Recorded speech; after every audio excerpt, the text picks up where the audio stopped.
Should I read it straight away? No, just gavel to take the seats. Order. Order.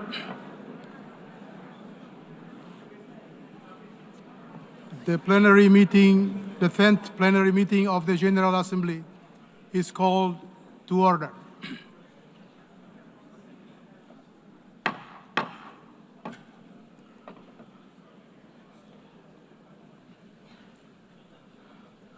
The Assembly will continue its consideration of Agenda Item 8 entitled General Debate.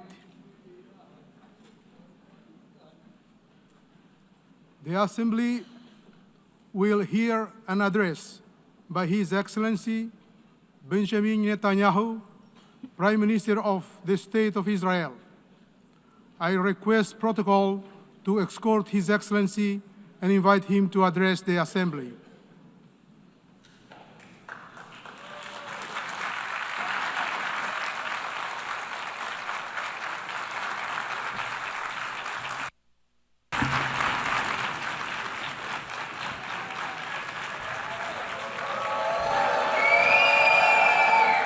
Please, order in the hall. Please, order in the hall.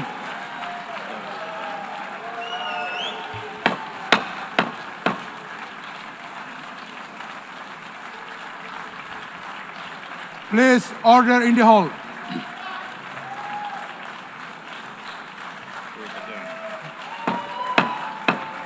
Please, order in the hall.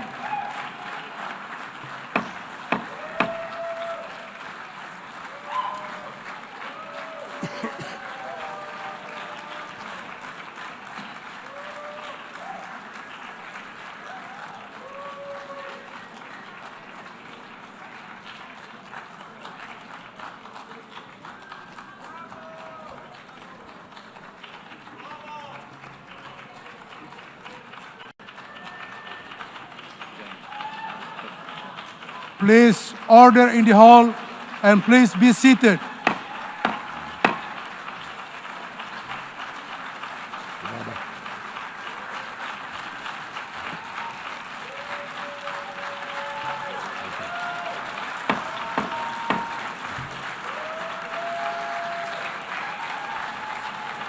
Please order in the hall.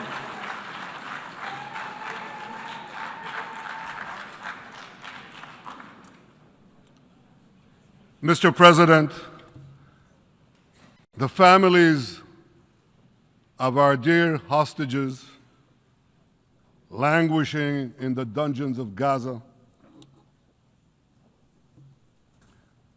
ladies and gentlemen, last year I stood at this podium and I showed this map. It shows the curse of Iran's terror axis. This axis threatened the peace of the entire world. It threatened the stability of our region and the very existence of my country, Israel. Iran was rapidly developing a massive nuclear weapons program and a massive ballistic missile program. These were meant not only to destroy Israel, they were meant also to threaten the United States and blackmail nations everywhere. From Gaza, Yahya Sinwar dispatched waves of Hamas terrorists. They stormed into Israel on October 7th and committed acts of unspeakable savagery. From Lebanon, Hassan Nasrallah had launched thousands of missiles and rockets at our cities, terrorizing our citizens. In Syria, the murderous dictator Assad hosted Iran's forces, tightening a noose of death around our throats. In Yemen, the Houthis launched ballistic missiles at Israel while choking global trade at the mouth of the Red Sea. So what's happened over the past year? We've hammered the Houthis, including yesterday. We crushed the bulk of Hamas's terror machine. We crippled Hezbollah, taking out most of its leaders and much of its weapons arsenal. You remember those beepers, the pagers? We paged Hezbollah. And believe me, they got the message. And thousands of terrorists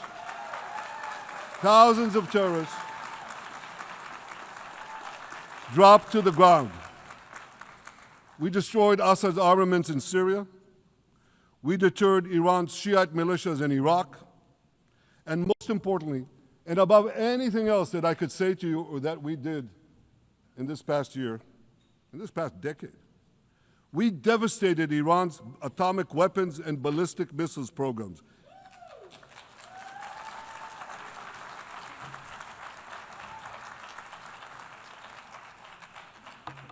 So here's where things stand today. Half the Houthi leadership in Yemen, gone. Yahya Sinwar in Gaza, gone. Hassan Nasrallah in Lebanon, gone. The Assad regime in Syria, gone. Those militias in Iraq, well, they're still deterred. And their leaders, if they attack Israel, will also be gone. And for Iran's top military commanders and its top atomic bomb scientists, well, they're gone too.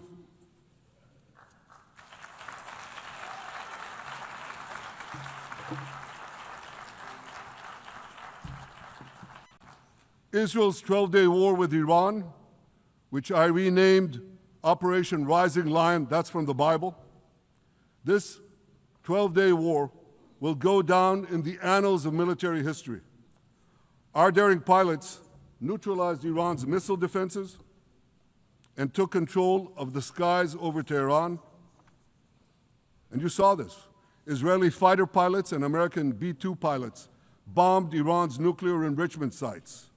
I want to thank President Trump for his bold and decisive action.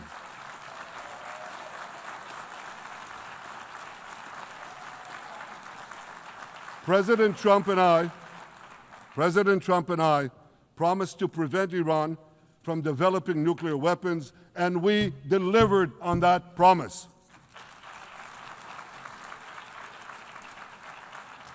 We removed an existential threat to Israel, and a mortal threat to the civilized world.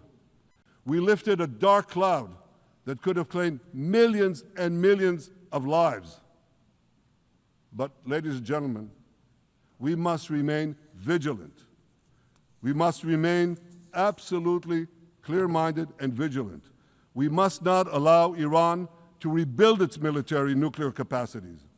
Iran's stockpiles of enriched uranium, these stockpiles must be eliminated.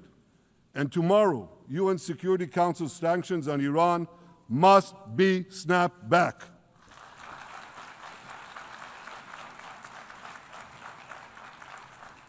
Thanks to the resolve of our people, the courage of our soldiers, and the bold decisions we took, Israel rebounded from its darkest day to deliver one of the most stunning military comebacks in history.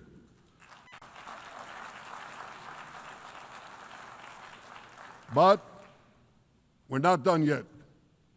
The final remnants of Hamas are holed up in Gaza City. They vow to repeat the atrocities of October 7th again and again and again, no matter how diminished their forces. That is why Israel must finish the job. That is why we want to do so as fast as possible.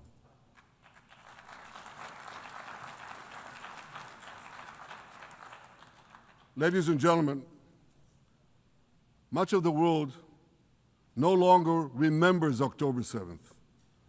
But we remember. Israel remembers October 7th.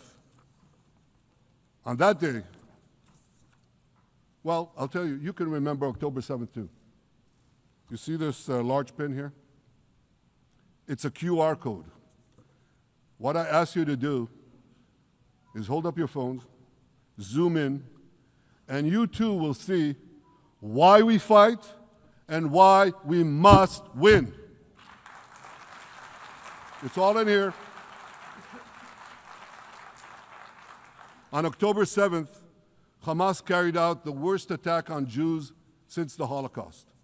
They slaughtered 1,200 innocent people, including over 40 Americans and foreign nationals from dozens of countries represented here.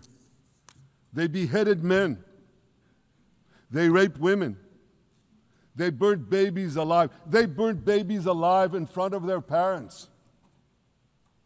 What monsters!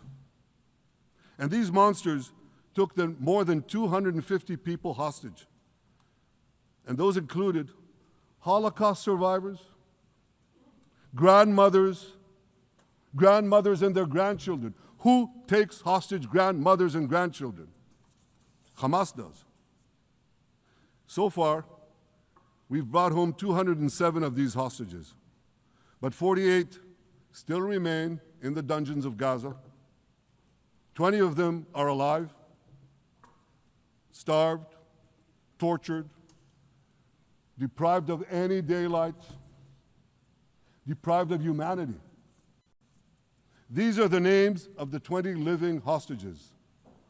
Matan Angrest, Gali and Zerv Berman, brothers, Elkanah Buchbot, Rom Braslavsky, Nimrod Cohen, Ariel and David Cunyo, another pair of brothers, Guy Gilboa Dalal, Evyatar David.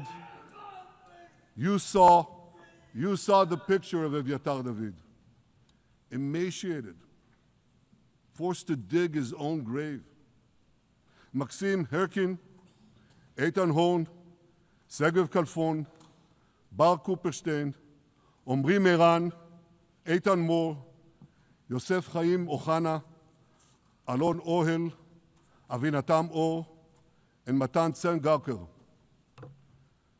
Now, ladies and gentlemen, I want to do something I've never done before. I want to speak from this forum directly to those hostages through loudspeakers. I've surrounded Gaza with massive loudspeakers connected to this microphone in the hope that our dear hostages will hear my message. And I'll say it first in Hebrew and then in English. Achenu הגיבורים, מדבר ראש הממשלה בנימין נתניהו. אני פונה עליכם מעל בימת האו"ם. לא שכחנו אתכם, אפילו לא לשנייה. העם כולו איתכם, ואנחנו לא נשקוט ולא נרפה עד שנחזיר את כולכם הביתה. החיים והחללים כאחד.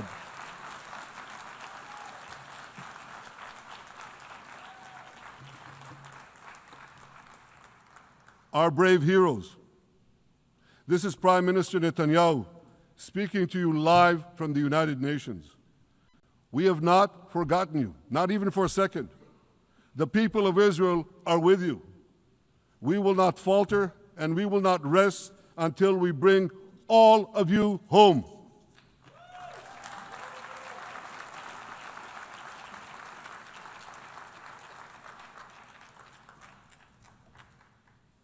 Ladies and gentlemen, thanks to special efforts by Israeli intelligence, my words are now also being carried. They're streamed live to the cell phones of Gazans. So to the remaining Hamas leaders and to the jailers of our hostages, I now say, lay down your arms. Let my people go. Free the hostages, all of them, the whole 48. Free the hostages now.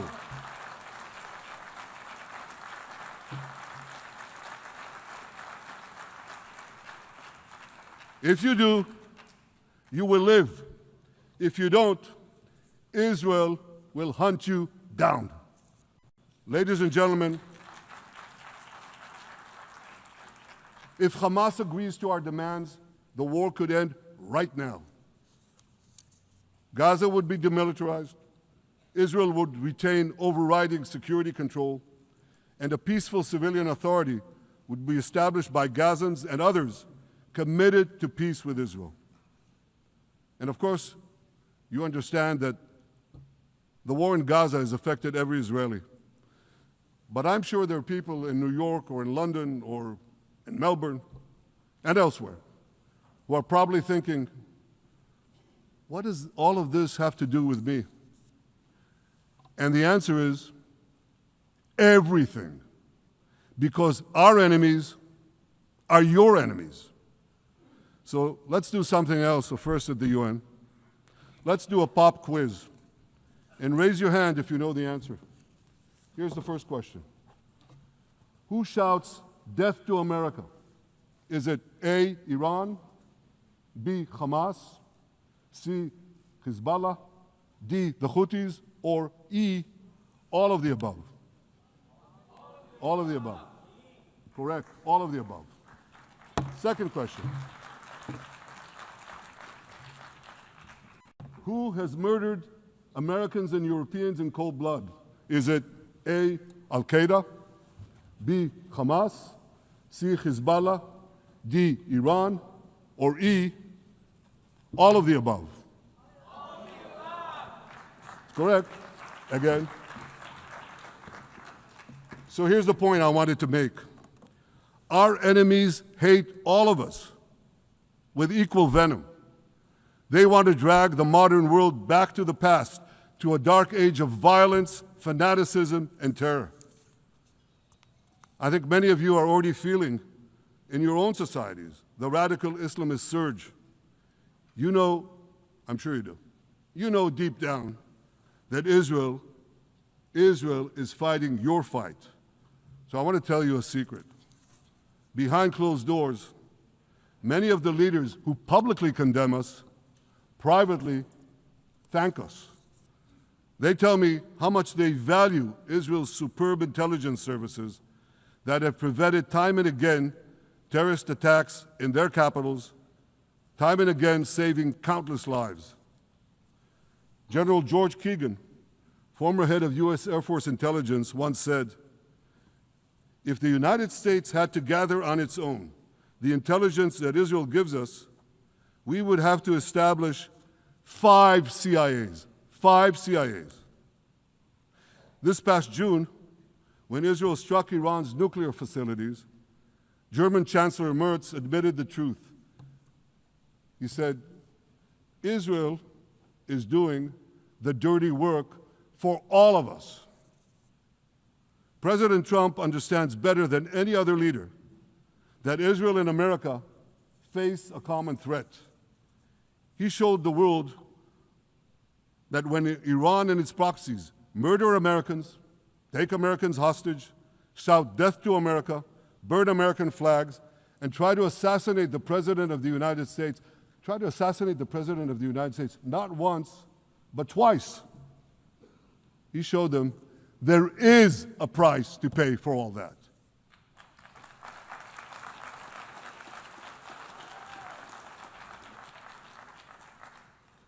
But regrettably, many leaders who are represented in this hall, they send a very different message.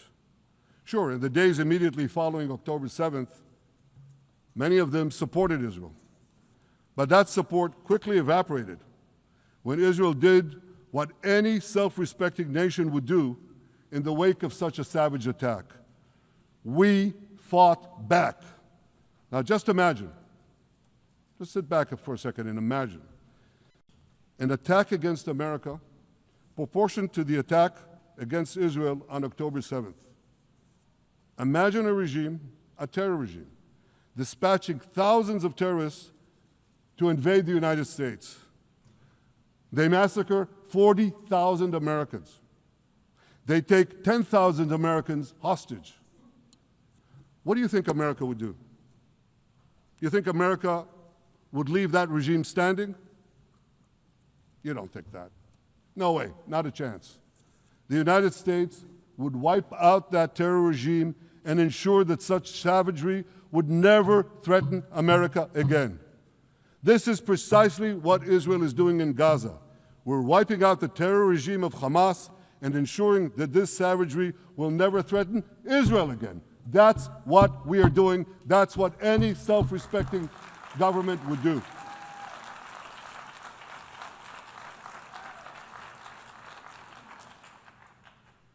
Yet, and it's a yet that I'm sorry to say here, yet over time, many world leaders buckled. They buckled under the pressure of a biased media, radical Islamist constituencies, and anti-Semitic mobs. There's a familiar saying, when the going gets tough, the tough get going. Well, for many countries here, when the going got tough, you caved. And here's the shameful result of that collapse. For much of the past 2 years, Israel has had to fight a 7-front war against barbarism with many of your nations opposing us. Astoundingly, as we fight the terrorists who murdered many of your citizens, you are fighting us. You condemn us, you embargo us, and you wage political and legal warfare, it's called lawfare, against us. I say to the representatives of those nations, this is not an indictment of Israel. It's an indictment of you. It's an indictment of weak-kneed leaders who appease evil rather than support a nation whose brave soldiers guard you from the barbarians at the gate. They're already penetrating your gates. When will you learn? You can't appease your way out of jihad, and you won't escape the Islamist storm by sacrificing Israel. To overcome that storm, you have to stand with Israel. But that's not what you're doing. As the prophets of Israel foretold in the Bible, you've turned good into evil and evil into good. Now I want to drill down on this. Take the false charge of genocide. Israel is accused of deliberately targeting civilians. Ladies and gentlemen, the opposite is true.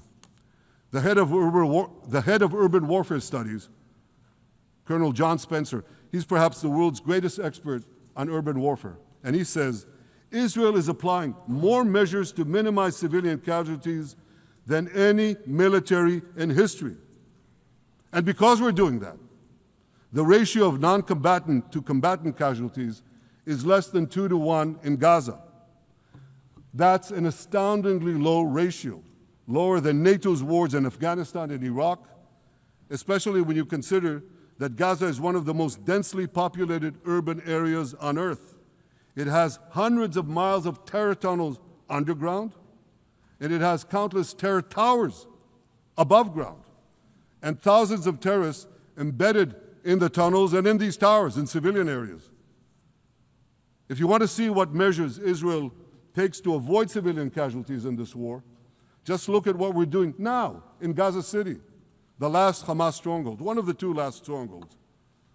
For 3 weeks, Israel dropped millions of leaflets, sent millions of text messages, and made countless phone calls urging civilians to leave Gaza City before our military moves in. At the same time, Hamas implants itself in mosques, schools, hospitals, apartment buildings, and tries to force those civilians not to leave, to stay in harm's way. And it often threatens them at gunpoint if they try to do so. For Israel, every civilian casualty is a tragedy. For Hamas, it's a strategy. Hamas uses civilians as human shields and as props in its sick propaganda war in Israel, against Israel, a propaganda war that the Western media buys hook, line, and sinker. Now, despite Hamas's threats, close to 700,000 Gazans, almost 750,000, have already heeded our calls and moved to safe zones. Now I want to ask you a simple question, a simple, logical question. Would a country committing genocide plead with the civilian population it is supposedly targeting to get out of harm's way? Would we tell them, get out, if we want to commit genocide? We're trying to get them out. And Hamas is trying to keep them in. And this charge is so baseless. The comparison to genocide, wholesale slaughter of populations. What, did the Nazis ask the Jews to leave, kindly leave, go out? Did others, you want me to name all the genocidal leaders of history? Just go one by one. Did anyone do this? Did they say, get out so we can come in? Of course not. So the truth has been turned on its head. Hamas, a genocidal terrorist organization whose charter calls for the murder of all Jews on the planet. This genocidal organization is given a pass. It's barely mentioned. While Israel, which does everything it can to get civilians out of harm's way, Israel is put in the dock. What a joke. You want to hear another one? Israel is accused of deliberately starving the people of Gaza when Israel is deliberately feeding the people of Gaza. Since the beginning of the war, Israel has let into Gaza more than 2 million tons of food and aid. That's 1 ton of aid for every man, woman, and child in Gaza. Nearly 3,000 calories per person per day. Some starvation policy. If there are Gazans who don't have enough food, it's because Hamas is stealing it. Hamas steals it, hoards it, and sells it at exorbitant prices to fight its war machine. Last month, even the UN, not exactly a supporter of Israel. You're supposed to laugh, by the way. Last month, even the UN admitted that Hamas and other armed groups looted 85% of the trucks. That's why you have deprivation. Those who peddled the blood libels of genocide and starvation against Israel are no better than those who peddled blood libels against the Jews in the Middle Ages when they falsely accused us of poisoning wells, spreading plague, and using the blood of children to bake Passover matzahs. Anti-Semitism dies hard. In fact, it doesn't die at all. It just keeps coming back with its libelous lies, refurbished, regurgitated over and over again. And I want to tell you something else. These anti-Semitic lies, they have consequences. In recent months, Jews have been assaulted in Canada, Australia, Britain, France, the Netherlands, and elsewhere. Here in America, an elderly Holocaust survivor was burned to death in Colorado. And a beautiful young couple from the Israeli embassy in Washington was brutally gunned down right in front of the Holocaust Museum there. Thankfully, President Trump's administration is forcefully fighting the scourge of anti-Semitism, and every government here should follow its lead. But instead, many do the opposite. They actually reward the worst anti-Semites on earth. This week, the leaders of France, Britain, Australia, Canada, and other countries unconditionally recognized a Palestinian state. They did so after the horrors committed by Hamas on October 7th. Horrors praised on that day by nearly 90% of the Palestinian population.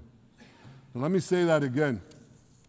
Nearly 90% of Palestinians supported the attack on October 7th. It's not supported only, they celebrated it. They danced on the rooftops. They threw candies.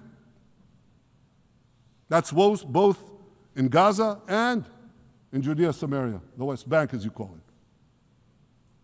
And it's just the way they celebrated another horror, 9/11. They danced on the rooftops. They cheered. They threw candy. You know what message the leaders who recognize the Palestinian state this week sent to the Palestinians? It's a very clear message. Murdering Jews pays off. Well, I have a message for these leaders. When the most savage terrorists on earth are effusively praising your decision, you didn't do something right. You did something wrong, horribly wrong. Your disgraceful decision will encourage terrorism against Jews and against innocent people everywhere. It will be a mark of shame on all of you. But wait a minute, Mr. Prime Minister, they tell me. Wait a minute. We believe in a two-state solution where the Jewish state of Israel will live side by side in peace with the Palestinian state. There's only one problem with that. The Palestinians, they don't believe in this solution. They never have. They don't want a state next to Israel. They want a Palestinian state instead of Israel. And that's why every time they were offered a Palestinian state, but were required to end the conflict with Israel and recognize the Jewish state, every time, over the decades, they turned it down.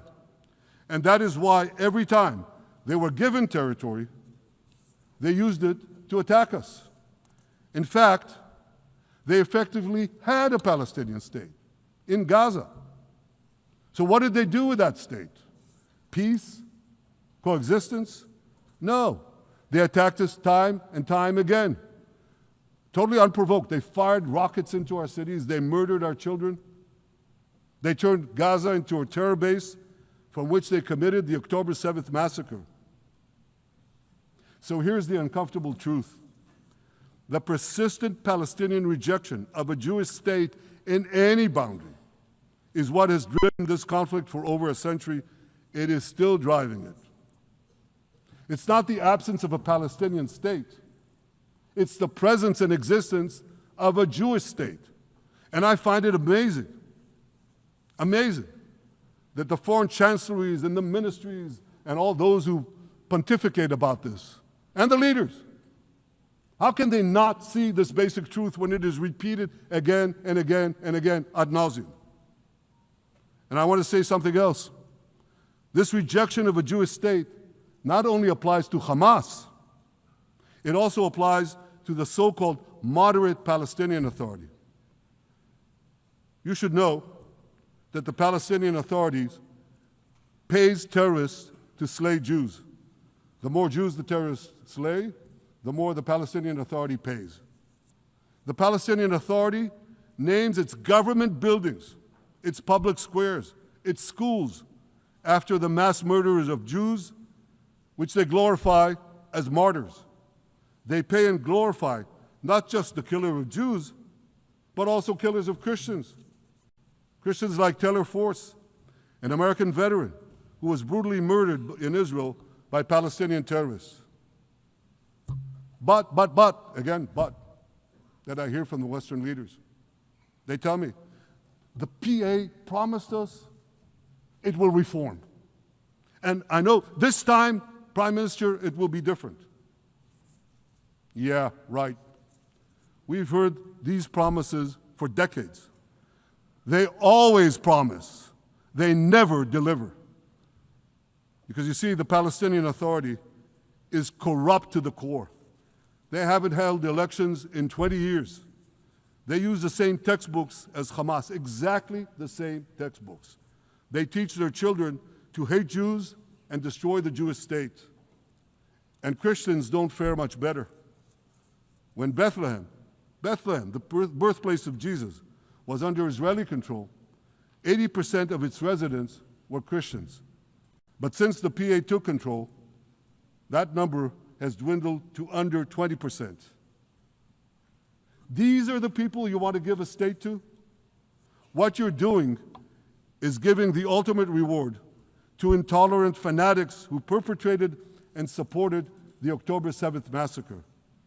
Giving the Palestinians a state 1 mile from Jerusalem after October 7th is like giving Al-Qaeda a state 1 mile from New York City after September 11th. This is sheer madness. It's insane, and we won't do it.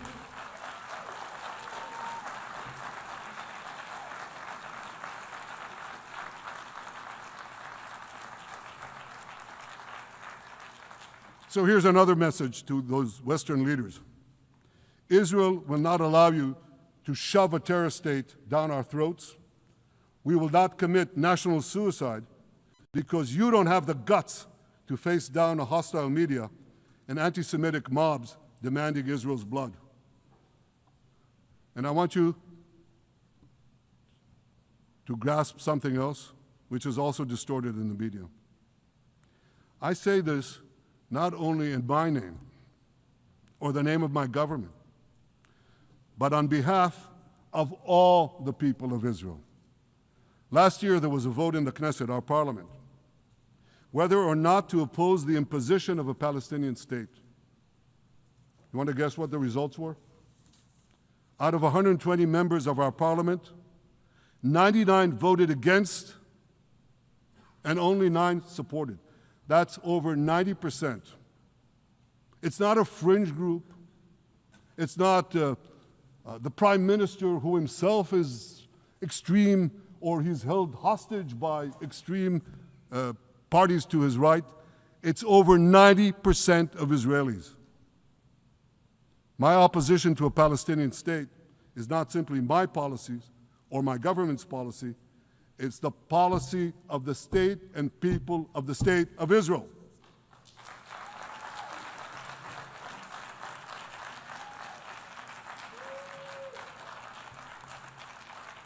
Western leaders may have buckled under the pressure. And I guarantee you one thing, Israel won't. Israel's victories over the Iranian... Thank you, I know you won't too, that's good.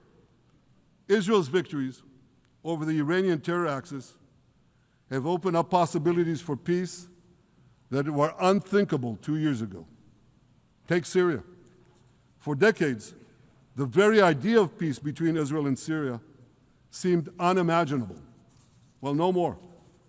Today, we have begun serious negotiations with the new Syrian government.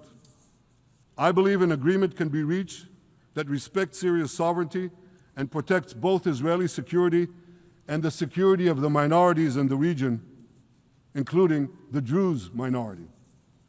From the founding of Israel, Jews and Druze have been brothers in arms. We have fought together, we've bled together, we built our lives together. When I was a young commander in Israel's Special Forces, my own life was saved by the invaluable advice given to me by a great friend, Salim Shufi, a heroic Druze IDF veteran. And that's why I couldn't sit idly by, nor could Israel sit idly by, while the Druze were being slaughtered by jihadists. And I instructed our forces to stop the massacre, which they promptly did. Peace between Israel and Lebanon is possible as well. I call on the Lebanese government to also begin direct negotiations with Israel. I commend it for its declared aim to disarm Hezbollah. But we need more than words. If Lebanon takes genuine and sustained action to disarm Hezbollah, I'm sure we can achieve a sustainable peace. Of course, until that happens, we will take whatever action we need to defend ourselves and to maintain the conditions of the ceasefire which was established in Lebanon. Our goal is not merely to monitor Hezbollah's actions, but to prevent them from violating the ceasefire and attacking us at any time. But I'm sure that if the Lebanese government persists in its goal of disarming Hezbollah, peace will come very speedily and very readily. Victory over Hezbollah has made peace possible with our two Arab neighbors in the north. Victory over Hamas will make peace possible with nations throughout the Arab and Muslim world. Our victory would lead to a dramatic extension and expansion of the historic Abraham Accords, which President Trump brokered between Arab leaders and myself 5 years ago. And I took note, as I'm sure you did too, of the encouraging words spoken here by the President of Indonesia. This is the country with the largest Muslim population of all nations. And it's also a sign of what could come. Forward-looking Arabs and Muslim leaders know that cooperating with Israel will provide them with groundbreaking Israeli technologies, including in medicine and science, in agriculture and water, in defense and AI, and so many other fields. I believe that in the coming years, the Middle East will look dramatically different. Many of those who wage war on Israel today will be gone tomorrow. Brave peacemakers will take their place. And nowhere will this be more true than in Iran. The long-suffering Iranian people will regain their freedom. They will make Iran great again. And our two ancient peoples,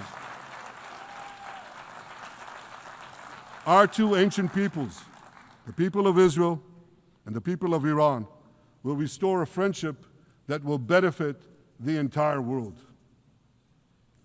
Ladies and gentlemen, the horrors that happened on one dark day, October 7th, those horrors happened countless times during the centuries of my people's exiles among the nations. Jewish blood was cheap. Jews were killed with impunity. We had to beg others to defend us. The rise of Israel did not mean that the attempts to destroy us would end. It meant that we could fight back against those attempts. And that is exactly what Israel has done since October 7th. Our sons and daughters fought like lions. Our brave soldiers donned their uniforms and rushed into battle. They were armed with the dreams of the 100 generations of Jews who came before them. The dream of living as a free people in the land of Israel, our beloved homeland for more than 3,000 years. The dreams of living in our own independent state. The dream of having an army to defend ourselves. And the dream of being a light unto the nations, a beacon of progress, ingenuity, innovation, for the benefit of all humanity. On October 7th, the enemies of Israel tried to extinguish that light. 2 years later, the resolve of Israel and the strength of Israel burned brighter than ever. With God's help, that strength and that resolve would lead us to a speedy victory and to a brilliant future of prosperity and peace. Thank you very much.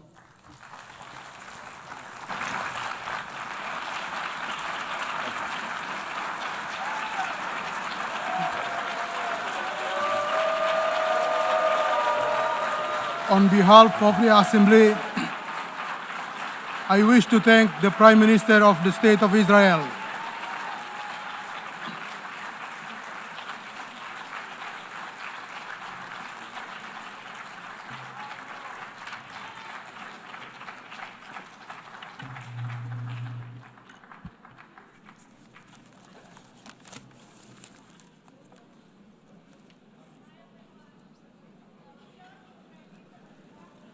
There's a pen also.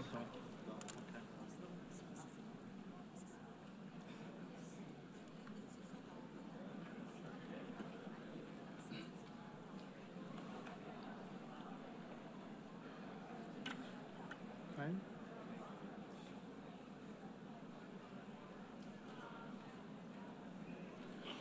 The Assembly will now hear an address by His Excellency Muhammad Shehbaz Sharif, Prime Minister of the Islamic Republic of Pakistan. I request protocol to escort His Excellency and invite him to address the Assembly.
Bismillahirrahmanirrahim.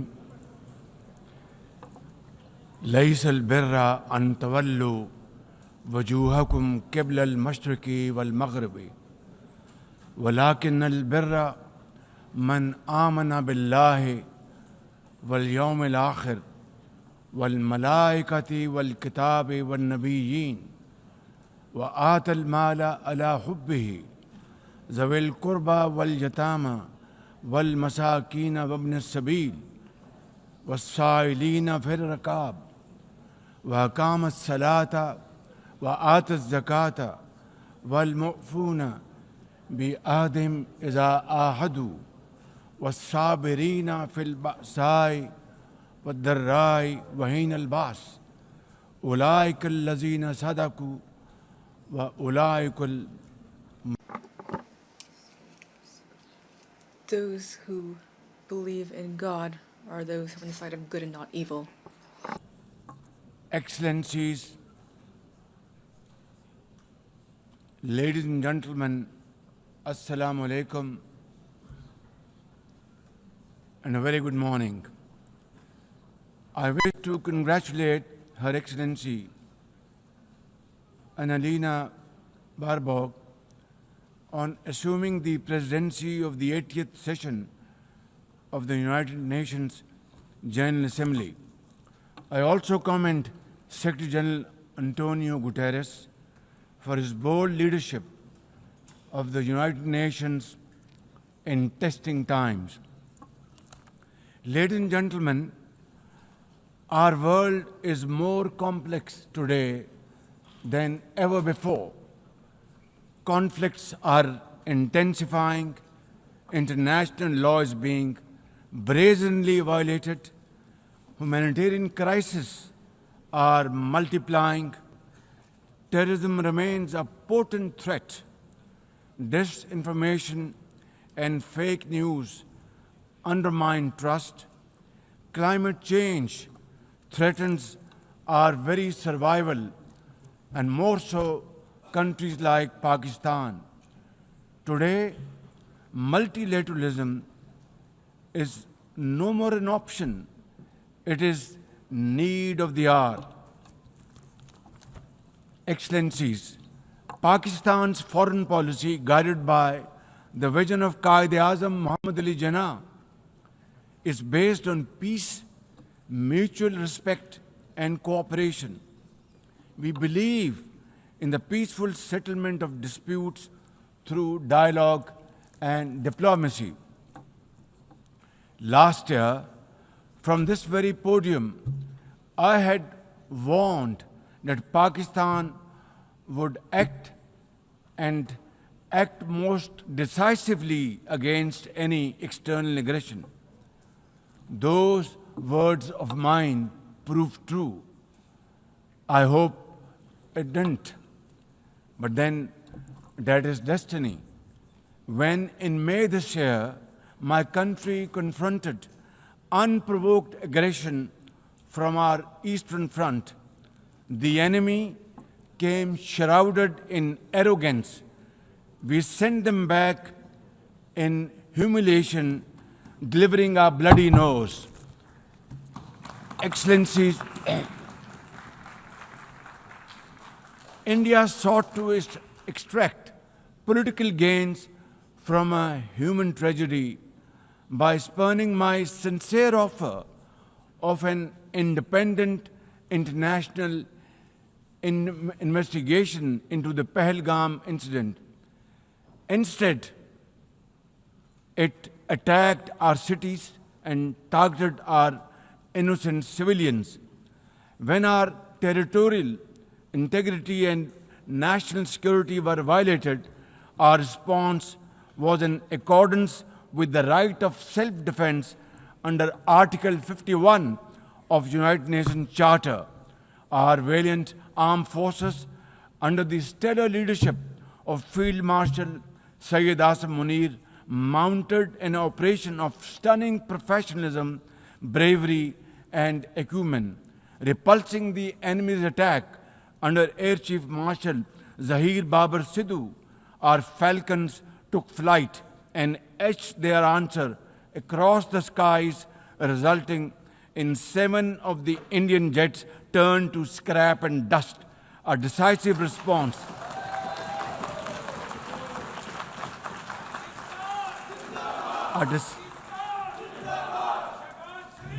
A decisive response to the aggressor that will echo through the annals of history. To the fearless architects of this victory, to every officer and soldier, heirs of our martyrs, their names are forever engraved in glory. To mothers of our martyrs, their courage guides our path forward, and their sacrifice shall never be in vain, inshallah, God willing. And to every Pakistani, you stood as one unbreakable wall, a bunyanum marsus. Excellencies, though in a position of strength, Pakistan agreed to a ceasefire facilitated by President Donald Trump's bold and visionary leadership. We express our deep appreciation to him and his team for their active role in bringing about the ceasefire. President Trump's efforts for peace helped avert a more threatening war in South Asia. Had he not intervened timely and decisively, the consequences of a full-fledged war would have been catastrophic. Who would have lived to tell what happened? And therefore, in recognition of President Trump's wonderful and outstanding contribution to promote peace in our part of the world, Pakistan nominated him for Nobel Peace Prize. And I think this is the least we could do for his love for peace. And I think truly he's a man of peace. Ladies and gentlemen, we're also grateful to our friends and partners, including China, Turkey, Saudi Arabia, Qatar, Azerbaijan, Iran, UAE, and of course, UN Secretary General for extending their diplomatic support to Pakistan at this crucial time. Excellencies, we have won the war, and now we seek to win peace in our part of the world. And this is my most sincere and serious offer before this August Assembly of the World Nations. Pakistan stands ready for a composite, comprehensive, and result-oriented dialogue with India on all outstanding issues. South Asia requires, ladies and gentlemen, proactive rather than provocative leadership. India's unilateral and illegal attempt to hold the Indus Water Treaty in abeyance defies the provisions of the treaty itself, as well as the norms of international law. Pakistan has made it abundantly clear, and let there be no doubt once again in anybody's mind, as I said last year in this hall, from this podium, we will definitely and ardently defend, inshallah, the inseparable right of our 240 million people on these waters. To us, any violation of this Indus Treaty represents an act of war. Ladies and gentlemen, through this august House, I wish to assure the Kashmiri people that I stand with them. The people of Pakistan stand with them. And one day soon, inshallah, India's tyranny in Kashmir will come to a grinding halt. Kashmir will gain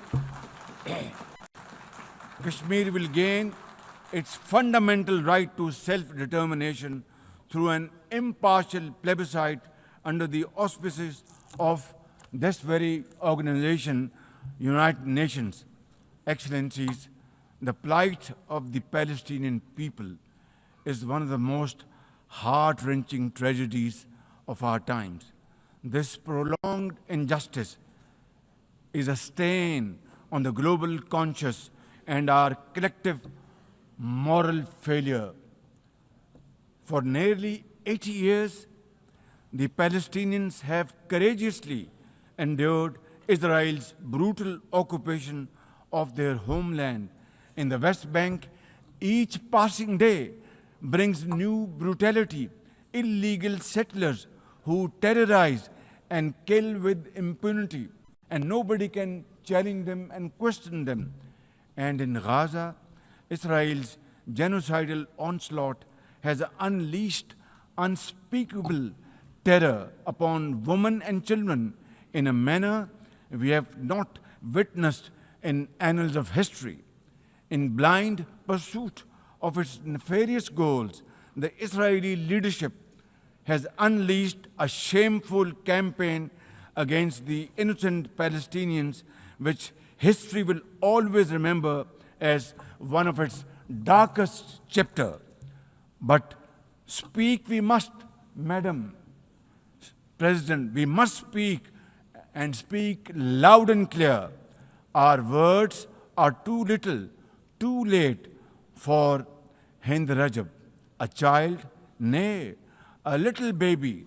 We have all heard her trembling voice on that phone call, which little Hind made as she struggled to stay alive under Israeli onslaught and atrocities.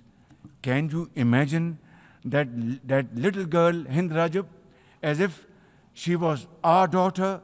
Can you imagine not having the compassion to spare her life? My agony and the agony of the entire Muslim Ummah, indeed, I think, the agony of all the nations on the planet is that we failed Hind Rajab, and she will not forgive us in this world and the world hereafter. As they say, ladies and gentlemen, the smallest coffins are the heaviest to carry. I, for one, would know, for I too carried the tiny coffin of a 7-year-old Irtiza Abbas during the recent confrontation with India. He was only 6 years old. Therefore, we cannot and we must not fail these children of Gaza or any child anywhere in the world. We must find a path to a ceasefire now and just now. Pakistan firmly supports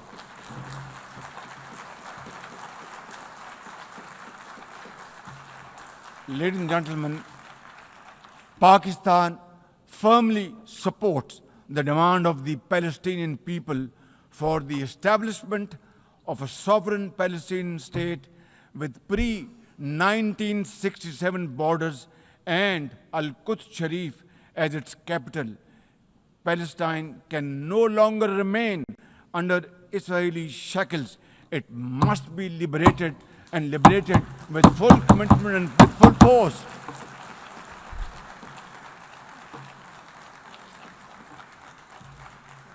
Excellencies, as far as Pakistan is concerned, we were among the first to recognize Palestinian statehood in 1988. And now we welcome the recognition of the state of Palestine by a number of countries recently around the globe, and urge others to also follow suit, because time and tide wait for none.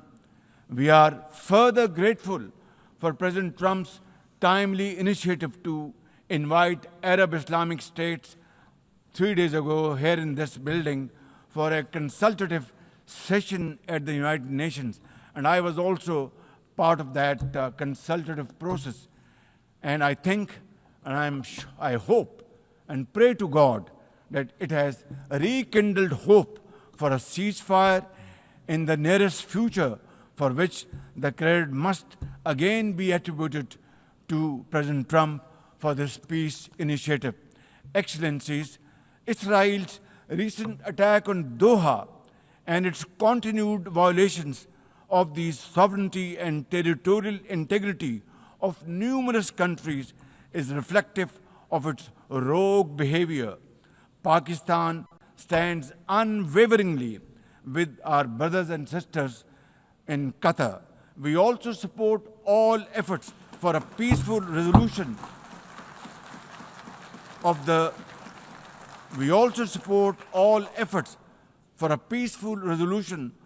Ukraine conflict in line with the UN Charter to end human sufferings and global turmoil caused by this protracted war. Madam President, Pakistan condemns terrorism in all its forms and manifestations. For over 2 decades, Pakistan has been at the front line of global counter-terrorism efforts, having suffered over 90,000 people. We lost 90,000 people of our country, babies, children, mothers, sisters, brothers, elderly people, doctors, engineers, and also suffered economic loss of $150 billion. Please tell me, put your hand on your heart, that what can be a bigger manifestation of our commitment to fight terrorism and erase it not only from the face of Pakistan, but from the face of this global world. And I believe a man killed in New York is a man killed in Lahore, a man killed in Islamabad is a man killed in London. It's a global village. So I think unless and until terrorism is defeated hands down, this world will not be a peaceful place to live. And for that, Pakistan's sacrifices are probably the biggest around the globe. It must be respected and appreciated because we are a bulwark. Had these terrorists not been encountered by us, they would have been roaming on the streets of New York and London and God knows Far East. So I think this is our humble contribution, not only for the people of Pakistan, but the people all over the world. Today we face externally sponsored terrorism, particularly from foreign-funded groups such as the TTP, Fitna al-Khawarij, Fitna al-Hindustan, BLA, and its Majid Brigade. Operating from Afghan soil, these groups are responsible for some of the most heinous attacks inside Pakistan, including the dastardly Jafar Express train incident earlier this year, the train was hijacked and 400 people were kept for days and weeks. And mercifully, by Allah Almighty's grace, our armed forces and law enforcing agencies were able to recover them. Now, as an immediate neighbor and a brotherly country of Afghanistan, Pakistan has a direct stake in a peaceful Afghanistan. We believe that the key to development and prosperity lies in regional stability and connectivity. Pakistan continues to engage with all partners to extend humanitarian assistance, promote economic recovery, and encourage inclusive political framework in Afghanistan. The interim Afghan government must, however, uphold human rights, including women's rights. Above all, we expect that Afghan interim government to take effective action against terrorist groups and to ensure that Afghan soil is not used for terrorism against any country. Ladies and gentlemen, there must be no space for hate speech, discrimination, or violence against any person or against any religion. Hate-driven ideologies such as India's Hindutva-driven extremism pose a danger to the entire world. While there is growing recognition of the dangers posed by Islamophobia, the imperative of effectively combating this menace can hardly be overemphasized. Pakistan welcomes the appointment of a UN Special Envoy to combat this scourge. Ladies and gentlemen, while we are confronted with the climate crisis, it demands the most urgent collective action. In 2022, Pakistan faced massive floods of humongous proportions that caused huge losses amounting to $34 billion and many valuable lives lost. This year again, we are dealing with another mega flood with thousands of villages washed away from the face of the earth. millions of people displaced, more than 1,000 killed, and billions of dollars of crop, livestock, and property washed away, lost to flood waters. Our nation stands united in these testing times, and we are dealing with this natural calamity with remarkable resilience by the grace of God. I have declared a climate emergency to cope with this challenge. The catastrophic floods of 2022 and 2025 this year are glaring examples of loss and damage caused due to climate change. Pakistan, to the contrary, my honorable guests in this hall and through the cameras around the globe, Pakistan contributes less than 1% of global emissions annually, yet it continues to face the relentless brunt and muddy waves of climate change. And then we are told to borrow loans and add on to our debt, huge debt pillars we have over the period of time. This is not fairness. This is not equality. This is not justice. This is not fair play. How can you expect a country which is a developing country facing humongous flood challenges every year due to climate change and no fault of ours, and yet we are told to borrow more loans? I think borrowing loan would be destroying your economy. We will be better off than not borrowing loan and standing on our own feet, working hard, tirelessly, blood and sweat, and we will, inshallah, make Pakistan a great country, inshallah. Ladies and gentlemen, while we deal with climate change, I bear good tidings on the domestic economic front. Socio-economic development and the welfare of our people are among my government's foremost priorities. We have successfully implemented deep-rooted structural macroeconomic reforms, modernized and broadened our taxation system, intensified efforts to mobilize productive investment, and embraced digitization, AI, and crypto as the tools of the future. Strategic partnerships, including our all-weather cooperation with China through the China-Pakistan Economic Corridor under President Xi Jinping's landmark Belt and Road Initiative, are contributors to our progress as I speak. I admire the vision and foresight of President Xi Jinping, whose recently launched Global Governance Initiative, along with other global initiatives, offers a comprehensive framework for a more just, fair, and inclusive development. Excellencies, as a non-permanent member of the UN Security Council, Pakistan is playing its constructive role in conflict prevention. The unanimous adoption of Resolution 2788 under our presidency of the Council has renewed our collective commitment to multilateralism, respect for the UN Charter, and effective implementation of UN Security Council resolutions. Excellencies, at the end, let me assure you that Pakistan will always stand for peace, justice, and development, for a revitalized United Nations, and for cooperative and multilateralism that is fair and inclusive and delivers for all. Therefore, let this 80th anniversary not simply commemorate history, let us make history and chart a future for the next 80 years with these United Nations as enduring hope for global good.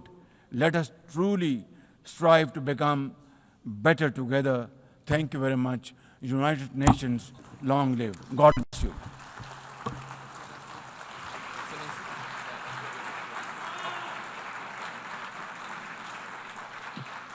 On behalf of the Assembly, I wish to thank the Prime Minister of the Islamic Republic of Pakistan.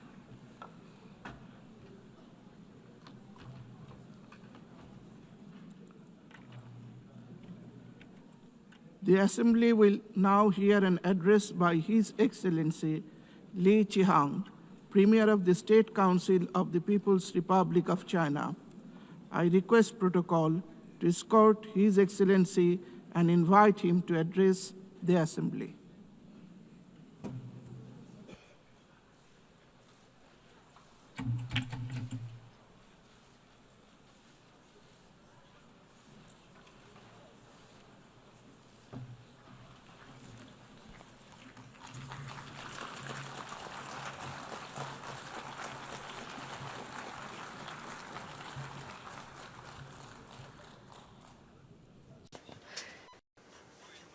Mr. President, colleagues, ladies and gentlemen,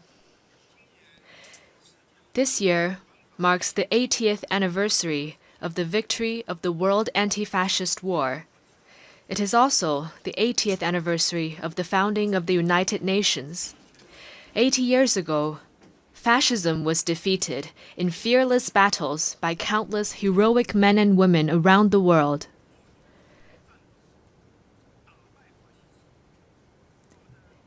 And the United Nations was created upon their ideal of a world free of war, marking the beginning of an extraordinary journey of building the post-war international order and pursuing peace and development.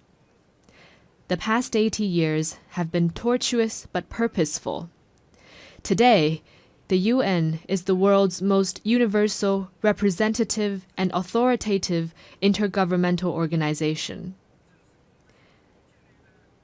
With an international system centered around the UN and an international order based on international law, human society has realized overall peace and achieved unprecedented levels of development and prosperity.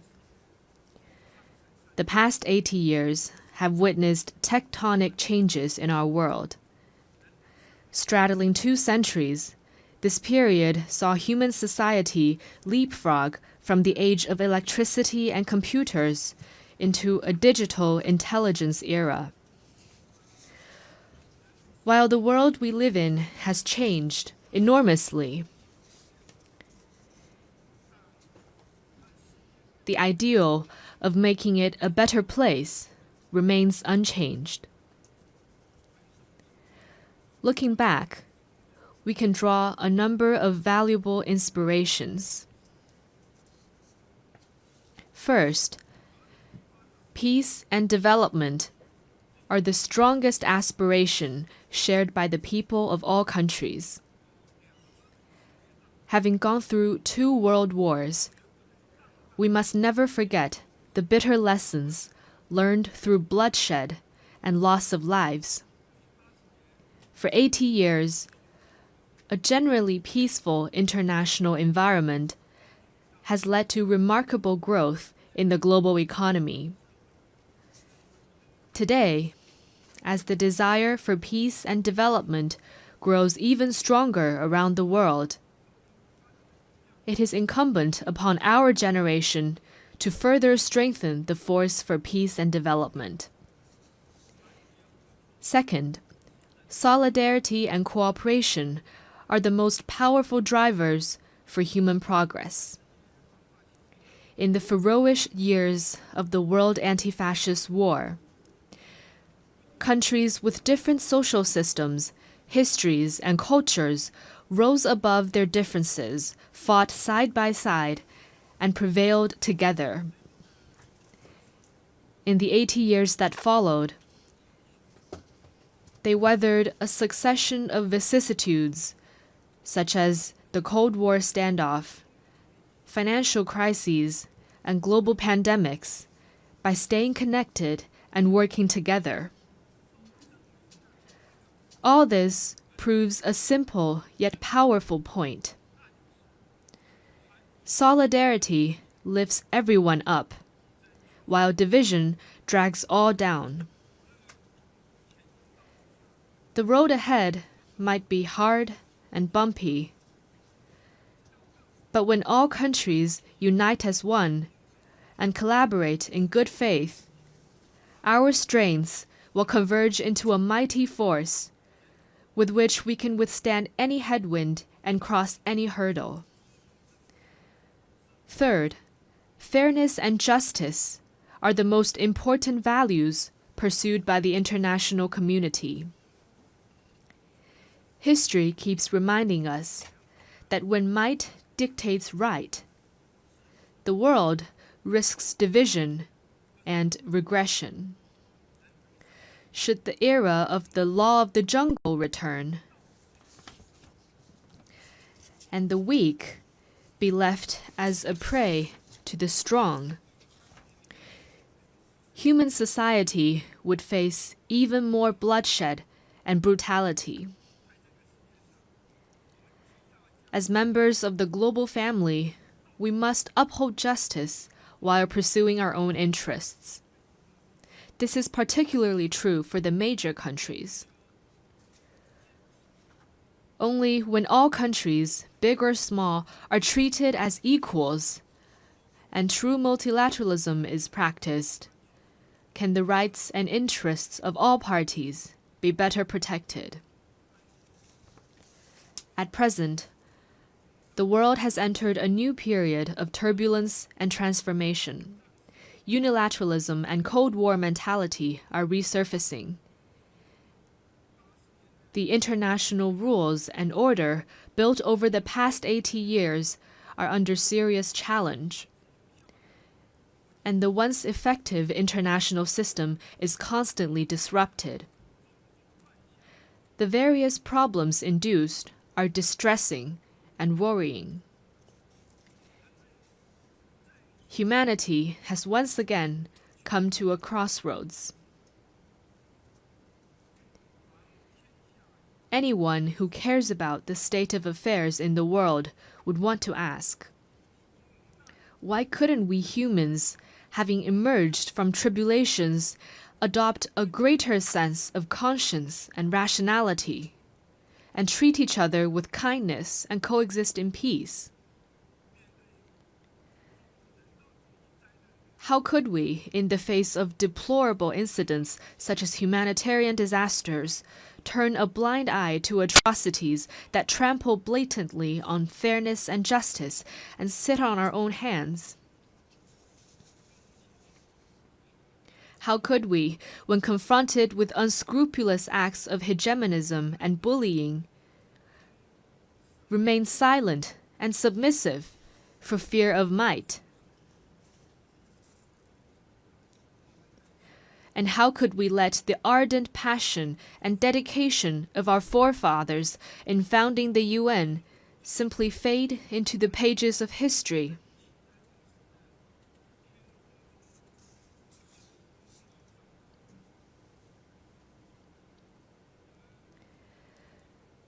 We Chinese people often say, "Never forget why you started, and you can accomplish your mission."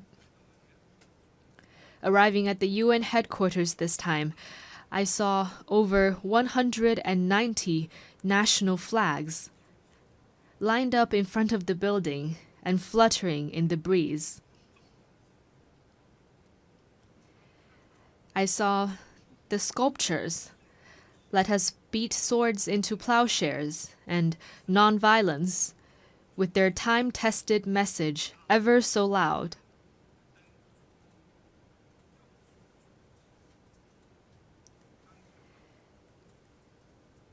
And I saw staff members from different regions, of different races, and with different skin colors, working in collaboration for the common goals of humanity.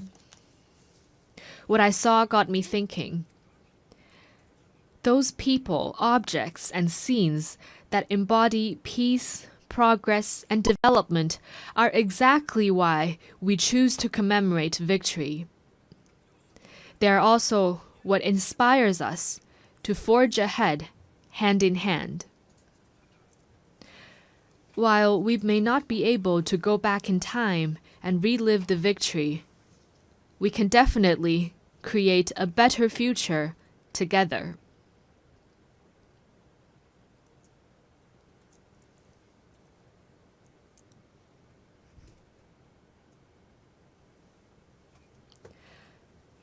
As a founding member of the UN, China has all along taken an active part in global affairs and worked for the betterment of humanity. Over the years, President Xi Jinping has put forward the vision of building a community with a shared future for humanity, the Global Development Initiative, the Global Security Initiative, the Global Civilization Initiative, and the Global Governance Initiative, sharing China's wisdom and solution for navigating global transformations and overcoming pressing challenges. In particular, the Global Governance Initiative, proposed at the Shanghai Cooperation Organization Tianjin Summit at the beginning of this month, underscores the principles of adhering to sovereign equality, abiding by international rule of law, practicing multilateralism, advocating the people-centered approach, and focusing on taking real actions. It points the right direction and provides an important pathway for building a more just and equitable global governance system.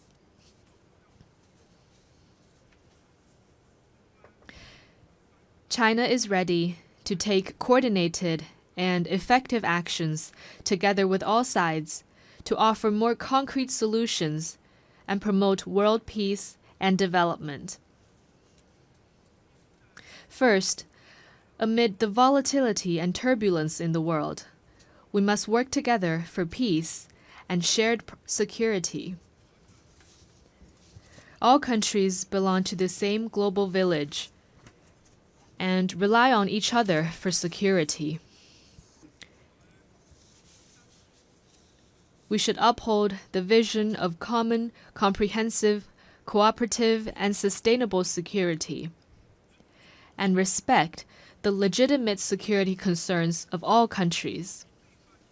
We should settle differences and disputes peacefully through dialogue and consultation. Persisting in camp-based confrontation or willful resort to force only drives peace further away. China has all along acted as a staunch defender of world peace and security. China is the second largest contributor to UN peacekeeping budget and the largest provider of peacekeepers among the permanent members of the Security Council. China has been working actively to promote peace talks on hotspot issues such as the Ukraine crisis and the Palestinian-Israeli conflict. China will continue to play a constructive role in promoting the political settlement of hotspot issues. Second, amid sluggish global growth, we must reinvigorate cooperation and pursue win-win results. A major cause of the current global economic doldrums is the rise in unilateral and protectionist measures, such as tariff hikes and erection of walls and barriers. We should collaborate more closely to identify and expand convergence of interests, promote universally beneficial and inclusive economic globalization, and help each other succeed by moving forward in the same direction. China has always been a key driver of global common development. Over the years, the Chinese economy has maintained steady development, contributing around 30% to global economic growth. China has consistently opened its door wider to the world. It has lowered its overall tariff level to 7.3%, and remained the world's second-largest importer for 16 consecutive years. China has also advanced high-quality Belt and Road cooperation with over 150 countries. Currently, China is taking solid steps to promote high-quality development at home. with a focus on expanding domestic demand. China has the confidence and capability to keep its economy on an upward trajectory and continue to provide important support for global economic growth.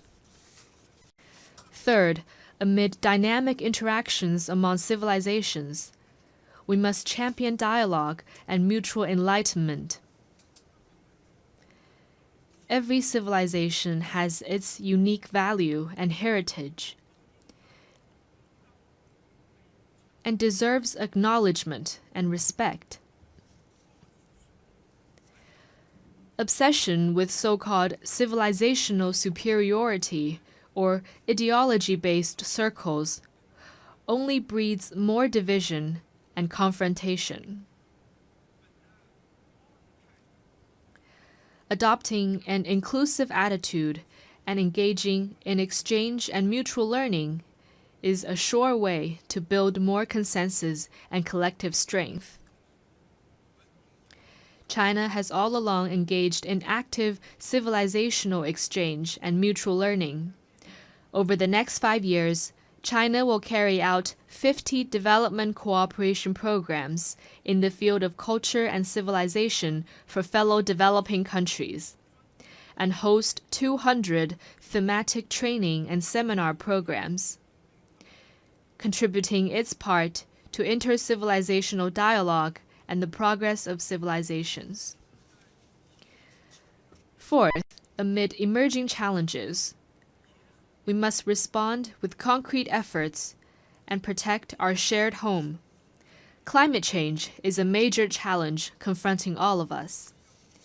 We should uphold the principle of common but differentiated responsibilities, promote the effective implementation of the Paris Agreement, and enhance international collaboration on the green economy. In recent years, technologies such as artificial intelligence, network communications, and biomanufacturing have advanced rapidly. Along with the benefits, they also bring potential risks. We should adhere to the principles of people-centered development, technology for good, and equitable benefits, improve relevant governance rules at a faster pace, and strengthen global governance cooperation, so that technological progress could bring real benefits to humanity in a better way. China has always been a responsible stakeholder in addressing global challenges. Committed to green and low-carbon development, China has established the world's largest and fastest-growing renewable energy system, built the most extensive and complete new energy industrial chain, and announced China's 2035 nationally determined contributions that cover all economic sectors and all greenhouse gases.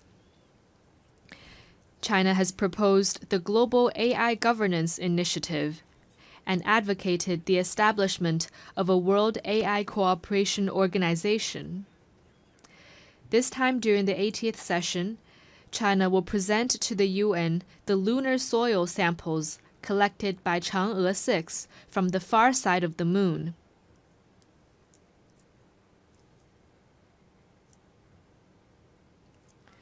Going forward, China will take more proactive actions and work with all parties to advance global governance in relevant areas. Colleagues, China stands ready to work with all members to uphold the standing and authority of the UN, safeguard the purposes and principles of the UN Charter, support UN reforms to improve its efficiency and capacity to fulfill its mandate, and advocate greater representation and voice of developing countries. China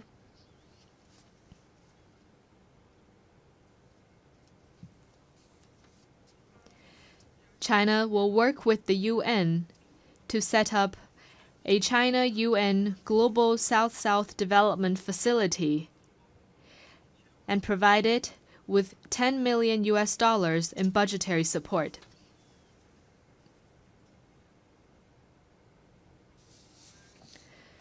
China will also partner with the United Nations Development Program to establish a global center for sustainable development in Shanghai to accelerate the implementation of the UN 2030 Agenda for Sustainable Development. The tide of history surges forward, and the Great Way remains smooth and steadfast. Going forward, China will continue doing its best to contribute to global peace and development. China hopes to work with the rest of the world to uphold the ideals of the UN, carry forward the spirit of multilateralism, actively implement the 4 major global initiatives, advance toward the lofty goal of building a community with a shared future for humanity, and make our world a more harmonious and beautiful place. Thank you.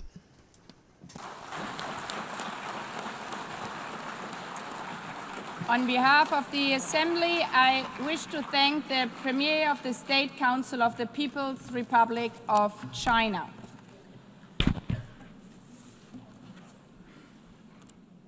The Assembly will hear an address by His Excellency Ralph Gonsalves, Prime Minister and Minister for National Security, Legal Affairs and Information of St. Vincent and the Grenadines. I request protocol to escort His Excellency and invite him to address the Assembly.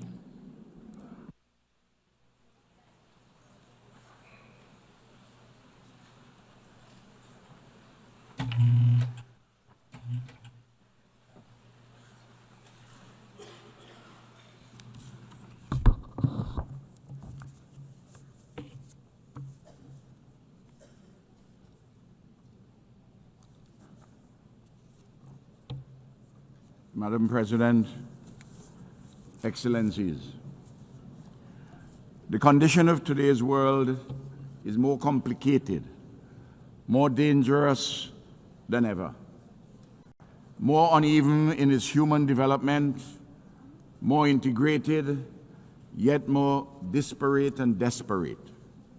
At the same time, much progress and advancements have been made by humanity, and there's an enduring hopefulness amidst despair, a persistent sense that a better tomorrow is possible, even as catastrophes loom and dangers lurk.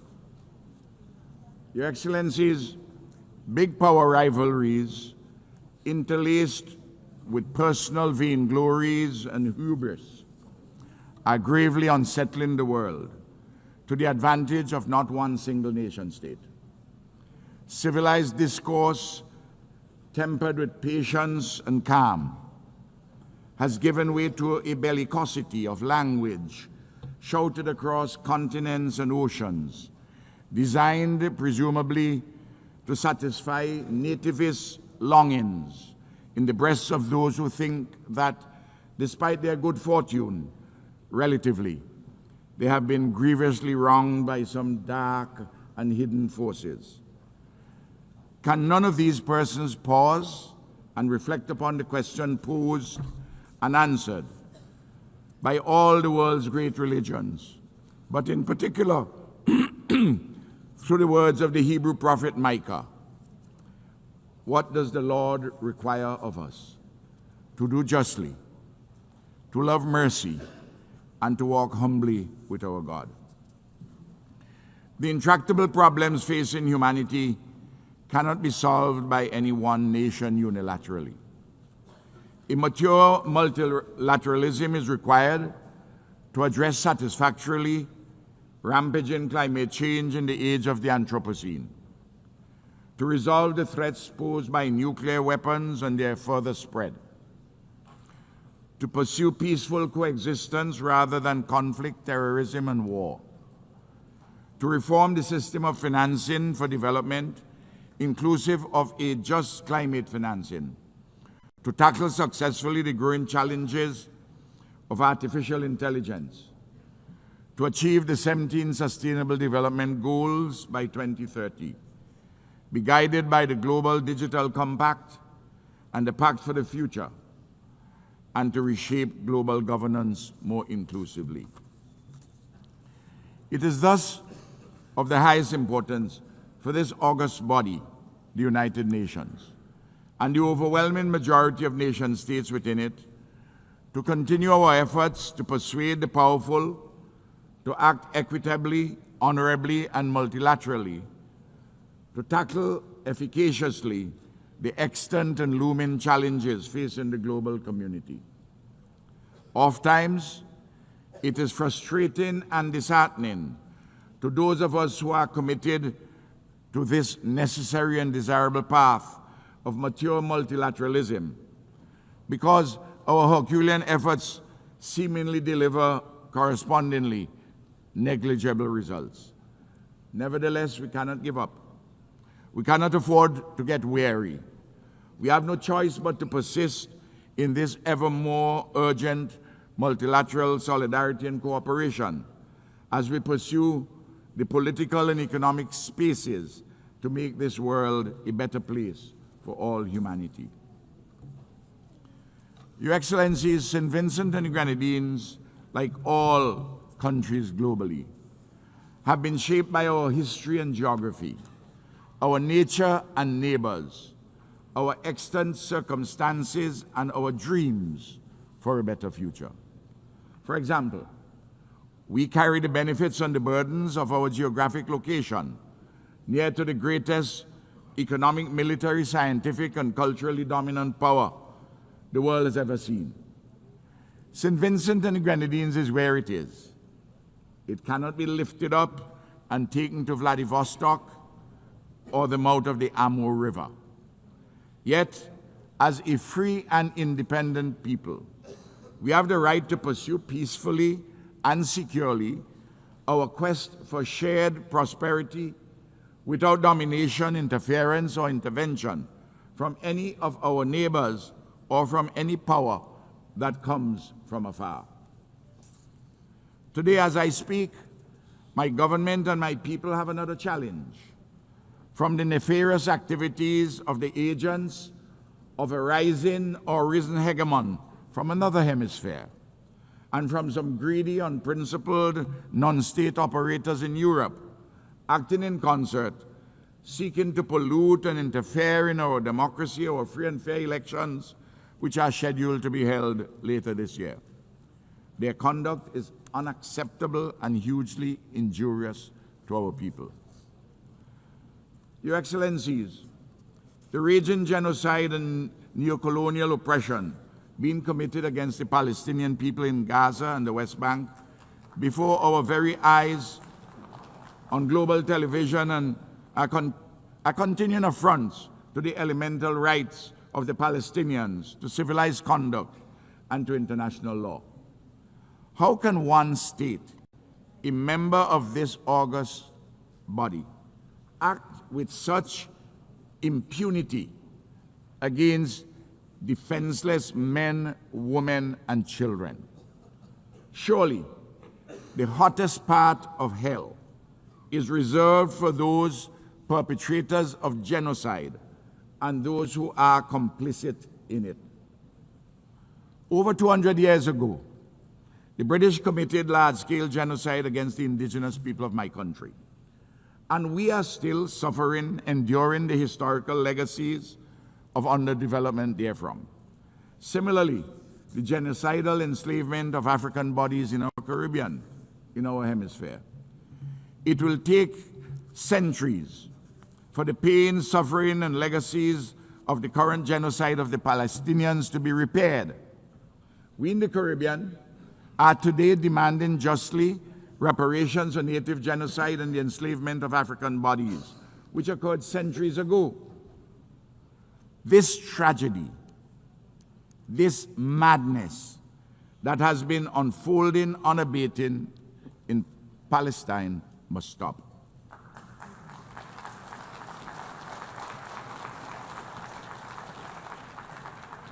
Israel's recent expansion of this war against the Palestinian nation in the state of Qatar is unacceptable.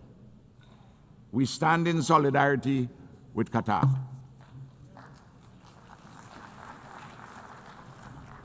Your Excellencies, St. Vincent and the Grenadines calls urgently for a lasting peace across the Taiwan Straits and the participation of Taiwan in the specialized agencies of the United Nations.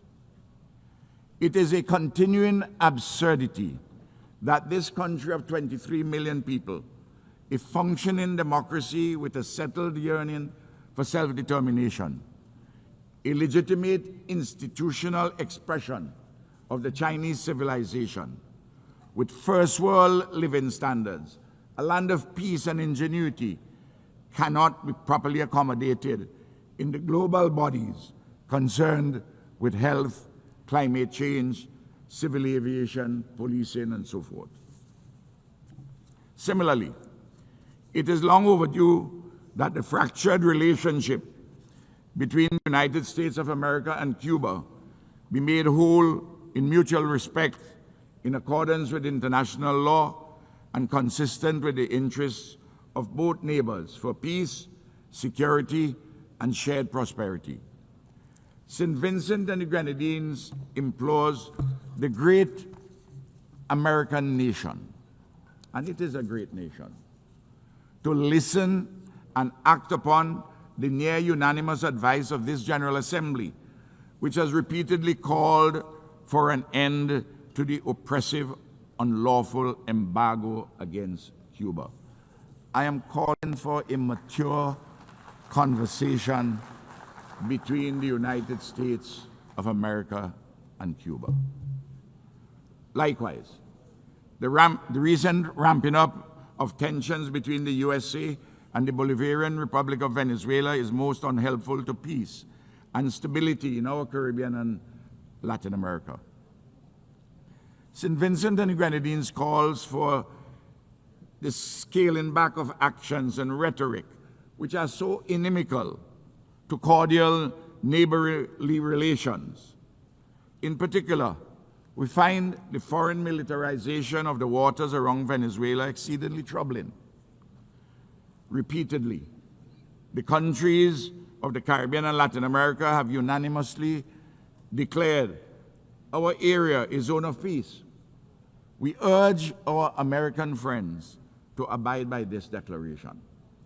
By all means, let us cooperate in combating drug trafficking and allied transnational criminal activities.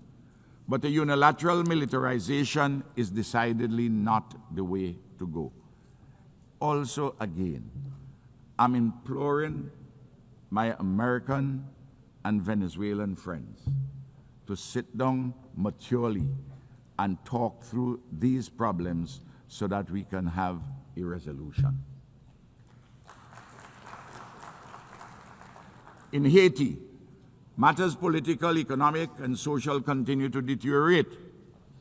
Gang violence continues unabated, and a veritable Hobbesian state of nature exists in which life is nasty, brutish, and short. Haiti's political and economic elites have been found wanting, but it is true, too, that the international community with the means to assist has not as yet summoned up the will to do so. A solution is required in accord with the Haitian people's deepest longings for peace, security, and a normal civilized life and living. The UN Security Council, with CARICOM's full support, is seized of this matter, but an insufficiency of resources and will have attended it. So too, the pain and suffering in South Sudan demand immediate relief and more. Your Excellencies, in November this year, the Conference of Parties under the United Nations Framework Convention on Climate Change gathered once more, on this occasion in the great nation of Brazil. The issue of climate change is urgent and existential. The science is clear, and there has been a growing, even overwhelming global consensus as to what is required to be done. But sadly, some powerful and other influential countries are backsliding and reneging on their earlier commitments. Excellencies, just over a year ago, on July the 1st, 2024, a Category 4 Hurricane Beryl devastated my country. lives were lost, and damage and loss amounting to 1/3 of our gross domestic product was incurred. In particular, 20% of our houses were either severely damaged or destroyed. We have been rebuilding and recovering stronger and better than ever. We thank our regional and international partners, including worthy non-governmental entities, for their solidarity, without which our tasks of reconstruction would have been even more onerous. We thank, too, our diaspora. But to tell the truth, we have had to rely mainly on our own efforts at home. There's much, much more left to be done. And I again plead for the enhanced support of our friends, our allies, and Good Samaritans. Our people's resilience, creativity, and disciplined endeavors have been a marvel to behold. This is a testimony to our people's genius and the coming to the fore of our people's hidden rationalities, their hitherto submerged resources and abilities, a renaissance of their spirit, and the reaffirmation of the idea of St. Vincent and the Grenadines. Madam President, I conclude with 5 reaffirmations for those from the dominant metropoles of the West and the East who may possess the good sense to listen to some friendly advice from a spokesperson from the periphery. First, do not think ever that our mouths would be muzzled by the food that we eat to live. Secondly, know it well that while some sleep to dream, the rest of us dream to change the world for the better. Thirdly, we have a voice, and this voice will never be stilled. Fourthly, we are not better than anyone, and no one is better than us. And finally, we too have a history of civilized life and living with a trajectory for further advancement and ennoblement. We are not appendages of any other nation. We are a free and independent people made in the image and likeness of God. We are the embodiment of the idea of St. Vincent and Grenadines. We are friends of all, and we strive for a better world. We are a small nation, demonstrably like other small nations, capable of mighty deeds. Excellencies, we are small states, but we have an important role to play in global affairs to the betterment of all. Imperial giants and hegemons, whether from the West or the East, must not hold us back. Together, we have an obligation not to desecrate our future. Thank you. I'm obliged.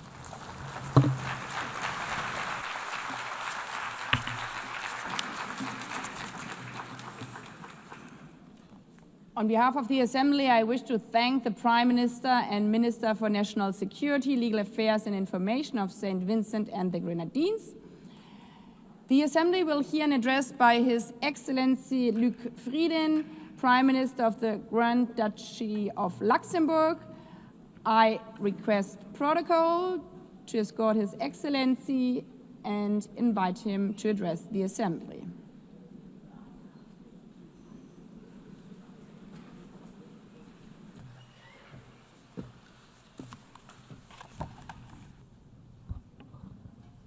Madam President, Secretary General, the Second World War was the deadliest conflict in history.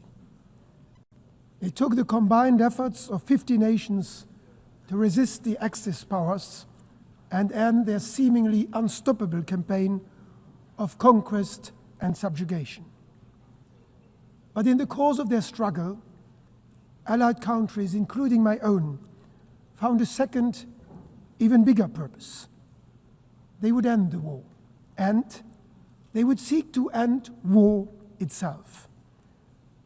They were driven by a dream of a world in which conflict is replaced by cooperation, oppression by freedom, and misery by prosperity. They were driven by hope, not fear, unwavering in their belief that the world could be changed for the better.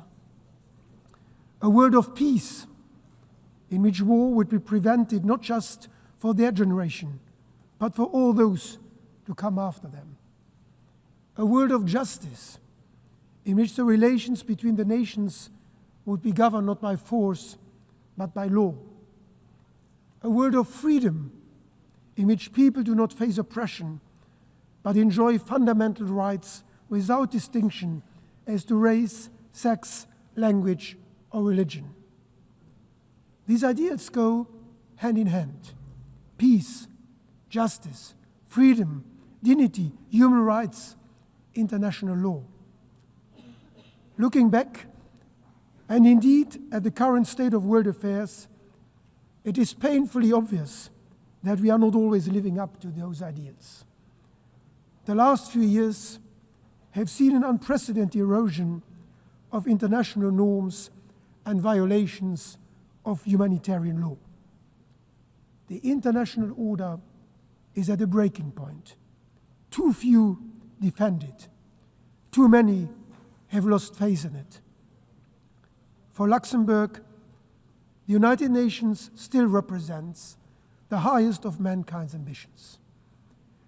As much as the United Nations represents these ideals, it represents a different method, a paradigm shift in the way countries deal with each other and their common challenges. Words, not weapons. Diplomacy, not warfare. Solidarity, not confrontation. The establishment of the United Nations 8 years ago was not the end of the journey to peace. It was the beginning. That journey must be made anew every single day. One that Luxembourg will always be ready to pursue. That journey of dialogue and cooperation, together with all others willing to work for peace. Because war, with all its horrible results, is nothing but the final expression of that radical unwillingness to compromise at the root of all human conflict, that stubborn refusal to even listen to the other side. It is this uncompromising spirit that starts wars, creates divisions, and hinders progress, leaving all of us worse off. The United Nations, however, represents the opposite spirit. It stands for the relentless pursuit of compromise, for the formidable power of reconciliation. But the United Nations as an institution cannot work wonders. Its success depends on all of us. It will work, its ideals can be achieved when we adopt this spirit, in all our decisions. When we work for comprehensive, just and lasting peace in Ukraine, respecting Ukraine's sovereignty, self-determination, and territorial integrity. When we work for an immediate ceasefire and full humanitarian access in Gaza, as well as at the same time for the immediate release of all hostages. When we work for the implementation of the two-state solution, with the State of Israel and the State of Palestine living side by side in peace and security. To maintain that objective, this week Luxembourg formally recognized the State of Palestine.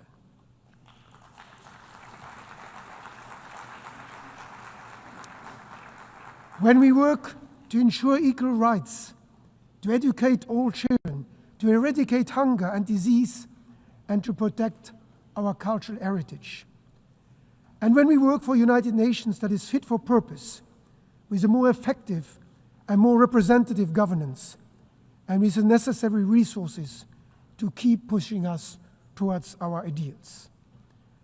Luxembourg will be a reliable partner in all these efforts, because we know the value of a stable, multilateral world order. We knew it 8 years ago when our predecessors signed the Charter, and we know it today as one of the largest per capita donors to official development assistance, consistently contributing 1% of our gross national income. Just this week, Luxembourg signed 4 new strategic partnership frameworks with crucial UN agencies. Because the sad lesson of history is that, in the end, when war ends and the dust settles on ruined cities and unnecessary cemeteries, that uncompromising spirit must still give way. And we must still live together. We must still talk and work with each other. We still share a common planet and a common humanity.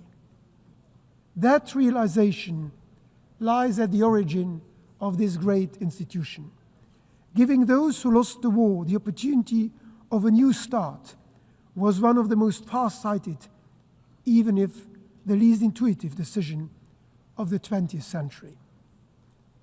So I call on all countries to honor the promise made to mankind in San Francisco, that humanity would work together to abandon war and seek peace by taking a new approach, by following a different spirit, the spirit of the United Nations. One that puts dialogue first and makes every effort to settle differences by peaceful means, through mutually acceptable compromises. Let's do it to honor those working here and across the world in the interest of all of humanity, for food security, for refugee protection, for global health, for our environment. Let's do it to honor those generations before us who built this institution, giving us the opportunity to turn their legacy of hope into reality. And above all, let's do it to honor the generations yet to come, who have every right to expect growing up in a world of peace, freedom, and prosperity. Let's recall this spirit today, and let's remember it every day. Every day is a new opportunity to match our words with action, because ultimately, history will judge us by what we do. The United Nations can continue to count on Luxembourg in word and in deed. Thank you.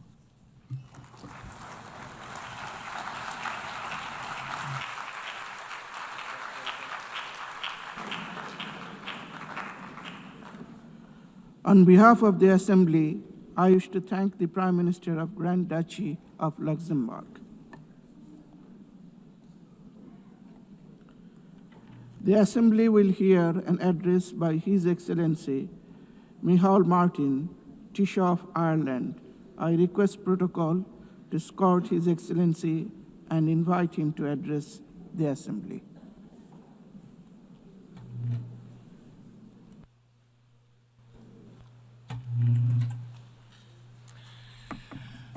President of the General Assembly, distinguished heads of state and government, Secretary General, Excellencies, friends. It is important to remember what brings us together every year. 80 years ago, the world was emerging from the most savage conflict in our history. 80 million people lay dead. A deliberate industrial-scale genocide aimed at obliterating Europe's Jewish population saw 6 million people murdered, a monstrous crime that remains unsurpassed in human history. People were targeted for death because of their ethnic identity, their sexual orientation, their disability. Cities were laid waste, throttled by siege, firebombed into oblivion, or pulverized by the first and only use of atomic weapons in war. Humanity had descended into the abyss. This United Nations was the phoenix that rose from that darkness the highest expression of our commitment to unite our strength to maintain international peace and security. It was the best attempt by those who had seen the worst of humanity to offer a different path to future generations. Dag Hammarskjöld, UN Secretary General in the 1950s, captured the reality of that vision best when he stated, "The United Nations was not created to take mankind to heaven, but to save humanity from hell." Since Ireland joined in 1955, the United Nations has been the cornerstone of our foreign policy. There is no member state more committed to its ideals. There is no member state more determined to ensure it succeeds in its mission. And like all member states, we depend on the UN Charter and the protections of international law for our security and well-being. At a time when the world risks slipping back into an order in which might is right and some voices count more than others, it is up to us as leaders to reassert and to insist on the primacy of international cooperation. President, the Universal Declaration of Human Rights states that the recognition of the inherent dignity and of the equal and inalienable rights of all members of the human family is the foundation of freedom, justice, and peace in the world. I am deeply concerned by the constant pushback on human rights norms that has accelerated in recent years, against women's rights and gender equality, against LGBTQ+ rights. I call out the brutal Taliban for their denial of the most fundamental rights of Afghanistan's women and girls. Ireland continues to work tirelessly to oppose all attempts to dilute existing international commitments and human rights standards. We reaffirm our commitment to honour and comply with the universal nature and the individuality of human rights. To demonstrate that commitment, we will run for a seat on the Human Rights Council from 2027 to 2029. President, conflict is always and everywhere a sign of human failure. Conflict destroys lives. It devastates economic development. It leaves scars and divisions that take generations to heal. We in Ireland know that from experience. On Friday of last week, the Irish and British governments agreed a new framework for addressing the legacy of the conflict in Northern Ireland. The Good Friday Agreement would not have been possible without the support and engagement of the international community, and we are ready to offer the same to others. The Irish people are enormously proud of our 67 years of continuous UN peacekeeping, especially our engagement with UNIFIL and close connection to Lebanon. We remember the members of our defence forces who paid the ultimate price. Continued support for UNIFIL will be essential over the next 15 months to support the efforts of the Lebanese authorities, given the complexity and scale of the challenges in the region. President, in Sudan, a grave humanitarian catastrophe is unfolding. It is more than 2 years since war broke out, and it has unleashed the most unimaginable human suffering on the civilian population. More than 150,000 people are already dead. 12 million people displaced. Vicious sexual violence against women and children. Famine declared throughout the country. The world has failed Sudan. To our collective shame, we have not given this most destructive of wars the same focus and attention as conflict in other parts of the world. But a child in Sudan has the same value, the same right to life and a peaceful childhood as a child born anywhere else in the world. The conflict in Sudan is a human catastrophe that risks wider stability in the region. It must be stopped. And Ireland fully supports the work of the Secretary-General's personal envoy for Sudan, Madame Ramtane Lama Madama, to achieve a negotiated ceasefire, an immediate humanitarian response, and a durable peace. The perpetrators of war crimes in Sudan must be held to account. The jurisdiction of the International Criminal Court should be extended to all of Sudan. 80 years ago, Europe had more reason than most to say never again. Yet today, brutal and bloody war has returned to European soil.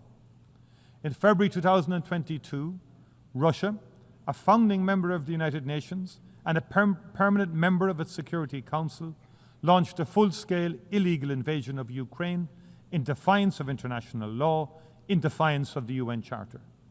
It has prosecuted the war with a willful and reckless indifference to its human consequences. Tens of thousands of Ukrainians have been killed and maimed. Millions have been forced to flee their homeland. Millions more internally displaced. Russia has deliberately and cynically targeted civilians and civilian infrastructure. It has caused immense environmental devastation. Cities such as Mariupol, Kharkiv, and Bakhmut have been bombed to rubble. Prisoners have been mistreated, children abducted. President Putin has thumbed his nose at every attempt to bring about a ceasefire and negotiations, including those led by President Trump. There are no signs whatsoever that he is ready for peace. He has refused to meet President Zelensky. He has again intensified Russia's attacks on civilians and civilian infrastructure in Ukraine. He has sought to test the resolve of Ukraine's neighbours, sending drones into Polish and Romanian airspace. He should know that it will not work. He should appreciate how strong the people of Ukraine are and how unbreakable their resolve to defend their country and its independence. And those of us proud to be part of the coalition of the willing in support of Ukraine will stand with them, shoulder to shoulder, for as long as it takes. If Russia chooses not to come to the table, the world must increase economic and political pressure on it until it does. With our European Union and international partners, we will strengthen and tighten our sanctions. And we will also work to increase support for Ukraine. We will put in place the security guarantees that Ukraine needs to underpin any future peace agreement. Ireland strongly believes that Ukraine is part of the European family and that its future lies within the European Union. We will continue to work with our EU partners to ensure its journey towards membership advances as quickly as possible. President, I come now to Gaza, a catastrophe of the most monumental and consequential kind. It is not possible to describe the scale of the physical and psychological suffering endured by the Palestinian people for 2 long and brutal years. Ireland stands in full solidarity with them. We acknowledge those who have worked in the most unimaginably difficult circumstances to preserve and sustain life, to treat the injured, to prevent the displacement and destruction of a people and their rich and irreplaceable cultural heritage. At the heart of this vital effort have been UN agencies and workers, most especially UNRWA. And we remember those among them who have lost their lives. And we pay tribute to the extraordinary bravery of the medics. We honour the journalists who have worked tirelessly and without regard to their own safety to ensure that nobody can ever say, "We did not know." What is happening in Gaza cannot be justified or defended. It is an affront to human dignity and decency. It is an abandonment of all norms, all international rules and law. We are witnessing hunger being used as an instrument of war. Babies starving to death while aid rots at the border. People shot while desperately seeking food for their families. The deliberate targeting and destruction of schools, hospitals, mosques, cultural institutions. The killing of doctors, aid workers, journalists. Dislocation and displacement over and over.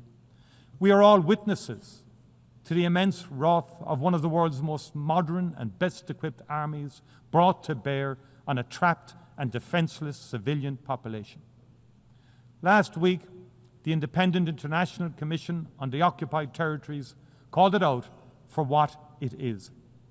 Having examined carefully Israel's conduct of the war since 2023, as well as the actions and statements of senior Israeli military and political figures, it concluded that Israel is responsible for the commission of genocide in Gaza. Genocide, the gravest of crimes in international law. All signatories of the Convention on Genocide are obliged to act to prevent and to punish it. We cannot say we were not aware. In January of last year, the ICJ put all states on notice of the plausibility of the State of Israel committing genocide in its military operations in Gaza. And the court has been clear. Where state parties are able to contribute to the prevention of genocide, they are obliged to employ all means reasonably available to them so as to prevent genocide as far as possible.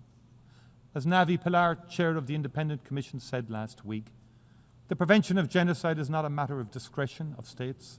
It is a legal and moral obligation, and it admits no delay. All members of this United Nations must reflect on what more they can do. And I especially call on those who have influence to use it urgently to maximum effect. I call on those who have provided and who continue to provide Israel with the means necessary to prosecute its war to reflect carefully on the implications of their actions and the consequences for the Palestinian people.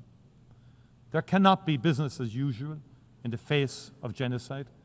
As Navi Pilar has made clear, to do nothing is not neutrality, it is complicity. Ireland has intervened in the South African case at the ICJ. We have recognized the state of Palestine. We are legislating against the import of goods from the occupied territories. We will act to prevent those members of the government of Israel who have been instrumental in fomenting the unfolding disaster in Gaza from entering our country. We will continue to work with like-minded partners across the world to bring this human catastrophe to an end. There must be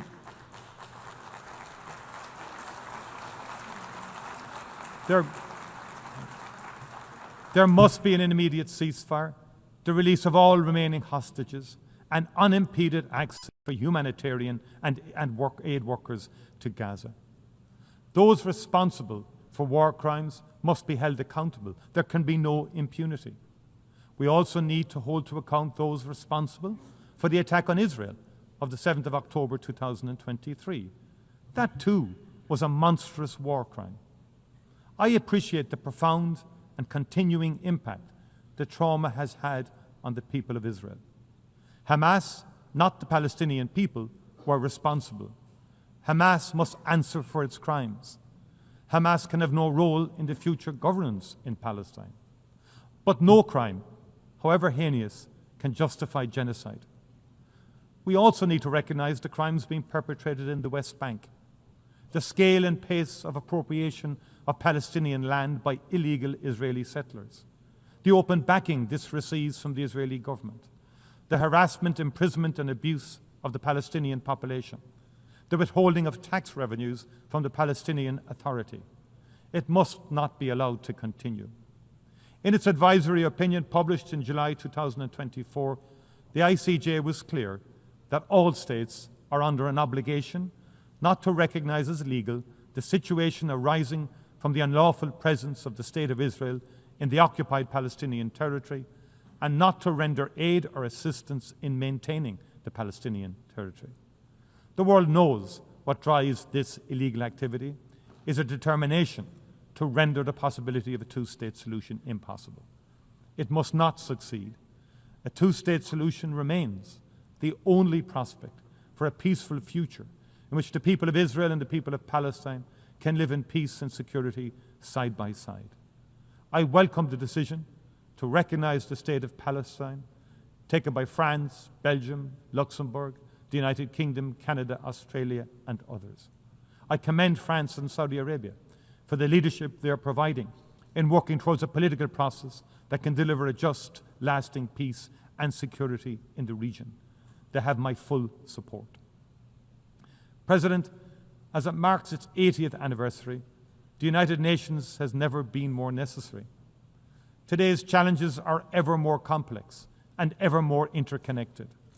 They cannot be solved by any country or region acting alone.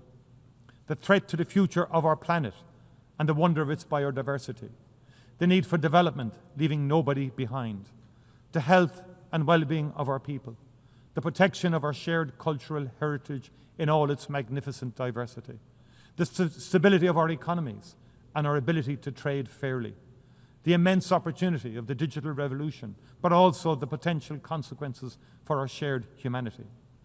The United Nations is not perfect, and it needs to reform to reflect a very different world.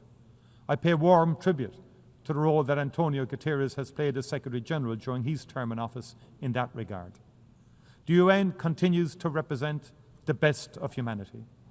If it falters, it is not because it is no longer relevant, it is because we as leaders have let it down. Let this be remembered as a time when we reaffirmed our commitment to multilateralism, to the rule of law, to a reformed United Nations fit for purpose and for the future. As we did in the Charter, let us seek to save this and future generations from war. Let us reaffirm our faith in fundamental human rights, the dignity and worth of each human person. Let us work to establish conditions in which justice and respect for international law can be maintained. And as we pledged in the Charter, let us never cease to promote social progress and better standards of life for all in ever larger freedom. Thank you very, very much indeed. Thank you.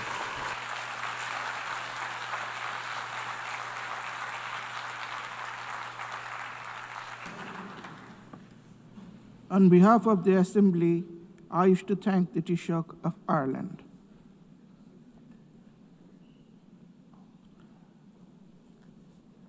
The Assembly will now hear an address by His Excellency Muhammad Yunus, Chief Advisor of the Interim Government of the People's Republic of Bangladesh. I request protocol to please escort His Excellency and invite him to address the Assembly.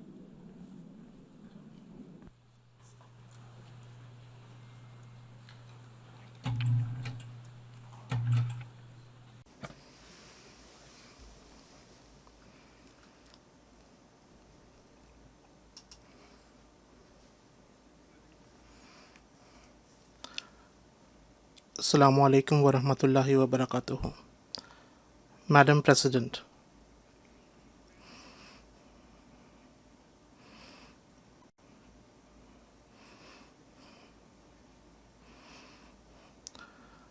I congratulate all member states on the 80th anniversary of the UN Charter.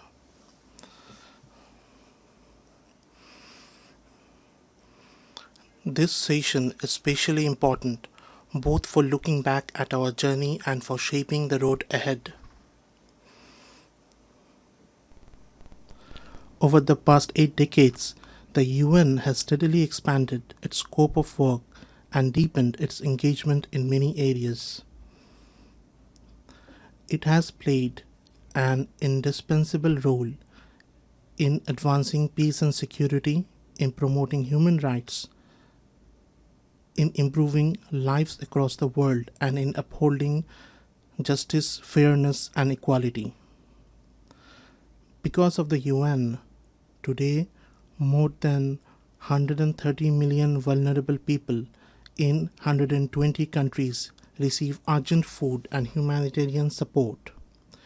Nearly 45% of the world's children are immunized through its efforts.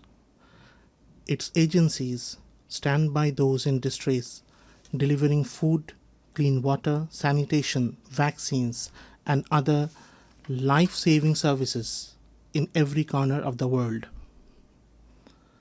At the same time, we have also witnessed the limitations of the UN in resolving conflicts between states and in confronting major global challenges. Yet, on the whole, its role has been overwhelmingly positive and beneficial for humanity. Madam President, last year, in this August Assembly, I spoke to you from a country that had just witnessed a popular uprising. I shared with you our aspirations for transformation. Today, I stand here to tell you how far we have come on that journey. Out of every 100 people on this planet, nearly 3 live in Bangladesh. But our story is not important because of our numbers, nor because of our geopolitical location. Our story matters because it is a reminder of the extraordinary power of ordinary people. It matters because it inspires hope among nations everywhere that no matter how deep the crisis, no matter how impossible the solution may seem, the path to renewal is never lost. Madam President, Bangladesh was born in 1971 through a bloody struggle for equality, for human dignity, and for social justice. Yet the very rights for which we shed blood so much, the very freedoms for which we sacrificed so much, have been denied again and again over the past 5 decades. Time and again, spearheaded by our youth, the people of Bangladesh have risen, endured sacrifice, and reclaimed those rights. This year, we mark the first anniversary of the July uprising. It was our youth who stood up. It was our youth who defeated tyranny, and it was our youth who opened the path to a new journey of building a just and equal society. The responsibility to carry that vision forward was placed on my shoulders and those of my colleagues. Rebuilding a devastated economy and state demanded nothing less than profound institutional reforms. We could have chosen the easy path, reforms imposed by executive order. But we chose the hard path, reforms built through inclusion and sustained through consensus. We chose the path that endures. Our goal is clear: to create a democratic order where power is balanced, where no autocrat can ever return, where no elected leader can destroy democracy, and where those who are meant to protect the people can never again prey upon them. To realize this vision, we established 11 independent commissions on governance, judiciary, elections, public administration, law enforcement, anti-corruption, women's rights, and other vital areas. These commissions consulted citizens, studied deeply, and produced detailed proposals for reform. To anchor these reforms in permanence, we created a National Consensus Commission, which brought together more than 30 political parties and coalitions. Its aim was simple yet historic: to forge a collective pledge that transcends party line. That effort succeeded. On the first anniversary of July uprising, we stood together on one stage and announced the July Declaration, a time-bound commitment to reform. That commitment means that no matter who wins the next election, the reform process will not stop, will not reverse, and will not be undone. Now, as we prepare for next elections in February next year, we remain steadfast in carrying forward reforms that place citizens at the center. Our focus is unchanging: transparency, accountability, and the rule of law. Madam President, within weeks of assuming office last year, I invited the UN High Commissioner for Human Rights to Bangladesh. The task was clear: to investigate and document human rights violations and atrocities committed by the fallen autocracy. Their team carried out field investigations and submitted a detailed report. Along with their findings, they made important recommendations to ensure that such crimes are never repeated. We have incorporated those recommendations into our national reform process. Even before the last General Assembly session, Bangladesh acceded to the International Convention for Protection of All Persons from Enforced Disappearance. we are now drafting necessary legislation to give full effect to its provisions at the national level. This year, we joined the optional protocol to Convention Against Torture, and we are working to establish an independent national mechanism to prevent torture in line with its requirements. To strengthen our transformation from a repressive authoritarian system into a democratic order that protects human rights, we have also authorized a 3-year mission of the Office of the High Commissioner for Human Rights in Bangladesh.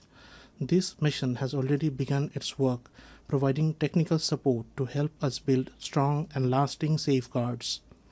All these steps and commitments reflect the aspirations of our people, and those aspirations are clear: to build a democratic, inclusive, and pluralistic society. Madam President, at the heart of our development strategy lie 3 guiding principles: good governance, social inclusion, and sustainable development. From the bitter lessons of the past decade and a half, we know this truth. Without accountability, development is temporary. Without accountability, development is fragile. Infrastructure projects driven by corruption and narrow political interests not only burden the economy, they fail to serve the people. When we assumed responsibility, we uncovered the vast scale of corruption and theft of public resources and the severe economic vulnerability it had created. We are determined to put an end to this so that development is never again used as an excuse to plunder the wealth of the people. To stabilize the fragile economy, we have taken difficult but necessary reform decisions. Among the most important reform is the revenue collection system.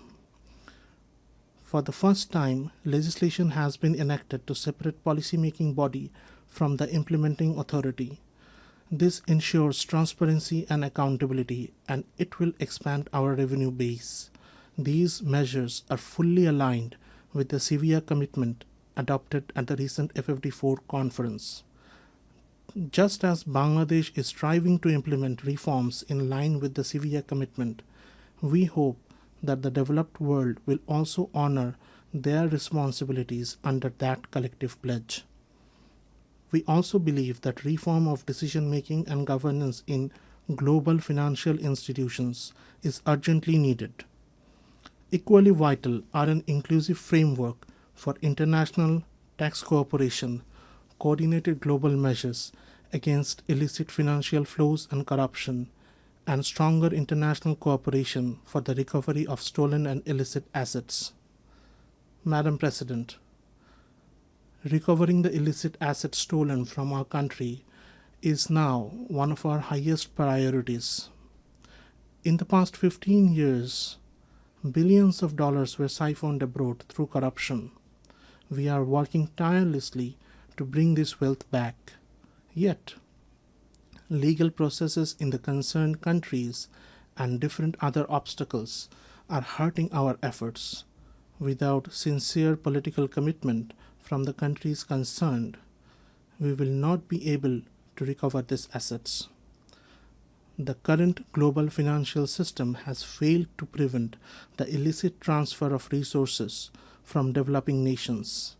In some cases, the very rules of international financial institutions have enabled the movement of vast sums of illegal money into tax havens around the world. I call upon those countries and institutions that shelter such stolen assets: do not be complicit in this crime. Return the wealth to its rightful owners, the farmers, the workers, and the ordinary taxpayers.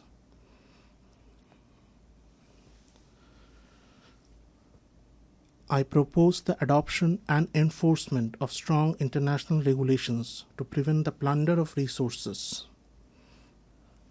from developing countries and to ensure their return when stolen.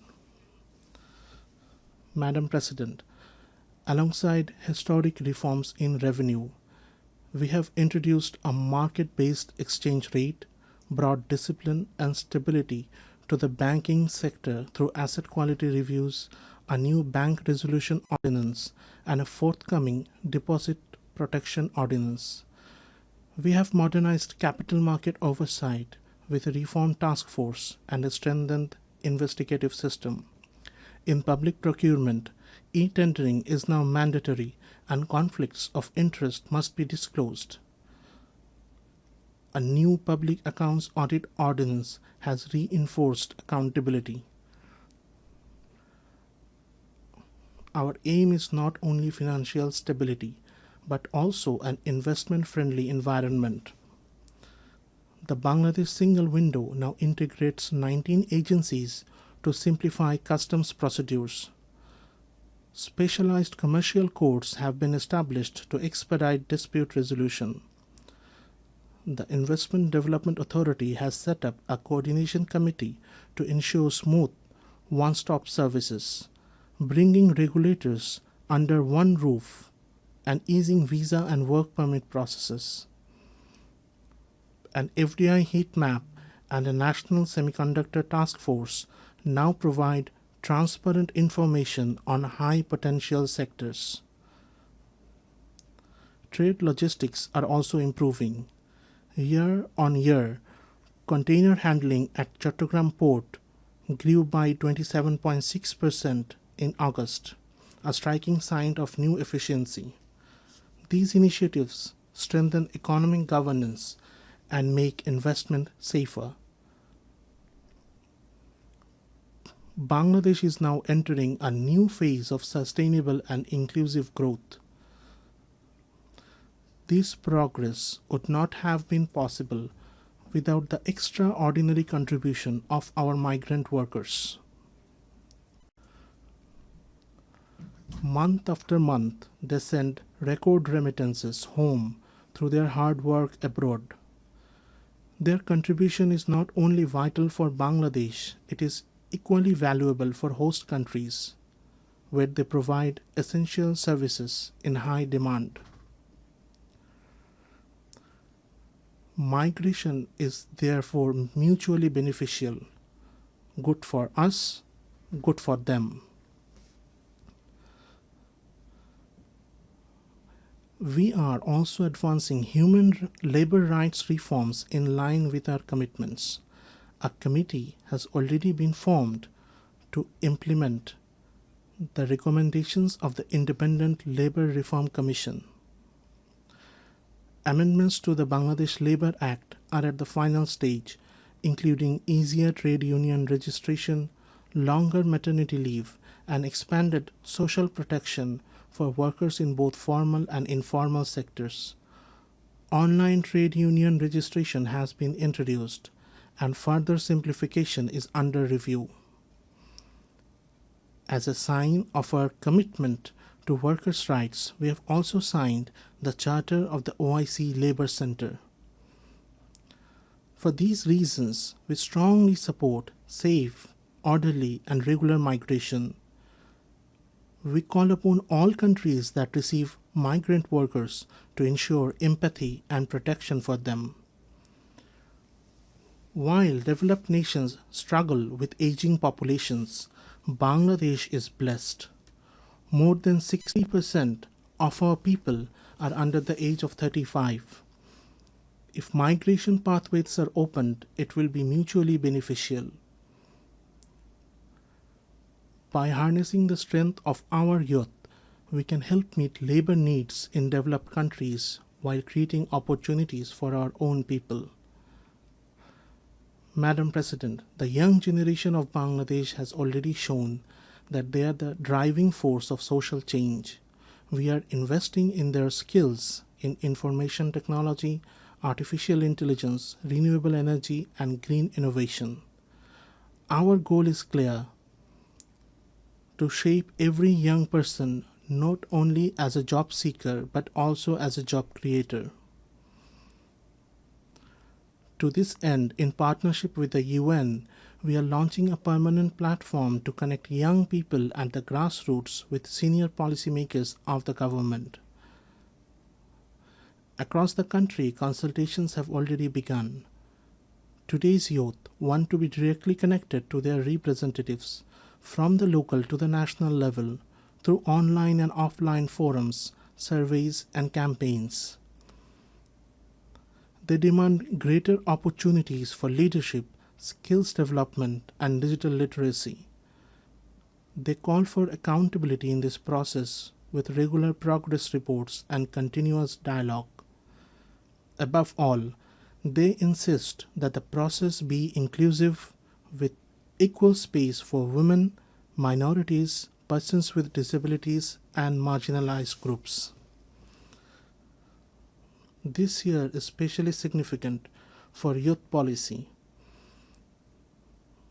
as we celebrate the 30th anniversary of the World Programme of Action for Youth. It is not only a moment to address the challenges of today's young people, but also to anticipate the crisis they will face tomorrow and to begin shaping the solutions. In this fast-changing technological era, one of our deepest concerns is the widening digital divide facing youth in developing world. Quantum computing, artificial intelligence, large language models, modern communication systems, these must not be biased, and their benefits must be shared fairly with all. If not, we risk creating an entire generation who will see themselves as excluded, marginalized, and treated unjustly. Such a generation will be vulnerable to every harmful temptation. We believe that to shield young people from this risk and to spread the benefits of technology to all, technological innovation alone is not enough. We also need social innovation. Almost half a century ago, we introduced the idea of microcredit.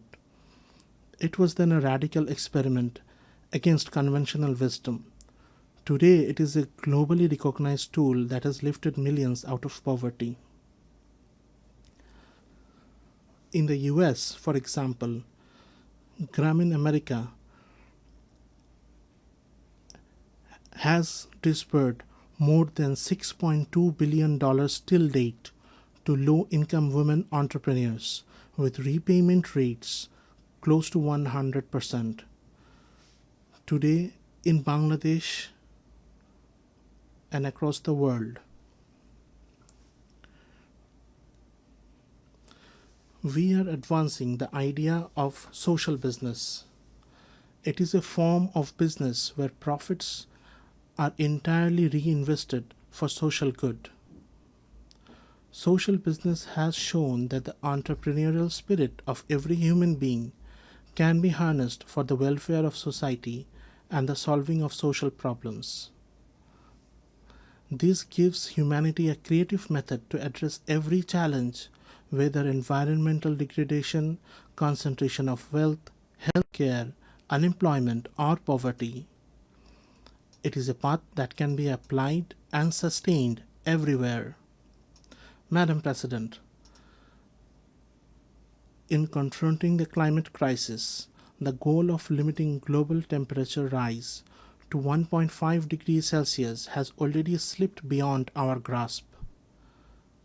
The annual pledge of $100 billion in climate finance has not been met.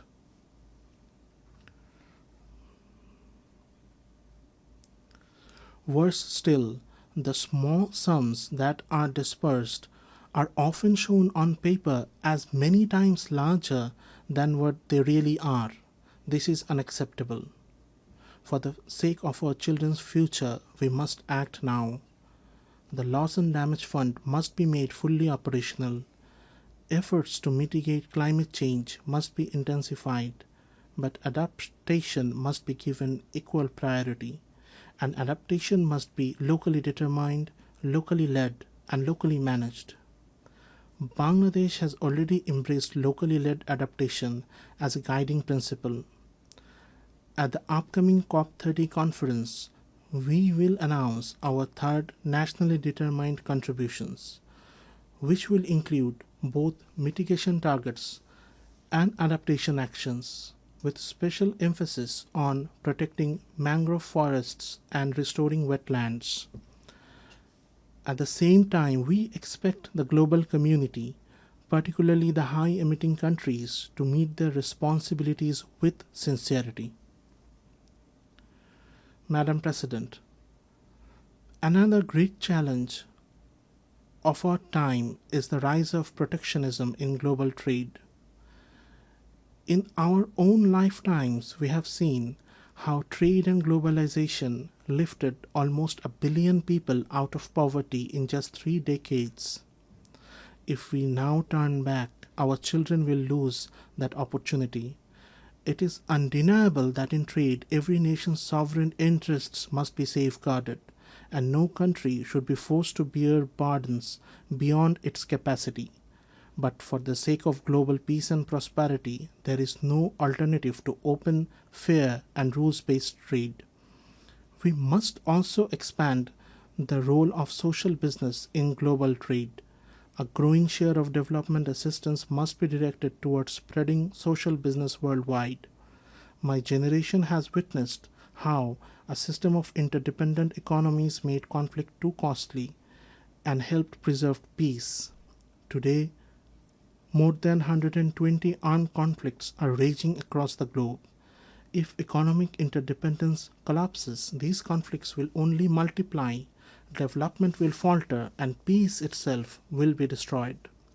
Madam President, the ongoing conflict in our neighboring country Myanmar has created a situation of deep concern for the entire region. It threatens not only regional stability, but also the prospects for the safe return of the forcibly displaced Rohingya sheltered in Bangladesh. 8 years on, the Rohingya crisis continues without any solution in sight. Moreover, Bangladesh faces a slow but regular flow of the Rohingyas seeking protection.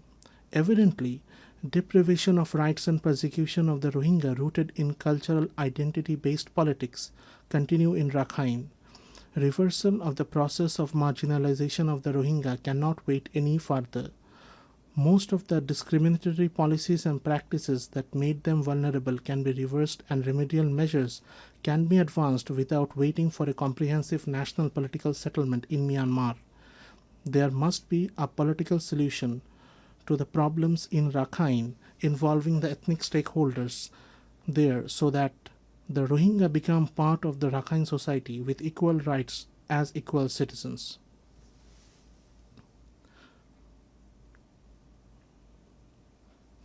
Towards this end, a sustainable repatriation in safety and security must lead the process for restoration of their rights and their ultimate reintegration with dignity. Bangladesh has been drawn into this crisis as the second victim after the persecuted Rohingya. Yet, we must remember that the Rohingya crisis is not a bilateral issue with Myanmar.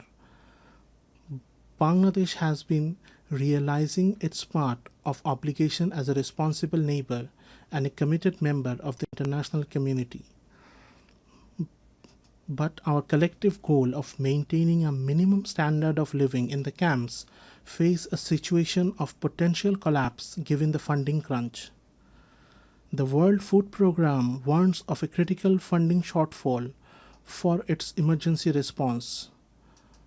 Without urgent new funding, monthly ration may have to be halved to a paltry $6 per person, pushing the Rohingya deeper into hunger, accentuating their malnutrition, and forcing them to resort to desperate measures. Further cuts will no doubt intensify protection and security risks transcending much beyond the camps. Hence, I call upon existing donors and to come forward with enhanced contribution and potential donors to make announcements of generous contribution to prevent this catastrophic situation. The international community, beyond new and enhanced funding for humanitarian assistance, must apply pressure on Myanmar or the non-state actor in Rakhine to bring positive changes there and to seek political solutions urgently. The neighboring countries must assume their responsibilities. Bangladesh will remain available for any assistance or contribution needed towards stabilization of Rakhine that the international community collectively agrees. Bangladesh expects that the upcoming high-level conference on 30 September will galvanize global resolve and generate concrete international support for the Rohingya, with the topmost priority of diversified and additional funding. Parallelly, It must agree on a process with time-bound deliverables as part of a globally accepted roadmap towards seeking permanent solutions to the Rohingya crisis. Madam President, this year, conflicts have scarred almost every corner of the globe, in Europe, in South Asia, and in the Middle East. We live in the most densely populated region of the world. Nowhere else do so many nuclear-armed states exist in such close proximity. That is why we in Bangladesh deeply understand the urgency of disarmament and the prevention of nuclear proliferation. We call for the revival of global arms control treaties that have grown weaker with time.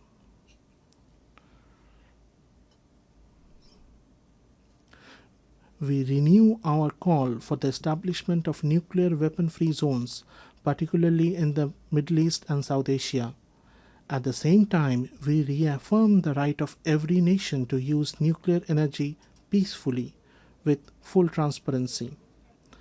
As a responsible nation, even before commissioning our first nuclear power plant, Bangladesh this year acceded to the Joint Convention on the Safety of Spent Fuel Management and on the Safety of Radioactive Waste Management under the IAEA.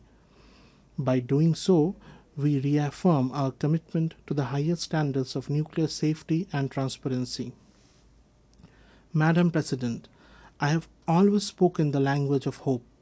I have never believed in frightening people into action, but today I must depart from that habit, for the truth before us is frightening. I must warn, extreme nationalism, geopolitics that thrive on suffering of others, and indifference to human pain are destroying the progress humanity has built through decades of struggle. Nowhere is this tragedy more visible than in Gaza. Children are dying of hunger, civilians are being killed without distinction. Entire neighborhoods, including hospitals and schools, are being wiped from the map. We do agree with the UN Independent International Inquiry Commission that we are witnessing a genocide happening live. Unfortunately, on behalf of the humanity, we are not doing enough to stop it. If this continues, neither future generations nor history will forgive us. On behalf of the people of Bangladesh and of conscientious citizens across the world, I once again make a strong appeal. The two-state solution must be implemented now through the establishment of an independent state of Palestine with East Jerusalem as its capital. Only on the basis of the pre-1967 borders, with Israel and Palestine living side by side in peace, can justice be done. Madam President, in Bangladesh, we believe that we must build a culture of peace, one that rests on the values of tolerance, non-violence, dialogue, and cooperation at every level of society. For more than 3.5 decades, Bangladesh has stood among the leading contributors of UN peacekeepers. This is living proof of our enduring commitment to global peace and security. Even today, nearly 6,000 Bangladeshi peacekeepers are serving in some of the world's most volatile regions under the UN flag. And 168 of our peacekeepers have made the ultimate sacrifice in line of duty. Research has consistently shown that UN peacekeeping missions are more sustainable and effective than unilateral interventions. We therefore call for clear and achievable mandates and adequate funding for peacekeeping operations. We must also give the highest priority to the safety of peacekeepers and ensure accountability for crimes committed against them. Bangladesh also actively promotes multilingualism, both at home and internationally, because we believe that linguistic and cultural diversity deepens mutual understanding. In the 21st century, there is no place for hatred, intolerance, racism, xenophobia, or Islamophobia in any society. Yet today, disinformation and hate speech have become matters of grave concern. In the aftermath of the last year's popular uprising in Bangladesh, certain vested groups deliberately spread false narratives, and such disinformation continues even now. The problem has been compounded by the deliberate use of fake news and artificial intelligence-driven deepfakes, which make the situation even more dangerous. We must work together to confront these distortions before they erode trust among people and weaken the bonds of social harmony. Madam President, one of our top priorities is the empowerment of women. In the words of our national poet Qazi Nazrul Islam, whatever in this world is great, whatever is good and everlasting, half of it has been created by women and the other half by men. In reality, in many important fields today, the contribution of women is greater than half. This month, for the first time, Bangladesh published the Unpaid Household Production Satellite Account. It shows that women perform more than 85% of unpaid care and household work, with a value equivalent to over 16% of our GDP. Despite many obstacles, our girls are succeeding everywhere, from classrooms to boardrooms, from laboratories to sports fields. Recently, our women's football team won a regional championship, qualified for the Inter-Asian competition, and inspired millions across the country. My government's efforts to ensure women's safety, dignity, and equal opportunity continue. This year, we celebrate the 30th anniversary of the Beijing Declaration. On this occasion, we have strengthened our commitment to women's empowerment by announcing 4 national pledges under the Beijing Plus 30 Action Agenda to be implemented in the next 5 years. They include enacting a law to prevent and protect against sexual harassment, recognizing and valuing women's unpaid care and household work, increasing women's participation in politics and public life, and strengthening gender-responsive budgeting. Madam President, Bangladesh is committed to regional cooperation based on mutual respect, transparency, and shared prosperity. Through initiatives such as BIMSTEC, BBIN, Asian Highway, SASEC, we are advancing regional connectivity and trade. At the same time, we have expressed interest in joining effective regional forums like ASEAN, and we are working toward that goal. We also call for the revitalization of the South Asian Association for Regional Cooperation, SAARC. Established 4 decades ago, SAARC achieved notable progress in its early years and laid a strong foundation for regional cooperation. Despite political deadlock, its institutional structure remains intact. We believe SAARC still holds the potential to deliver welfare to the hundreds of millions in our region, just as ASEAN has done in its own. For shared development, there is no alternative to regional cooperation among neighbors. And when it comes to the use of shared natural resources, fairness and compassion must guide us. Bangladesh is firmly committed to peaceful regional cooperation in this area. That is why, as the first country in South Asia, we have recently joined the UN Water Convention.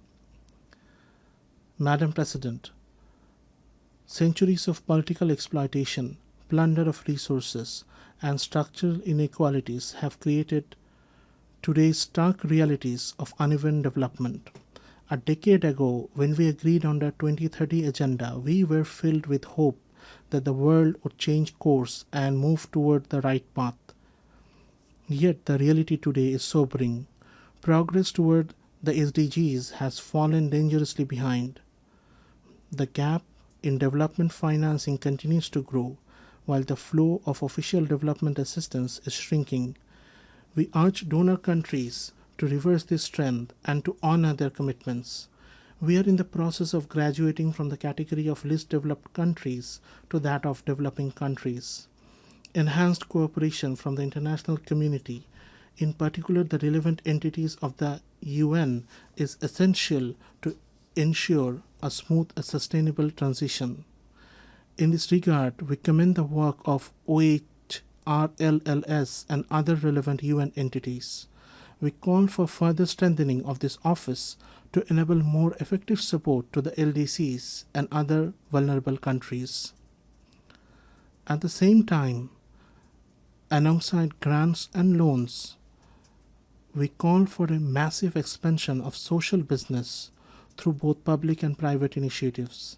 This new approach can bring benefit to both donor and recipient countries alike. It can inspire, it can encourage, and it can take human creativity to new heights. Madam President, we acknowledge the contribution of UN to Bangladesh's progress and development. We reaffirm our full confidence in its three pillars: peace and security, development, and human rights. At the beginning of my statement, I said that over the past 8 decades, the UN has shown time and again that multilateral diplomacy helps humanity live together in greater harmony. Yet, on its 80th anniversary, we must acknowledge that multilateral diplomacy is under strain. The tensions of unequal bilateral relations have once again proved that multilateralism remains our last and best resort. To keep the UN, the custodian of multilateralism, alive and vibrant, we call for full transparency and sincere dialogue among member states. The United Nations must continue to evolve and adapt if it is to meet today's challenges and fulfill our collective aspiration for multilateralism.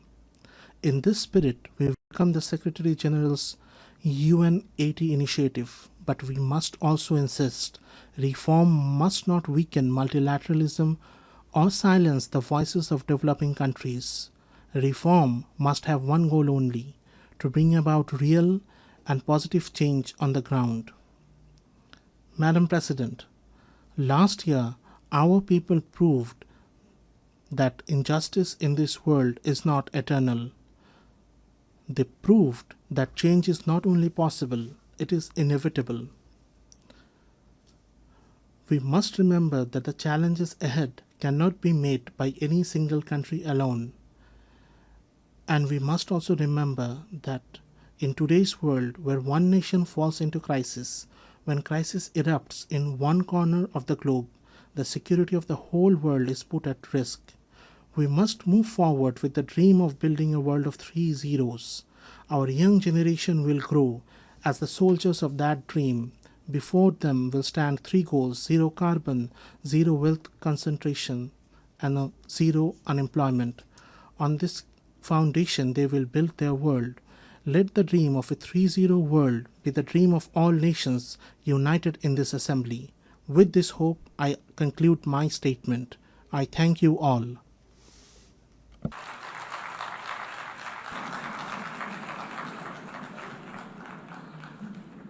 On behalf of the Assembly, I wish to thank the Chief Advisor of the Interim Government of the People's Republic of Bangladesh.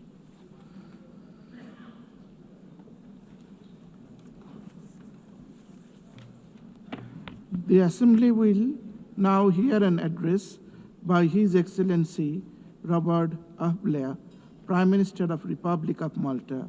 I request protocol to please escort His Excellency and invite him to address the Assembly.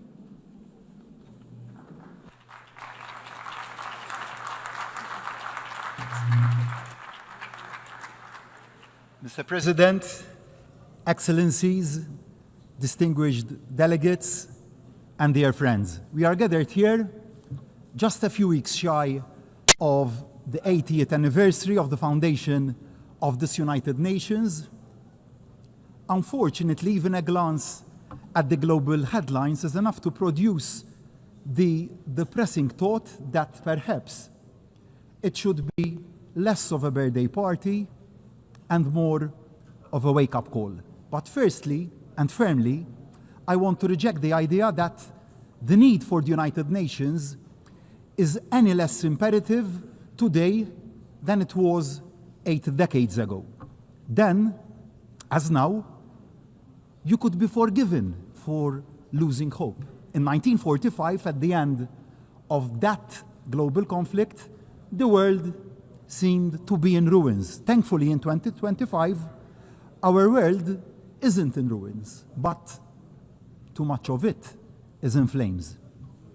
80 years ago, the leaders owed it to the millions who had lost their lives over 6 years of slaughter to never lose hope.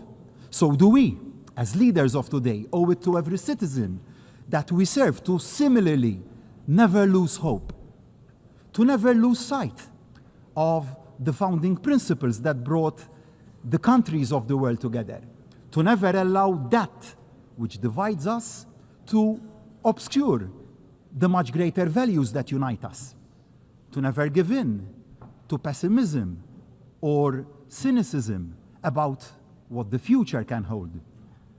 Now, don't misunderstand me. I am not blind to the magnitude of the challenges that our world faces. I know that fine words here in New York won't, by themselves, end conflict, hunger, or deaths by malnutrition.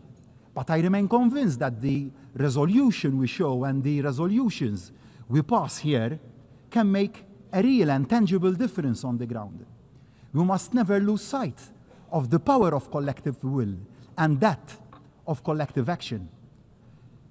Because while the 8 decades of the United Nations have seen far too much conflict and suffering, they have also seen human progress on a scale even the most optimistic of the founding fathers, who dared to dream that working together could work to transform the lives of ordinary people, would never have imagined themselves.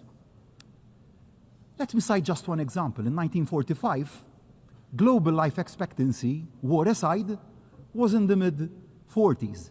Children born this year, in 2025, can expect to live in their mid-70s. Now, that didn't happen by luck or by accident. It happened by will and resolve. It happened by effort. And it happened also because of the positive work being conducted by the agencies of this United Nations. And it is not just in terms of life chances that the United Nations has had a positive, transformative impact. The values inscribed in the founding charter had a profound effect on the journey to self-determination of so many nations, like my own, Malta. In 1945, Malta was still a colony, a British military and naval base. In 2025, Malta is a proud republic since 1974 and independent since 1964, playing its part at the pivotal crossroads of 2 continents. So, the country I am honored to lead will never turn its back on the possibilities that the principles of our United Nations offer to deliver solutions to even the gravest of challenges. Perhaps the gravest of those challenges that the world faces is division. Barriers are being built when they should be coming down and dismantled. And those barriers really are already proving obstacles to the exchange of trade, innovation, ideas, of hope that our world needs. In thinking about this throwing up of barriers, I thought of some words of the late US President, Ronald Reagan. In his 1985 State of the Union address, he had said, there are no constraints on the human mind, no walls around the human spirit, no barriers to our progress except those we ourselves erect. And who can forget the 4 simple words which changed the course of history that President Reagan himself delivered 2 years later when he stood in front of the Berlin Wall and dared to say directly to the Soviet leader, Mr. Gorbachev, tear down this wall. So I say to each and every one of my fellow leaders, let us tear down the walls together. Let us dare to say the seemingly unsayable. Let us dare to achieve the seemingly unachievable. Let us dare to make the changes needed, no matter how seemingly overwhelming the odds. We must not be afraid also to make those changes closest to home in the very way this United Nations works. The biggest threat to the future of our United Nations doesn't come from those who want to tear it down, but it comes from those who say that in the face of that pressure, we should barricade ourselves in and reject the idea of change and reforms. It comes also from those who say that to admit imperfections and weaknesses in the way that we work is to give comfort to those who decry and belittle the very idea of the United Nations. That couldn't be more wrong. What empowers the opponents is any hint of an organization with its head buried in sand. A bunker, a fortress mentality would be fatal. The status quo simply isn't an option. We need to deliver a United Nations that is smarter and, of course, fairer. And we need to accelerate the pace of change to do just that. The change has also to begin at the top. I want to take this occasion to pay tribute to the Secretary General and his unwavering commitment and dedication to the cause of peace. Thank you, Antonio. But no one can say that the big power horse trading that has marked every single election of a Secretary General has been an edifying sight. We often reach the right outcome, and that is good and positive, but we certainly go the wrong way about it. We need to do better. The process to find a worthy successor to Secretary General Guterres must be a step change in the way that we work. The selection process must be transparent, inclusive, and based on merit, not political bargaining. The decision must be taken out of the corridors of this building and become a truly global conversation involving all member states, as well as civil society. As for the Security Council, its makeup reflects the world as it was in 1945, and not as it is in 2025. Malta begs the clamor for expansion and fairer regional representation. But it isn't just the composition that needs to change. The role of the Security Council needs to be elevated. It must serve as a greater counterbalance to the dominance of the larger powers.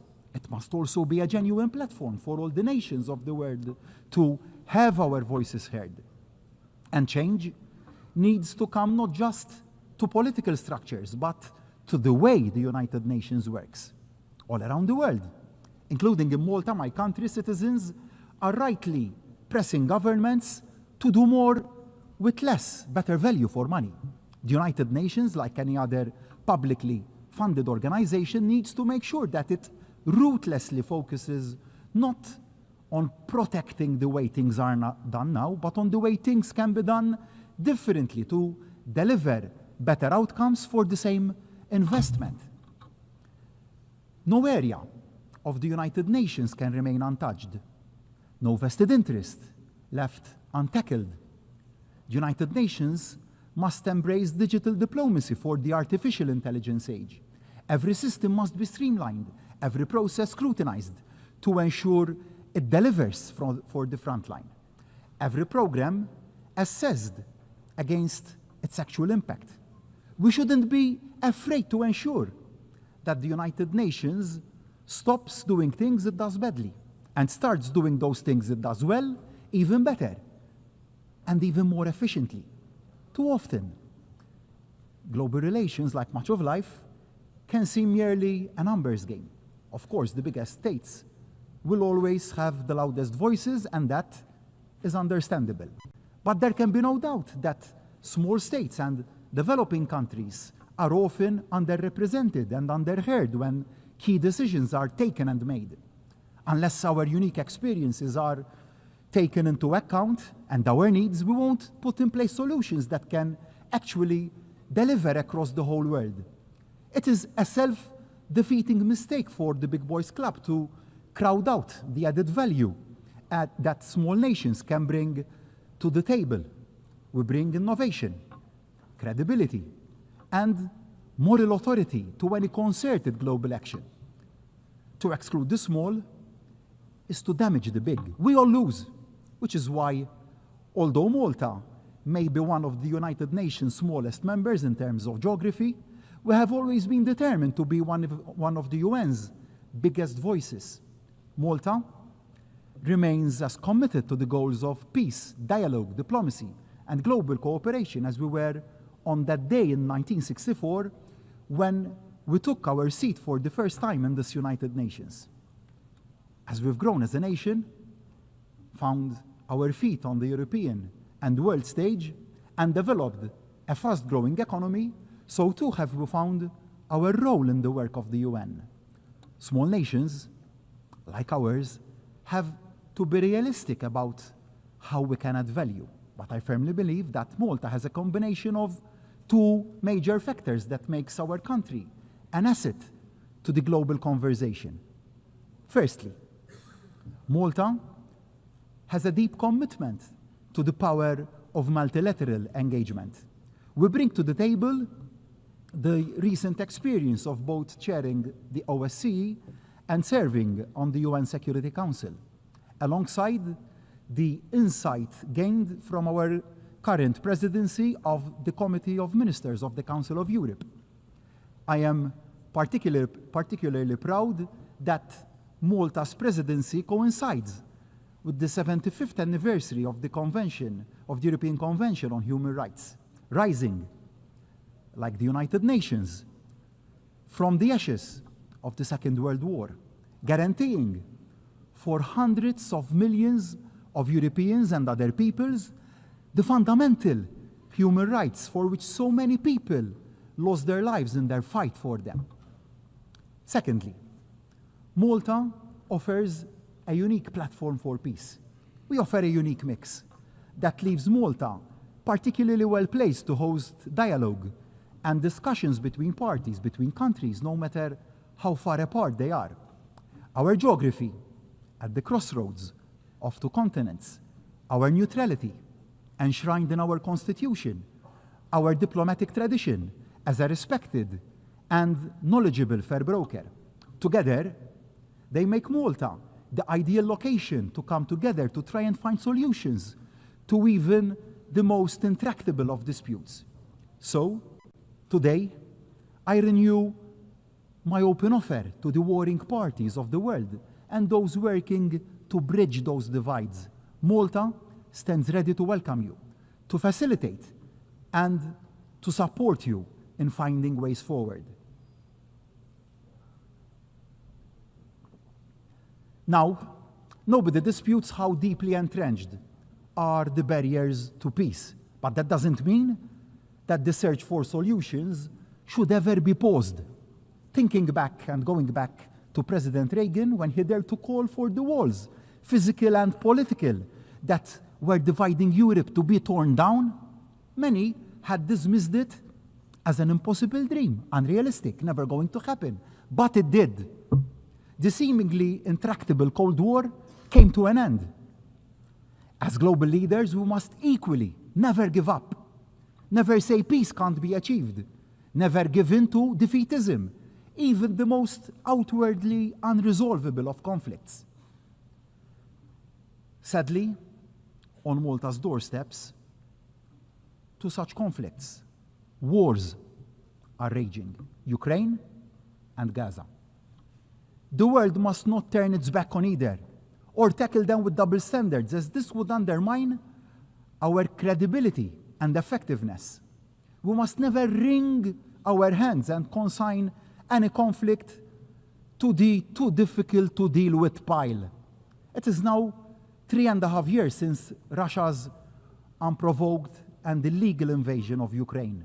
Malta remains resolute now as it was then in demanding a lasting and just peace that guarantees Ukraine's sovereignty. This is the only solution which will adhere to the spirit of both the UN Charter and international law. But that can only come about following a full and unconditional permanent ceasefire and the full participation of Ukraine in any future peace talks and decision-taking. Malta stands firmly with our fellow EU members in believing that we must keep the strongest possible pressure on the Russian economy to force the Russian government to see sense and engage in genuine and constructive dialogue. Slava Ukraini. So too, must there be an immediate and permanent ceasefire in Gaza. The suffering of so many thousands of innocent civilians must come to an end now. It must come to an end now. Yes, the remaining hostages must be released immediately by Hamas. International humanitarian aid must be allowed to flow in Gaza without impediment. It is so morally wrong and inhuman that so many innocent people are dying of hunger and severe malnutrition. These atrocities must stop now. We cannot allow the further killing of thousands of innocent people, babies, children, youth, the elderly, and the frail to continue and turn our heads the other way because of improper considerations. We cannot remain silent. Decisive and effective action needs to be taken without any further delay. I cannot bear to see anymore the physical and psychological pain and suffering in the eyes of the young children we bring over to Malta from Gaza to give them a better future. Children, young children with mutilated bodies who are supposed to be celebrating the innocence of their youth and the best period of their lives. The parents who have lost their young children. And I ask, why? When leadership should be about humanity and empathy, and not about who can inflict maximum damage to win a war or wipe out a nation or its people. I was proud this week to stand with other world leaders and add Malta to the growing list of allies recognizing Palestinian statehood. After tens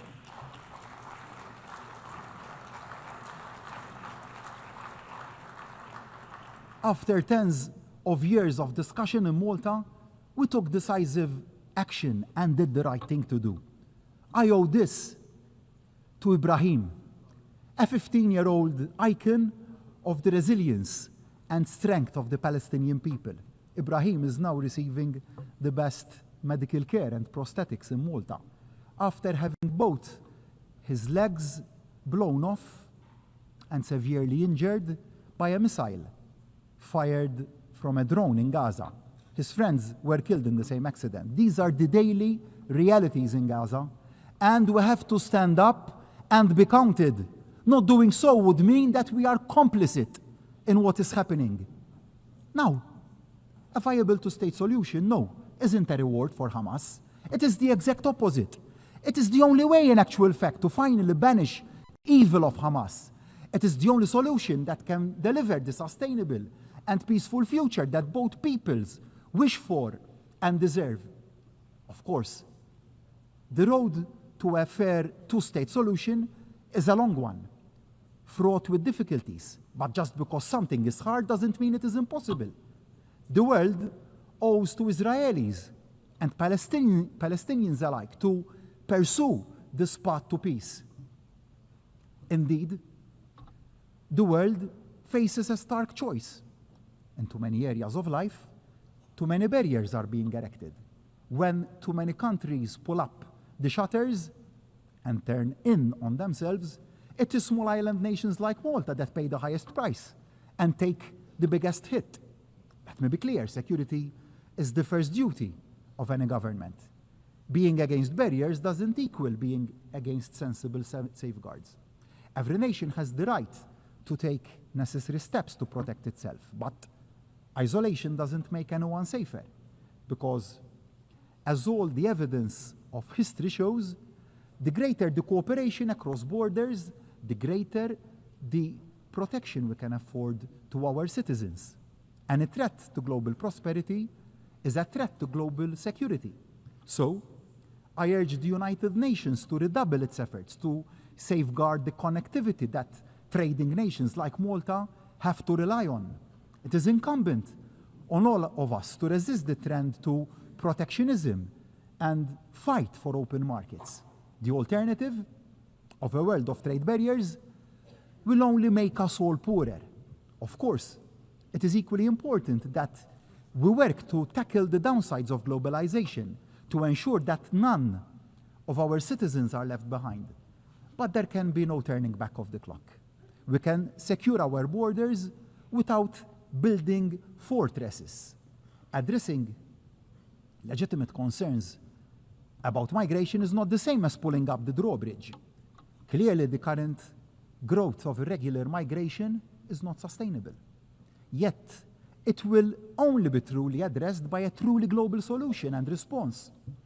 A coordinated response that is both humane and sustainable, that acknowledges the fundamental truth that migration is driven by poverty and conflict, driving migrants to risk their lives at the mercy of criminal human smugglers in search of a better future for themselves and their families.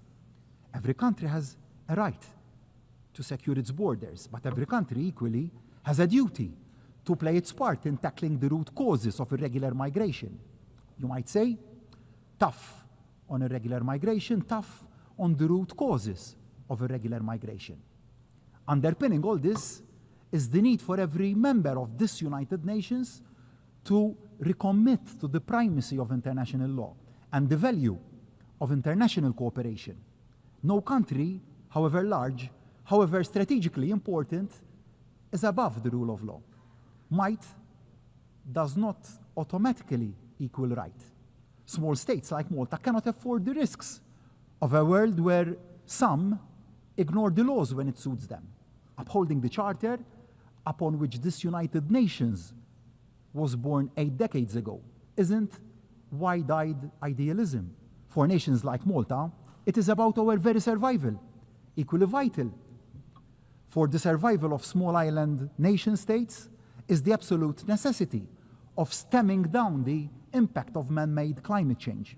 It would be too easy for a world waylaid by war to shrug its shoulders and claim it lacks the bandwidth to keep taking the actions needed to keep down the Earth's temperature. Malta, however, will keep working to amplify the voices of the small islands across the globe. As a small island state, we are at the front line of rising temperatures and rising sea levels. This isn't some theoretical threat. It is a challenge to our very existence. So Malta will continue to support indices like Corvi that bring home just how vulnerable small island states are to climate change. And we will maintain pressure for greater support to be given to those developing small island states where the threat is highest and fastest. But the cost of preparedness and adaptation is disproportionately high. They must be given the resources that they need to adapt. And the adaptation must not cause a financial burden on their citizens, to our citizens. Otherwise, we will lose their buy-in. And whilst reaching our climatic targets should, of course, not be put on the back burner. The competitiveness of our economies must also not be put on the back burner in the pursuit of those targets. Otherwise, we will miss the wood for the trees. Dear friends, let me conclude my remarks from where I began today. Yes, our world faces unprecedented challenges. In an age of instant communications, we are all exposed to the threats we all face like never before. They can seem utterly overwhelming. But as a world, we face two choices. We can give up hope, give up trying, or we can double down, step in and step up and never give up. Multilateralism is more important today than it was even in 1945.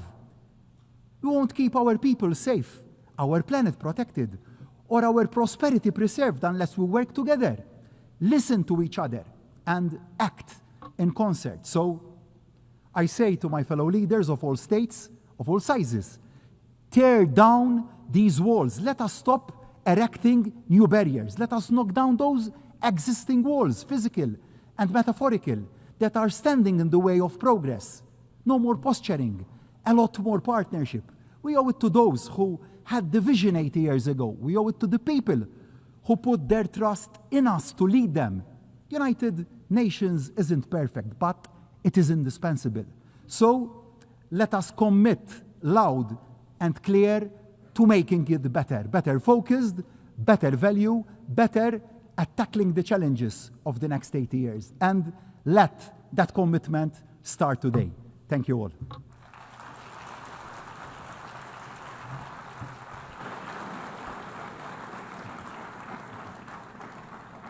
On behalf of the Assembly, I wish to thank the Prime Minister of the Republic of Malta.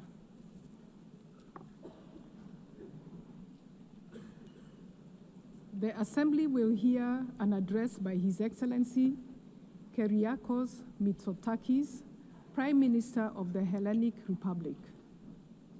I request protocol to escort His Excellency and invite him to address the Assembly.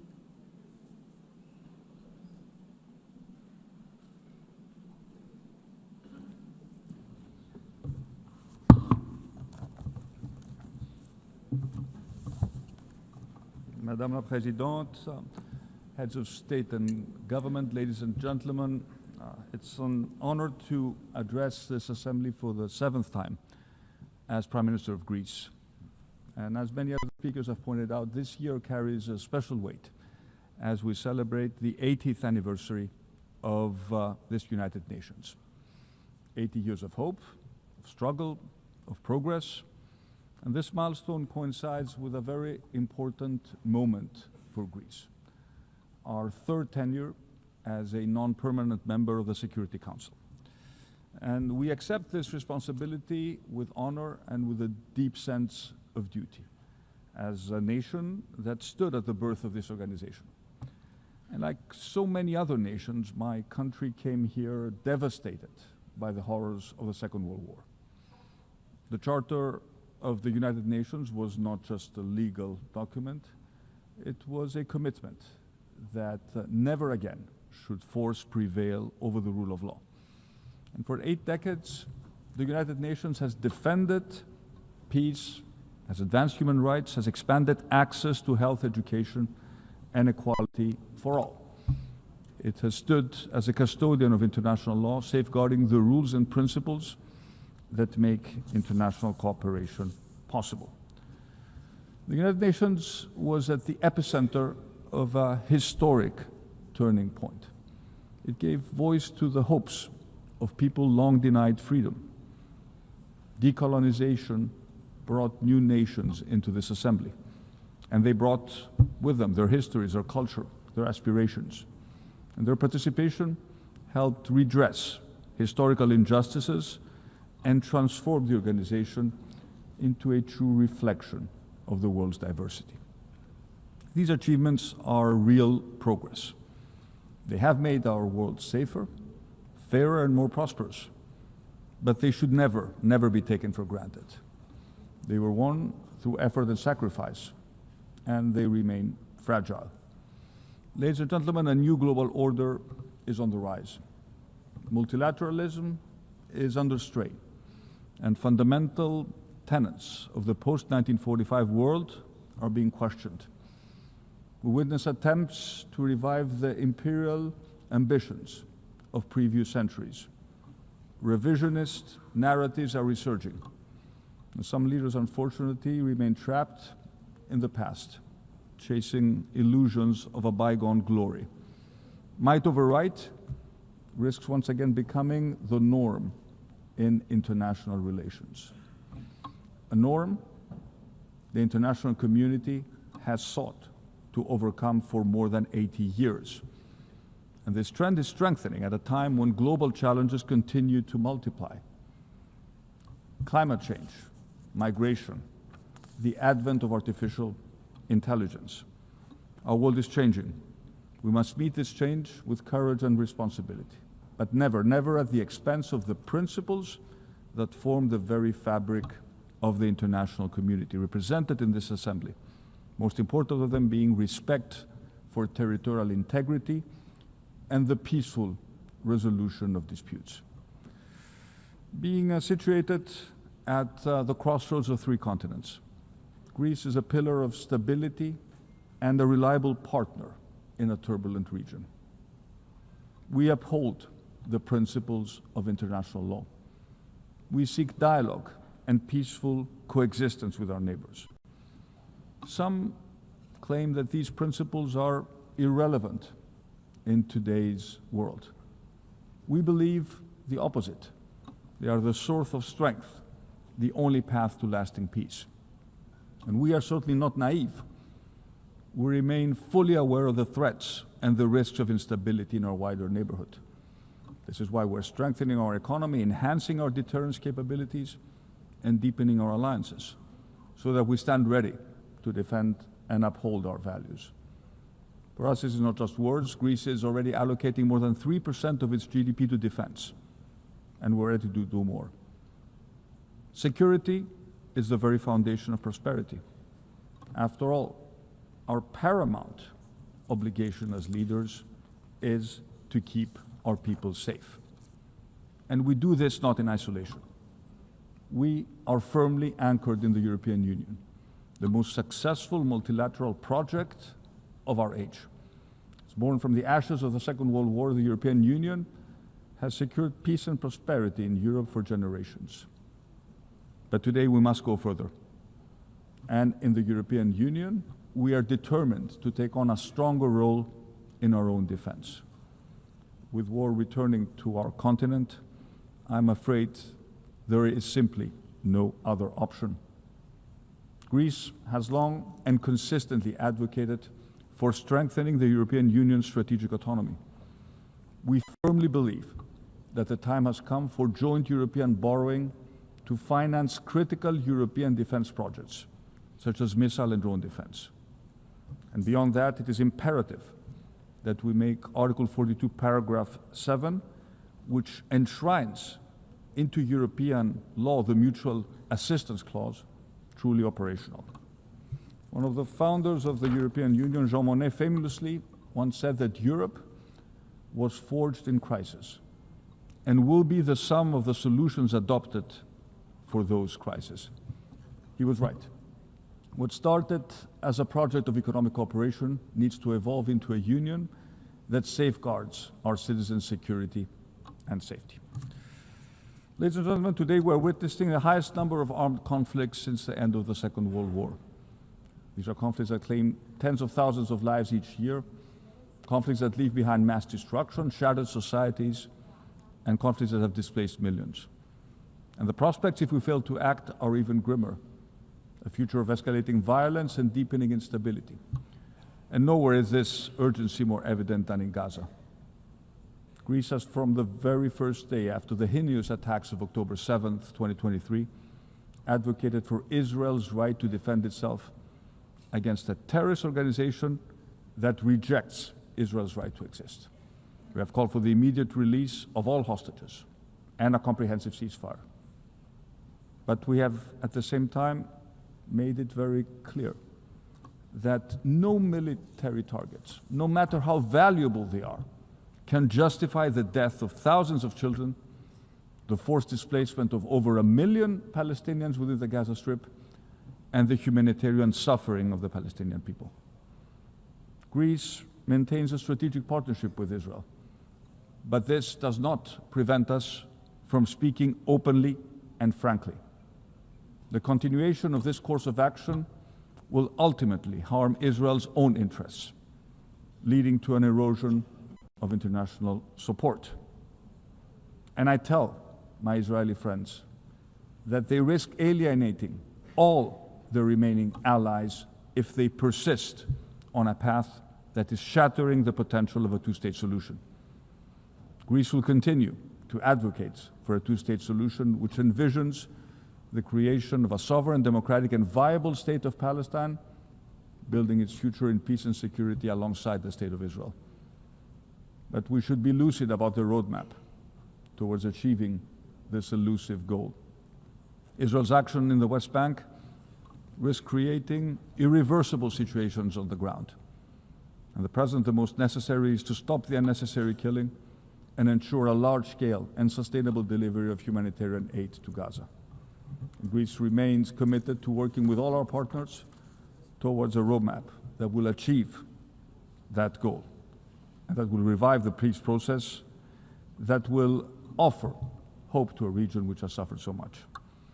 Ladies and gentlemen, the war in Ukraine is already in its 4th year. Ukraine's courageous resistance to Russia's aggression stands as a testimony of unparalleled bravery and remarkable resilience. The war in Ukraine is not just another regional European conflict. It's a fight for freedom, for democracy, for dignity itself. It's, above all, a defense of the rules-based global international order. We stand firmly and unconditionally with Ukraine in this struggle, and we will continue our unwavering support to the Ukrainian people who have the right to live in peace, in security, and freely determine their own future. And we appreciate President Trump's effort to reach peace, and we reiterate that a genuine peace process cannot begin without an immediate ceasefire. Let us be even clearer, there can be no peace formula without Ukraine at the table, and there can be no acceptance under any circumstances of borders redrawn by force. Gaza and Ukraine have monopolized the interests of this assembly, but another humanitarian catastrophe is unfolding, and unfortunately, it does not receive the attention it deserves. And I'm referring to Sudan. 2.5 years into a devastating war, civilians are paying the highest price. Millions are left without safety, dignity, or protection. And the figures are horrifying.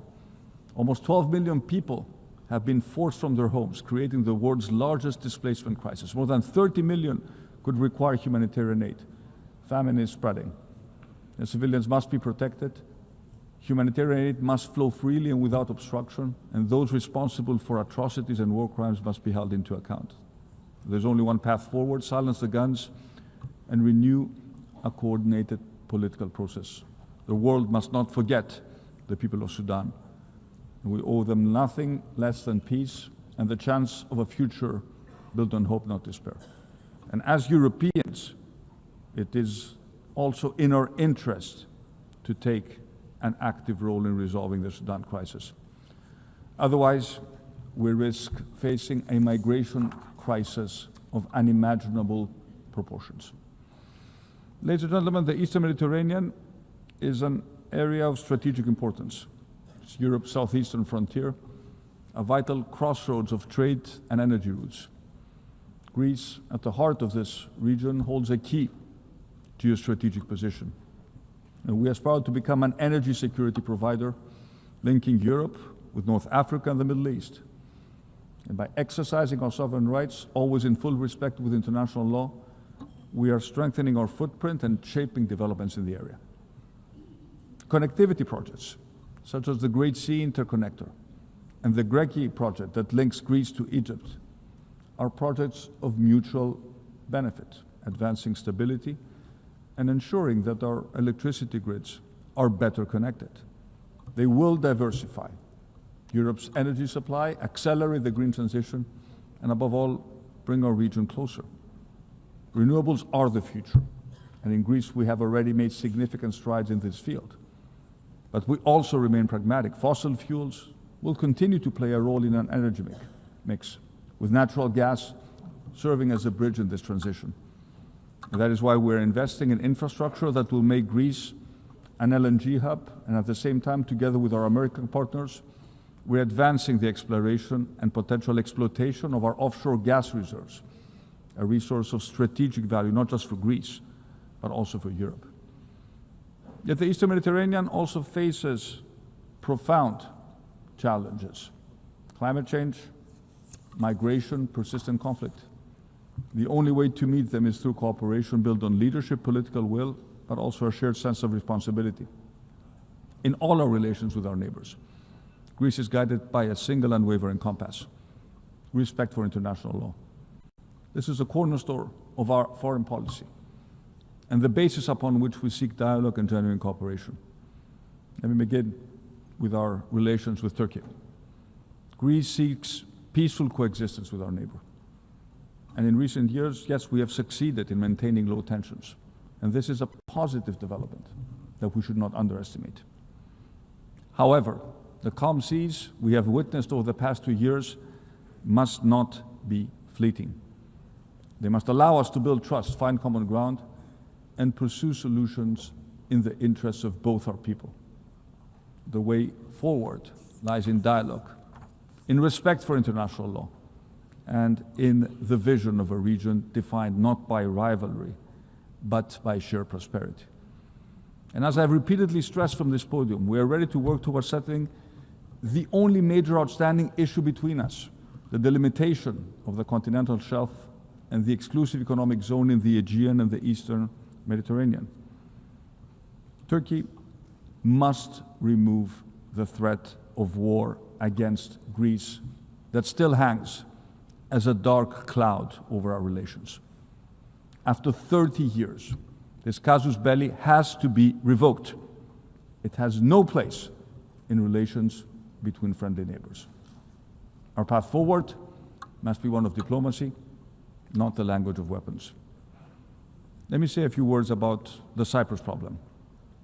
For 51 years, Cyprus has endured the consequences of Turkey's illegal invasion and continued military occupation. It's a blatant violation of international law and a constant strain to regional peace and security.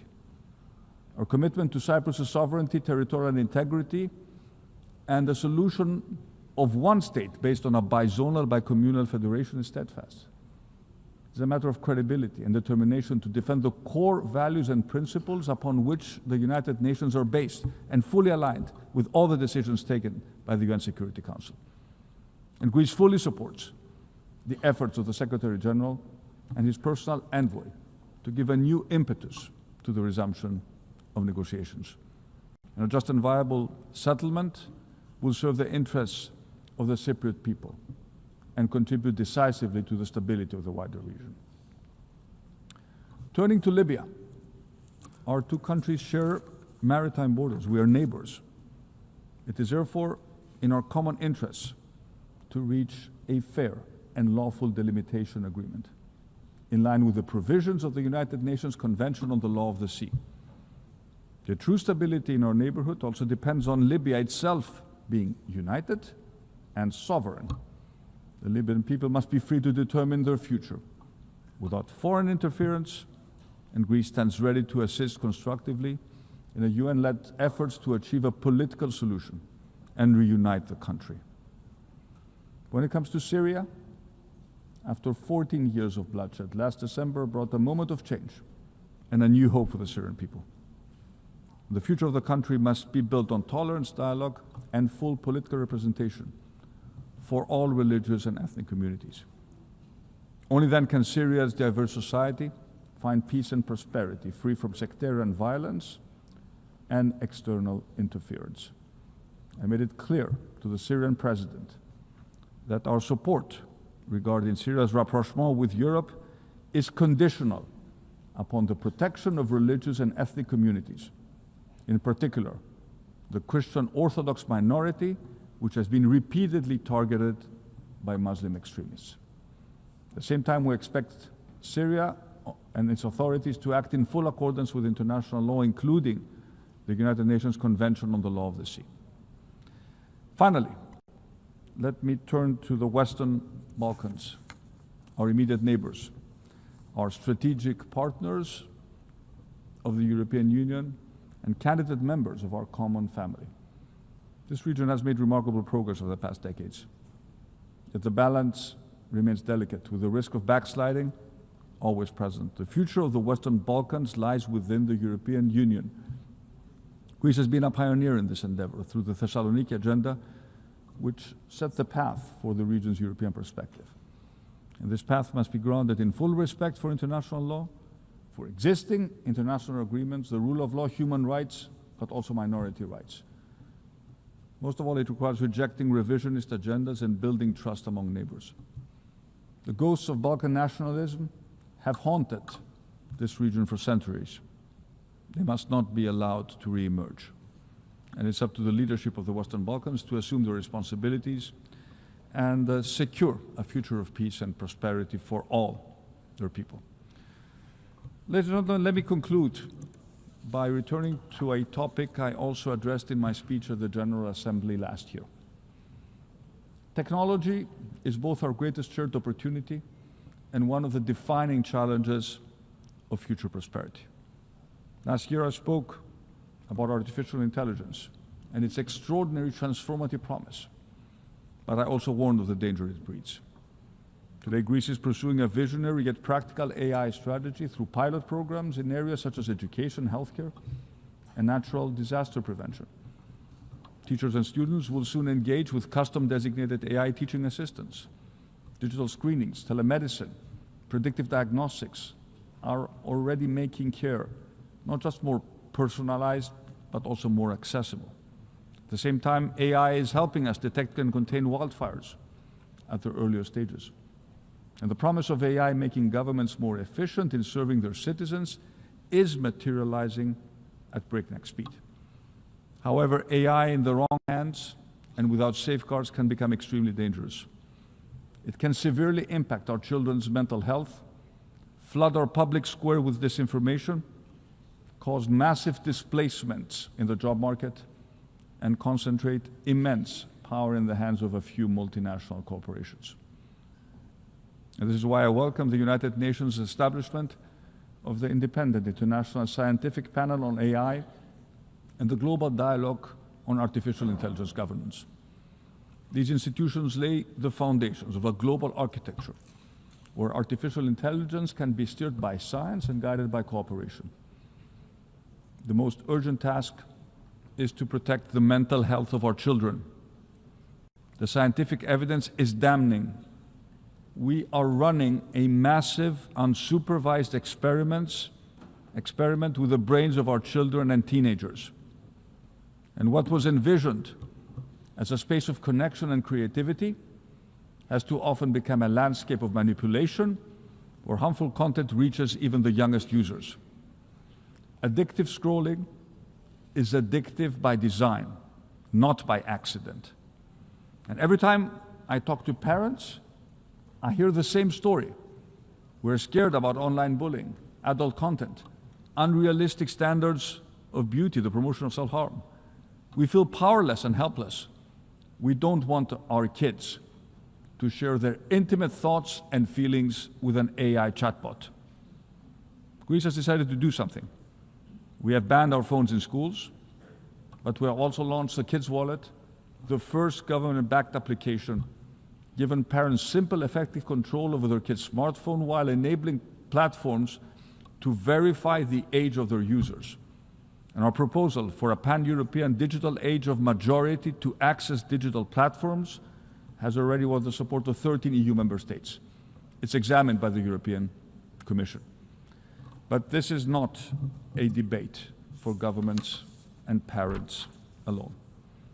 Just as society once set firm rules for smoking, drinking, and wearing a seatbelt, we must now confront today's challenge with equal clarity.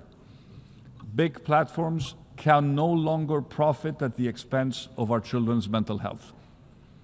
A business model built capturing our kids' attention through addictive algorithms that feed them what can justifiably be labeled as digital junk is simply not acceptable.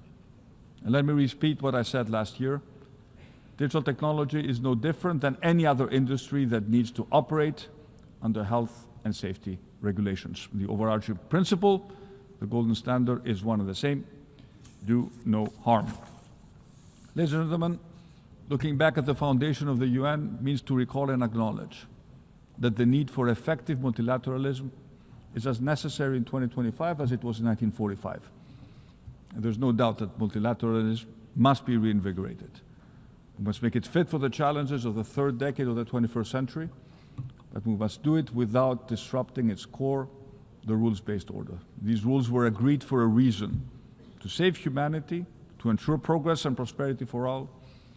Humanity has paid a very heavy toll through blood, destruction, and suffering to learn this lesson. And we must assume our responsibilities to future generations. Let us not be remembered as those who once again led the world to the brink, and let us not be the sleepwalkers of our time. This time there may be no way back.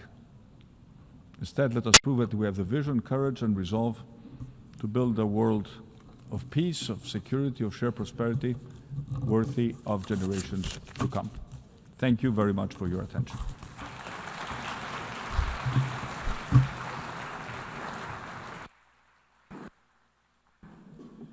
On behalf of the Assembly, I wish to thank the Prime Minister of the Hellenic Republic.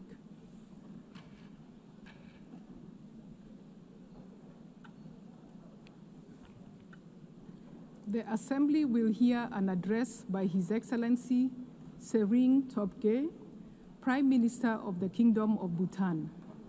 I request protocol to escort His Excellency and invite him to address the Assembly.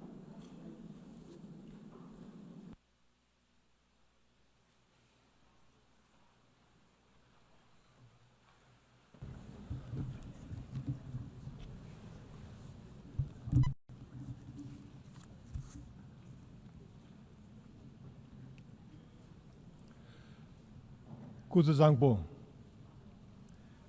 Madam President, Mr. Secretary General, Excellencies, distinguished delegates, I bring the warm greetings of His Majesty King Jigme and the prayers of the people of Bhutan for peace, harmony, and progress in our world. Excellencies, 80 years ago, from the devastation of the Second World War, the founders of the United Nations dared to imagine a world at peace. They chose cooperation over conflict, dialogue over division, and hope over despair. They built an institution to protect humanity from its worst instincts and higher risks. Today, our challenge is different, but no less urgent. A planet in a climate crisis, persistent poverty, and conflicts that shatter lives and erode trust among our nations. The Secretary General's UN 80 initiative calls on us to respond with renewed purpose to strengthen the UN's capacity to act decisively on peace, sustainable development, and climate action. Renewed purpose to restore its moral authority. Renewed purpose to make it fit for the purpose of our collective future. Bhutan believes in a United Nations that is representative, responsive, and effective. We seek a multilateralism that delivers results, not just resolutions. That is why Bhutan supports reform of the United Nations, including reform of the Security Council, expanding both permanent and non-permanent membership. A reformed Security Council must include deserving nations such as India and Japan, alongside other capable and leading countries to reflect today's complex realities. As we look toward the UN at 100, let us commit to a world where peace is the norm, where climate is stable, and where every child, no matter where they are born, has the opportunity to grow as productive members of our global community. Bhutan will be an active partner on this journey.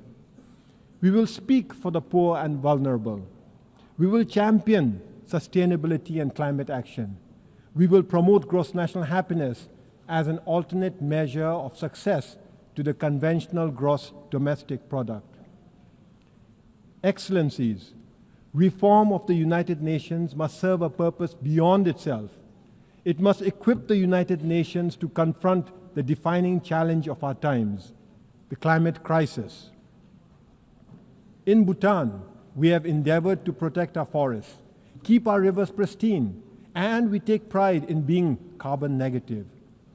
Each year, we sequester over 5 times more carbon than we emit, a contribution far exceeding our size and resources. Yet, we are already confronting the harsh realities of climate change. Our mountains are warming at nearly twice the global average. Centuries-old glaciers are shrinking at alarming rates. Rivers that once flowed steadily now swell unpredictably into destructive floods during the summer and often dry up in the winter. This is not a distant threat. It is here. It is now. And it demands immediate, urgent action. Every country must strive to reduce emissions and aim for carbon neutrality. This we know, yet global efforts remain far behind what the science demands. As of today, only 4 countries, Bhutan, Panama, Suriname, and Madagascar, just 4 countries are carbon neutral. At COP29 last year, our countries came together. The 4 countries came together to launch the G0 Forum, a coalition of carbon neutral nations committed to accelerating climate ambition. Our message is clear. Net zero cannot be the finish line. It must be the starting point. Every nation must work urgently to slash emissions and achieve carbon neutrality. On our part, we will share best practices from forest conservation to sustainable agriculture. We will share technologies from renewable energy systems to low-emission transport. We will champion nature-based solutions because forests and wetlands are not just landscapes. They are like vital organs, the lungs, the kidneys of our planet. And we will push ambition beyond pledges. We will demand measurable results. We invite all countries and partners to join G0 in this noble effort. The science is unequivocal. The solution exists. The only question is, do we have the will? Excellencies, while reform of the United Nations and urgent climate actions are essential, this alone will not be enough. We must now reimagine the future we want. According to the United Nations, over half of humanity now lives in urban areas. And by 2050, nearly 70%, close to 7 billion people, will call cities home. Cities drive over 80% of global GDP, but they also account for more than 70% of energy-related carbon dioxide emissions.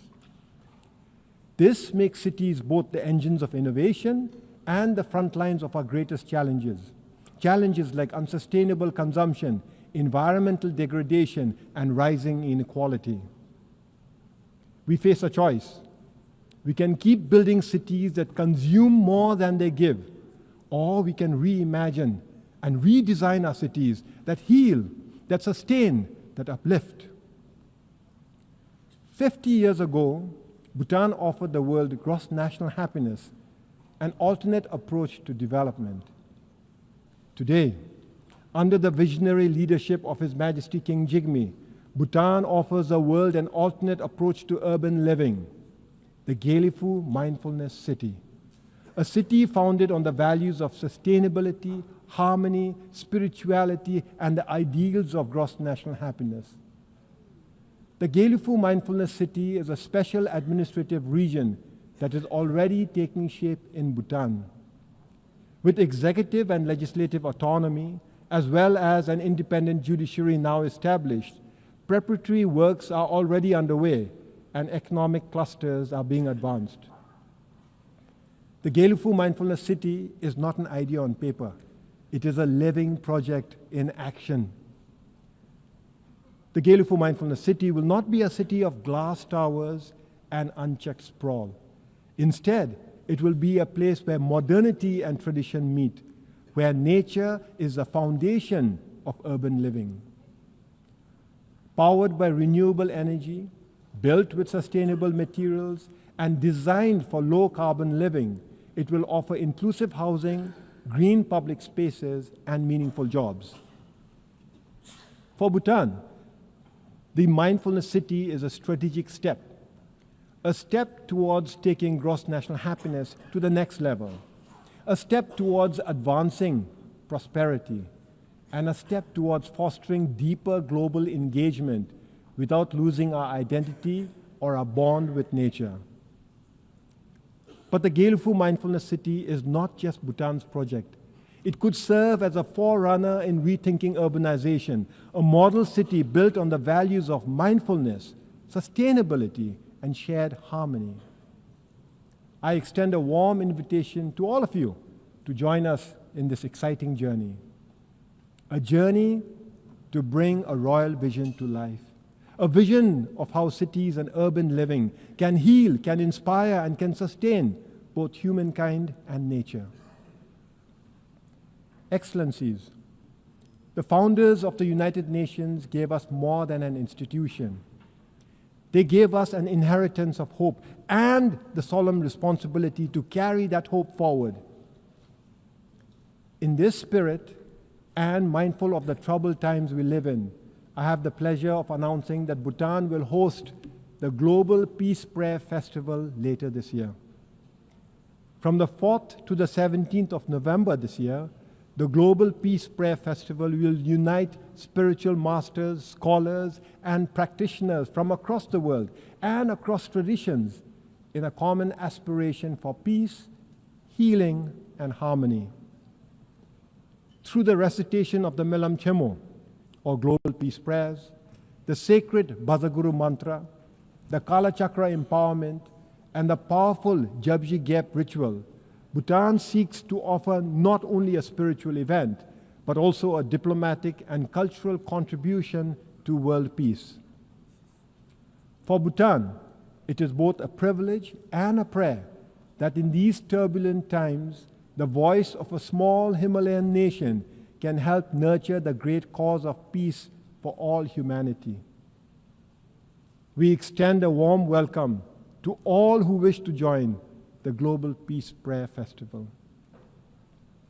Excellencies, this is our moment. Let ours be the generation that reforms the United Nations, the generation that confronts the climate crisis with urgency and unity, the generation that makes peace not merely the absence of war, but the presence of justice, opportunity, and dignity for all. And when the United Nations marks its 100th anniversary, we will proudly affirm that we honored the vision of those who came before us and inspired hope for those who will follow. Thank you for your kind attention. Tashidele.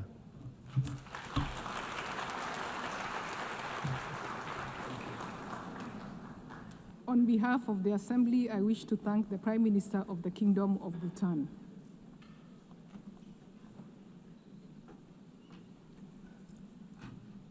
The Assembly will hear an address by Her Excellency Mia Amo Motli, Prime Minister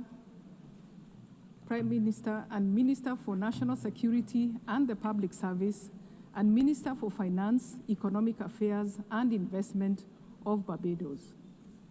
I request protocol to escort Her Excellency and invite her to address the Assembly.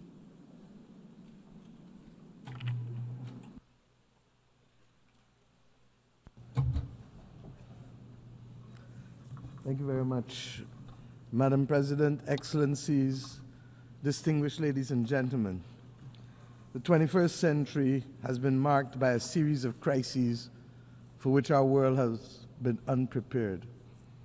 Financial crisis that started in 2008, which then triggered fiscal crises across many of the world's countries. And if that was not enough, a social crisis characterized by rising inequality with the consequences thereto, be it substance abuse, mental health challenges, homelessness, or human trafficking.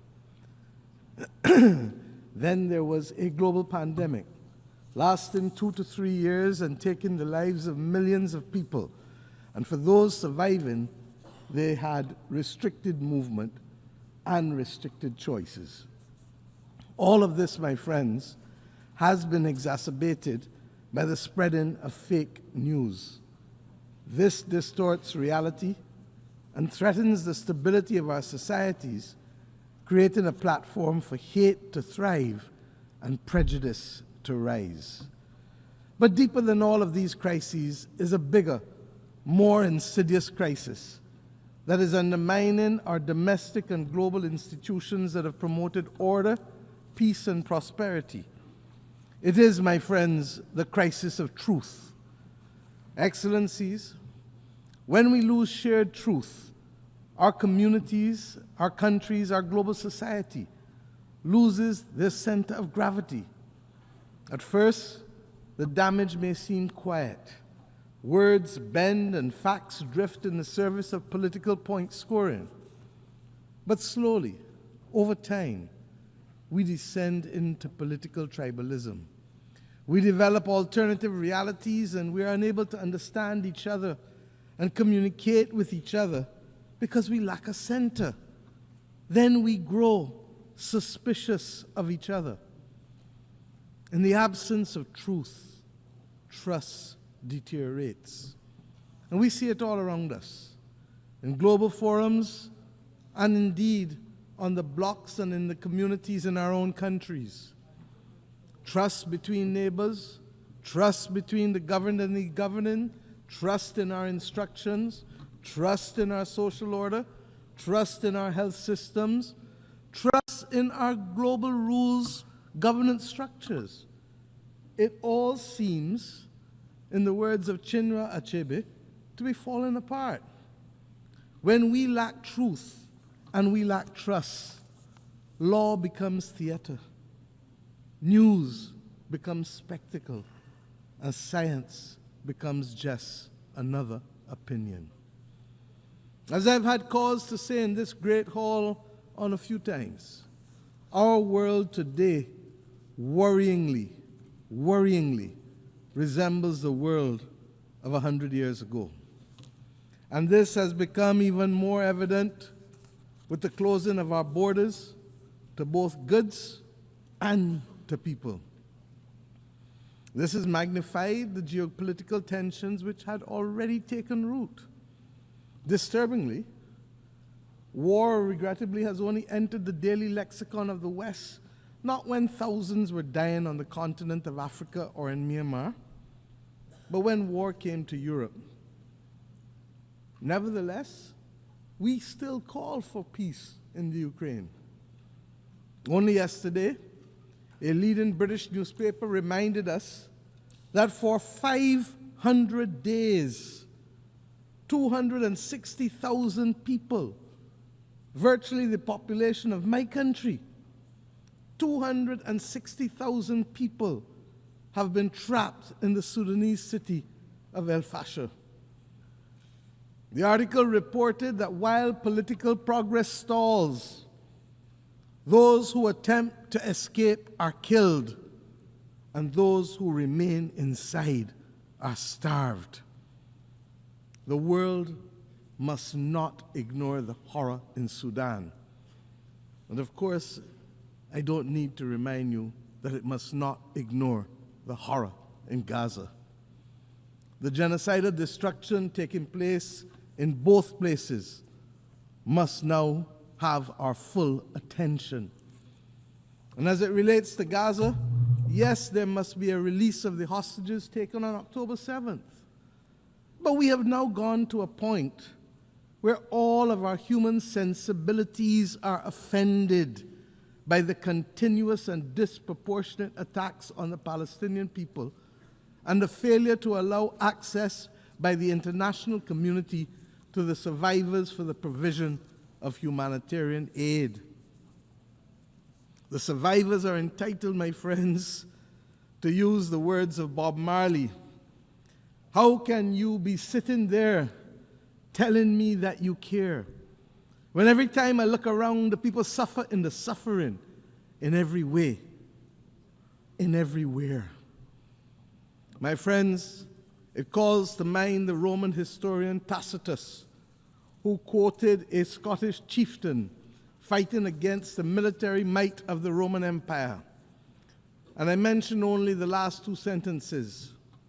They plunder, they butcher, they ravish, they make it desert and call it peace. They make it desert and they call it peace. The real tragedy of war is that these children, when they become grandparents, will still be answering the innocent questions posed by their grandchildren 70, 80 years from now as to how they lost their limbs. Granny, how did you lose your leg? And when they answer, we run the risk that the violence and hate will be perpetuated for another 2 to 3 generations. This is not why we have come together. This is not good. And Madam President, it is happening under our watch. We can and we must do better to secure the peace across the world in the name of the children. And let me say that at the very least, the international community must immediately find the funding to support the children of Gaza and the children of Sudan for the next 3 months. UNICEF has said that in Gaza it is $66 million that is needed for the next 3 months. And in Sudan it is $200 million. The money is mostly nutrition related, to reverse or to mitigate famine for children, and to provide water and sanitation and health interventions. And we should note that there have been multiple disease outbreaks, including cholera. So, Madam President, to be very clear as I move on, a lasting peace can never be achieved through violence, not continued bombing. It can only be achieved through justice as our guide and dialogue, talking. And lest we forget, where others are seeking to build the peace and to preserve humanity in Gaza, as we saw, the international community must not condone the bombing of those states who look to facilitate peace. It is a red line that we must never cross. Madam President, I say simply again, another year, the world needs a reset. We must find, first and foremost, whether we still agree on the same values that inform our charter. As simple as this seems, this is necessary in any reset, for values we all know have changed over the last 80 years, and we cannot assume that it is business as usual. And if it is not available to all of us to agree to those values, then we must at least know who does and who doesn't. In addition to our inability to bring about peace in multiple conflicts, there really still are a number of issues that threaten our way of life and the stability of our planet beyond war. The climate crisis, food insecurity, water scarcity, mass flow of refugees and displaced persons, poverty and increasing inequality within and between societies. It has become so insidious that people don't even talk about it sufficiently. And of course, the failing spectacle of the SDGs for too many of our countries and people across the world. and of course, unregulated AI, which, while it has tremendous promise, poses unregulated significant risk. Many of our people ask every day, why has the United Nations not done better recently? The simple truth, my friends, is that countries have lacked, countries have lacked the political will to live by the Charter and to do what is right for humanity. Countries of different sizes, capacities, and cultures can only survive in this world in which we live if we maintain a rules-based system. It is no different to what we have to do in our own countries to maintain and protect the vulnerable and the weak. In fact, it's no different than what has to be done in a child's playground. The rules-based system is what protects us from bullying and from rogue behavior. Our charter was designed to promote compassion, equality, fairness. And this is why it is imperative that we maintain a rules-based system. I speak as a leader of a small country. Our future is placed at risk unless we preserve this rules-based system. The law of the jungle does not guarantee any of us a future on a livable, or indeed doesn't guarantee us a livable planet. We have simply to step up to the plate. And unlike the West Indian Federation, when one country left and the maths of the day was 1 from 10 leaves 0, we must remember that if there are those who don't want to be inside at the dance, that 1 or 2 or 3 from 193 does not leave 0. Does not leave 0. Those of us who remain can continue to pursue our vital interests. And we don't criticize countries for making sovereign decisions, because that's what governments were elected to do. If that's not what they want, that's not what they want. But let us get on with the business and protect our vital interests of preserving a rules-based system, to strengthen us, to build peace, to allow us to better face challenges from climate to pandemics to unregulated AI, and generally to build a better life for our people. There is no doubt that there is a case for efficiency gains to be made in this United Nations institutional framework. We know that. But once we finish the efficiency gains, member states who want or need a rules-based order must put their money where their mouth is. If we are to be protected by a rules-based system, then we must step up to the plate and provide the funds to bridge the gap, to deliver the results that we desire. We must move from short pants to long pants and understand that we can no longer complain about the absence or behavior of a country and not ourselves be prepared to make wrong things right. It is as simple as that. And believe me, the arithmetic is not bad. It is within each of our reach to reach there, to do it. And let us remember the Aristotelian principle: equality among equals, proportionality among unequals. My friends, and while we contemplate the multiple crises, let us also not despair, because there are some things that have worked for the benefit of our people in the last few years.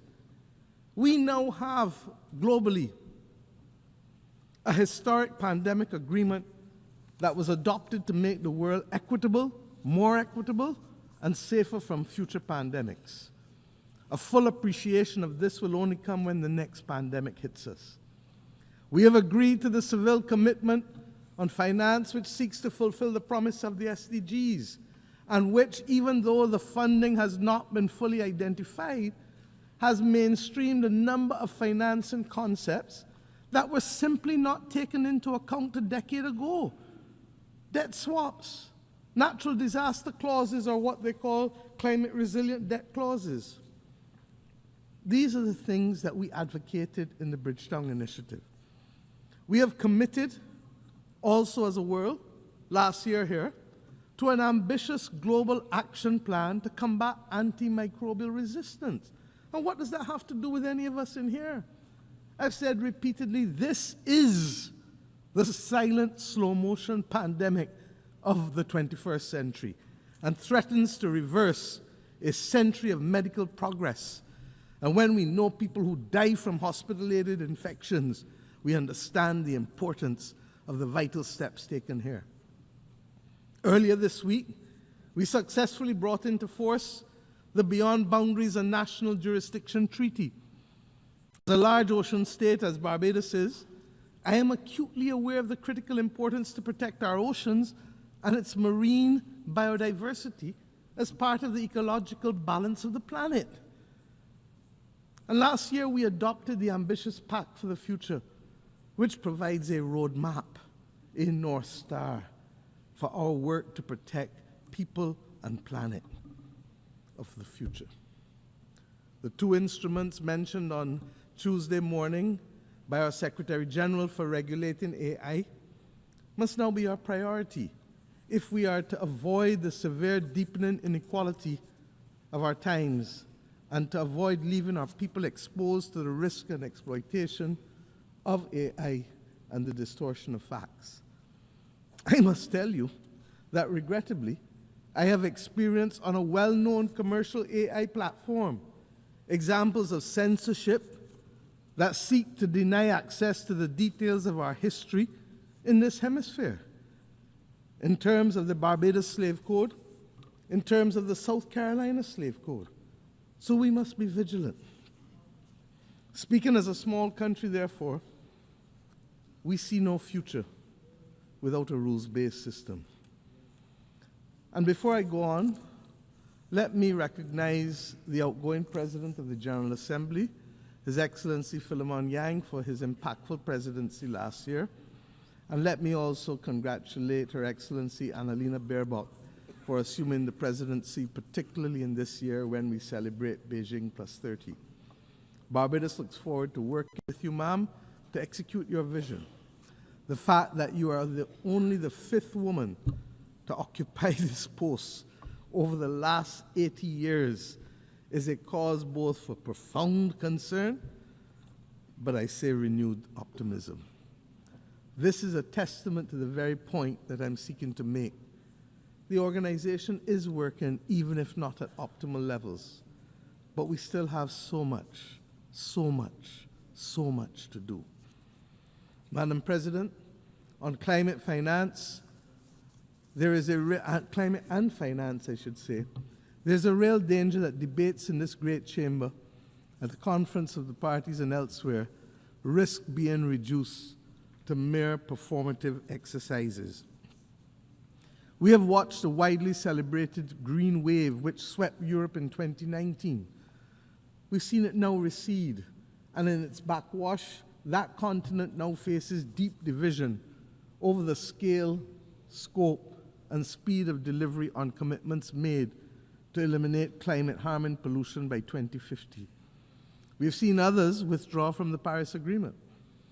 At a time, Madam President, when we should be conducting an audit of the achieved targets and accomplished deliverables, we continue for the most part to receive IOUs and statements of deferred intent, even as we have witnessed this vacillation that I just referred to. We've also seen a rededication to breathing new life into high-carbon and high-polluting forms of energy. And we have witnessed a redoubling of efforts to fund military buildups, even at the expense of financing our way to sustainability and that of a livable planet.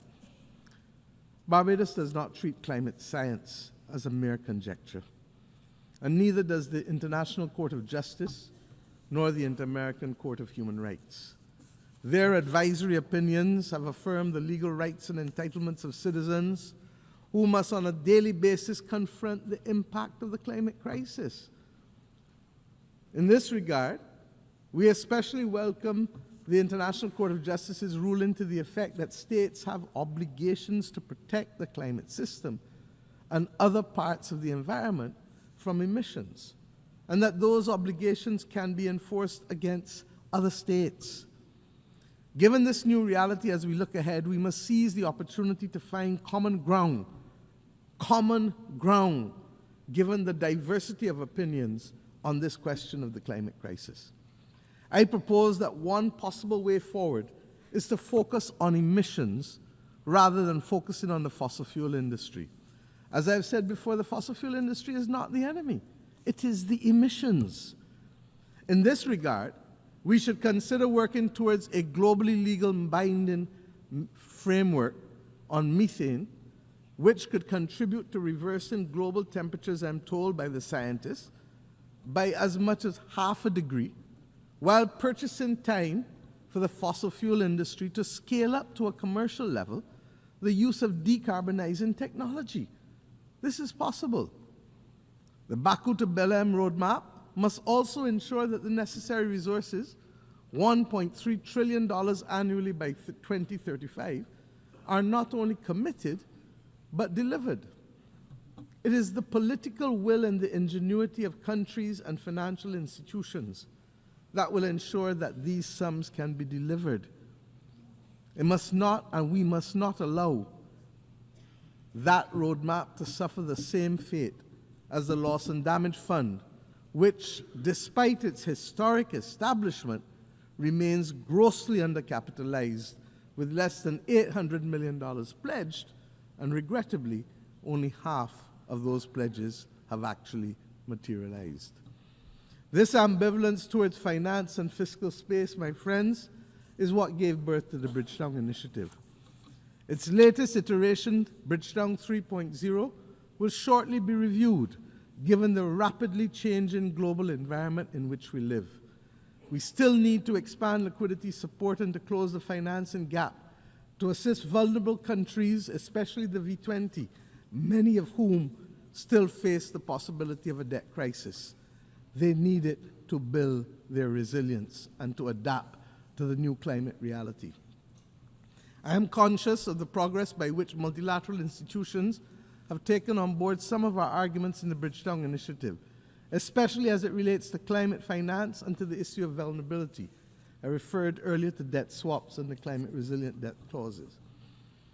Madam President, all of these goals and many more can be achieved by a fully functional rules-based system, one that is ambitious in its goals, effective in its delivery, and fair in its organization. As UN80 process seeks to enhance the functioning of this organization, we must ensure that we put in place the initiatives that are not the exclusive outgrowth of budget constraints and cross-cutting exercises, but are instead initiatives that are people-focused, delivery-driven, providing the global population with the peace and the security and the quality of life that they deserve and that they are increasingly demanding. To this effect, the Security Council, we know, must be reformed. It must reflect the multipolar world that we now live in, and it must give an opportunity to recognize that there have been substantial geopolitical shifts since 1962, when you had your last reform, 3 years before I was born, and I turn 60 next week. Permanent seats for Africa and a seat that revolves for small island developing states are an essential part of that reform, because we all have perspectives that must be heard. You cannot ask us really to show up for family photos and votes when you need them, and then exclude us from the family's decision-making as if you are the grown-ups and we are the children. We are not minors. We are independent, sovereign states with full capacity, and we insist on being treated as such.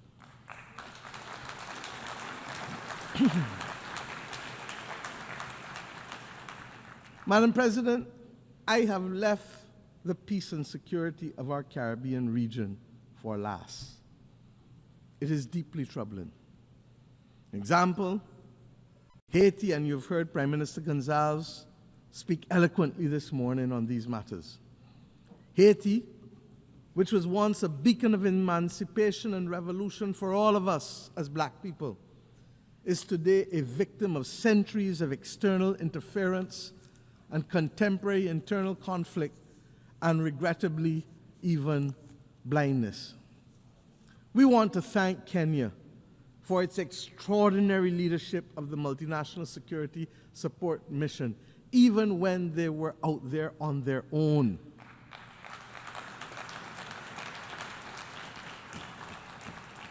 We look forward to the enhanced support of the UN Security Council and the Organization of American States, even as we maintain a strong watch and brief for this valued member of our Caribbean community as CARICOM. Haiti requires, I've said it over and over, a long-term support plan that addresses security and development, not one at the expense of the other. With the requisite political will, the UN Security Council and the international development system are well equipped. They have the resources and power to deliver. We also want to urge dialogue with our friends and partners, especially in the United States, on the inescapable issue on the flow of small arms and light weapons, not only to Haiti, but indeed across this entire hemisphere, especially in the Caribbean with small states. Fragile economies in the democracies of the Caribbean community are now being threatened by this incessant flow of illegally obtained weapons and increasingly organized criminal elements which utilize them. But we will use the systems to deal with them collectively and in accordance with due process. We thank Secretary General Guterres for his unswerving support with respect to Haiti, and we now need others on board to ensure that Haiti can turn the corner and prepare itself for free and fair democratic elections. Madam President, Cuba has long been a source of support for many across the globe in times of conflict, health crises, and indeed colonial resistance, particularly in Africa. Cuba has paid, however, a high price for insisting on its right to self-determination. And again, yet again, we must be prepared to engage in dialogue in order to stop the disproportionate suffering and the deprivation that is being inflicted on the Cuban society by what is now globally seen to be an unjust embargo and other unilateral coercive measures. Barbados, my friends, reiterates its call for the end of the embargo and the removal of Cuba from the list of state sponsors of terrorism. This is unjust.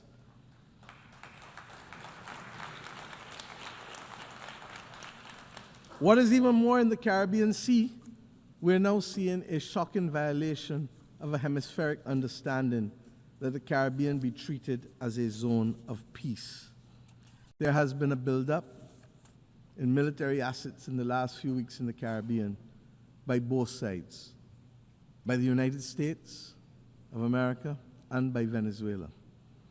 We believe that any such buildup could occasion just an accident.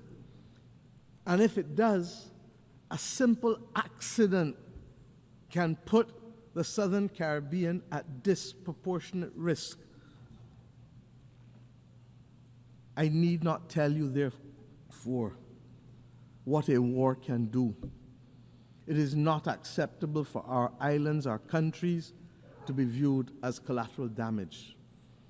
I say simply, for all who can hear and for all who read and can listen, full respect for the territorial integrity of each and every state in the Caribbean must be respected, and that includes all states.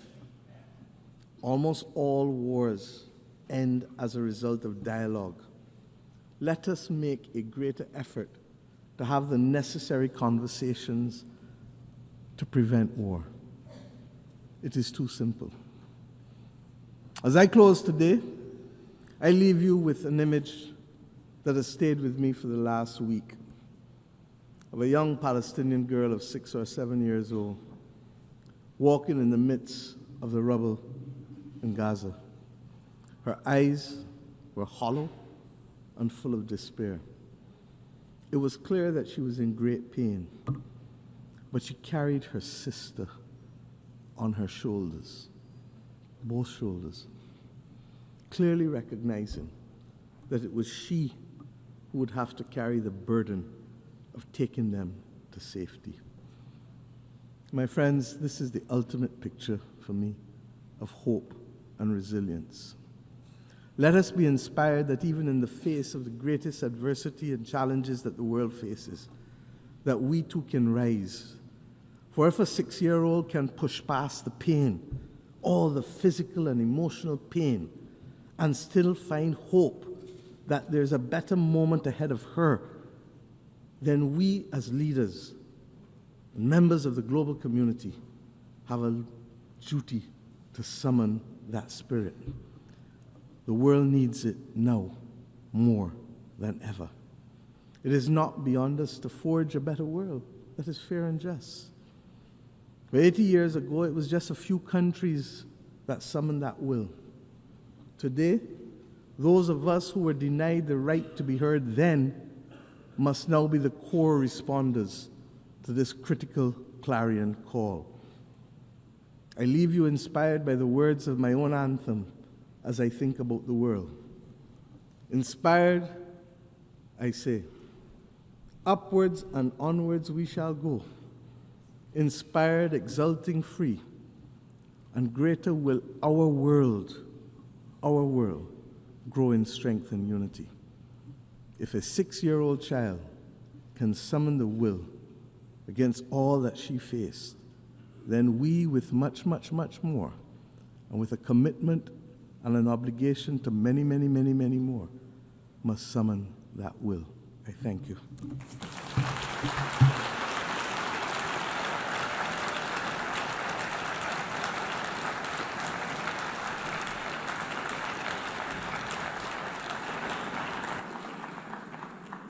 On behalf of the Assembly, I wish to thank the Prime Minister, Minister for National Security and the Public Service, and Minister for Finance, Economic Affairs and Investment of Barbados.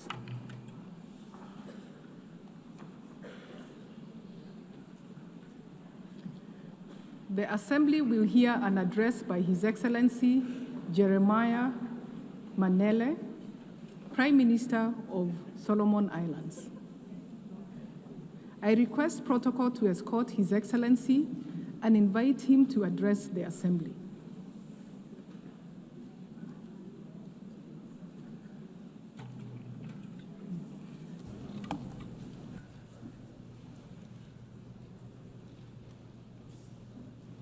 Madam President, Your Excellencies, heads of states and heads of governments, honorable ministers, distinguished delegates, ladies and gentlemen. Madam President, I bring to you and all members of this august assembly warm island greetings from the government and people of the Happy Isles. We congratulate you, Madam President, on your assumption of office as President of the 80th session of the United Nations General Assembly. Let me also commend your predecessor, His Excellency Mr. Philemon Yang, for his sterling leadership of the 79th session of the General Assembly. Solomon Islands further acknowledge the Secretary General of the United Nations for his courage and strength in defending multilateralism. As we gather under the theme, Better Together, 80 years and more for peace, development, and human rights, I am reminded of the words of John Ellison, and I quote, "There is no peace without development, no development without peace, and neither without respect for human rights," end of quote. These words reflect the essence of our journey over the past 8 decades. We celebrate our collective triumph of humanity when we choose unity over division, cooperation over conflict, and justice over indifference. 80 years ago, in the aftermath of the Second World War, the world chose to build than destroy. The United Nations Charter is a covenant of hope, peace, and progress. It is based on the principle of sovereign equality, one country, one vote. The United Nations has since grown from 51 to 193 member states, becoming a force for development, human rights, and humanitarian support, giving voice to the vulnerable and inspiring global progress and prosperity. This is the proud legacy of the United Nations, a legacy that I pray must not only be cherished, but also carried forward with renewed vigor and purpose. Madam President, we meet at a moment of profound uncertainty, marked by deepening conflicts, armed aggression, widening inequalities, and the growing disregard for international law. The erosion of the United Nations Charter principles, the alarming return of unilateralism, threatens the very foundation of our multilateral system. We note the deep concern that the world is now overarmed, spending less on development, and increasingly adopted a militarized posture. We need to halt and reverse these non-peaceful trends. We seek a region free from nuclear weapons, militarization, trafficking of illicit drugs, and geopolitical posturing. My sub-region recently adopted the Ocean of Peace Declaration. It is rooted in the Pacific's collective history and culture. It is our collective vision for a resilient, peaceful, and a prosperous blue Pacific continent. We reclaim our sovereignty, support multilateralism, and a rules-based international order grounded on international law. This week, Solomon Islands signed onto the Declaration for the Protection of Humanitarian Personnel, noting that 380 humanitarian personnel paid the ultimate sacrifice last year. It is our collective responsibility to respect international humanitarian law, protect the safety of humanitarian personnel and civilians, and instill accountabilities for all in disaster and war zones. Madam President, climate change is a crisis multiplier that is defining our future. The World Meteorological Organization declared 2024 was the warmest year on record. This pushes us further off track from the 1.5 degrees goal we agreed to in Paris. Solomon Islands, despite having a minimal carbon footprint, has submitted an ambitious net positive third national determination contribution, NDC.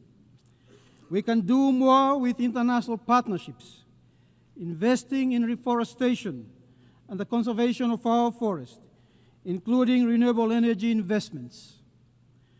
We need urgent and ambitious climate action now that puts us on a 1.5 degrees pathway.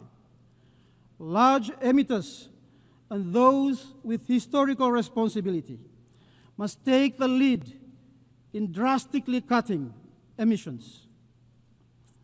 Contrary to what we heard here a few days ago, the science on climate is clear, and my people are suffering from it.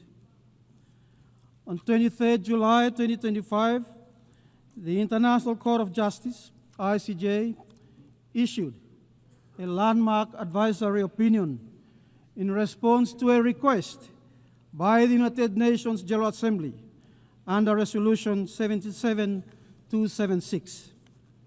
The court was asked to address two interrelated questions.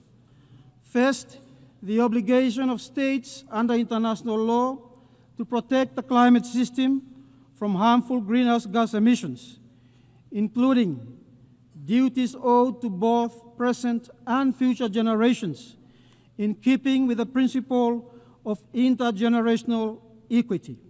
Second, the legal consequences for states whose actions or inactions cause significant harm to the climate system and the environment.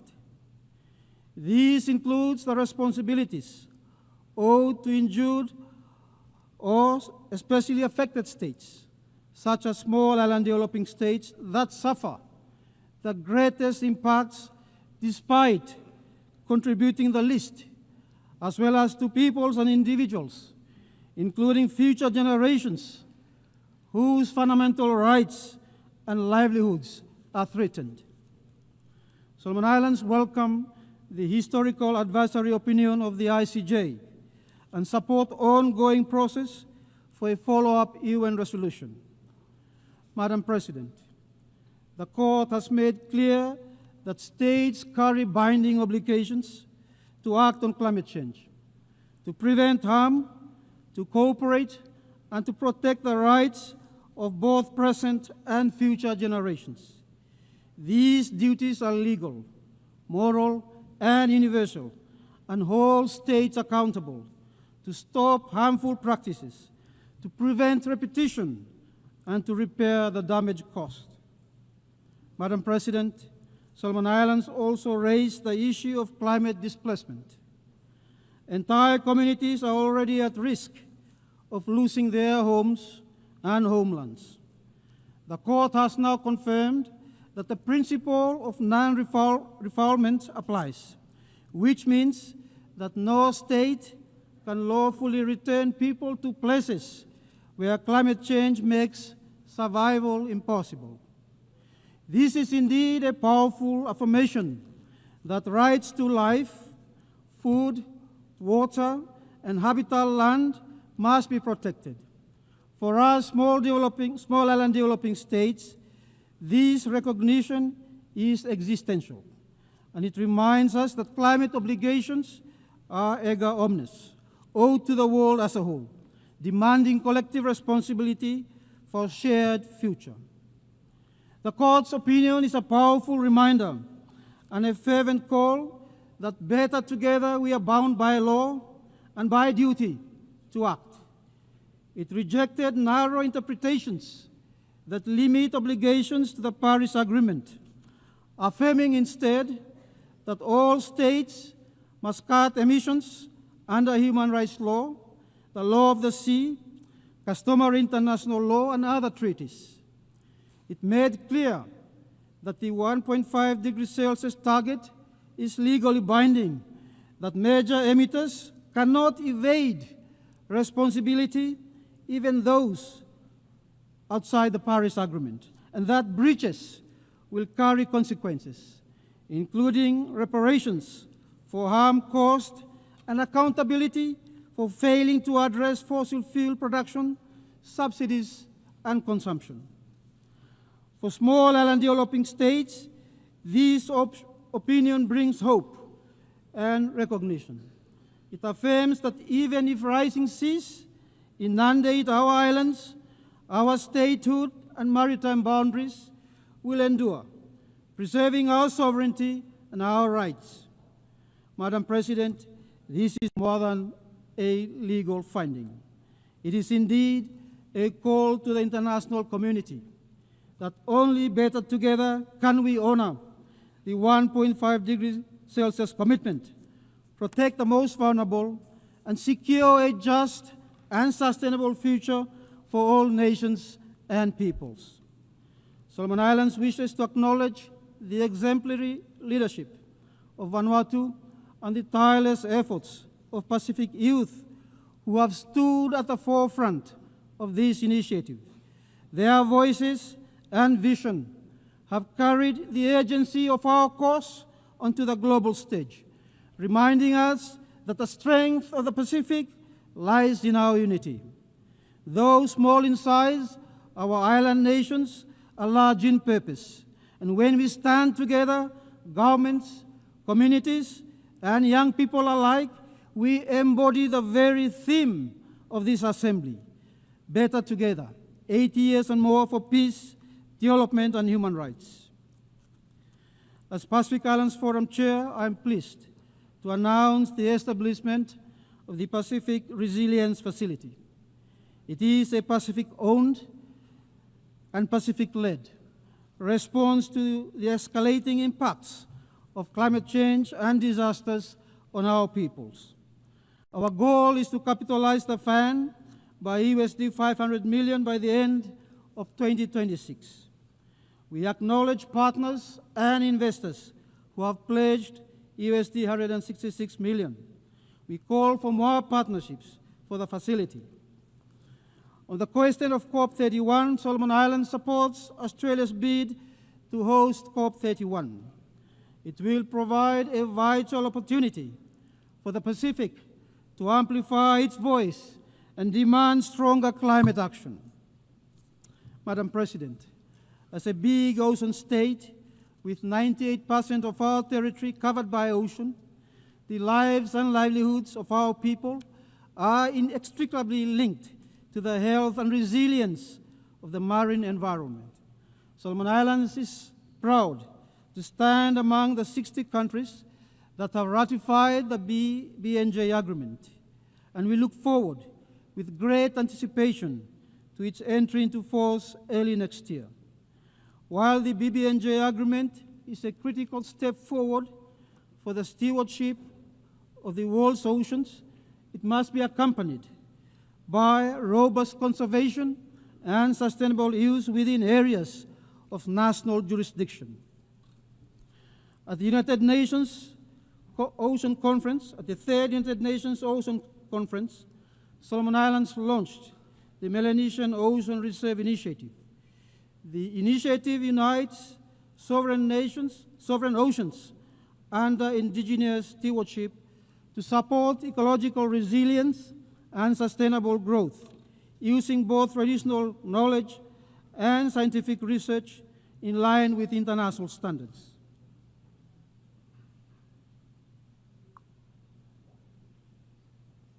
We are also actively advancing community-based conservation initiatives and undertaking significant efforts in ocean management in alignment with our national ocean policy.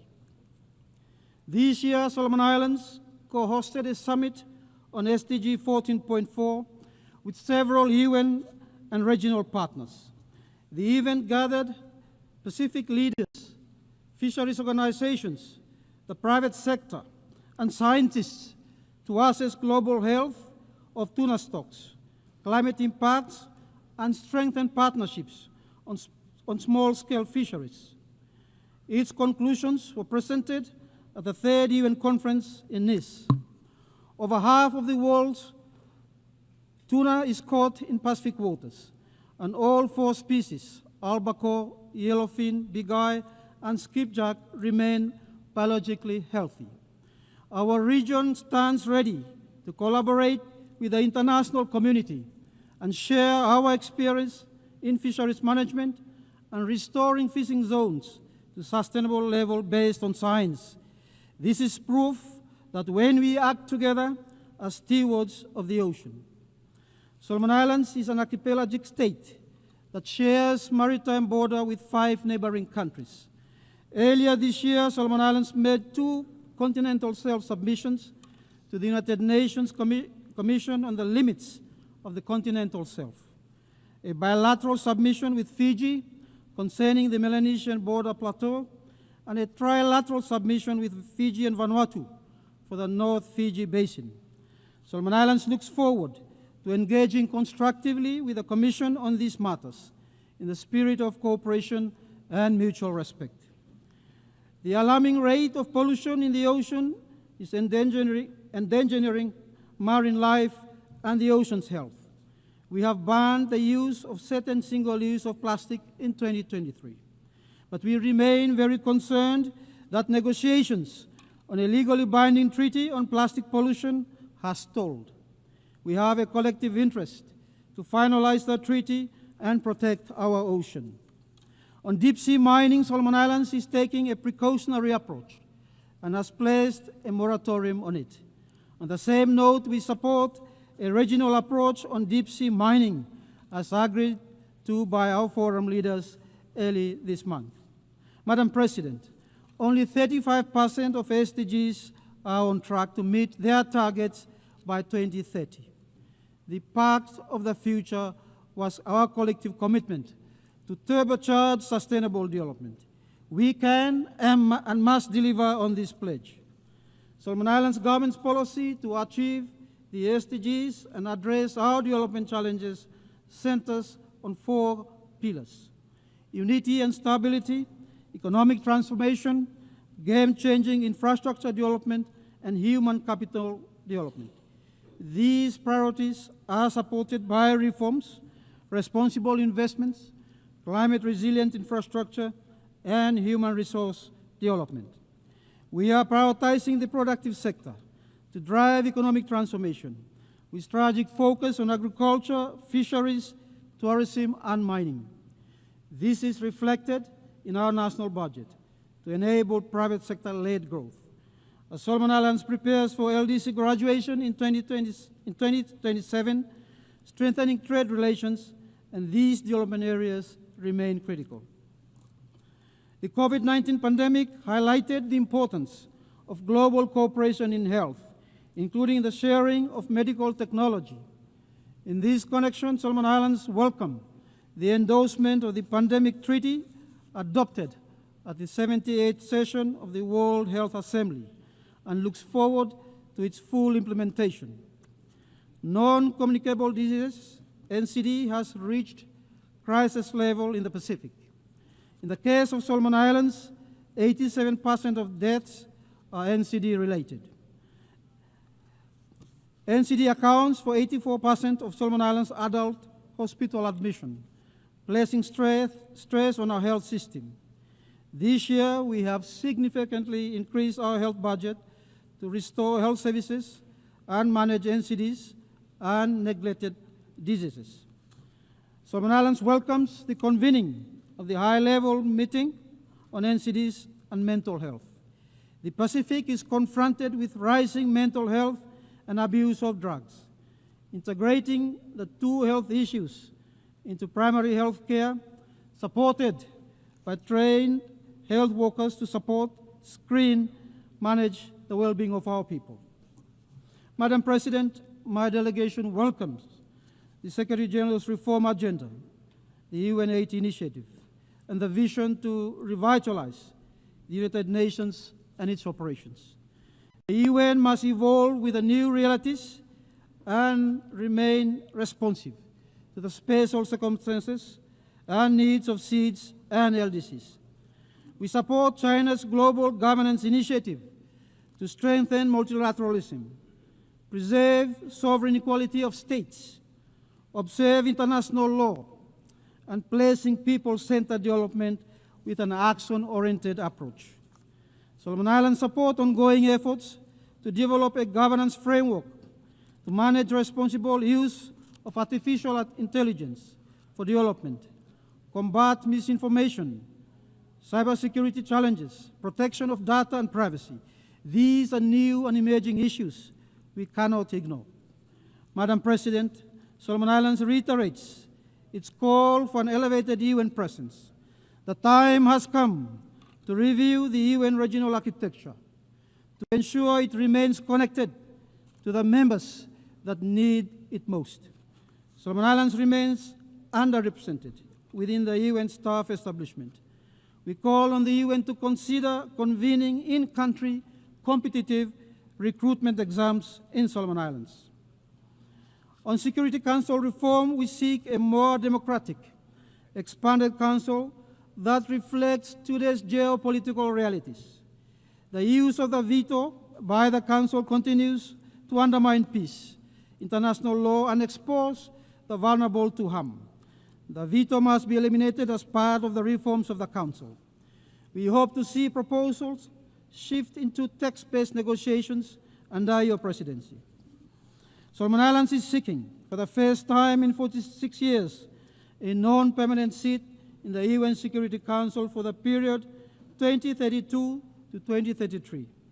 We registered our interest 11 years ago. Let me thank countries who have confirmed their support for our candidature over the years. As a peace-loving country, Solomon Islands is keen to contribute to UN peacekeeping missions this year. Ladies and gentlemen, we must do more for peace, protect civilians, especially children and women, and hold those accountable for such action. Inaction puts a human face to the sad situation in Gaza, where more than 60,000 lives have been lost.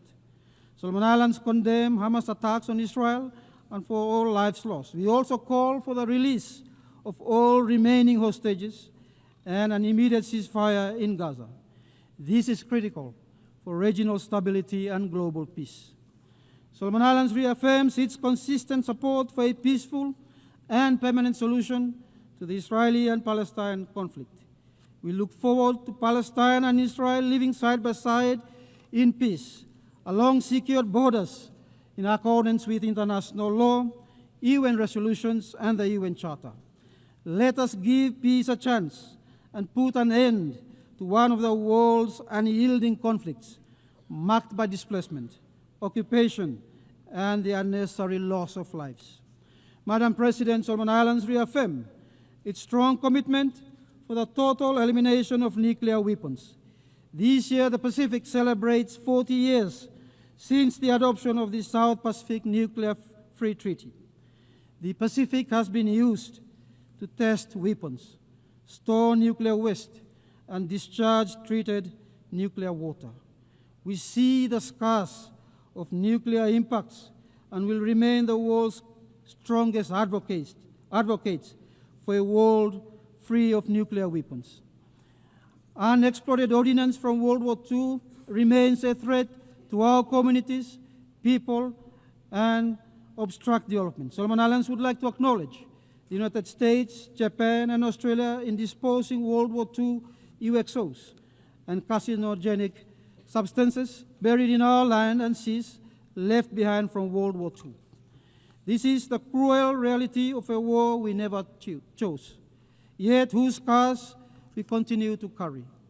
Justice demands that those responsible accept their duty to help heal the wounds they left behind.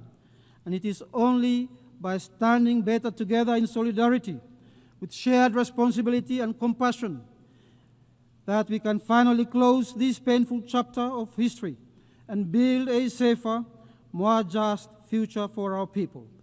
Madam President, Solomon Islands continue to value the partnerships we share with all countries and institutions for development.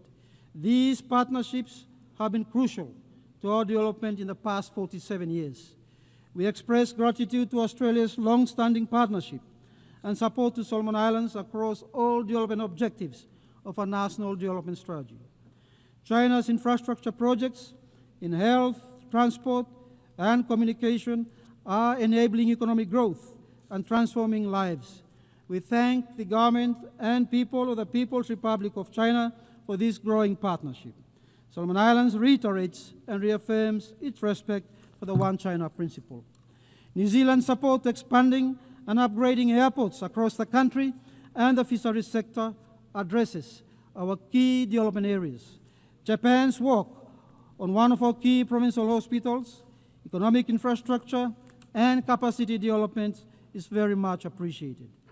Complementing these efforts, we acknowledge support from Papua New Guinea, Indonesia, Saudi Arabia, the United Arab Emirates, the European Union, and India. We acknowledge the support through partnership with the UN system, multilateral development banks such as the Asian Development Bank, World Bank, the IMF, and look forward to new partnerships, including with the OPEC Fund for International Development and the Asian Infrastructure Investment Bank. On the same note, Solomon Islands' journey thus far has been supported by our private sector, state-owned enterprises, and NGOs. We thank you for your commitment and partnership. Madam President, Solomon Islands reaffirms the right to self-determination as enshrined in the UN Charter. In closing, Madam President, each year we meet in this august chamber, carrying the hopes and aspirations of our people, to forge a collective future where peace, development, and dignity are pursued for all. This is the responsibility we must take seriously, and respond to with sincerity and urgency. For small islands developing states like Solomon Islands, a strong multilateral system is not an ideal, but a necessity. It ensures that every nation has a voice, that power does not silence principle, and that cooperation, nor cohesion, guides our global affairs. The United Nations must be reformed and remain relevant and stand as the cornerstone of a multilateral system, with humanity at its heart. As we commemorate 80 years of our United Nations, we must also recognize that this year, 2025, marks the close of the first quarter and the dawn of the second quarter of this 21st century. This is not only a milestone to celebrate, but also a moment to reflect on the path that we have collectively or individually taken, and looking into the future, the course we must now chart better together. From 2000 to 2025, the world has faced defining moments that shaped our shared journey. We lived through global terrorism, a financial crisis that shook economies, a pandemic that tested our resilience, and the accelerating impacts of climate change. Yet we also achieved remarkable milestones, including but not limited to the adoption of the Sustainable Development Goals, advances in technology, and the strengthening of the institution of family. These experiences remind us that humanity's progress and survival depend on our ability to act better together. As this year marks not only a moment of reflection, but also of shared responsibility. What we do today to secure peace, to drive sustainable development, and to uphold human rights will set the path for the next 25 years. Our choices now will define whether we stand united in hope or divided in regret. Come 2025, when future leaders gather in this assembly, what will we present to them? Let it not be scars of missed opportunities, but a legacy of courage and cooperation. Let it be proof that when the world chose to act better together, we secured a safer, peaceful, fairer, and a more sustainable future for our children. Madam President, Excellencies, Imi together, Tage Tumas, I thank you for your attention.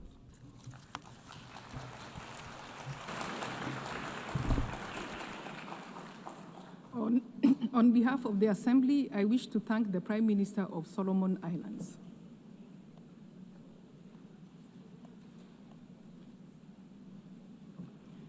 The Assembly will hear an address by His Excellency James Marape, Prime Minister of the Independent State of Papua New Guinea. I request protocol to escort His Excellency and invite him to address the Assembly.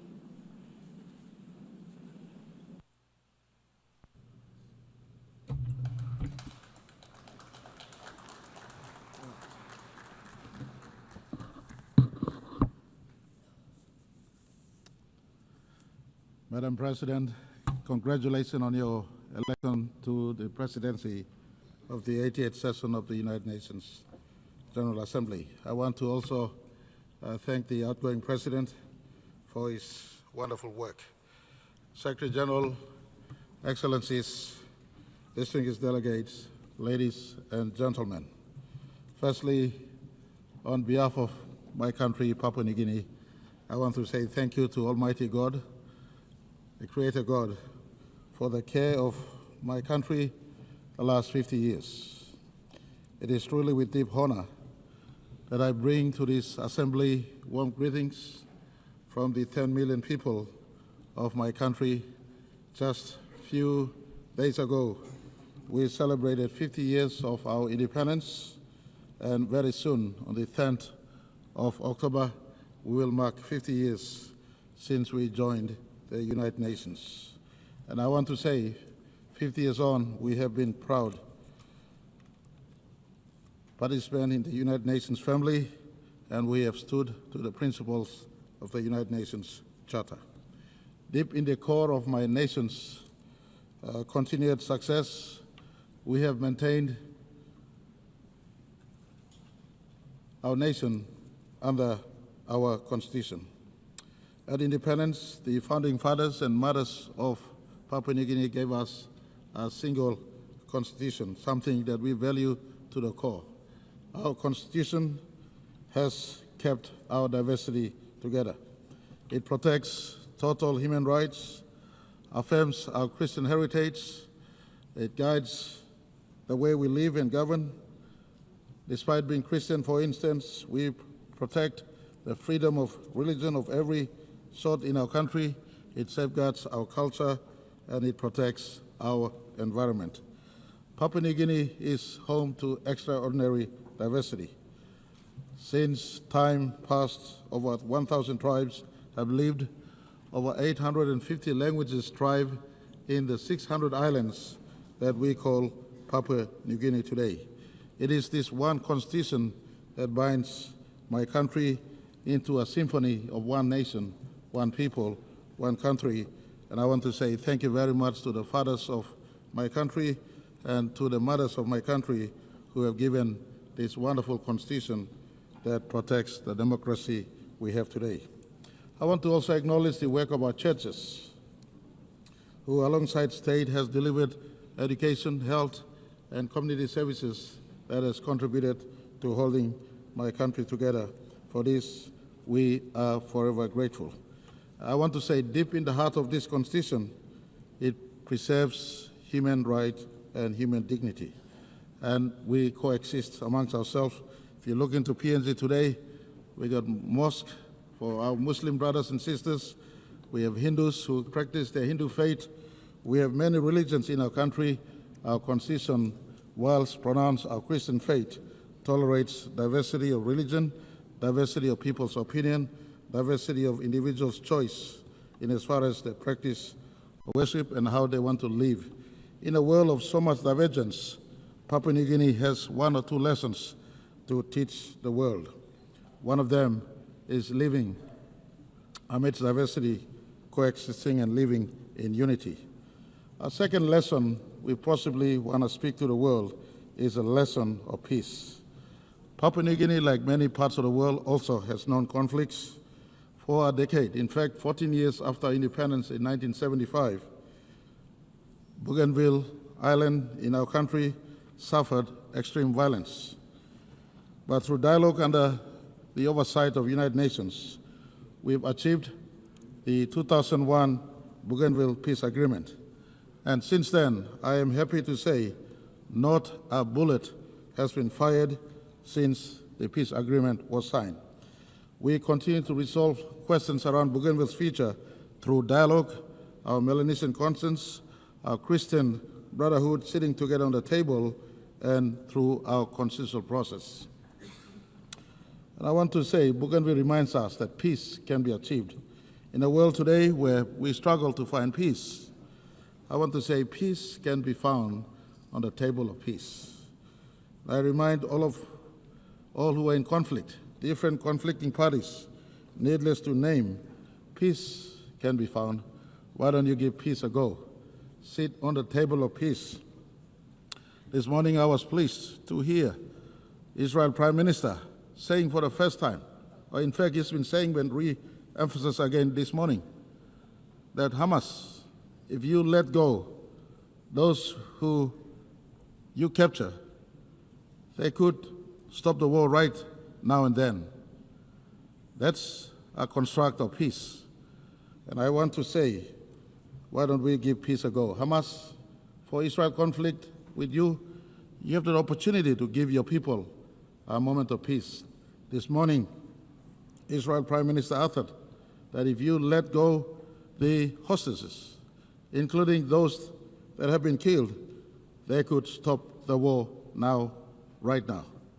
And for Papua New Guinea as a friend of Israel, I want to say we will stand on Israel's word and ask them to come to the peace table if Hamas, you come out and stop the current war that is going on. Give peace a go. To the other conflicts happening around the world, peace can be sought, peace can be arrived at. And I want to ask, give peace a go, sit at a table of peace. That could be something that the world can learn from Papua New Guinea after 10 years of civil conflict, we decided under UN supervision that we will give peace a go. 24 years on, no bullet has been fired. We're working through the process. And I want to thank the Secretary General. We were honored. Very recently, he did visit us. He visited us, spent 3 nights and 4 days in Papua New Guinea. He praised our leadership on climate change, on biodiversity, preservation of natural environment, and of course, our diversity of people living together as one people, one nation, one country, despite the 1,000 tribes and 840 or 50 languages we have. And he also praised us for the maintenance of peace in PNG through the Bougainville peace model. And he also, the same breath, reminded us that much work remains in PNG, including fighting corruption, including giving development to all parts of my country. And I want to assure him at this August hall that we are working. PNG is a work in progress. We committed to leaving no citizens behind. We committed to transforming our country. We committed to growing our economy to a scale where we can be able to look after each citizen of our country. And I want to say to the Secretary General, Papua New Guinea commits to the goal of leaving no person or no child behind, and we give that assurance in the 80th anniversary of the United Nations. Papua New Guinea is also a good global citizen. We are not insignificant in as far as global discourse is concerned. Our forests and our oceans are great global assets. We have one of the biggest parcel of forest on planet Earth. We have over 3 million square kilometers of ocean or sea space. Our tropical forest absorbs carbon as well as produce oxygen, as I've been saying in this August hall many times. Our vast waters, part of the great Pacific waters, are big carbon sink. Our rivers, our reefs, our ecosystems shelter unique biodiversity. In fact, we hold 6 to 7% of world's biodiversity. Why do I bring this up? I bring this up simply to point all of us that our planet is boiling. Our planet is in destruction mode. We must work to save our planet. Unless you have a second planet to run off to, science tells us in the observable universe, you look 93 billion light years into the observable universe, there is no other planet that is livable like planet Earth. And so why destroy this one planet that has trees, that has sea, that has water, that has oxygen, that is livable for all of us? Our ancestors passed on this livable planet to us. Why are we destroying this planet? We must preserve it and pass on a livable planet to our descendants. And in this vein, I want to put to all of you, those of us who are forest nations like PNG, and even ocean nations, where in our oceans biodiversity exists. PNG, with many of our Pacific Island nations, including Australia, home to one of the largest, in fact, the largest coral sea. The Coral Triangle passes through our waters. We, custodians of these global resources, ask the big carbon footprint holders, especially the G20s and the industrial nations, cut your emissions. Reform the global financial system to support those of us who hold biodiversity and are biodiversity nations, and take responsibility for your carbon footprint. Unless, and again, you have a second planet to run off to. Doesn't matter what Elon Musk does. You can look to the outer space. In your lifetime, it is not feasible to fly to the nearest planet. And so let's save this one planet we have. As we face COP30 in Brazil, Papua New Guinea offers support to forest nations and ocean nations to talk about sustainable development and just due in as far as us maintaining our forest is concerned. Our carbon footprint is minimal. PNG, for instance, produces 10 million metric tons of carbon a year, yet we subsume over 100 million metric tons of carbon. Someone producing those excess carbon out there must assist me preserving my forests or our forests for the upkeep of our planet. This is a conversation very close to all of us, and I want to put to all of us in this session. This planet is destroyed. Doesn't matter what you say. Don't live in ignorance. Ask your own scientists. Scientists and scientific finding tells us our planet is warming. In fact, it is boiling as we speak. And I want to ask that the United Nations, in fact, Secretary General, His Excellency Antonio Guterres has been a strong advocate in this space. Why don't we come out and support him fully? And on this, I want to thank the United Nations for continual embrace of Papua New Guinea's aspirations and views since 1975. I want to say thank you to all our bilateral partners and multilateral partners for standing with us since 1975. I want to thank Australia for being our strongest bilateral partner to date, including allowing us to be independent peacefully in 1975. I want to say thank you to all investors who've stood with PNG since 1975. Most of you know my line of thought. It is not aid and grant, but trade for PNG as we build our economy to sustain the over 10 million people that stays and call PNG home. I want to thank all NGOs and churches and individuals for their enduring support to my country in our 50th year of independence and democracy.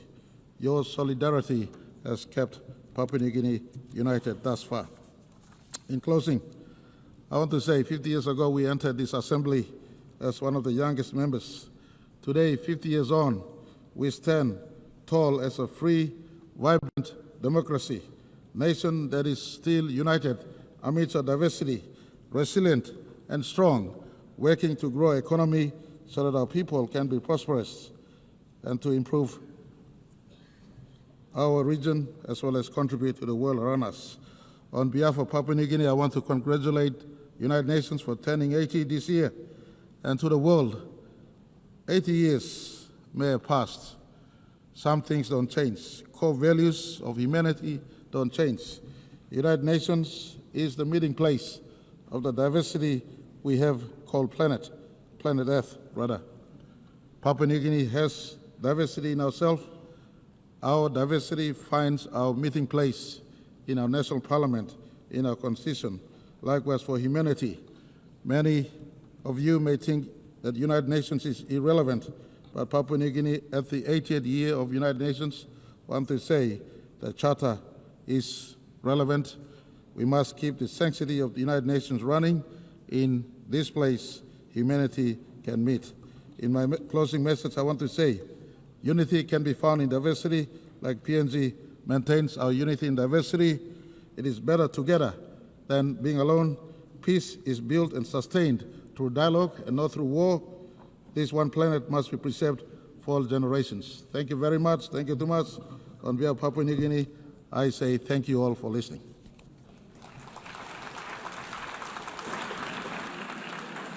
On behalf of the Assembly, I wish to thank the Prime Minister of the independent state of Papua New Guinea.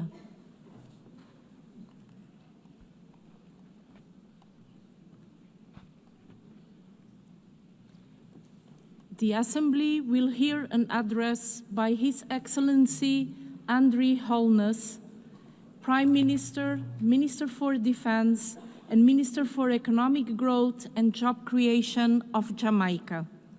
I request protocol to escort His Excellency and invite him to address the Assembly.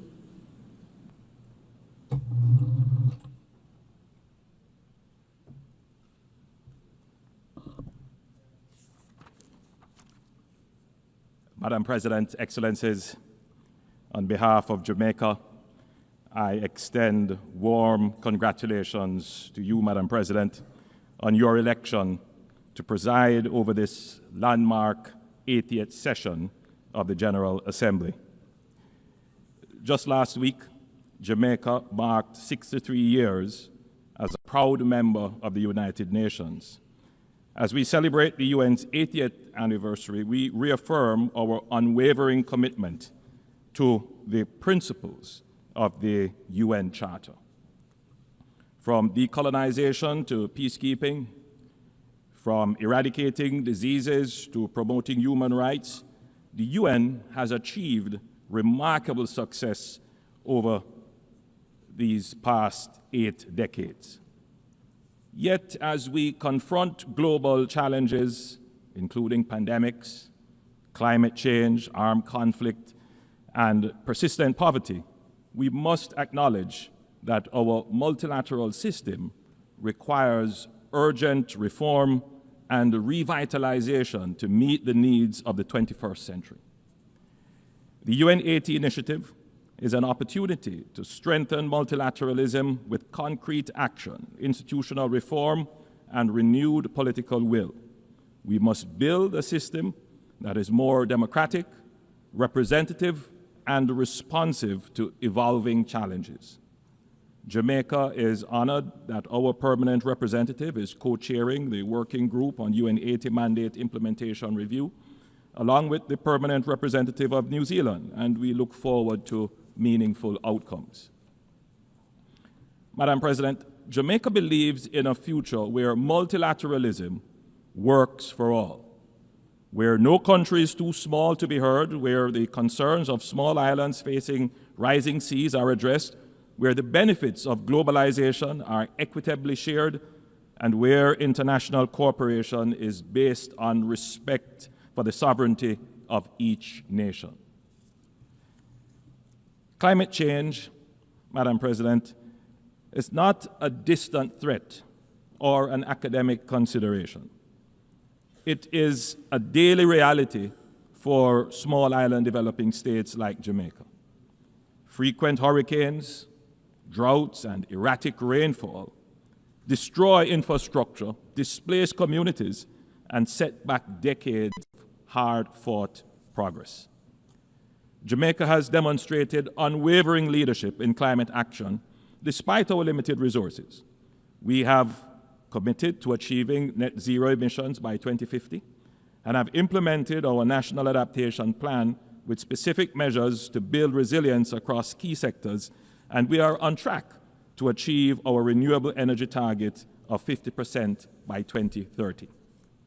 However, our efforts and those of other SIDS are severely constrained by the lack of predictable access to financing. The promise of $100 billion annually remains unfulfilled. The Loss and Damage Fund, established at COP28, was historic, yet its initial capitalization of $800 million is grossly inadequate.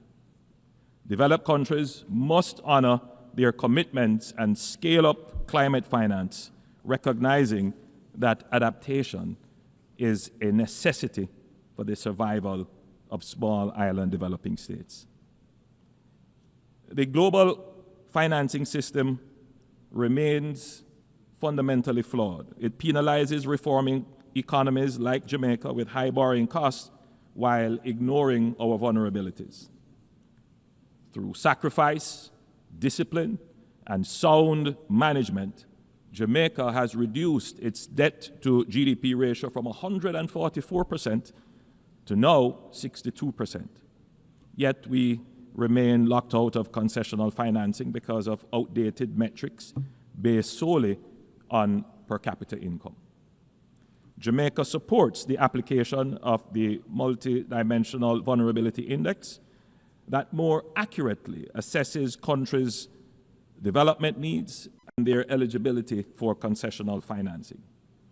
Jamaica also strongly supports innovative financing mechanisms, including debt for climate swaps, debt for nature swaps, and blended finance instruments that can unlock private sector investments in sustainable development projects while reducing debt burdens. We welcome initiatives such as the IMF's Resilience and Sustainability Trust and call for its expansion to support more countries in building climate resilience. Madam President, multilateralism must deliver fairness for all countries to believe that constructive dialogue and engagement offers the best path forward for all countries. That is the case, Madam President, for the people of Cuba, so that they may be able to fully participate in the global economy. We encourage continued domestic reform in Cuba and greater integration into international systems, supported by policies that enable progress rather than isolation.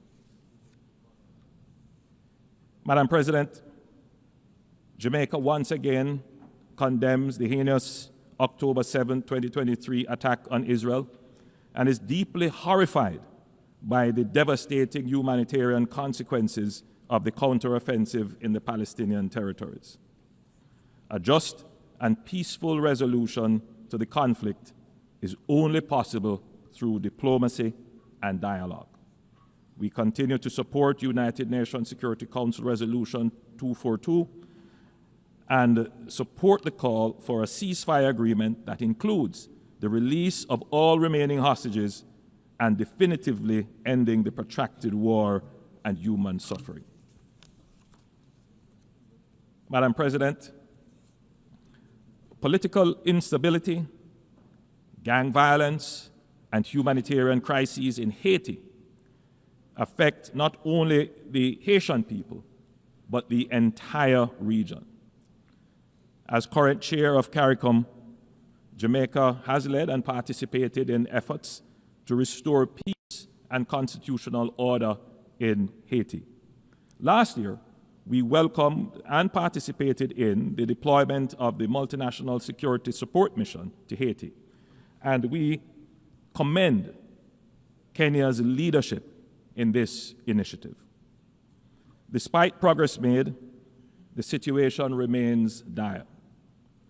As we contemplate next steps, we urge member states, especially those in the Security Council, to operationalize the recommendations made by the Secretary General for a transition to a more robust hybrid mechanism to deal with the situation in Haiti. We call on member states to provide the necessary financial and logistic support to ensure the success of this initiative. But security operations alone will not suffice. Haiti's governance deficit and fragile institutional framework must be addressed. Once stability is restored, the international community must help rebuild democratic institutions, ensure free and fair elections, expand humanitarian relief, and invest in infrastructure to support long-term stability. Haiti's recovery requires sustained global support. Madam President, the Haitian crisis has laid bare a wider truth. Transnational criminal networks involved in cybercrime, trafficking arms, narcotics, and people, organizing violence and destabilizing institutions, are an existential threat to states. Gangs are now global syndicates with resources that rival nation states. Jamaica has made significant progress in tackling gangs and reducing our homicide rate by more than 50% in recent years. But we know that unless these networks are totally dismantled, our gains remain fragile. This is why we call for nothing less than a global war on gangs, a coordinated international campaign to cut off the flow of weapons, money, and the influence that sustains them. This requires deeper engagement from all member states. We urge full implementation of the UN Programme of Action on Small Arms and Light Weapons and the International Tracing Instrument. Major arms exporting countries must tighten export controls, strengthen end-use monitoring and ensure rigorous post-delivery verification. Jamaica welcomes cooperation with all partners in this fight, including the interdiction of drug trafficking vessels, provided that such operations are carried out with full respect for international law, human rights, and with the coordination and collaboration of the countries of the region. The Caribbean has created regional security mechanisms, but these efforts alone cannot match the scale of the threat. What we need is a unified front with the same urgency, resources, and coordination the world has applied to terrorism. Only then can we turn the Caribbean, and indeed the wider region, into a true zone of peace. Madam President, at this 80th session, let us revitalize multilateralism and recommit to building a more resilient, equitable, and sustainable world. The challenges before us, climate change, debt, poverty, conflicts, and crime, are formidable, but our capacity for collective action is greater. Jamaica has shown that with sound policies, fiscal discipline, and good governance, small nations can achieve great progress. But to build on this progress, we need an international system that is fair, inclusive, and responsive. Let us not leave this assembly with words alone, but with commitments that deliver real change. Jamaica stands ready to work with all member states in partnership and solidarity to create a future defined by peace, prosperity, and dignity for all. Thank you, Madam President. Thank you, members. On behalf of the Assembly, I wish to thank the Prime Minister, Minister for Defense, and Minister for Economic Growth and Job Creation of Jamaica.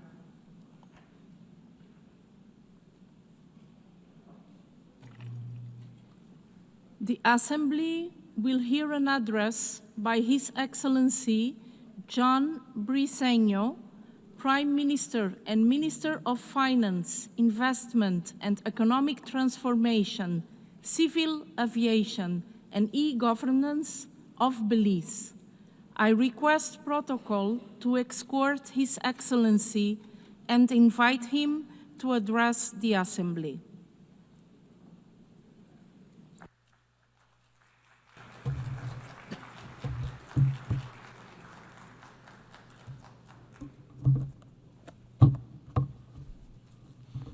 Thank you, Madam President. For 8 decades, the United Nations has endured, a beacon of hope for the world, a defender of dignity and freedom, a shield against aggression, whether for the mighty or the small, and a foundation for cooperation that has lifted millions out of poverty and given humanity a chance to move forward together. Yet, the vision penned 80 years ago remains unfulfilled. Peoples and nations continue to suffer under oppressive regimes. We face new threats, from criminal networks to planetary and technological challenges that overwhelmed natural systems, economies, and even basic human rights. These are global challenges. They don't stop at borders. And no matter how powerful a nation may be, none of us can meet them alone. Now, more than ever, we need to work together. Now, more than ever, we need the United Nations. And if the UN has fallen short of its promise, it's not because the idea is flawed. It's because too often its members, including the most powerful among us, have failed to act. And we see the cost of that failure today.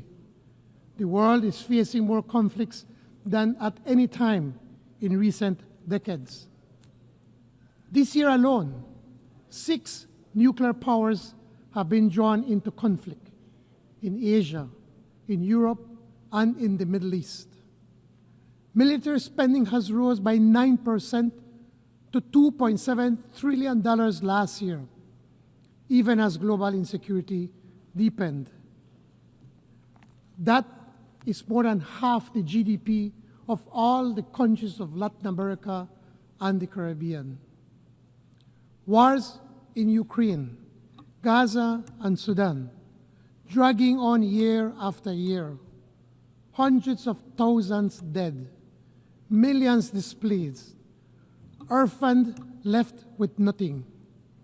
The images should compel us to act, and yet too often the UN is actively blocked from doing its job.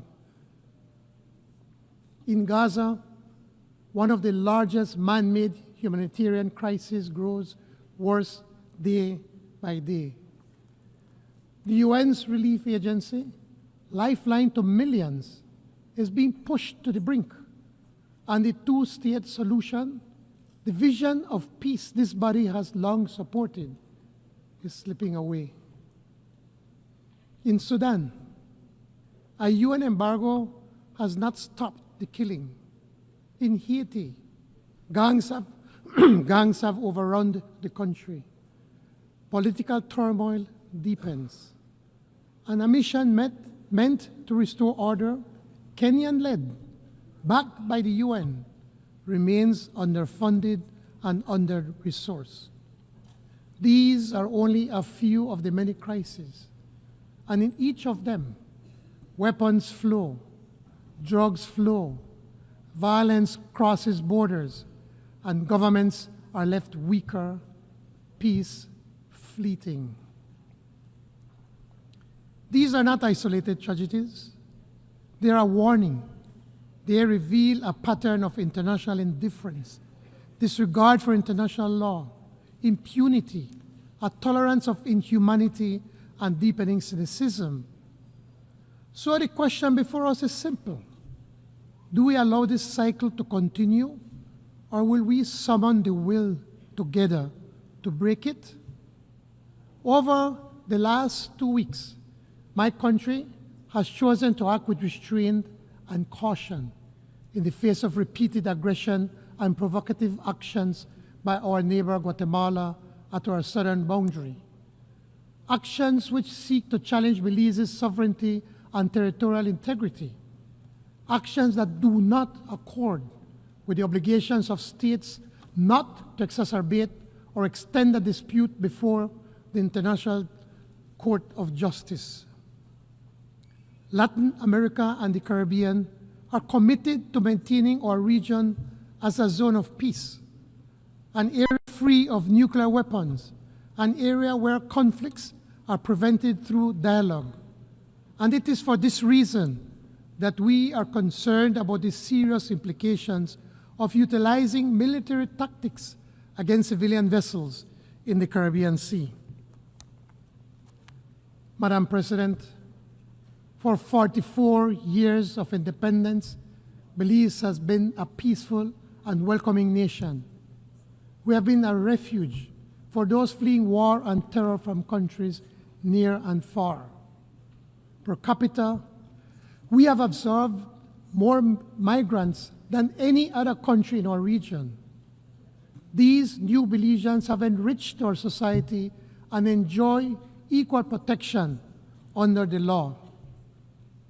Every Belizean also benefits from free primary education and accessible, free, or low-cost health care. Through Plan Belize 2.0, we are building on that foundation by expanding tuition coverage, improving health care, raising the minimum wage, creating more decent jobs, and widening access to housing. We have an ambitious energy transition plan that places Belize on the track to surpass net zero through innovative financing that turns our forests and reefs into investments for conservation. But ambition comes at a cost. My government has chosen fiscal discipline even as we pursue this bold agenda. Belize is the 5th most vulnerable small island developing state to climate risk, ranked 2nd in the world for impacts from extreme weather. Rising seas are already displacing some coastal communities. Extreme heat strains our energy systems, and unpredictable rainfall threatens our farmers. Fishers must now travel farther and risk more for declining catches in warming seas. Food security is under threat. So too are the health of our people, their livelihoods, and the survival of our ecosystems. This is our lived reality. It is not science fiction. It is not abstract theory. It is a danger to our overall security. Excellencies, our world is so intricately interconnected. Disruption anywhere reverberates everywhere. Geopolitical and geoeconomic competition are consequential globally. So too is the persistence of disease, hunger, poverty, and the inequalities among peoples and nations. Small states like my own, then, must vigilantly guard against restive neighbors seeking to sustain territorial claims through military provocation or aggression. This is not the world that the founders of the UN envisioned. Instead, it is a world embattled, a world divided, and yet it is not a world without solutions. Over 80 years, nations have agreed on laws and policies to defend human rights, pursue sustainable development, promote disarmament, and protect the vulnerable and our environment. We have built strong institutions that remain vital, even if reform is overdue. But we cannot face today's challenges by relying on legacy alone. In the pursuit of larger freedom and dignity for all, let us act with urgency to rescue the development agenda, leaving no one behind. For our part, Belize will spare no effort. Through Plan Belize 2.0 and the implementation of our NDCs 3.0, we are working to lift our people out of poverty and to secure a healthy environment. But we cannot do it alone. We need international support that has been promised. The Compromiso de Sevilla offers us a chance to re-energize the 2030 Agenda for Sustainable Development, a chance to renew commitments, especially to small island developing states. This is why Belize calls for the urgent attention to the Antigua and Barbuda Agenda for SIDS. We must mainstream the Multidimensional Vulnerability Index. We must expand access to grants and concessional finance, not more debt. And we must strengthen SIDS participation in global financial decision-making. In COP30 in Belém, Belize urges the G20, responsible for 80% of emissions, to commit to more ambitious emission reduction targets. Developed nations and development banks must lead the mobilization of $1.3 trillion in climate finance and prioritize SIDS, whose adoption and lost and damaged needs are most urgent. It is high time, past time, for the global financial system to reward environmental stewardship, to recognize the true value of these natural assets for long-term resilience. Consider this. 30% of the world's ocean lie within the jurisdiction of small island developing states, much under some form of protection. These marine environments help regulate the global climate, yet we receive little for our efforts. Only 1% of climate finance flows to SIDS, half of which are loans. Meanwhile, the fossil fuel industry, with trillions of dollars in subsidies annually, is not just perverse, it is dangerous. Let us reverse this by investing more, much more in nature-based and nature-positive solutions. With only 5 years remaining to achieve the SDGs, urgency is paramount. Madam President, realizing the ambition of leaving no one behind requires the involvement of everyone. Yet, the UN still excludes one critical actor, the people of Taiwan. Taiwan is a thriving democracy with global leadership in high-tech innovation, semiconductors, AI, biotechnology, renewable energy, all vital to global supply chain security and sustainable development. Taiwan already contributes to the SDGs, assisting partners with advanced technology. We therefore urge the United Nations to find appropriate ways to recognize Taiwan as an indispensable partner in our shared pursuit of sustainable development. Madam President, the people of Haiti deserve our urgent and united support to completely expunge the criminal gangs that have attempted to overrun that country and to ensure that they are brought to justice.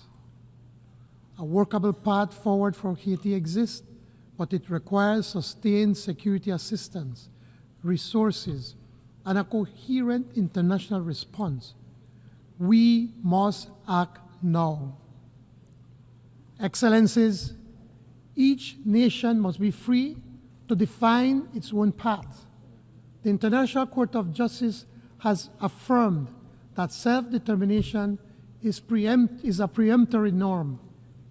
We must end the denial of this right to the people of Western Sahara, whose plight the world continues to ignore.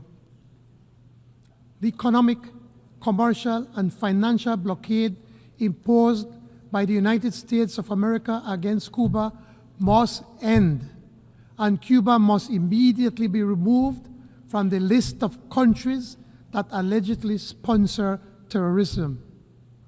It is illegal, inhumane, and contrary to the UN Charter. And the genocide in Palestine must stop now.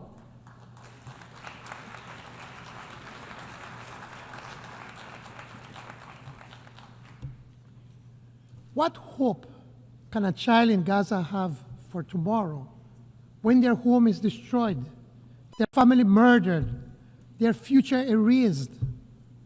What hope can there be if their right to self-determination is extinguished? The UN once confronted apartheid in South Africa with declarations, sanctions, conventions, and suspension of the regime from this assembly. We must draw that lesson again. No regime that desecrates the Charter and destroys our people has a place in this hall. And that is why the rule of law must prevail. No man, no country stands above the law of nations. Belize took its seats in this assembly in 1981, less than half a century ago. Our membership was a milestone for our sovereignty. Global recognition of Belizean sovereignty also meant full recognition of our territory. We stand firm in the conviction that the boundaries of that territory were agreed in 1859 more than a century and a half ago. Our anthem proclaims it from the proud Rio Hondo to the old Sarstone, through Coral Isles over Blue Lagoon. Though our territory is contested, we remain firm, not belligerent, tested but not subdued, threatened but not deterred, because the rule of law is on our side. Together with Guatemala, we submitted our dispute to the ICJ in 2019. We await the court's decision. We trust that justice will prevail. In the meantime, we reiterate our demand that Guatemala desist from any provocative behavior which have the potential to affect our otherwise friendly bilateral relations. We reiterate our invitation to Guatemala to work with Belize in designing confidence-building measures for the Sarstone River and maritime spaces. Madam President, Belize believes in our common humanity and in the existence of the common good. Equity and justice are our guiding principles. As we commemorate the 80th anniversary of this great institution, let us not only reflect on the past, but commit ourselves to the future. Let us affirm together that multilateralism is not an option, but an obligation, that the rule of law is not an aspiration, but a necessity, that the dignity of every human being is not negotiable, but inviolate. Belize pledges to do its part, to stand for law over force, for cooperation over division, for justice over impunity, and we call on every member state to do the same. Only then can we make real the promise of the Charter: peace, prosperity, and larger freedom for all peoples in every nation for generations yet to come. I thank you. On behalf of the Assembly, I wish to thank the Prime Minister and Minister of Finance, Investment and Economic Transformation, Civil Aviation and E-Governance of Belize. We have heard the last speaker in the general debate for this meeting. The next plenary meeting to continue with the general debate will be held immediately following the adjournment of this meeting. The meeting is adjourned.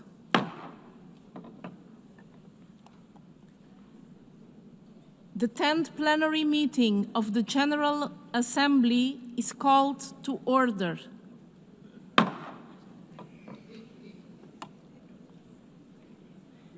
The Assembly will continue its consideration of Agenda Item 8, entitled General Debate. The Assembly will hear an address by His Excellency Nsokwanai Samuel Matekane, Prime Minister and Head of Government and Minister for Defense, National Security and Environment of the Kingdom of Lesotho.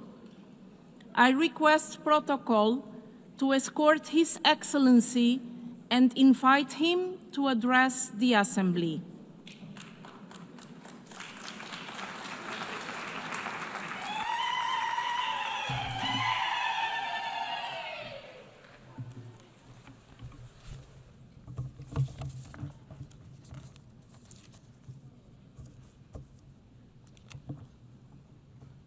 Madam President of the 80th session of the General Assembly, Your Excellencies, Heads of State and Government, Mr. Secretary General of the United Nations, I extend heartfelt congratulations to you, Madam President, on your election as President of the 80th session of the United Nations General Assembly.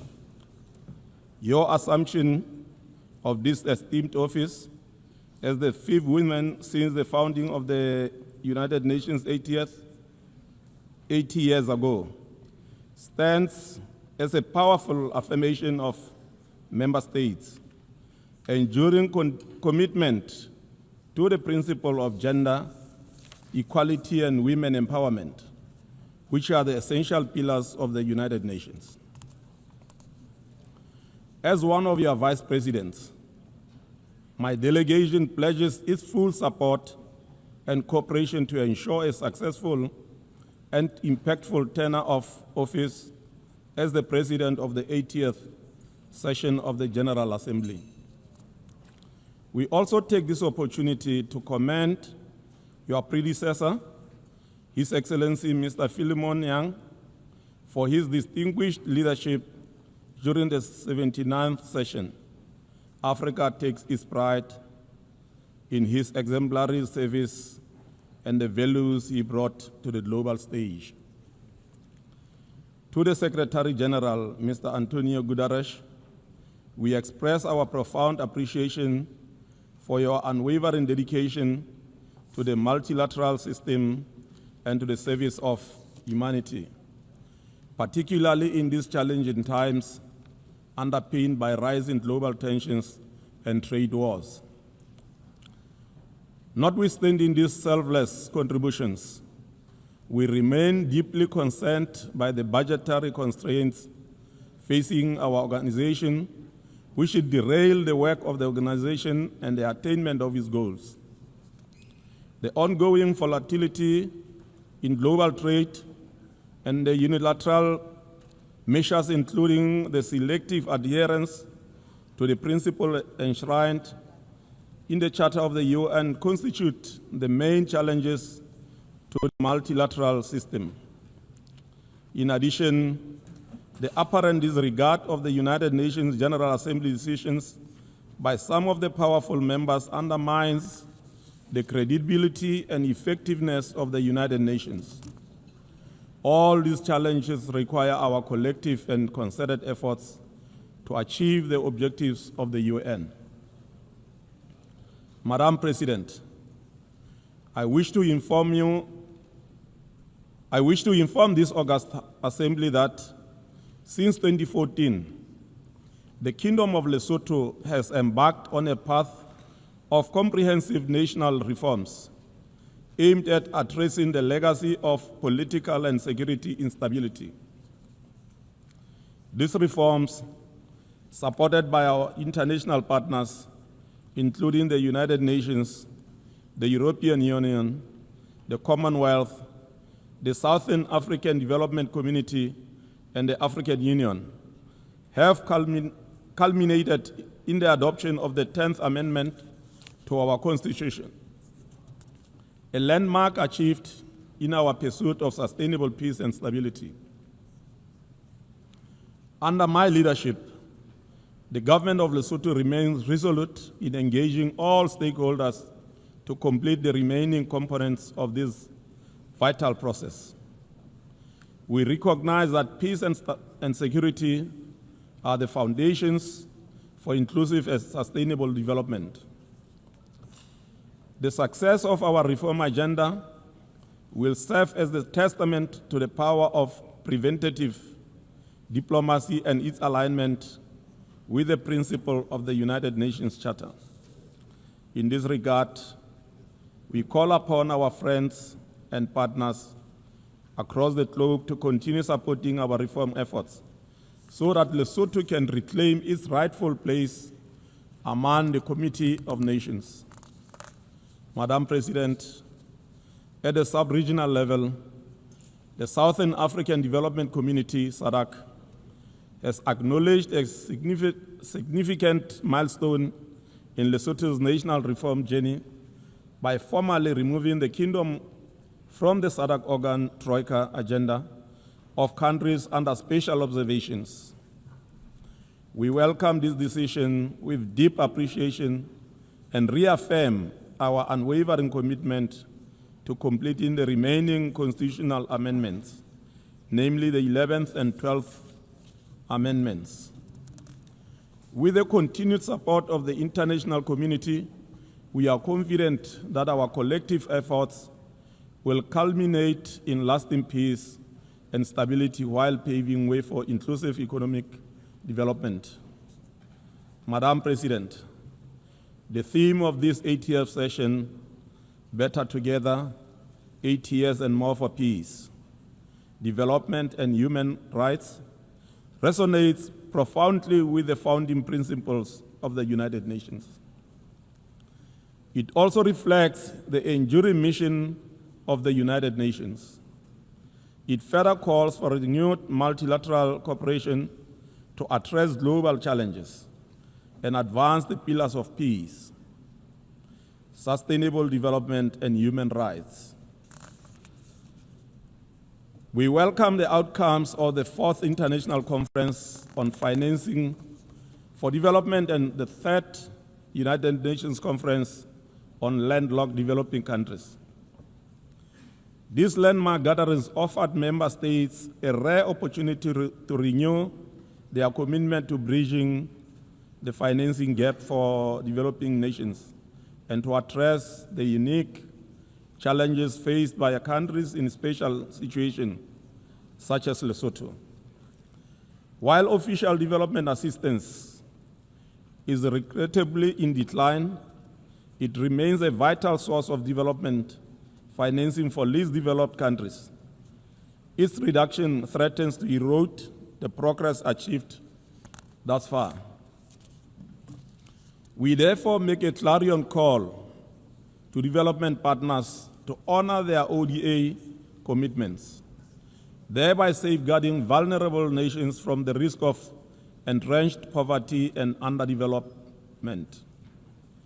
At the national level, Lesotho is intensifying efforts to mobilize domestic resources by curbing illicit financial flows and enhancing revenue administration. This includes improving the efficiency of our tax systems and broadening the tax base through aggressive industrialization. We are also embarking on a transformative path through the Just Energy Transition Initiative, a visionary program championed by His Majesty King Letsie III.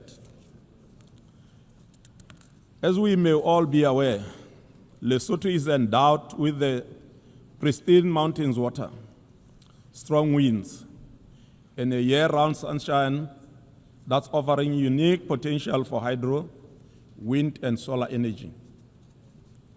Our goal is to harness these resources to achieve our domestic and regional energy security and climate adaptation.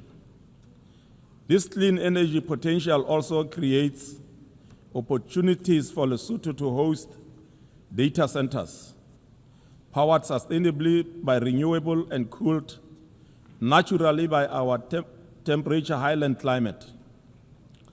Such facilities would not only advance Africa's digital transformation, but also do so in a way that is environmentally responsible and cost-effective. Lesotho is therefore open for investment and partnerships in building global data centers, renewable energy, and water resources. Madam President, digital transformation is reshaping our world. For developing countries like Lesotho, the implementation of the Global Digital Compact is not a luxury, it is a necessity. To ensure resilience and inclusive development, the government of Lesotho is prioritizing investment in affordable digital infrastructure, promoting digital literacy, and nurturing innovation ecosystems. These efforts are particularly focused on empowering youth, women, and rural communities. Let us bear in mind that the continent of Africa is home to the largest number of youth, that is 70% under the age of 30 years. Our collective ability to harness their potential in different productive sectors of our economies remain one of the most viable solutions to our structural challenges. In this regard, We invite all and sundry to ensure youth participation in governance, entrepreneurship, and decision-making processes. Madam President, agriculture remains the cornerstone of economic activity in landlocked, least developed countries. However, it is affected by climate shocks. To mitigate these impacts, greater investment in adaptation and resilience are essential. We warmly welcome the proposal to establish regional agricultural research hubs under the AWASA Program of Action for LLDCs to mitigate the impact of climate change. Such centers have the potential to provide access to sustainable agricultural practices and innovation critical for enhancing agricultural security and reducing poverty. I am happy to reaffirm Lesotho's interest in hosting such a center for the African region. Madam President, addressing the global climate emergency and ecosystem degradation demands coordinated international action. Extreme weather events, erratic rainfall, and drought threaten food systems, water resources, and financial stability. The preservation of biodiversity and sustainable management of natural resources on land and at sea are critical to climate adaptation. Though landlocked, Lesotho recognizes the integral role of oceans in the global climate system.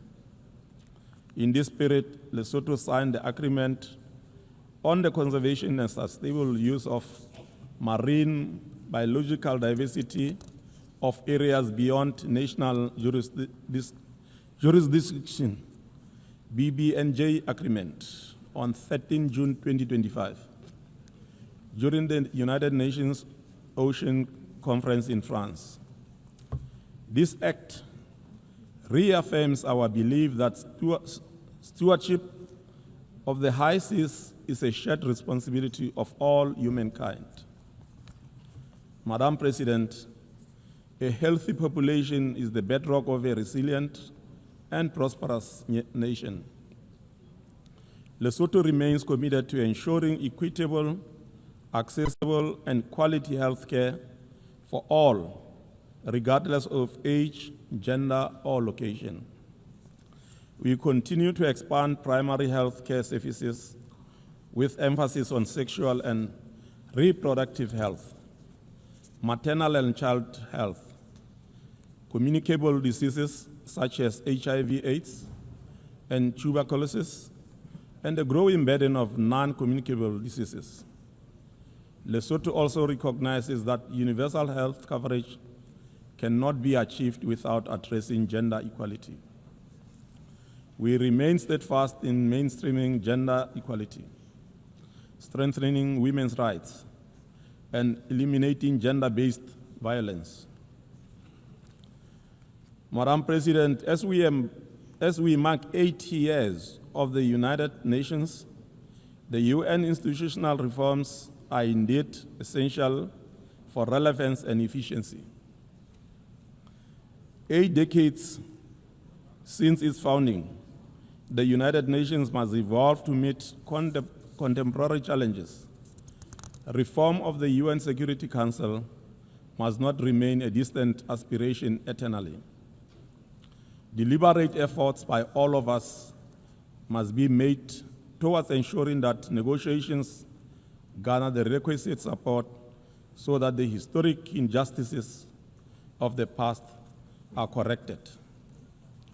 For us as Lesotho, we reaffirm our support for the common African position, which is commonly known as Esulini Consensus.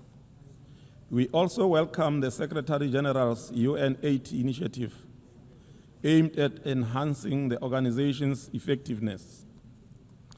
As this initiative unfolds, we emphasize the importance of equitable representation within the Secretariat and sensitive to the vulnerabilities of developing states. We trust that Member States will duly consulted throughout this process. Madam President, Lesotho remains committed to the maintenance of international peace and security, a core mandate of the United Nations. Yet, we are deeply troubled by ongoing armed conflicts around the world, which pose grave threats to global stability. Of particular concern is the protracted conflict in Gaza, which has resulted in immense human suffering, especially among women, children, and other vulnerable groups. We commend efforts by member states to pursue peace in the Middle East conflict and call for the immediate and unconditional release of all remaining hostages. We further call for a permanent ceasefire to prevent further loss of innocent lives. The resolution of international dispute must be grounded in dialogue, justice, and equality. Lesotho continues to advocate for a two-state solution in accordance with the relevant United Nations resolutions. Madam President, the use of unilateral coercive measures by some states on others remain a source of concern for my delegation. The consequences of such measures are also felt beyond the borders of the targeted countries. Under this regime, the people of Zimbabwe and Cuba continue to suffer for unnecessarily too long. My delegation therefore renews its call for unconditional removal of the unilateral sanctions in order to afford these two countries the opportunity to achieve the most aspired development. As I conclude, Madam President, Lesotho remains steadfast in its commitment to the implementation of the Sustainable Development, recognizing them as a blueprint for inclusive and resilient development. Through a whole of government and whole of society approach, Lesotho has integrated the SDGs into its national development frameworks and continues to align sectoral policies accordingly. The country has demonstrated transparency and accountability by regularly submitting voluntary national reviews to the United Nations, showcasing progress, identifying challenges, and reaffirming its dedication to leaving no one behind. The last of these reports was presented in July 2025. The 80th anniversary of the United Nations marks a profound milestone in the collective journey of humanity towards peace, development, and the protection of human rights. Over 8 decades, the organization has stood as a beacon of multilateral cooperation, guiding member states through moments of triumph and adversity. As we commemorate this legacy, we must also look ahead with renewed purpose and resolve.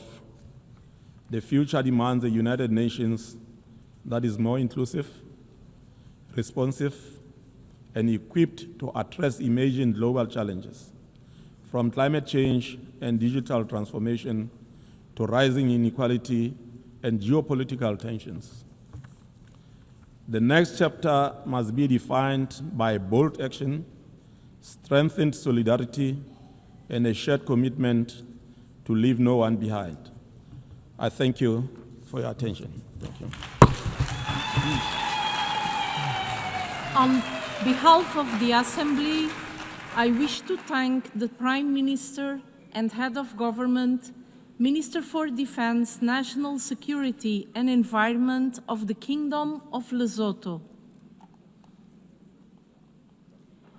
The Assembly will hear an address by His Excellency José Ulisses Correia e Silva, Prime Minister and Minister of Reform of the Republic of Cabo Verde. I request protocol to escort His Excellency and invite him to address the Assembly.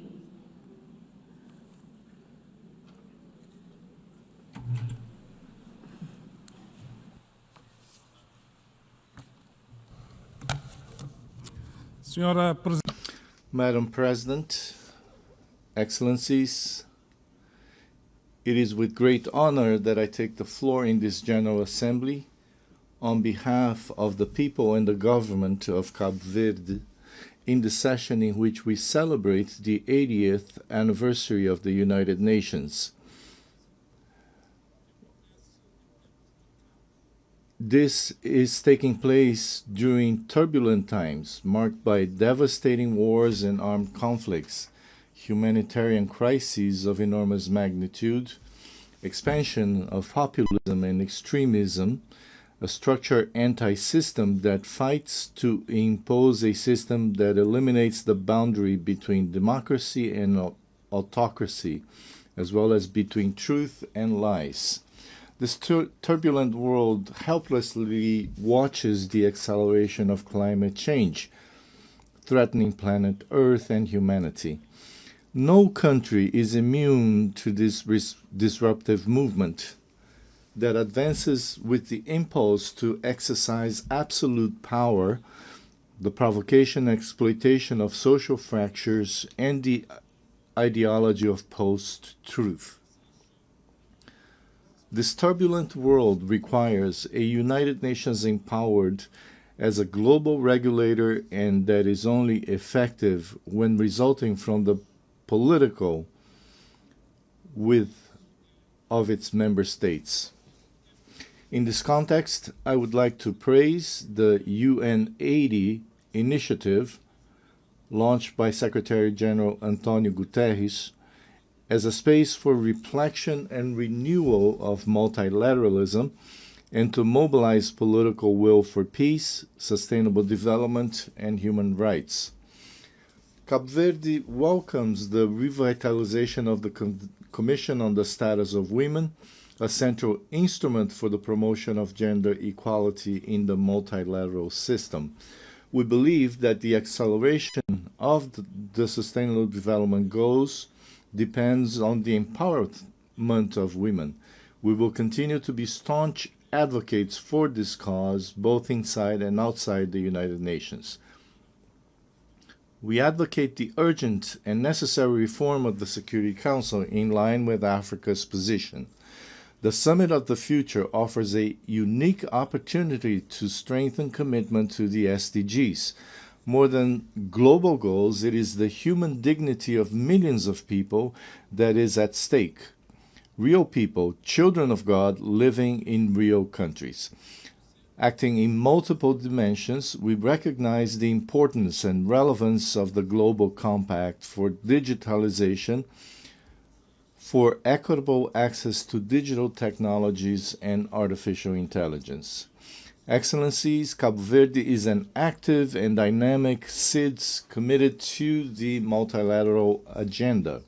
We currently hold the vice presidency of AOSIS. We actively participate in the Third Ocean Conference. We were chosen to co-facilitate, along with Australia, the negotiations that led to the Nice Declaration, Our Ocean, Our Future, Our Responsibilities, containing firm commitments to the sustainability of the oceans. We welcome the OASIS Leaders Declaration, the adoption of which demonstrates a strong commitment to issues related to the ocean, climate, and sustainable development. We applaud the successful fourth Conference on Financing for Development. The Seville commitment is a unique opportunity to boost development, especially in the most vulnerable countries, such as CIDS. For us, CIDS, it is essential to operationalize the Multidimensional Vulnerability Index, the mechanisms for converting debt into climate finance, and the Loss and Damage Fund. The Antigua and Barbuda Plan of Action stands. Its implementation into resilient prosperity is CID's greatest ambition. We note with satisfaction a historic achievement, the entry into force of the Agreement on Marine Biodiversity in areas beyond national jurisdiction, Cape Verde is among the first 60 states to ratify this important treaty. Unfortunately, we were not able to achieve consensus, and we must insist. The special meeting on climate convened by the Secretary General and Brazil's President Lula as a preparation for COP30 in Belém, and it is a crucial moment for the full implementation of the Paris Accord. As SIDS, we demand clear commitments from all states, especially the largest emitters, to limit the temperature increase to 1.5 degrees Celsius. This is not a mere claim. It is a matter of survival for all and all. Excellencies, Madam President, global peace and security remain threatened, increasingly threatened.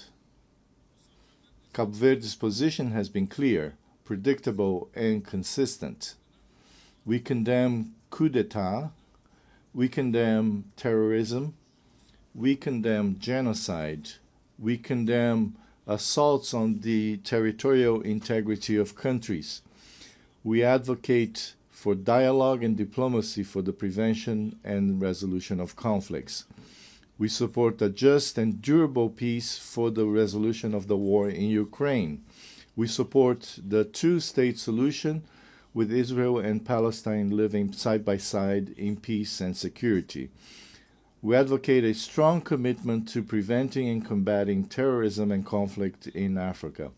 We advocate for multilateralism and a strong and effective UN, converging with the principles of the Chinese Global Governance Initiative. We are democracy based on the rule of law and political freedom, freedom of expression and economic freedom, and we want to continue like this. We belong to ECOWAS, a space of economic integration and neighborhood, and to the CPLP, a space for the Portuguese language and cultural affinities. We have a special partnership with the European Union, anchored in shared values of democracy, freedom, and good governance, a region with which our currency has been linked with a fixed parity to the euro since 1998, and with which we have strong economic relations. Due to our location between the African continent, Europe, and the Americas, the EU, the USA, and Brazil are our first-line partners in cooperative maritime security, preventing and combating drug trafficking, human trafficking, maritime piracy, illegal fishing, and cybersecurity. It is this democratic, stable Cape Verde, open to the world and guided by trust in the relations with our partners, that we want to preserve and develop in this troubled geopolitical world. Madam President, Cape Verde has the honor of assuming one of the vice presidencies of this General Assembly with our Ambassador Tânia Vermaud, and reaffirms its unwavering commitment to the Charter, the principles and values of the United Nations. We will continue to be a constructive voice, an active partner, and a country committed to being useful to the international community. Together we are better. Together we can honor the 80th anniversary of the UN and face the future with renewed hope for more peace, more development, and more human rights. Thank you very much. On behalf of the Assembly, I wish to thank the Prime Minister of Cabo Verde. Senhor Primeiro-Ministro, muito obrigada. The Assembly will hear an address by His Excellency Rosen Dimitrov Jelyaskov, Prime Minister of the Republic of Bulgaria. I request protocol to escort His Excellency and invite him to address the Assembly.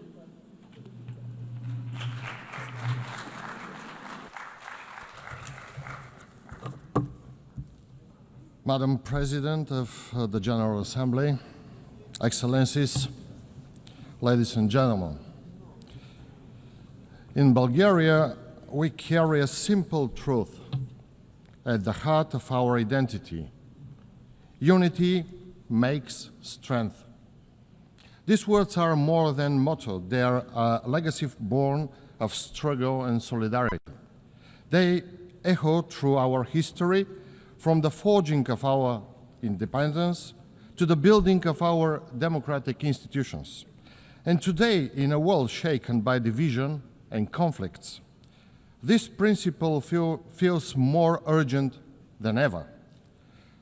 The challenges we face, from contested global narratives and eroding trust in international institutions to stalled development, financial instability, and shrinking humanitarian space, do not respect borders.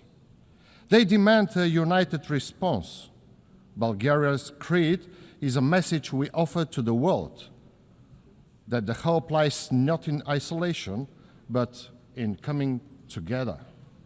Bulgaria reaffirms its commitment to effective multilateralism and to the rules-based international order with the United Nations at its core. For 80 years, the UN has been a beacon of hope, a platform for dialogue and peace. And this year, in 2025, Bulgaria marks 70 years of membership.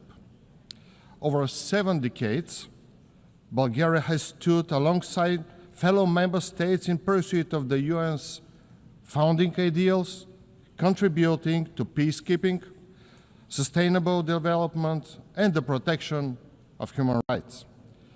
As we celebrate this milestone, we renew our pledge to the UN Charter and to a future defined not by division, but by unity and strength it brings. For the UN to meet the test of our time, reform is not a choice, but an imperative. Bulgaria fully supports the Secretary General's UN80 initiative for mandate reviews, structural reform, and more effective use of resources. Equally urgent is completing ongoing reforms in development, management, peace and security, and advancing the humanitarian reset for stronger, locally led action with sustainable financing. At institutional level, we believe that the Security Council must be reformed to reflect today's world more effective, more representative, more accountable. We need genuine progress, including a fairer balance in membership, one additional non-permanent seat be allocated to the Eastern European group, and limits on the misuse of the veto. The General Assembly must remain the heart of the organization, where our shared forum for dialogue and decision-making. Excellencies, ever since the adoption of the UN Charter, international peace and security have never been more threatened. Russia's full-scale war of aggression against Ukraine, with its far-reaching global repercussions, represents an existential challenge to the rule-based international order. This is not merely a European conflict. It threatens the very legitimacy of the United Nations. It's utterly unacceptable that a founding UN member with a permanent Security Council seat wages war while disregarding international humanitarian and human rights law.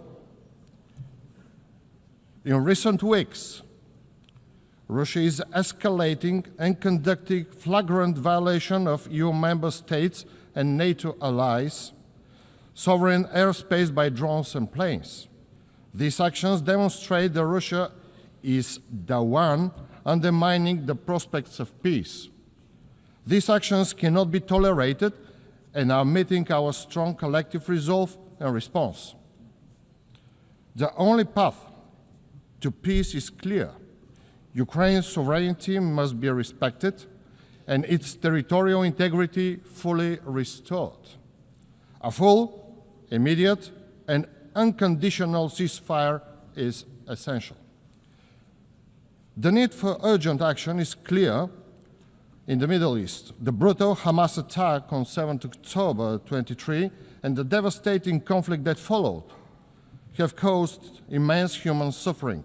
Bulgaria mourns the loss of every innocent life, Israeli and Palestine alike. In Gaza, tens of thousands of civilians have been killed, neighborhoods destroyed, and countless people displaced. We must not allow this tragedy to leave a permanent scar on humanity's conscience. A sustainable ceasefire and credible political process are urgently needed.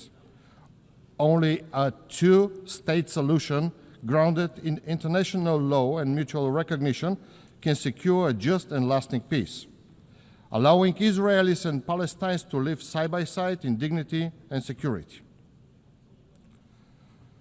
The crisis in the Middle East and North Africa is interconnected and threatens regional stability. Yemen faces famine and disease. Syria needs an inclusive, UN-led dialogue for democratic transition, and Sudan teeters on the brink amid ongoing fighting and mass displacement. Instability in Libya and the Sahel shows how weak institutions allow conflicts to spread. Bulgaria calls for a new regional security architecture led by UN, grounded in diplomacy, respect for sovereignty, and long-term investment in peace and development. Nuclear non-proliferation, disarmament, and arms control remain central to our collective security. We condemn rhetoric and actions that threaten stability and stress the need for renewed diplomacy. Iran must fully cooperate with the International Atomic Energy Agency and ensure the peaceful nature of its nuclear program, while all parties work to de-escalate tensions through diplomacy.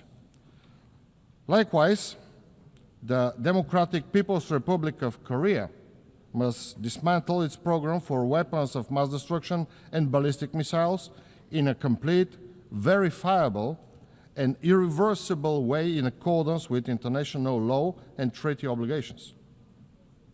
Distinguished delegates, Bulgaria consistently upholds the principle of United Nations at the regional level, engaging actively with the Southeastern European Cooperation Process, the Regional Cooperation Council, the Organization of the Black Sea Economic Cooperation. We prioritize good neighborliness, human rights, and the strengthening of trade, energy, transport, and digital connectivity. Bulgaria firmly supports the European integration of the Western Balkans based on the merit as the path to peace, stability, and prosperity. The Black Sea region remains strategically important for European security and energy resilience, and Bulgaria works to make it a space of stability and sustainable development. On 1 July 2025, Bulgaria assumed the chairmanship of the Southeast European Cooperation Process and the organization of the Black Sea Economic Cooperation, strengthening our leadership in advancing regional security, stability, and resilience. Bulgaria firmly believes that the human rights are universal, indivisible, interdependent, and interconnected. Our policies are grounded in this understanding, guiding our efforts to protect and promote human dignity at home and globally. As a member of the United Nations Human Rights Council for 2024-2026, Bulgaria is committed to advance human rights through dialogue and cooperation. We prioritize gender equality and the empowerment of women and girls in line with international human rights instruments and the Women, Peace and Security Agenda. In all conflict prevention, peace process and post-conflict recovery, women must be at the center with their protection and access to justice ensured. We stress the need to empower young people, ensuring their meaningful participation in decision-making, including on climate action and heritage preservation. Ladies and gentlemen, sustainable development cannot be separated from human rights, peace, and security. We remain fully committed to implementing the 2030 Agenda and its 17 Sustainable Development Goals. On 23 July 2025, Bulgaria presented its second voluntary national review at the high-level political forum, highlighting national progress, government actions, and stakeholder engagements. For the first time, Bulgaria, your delegate, contributed, sharing the perspective of young people on the implementation of the goals. We know that accelerating progress requires stronger political will, inclusive participation of civil society, academia, the private sector, and youth, and urgent action to address social, economic, and environmental challenges. We look forward to the upcoming World Social Summit, where diverse voices and all stakeholders can come together to renew the global social contract and ensure it reflects human rights for all. Financing is a key aspect of development. Adequate, predictable, and innovative resources are essential to achieve sustainable development goals. Bulgaria supports mobilizing domestic resources, engaging the private sector, and building global partnership. We welcome the first biennial summit for sustainable, inclusive, and resilient global economy, held on 24 September 2025 here in New York, which reinforced commitment from the Fourth International Conference on Financing for Development and strengthened cooperation with multilateral financial institutions. For its part, Bulgaria remains a steadfast contributor to global development. Through the National Development Programme 2030 and our development cooperation policy, we implement tangible projects and build sustainable partnership for a fairer, more balanced world. In all our efforts, we prioritize poverty eradication, sustainability, and equality, focusing on key regions, the Western Balkans, the Eastern Partnership countries, the Middle East, North Africa, and Asia, with special attention to education, health, and building resilient societies. Digital governance and new technologies are central to our efforts. Bulgaria supports inclusive, multi-stakeholder approaches to global digital governance, artificial intelligence, and space technologies, ensuring they advance the Sustainable Development Goals. We emphasize the need for open and secure internet, protection of human rights, and a digital inclusion. Ladies and gentlemen, sustainable development cannot happen without urgent climate action. Social and economic progress depends on protecting our planet. Climate-related extreme events will become more frequent and severe around the world. At the same time, Europe is the fastest warming continent, and climate risks are accelerating, threatening its energy and food security, ecosystem, infrastructure, water resources, financial stability, and people's health. The economic losses have already been estimated in billions of euros. My country, Bulgaria, is not exception, and it is among the most affected countries by droughts, forest fires, and floods. Bulgaria supports the Paris Agreement, calls for ambitious contributions at COP30, and emphasizes international cooperation to safeguard oceans, manage marine resources, sustainability, and ensure long-term environmental, economic, and social resilience. Dear Excellencies, The journey ahead is long, but our resolve must be unwavering. Let us commit once again to working hand in hand to upholding the principles of UN Charter and to ensure that peace, dignity, and opportunity become a reality for every person in the world. Thank you for your attention.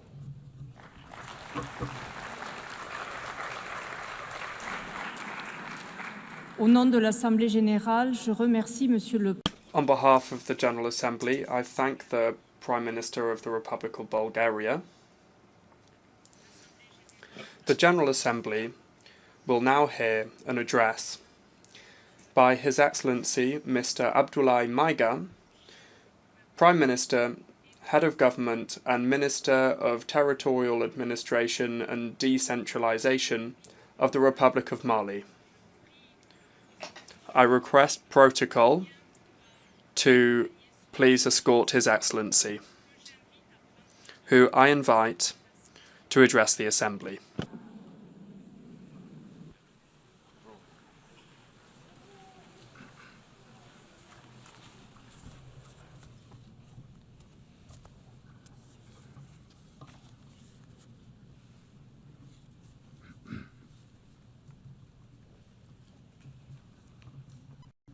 Madame la Présidente, President of the General Assembly, Heads of State and Government,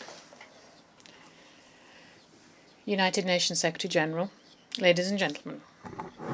As I begin my statement, I have the honour to extend to you the cordial greetings and the message from the founding fathers of the Alliance of Sahel States, Their Excellencies, Army General Assimi Goïta, President of Transition Head of State of Mali, and the President of the Alliance of Sahel States, Captain Ibrahim Traoré, President of Burkina Faso, Head of State, and Army General Abdurrahman Tiani, President of the Republic of Niger, and Head of State. I would also like to share with you the warm congratulations from the dignified people of the Alliance of Sahel States, determined more than ever to free themselves from the yoke of imperialism and enjoy their right to self-determination in a Pan-African spirit. As we wish you every success in your election to preside over this 80th session of General Assembly, Madam President, the Alliance of Sahel States would also like to congratulate your predecessor, His Excellency Mr. Philemon Yang from the Republic of Cameroon, and congratulate him on his exemplary leadership of the work of the 79th session. Finally, I wish to reiterate to our Secretary General, Mr. Antonio Guterres, our appreciation of the efforts that he continues to undertake to achieve the noble objectives of our shared organisation.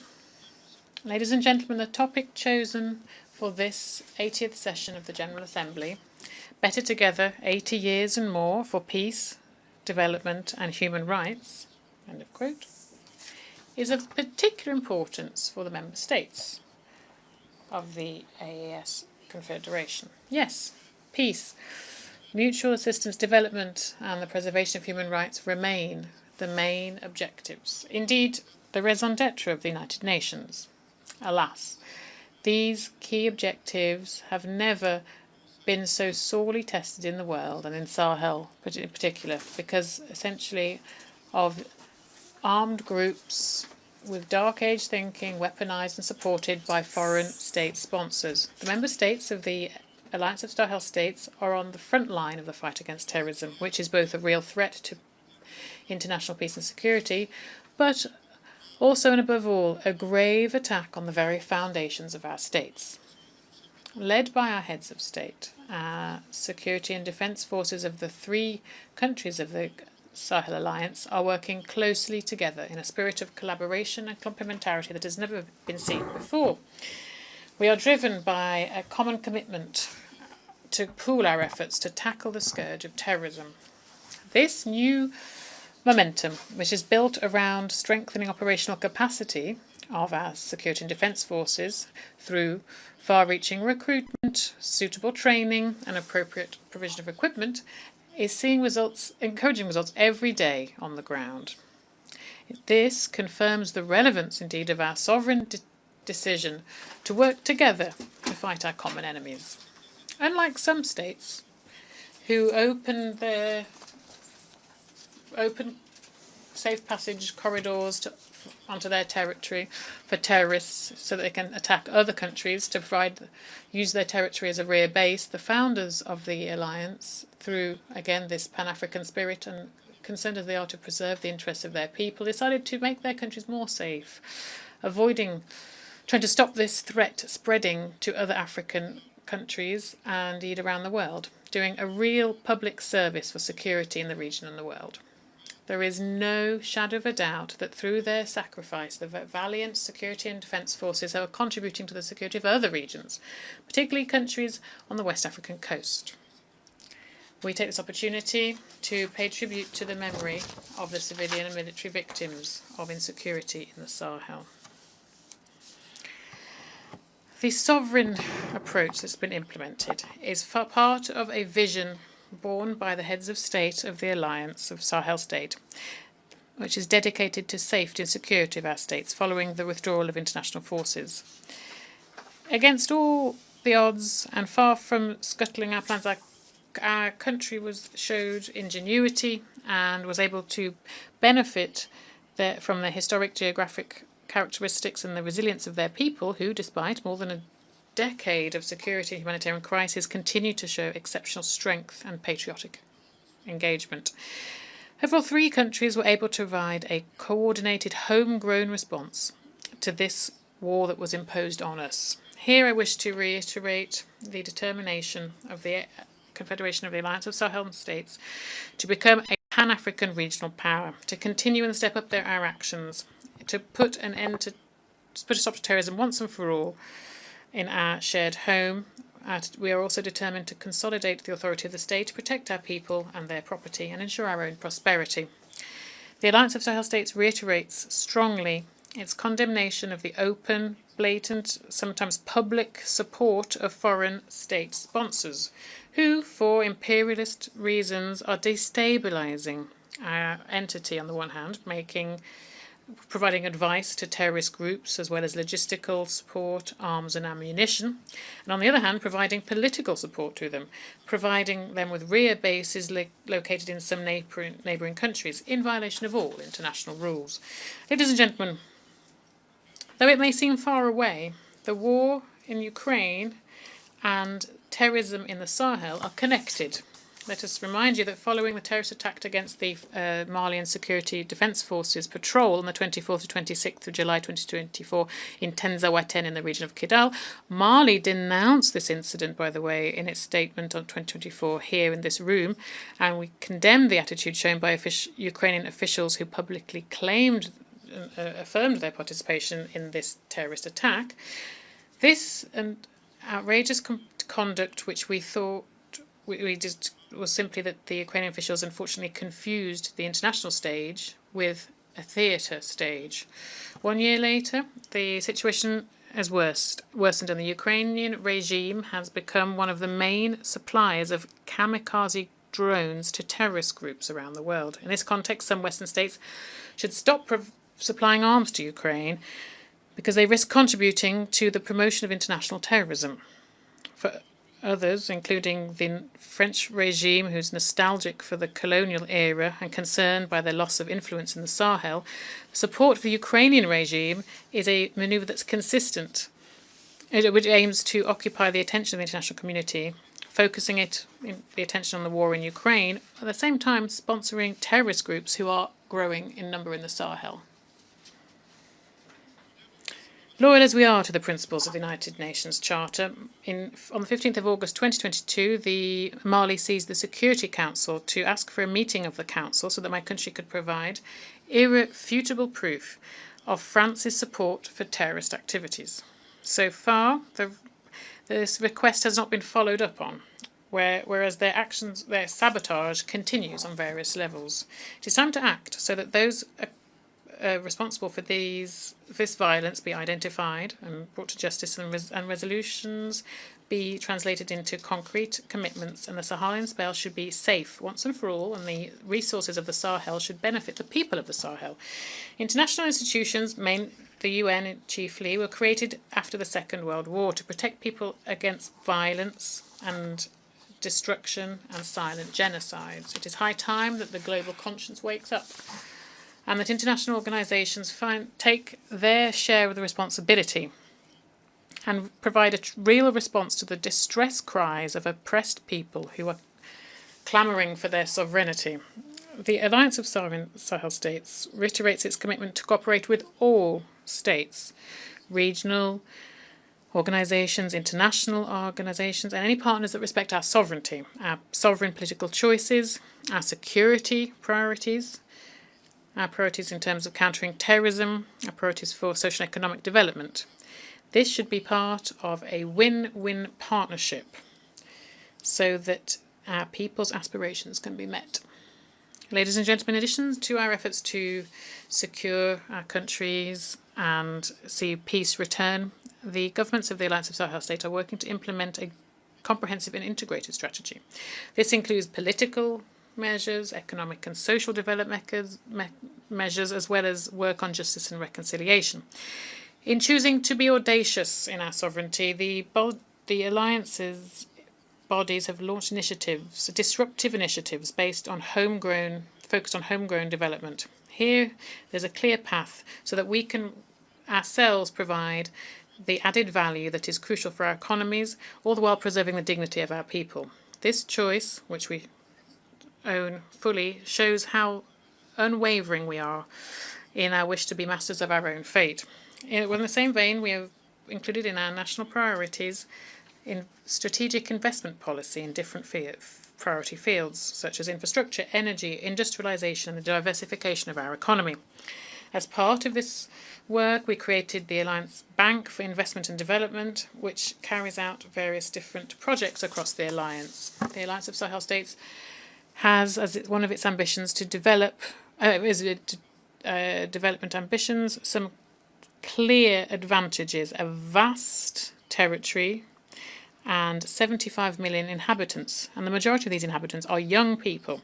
In addition, we have a strong, committed and active diaspora. We also have fertile lands, a lot of water, energy resources, reservoirs and mining resources, which are amongst the richest in the world.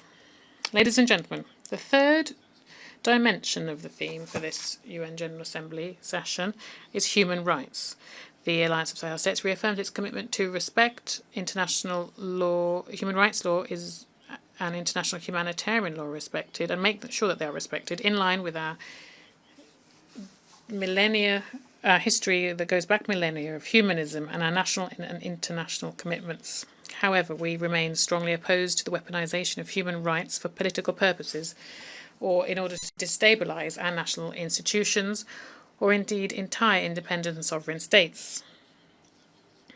This concerned as we are to preserve the sovereignty and dignity of our people, the heads of state of our alliance withdrew with immediate effect from the Statute of Rome of the International Criminal Court on the 22nd of September 2025.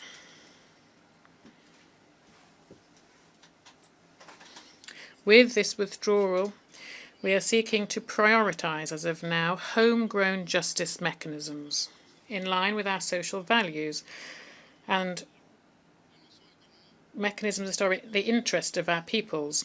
We also denounce the double standards that we've seen by some international players, whose morals are flexible depending on their interests.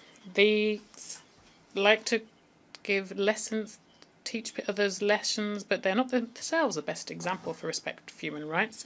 We call on our partners to prioritise dialogue and cooperation, which remain the best tools for promoting human rights around the world.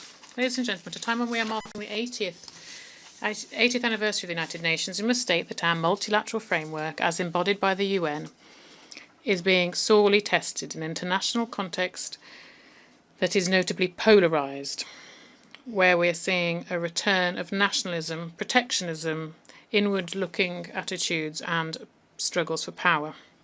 Despite this reality, of the time, and also aware that the main three objectives of the United Nations Charter are peace, development and human rights, all of these remain relevant, we must say. To meet these objectives, we firstly need a UN that has been reformed, renewed, and has been adapted to the demands of the day.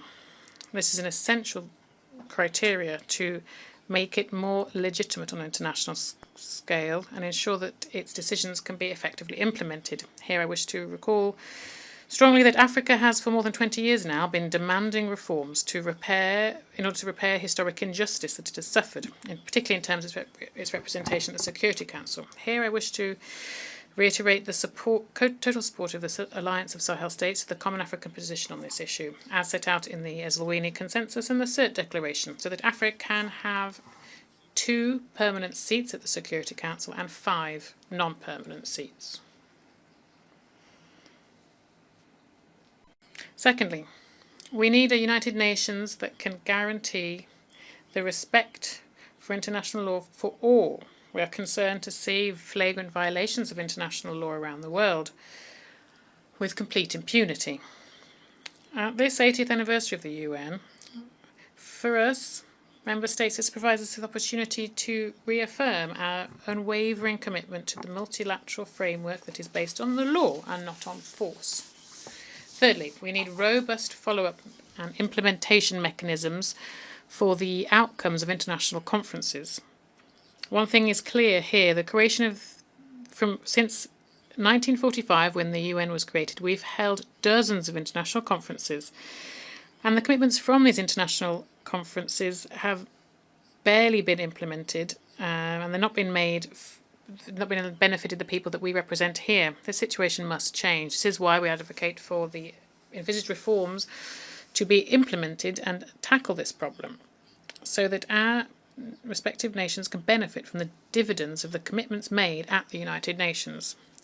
On our side, the Alliance of Sahel States is ready to make its contribution to undertake the necessary reform for the multilateral framework of the United Nations. In terms of current global governance, it is ever clearer that the UN is not adapted, it is not able to address the current challenges and future challenges. Global governance needs to be reformed, and economic and financial institutions need to be reviewed too, and they should take into account financing security in the fight against homegrown crises.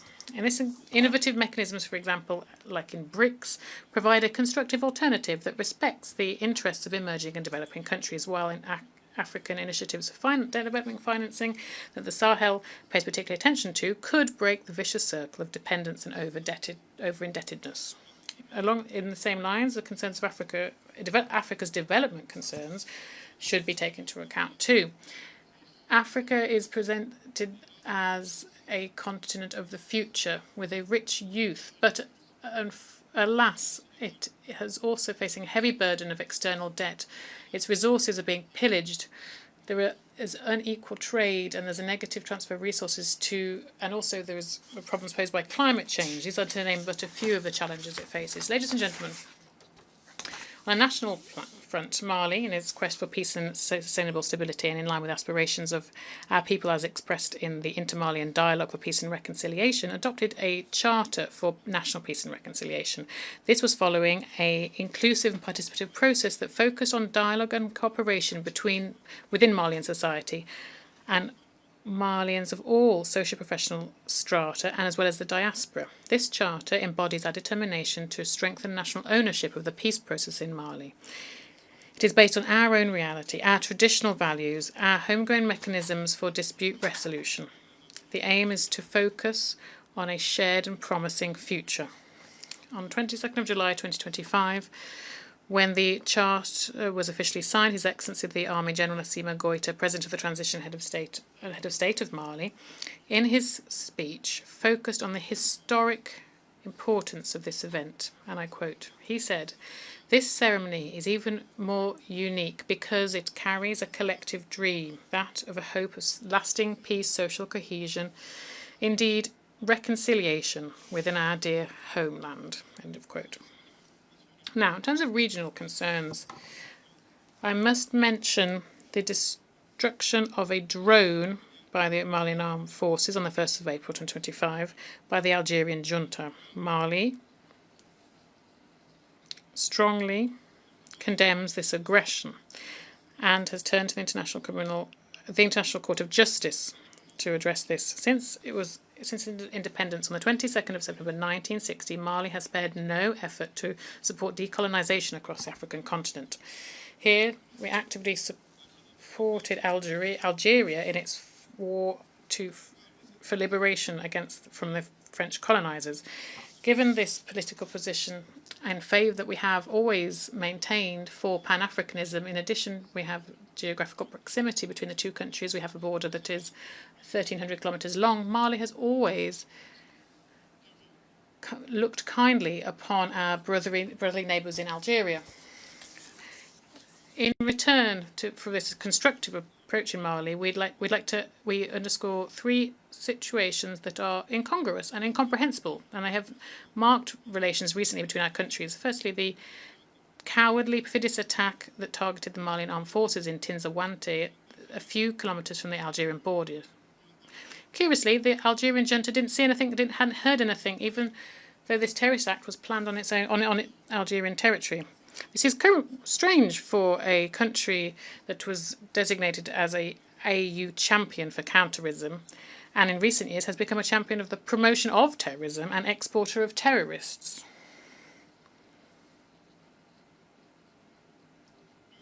Two, as announced, the Algerian junta shot down a Malian drone thrown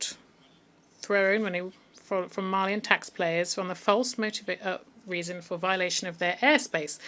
Mali is concerned by the idea that the Algerian junta put forward, defying the laws of physics, and whereby this object was shot down in its air, it would be capable to travel from where it fell 22 kilometres and then be found on Malian territory. And indeed, it's important to underscore that the debris of the Malian drone was found on Malian territory, thus validating our own arguments.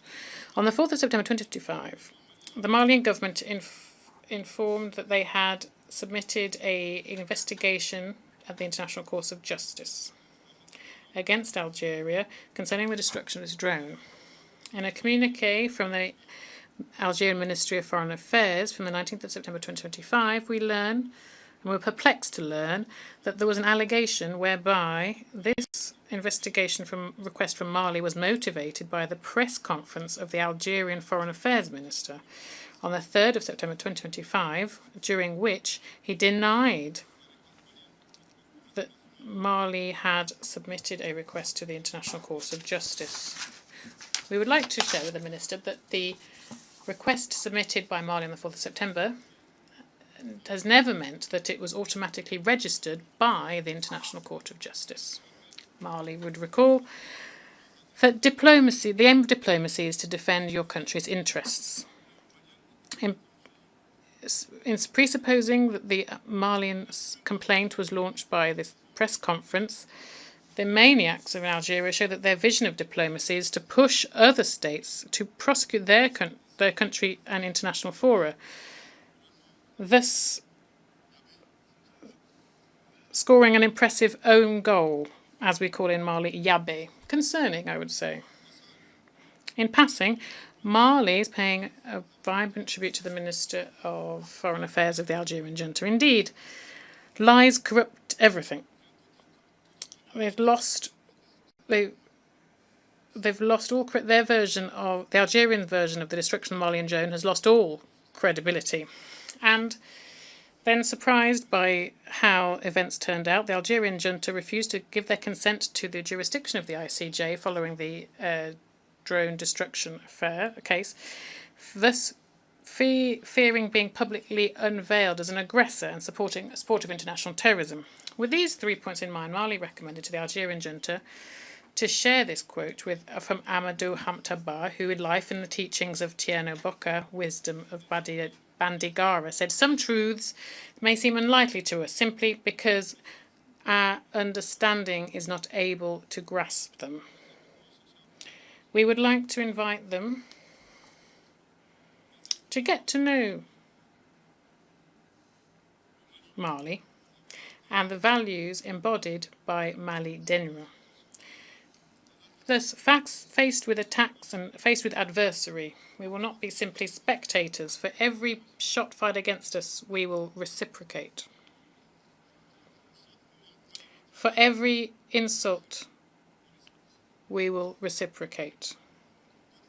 On the other hand, it is strongly recommended to the Algerian junta to organise in Tin Zawatin in Algeria and their international annual festival on the artifice of human intelligence. From this rostrum, we call on the Algerian junta to stop supporting international terrorism and to resolutely engage in the promotion of peace and security with a constructive mindset, respecting the sovereignty of states, I would repeat. From this rostrum, we call on the Algerian junta to cease their support for international terrorism and resolutely engage in the promotion of peace and security in a constructive spirit, respecting the sovereignty of states. Once more and for the last time, from this rostrum, we call on the Algerian junta to resolutely involve themselves, engage in promotion of peace and security in a constructive spirit, respecting the sovereignty of states. A word to the wise. What a shame.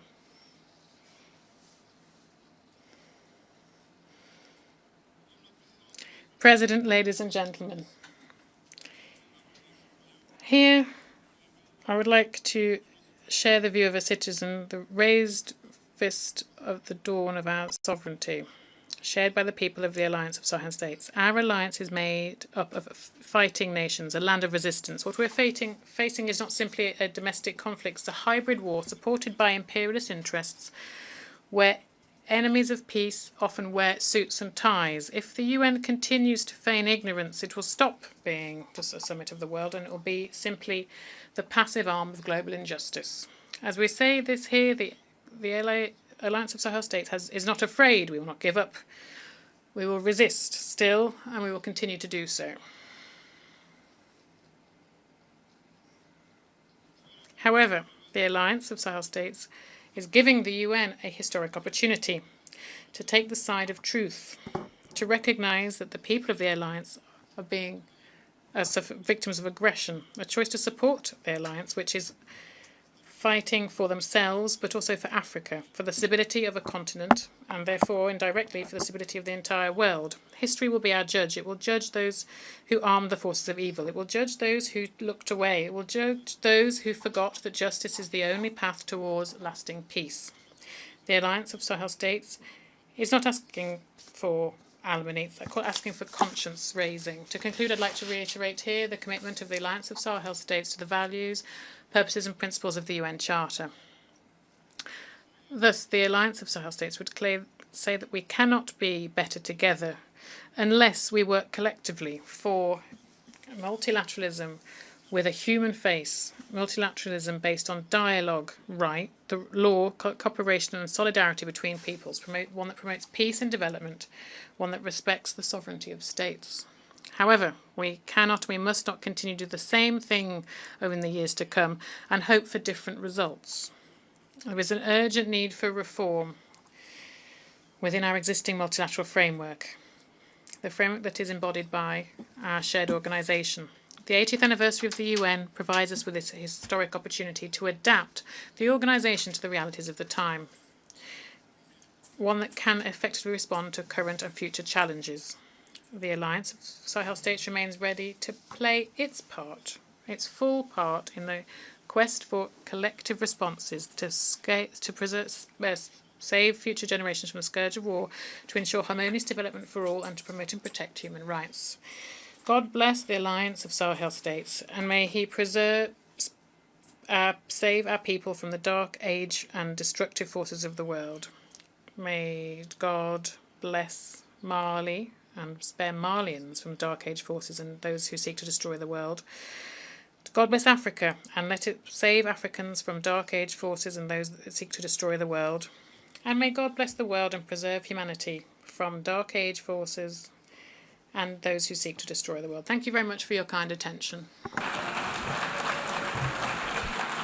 Au nom de l'Assemblée générale, on behalf of the Assembly, I wish to thank the Prime Minister, Head of Government, and Minister of Territorial Administration and Decentralisation of the Republic of Mali.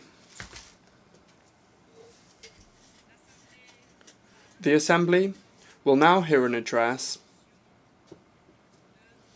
by His Excellency Mr. Xavier Espot Samora, Head of the Government of the Principality of Andorra. I request protocol to escort His Excellency and invite him to address the Assembly.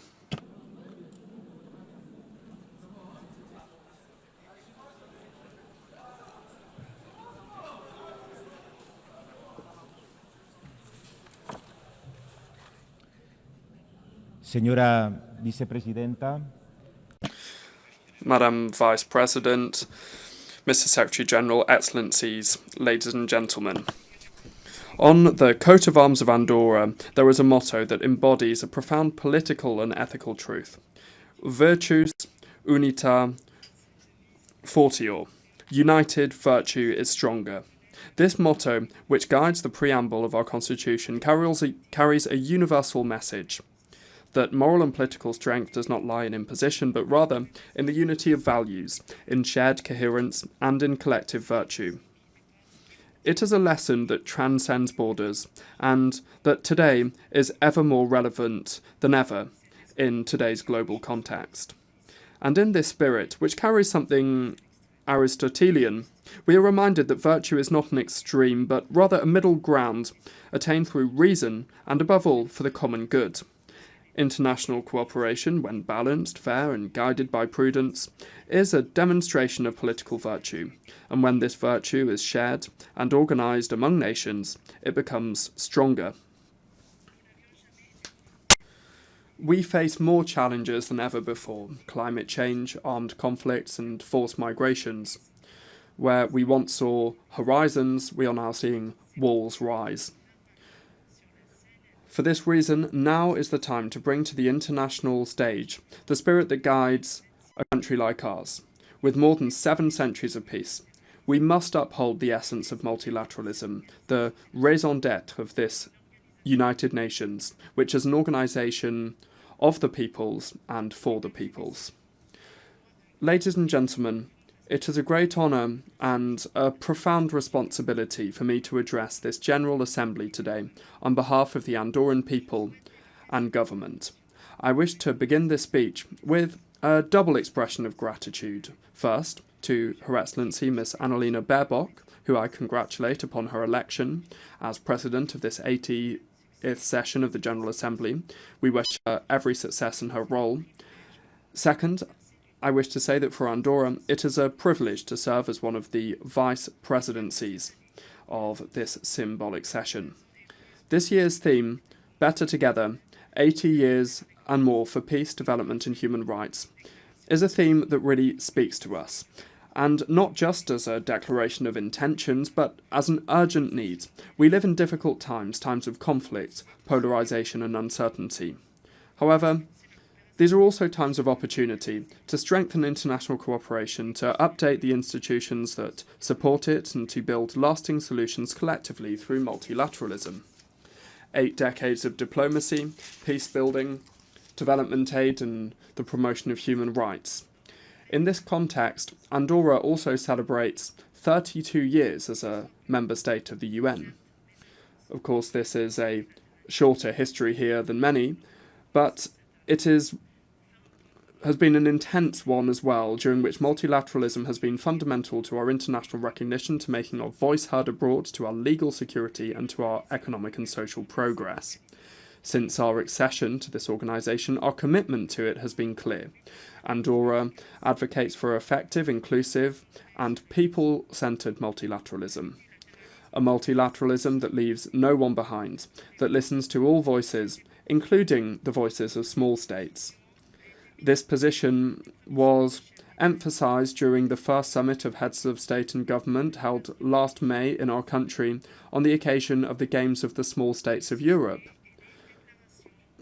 From this summit emerged a declaration in which the participating states affirmed the need to strengthen multilateral governance, to defend international law, to promote human rights, and to adopt joint measures to address global economic, social, climate, and technological challenges. It is from this perspective that we wish to contribute to the renewal of the United Nations in order to meet the global challenges of the 21st century. We cannot speak of development or human rights without also mentioning peace and security. The world faces an alarming multiplication of armed conflicts of a scale and violence that is unprecedented in the past 80 years. The war in Ukraine is approaching its 4th year, with devastating consequences for the civilian population and international stability. Andorra reiterates its condemnation of all violations of international law and once again expresses its firm support for the sovereignty and territorial integrity of Ukraine. Looking toward the Middle East, the situation in Gaza is extremely concerning for us. The number of civilian casualties, the destruction of essential infrastructure, and the worsening humanitarian crisis demand an urgent response from the international community. We wish to express our deep concern and strongly call for the respect of international humanitarian law by all parties. For this reason, we condemn, without distinction, all attacks against the civilian population, including all acts of terrorism and indiscriminate assaults.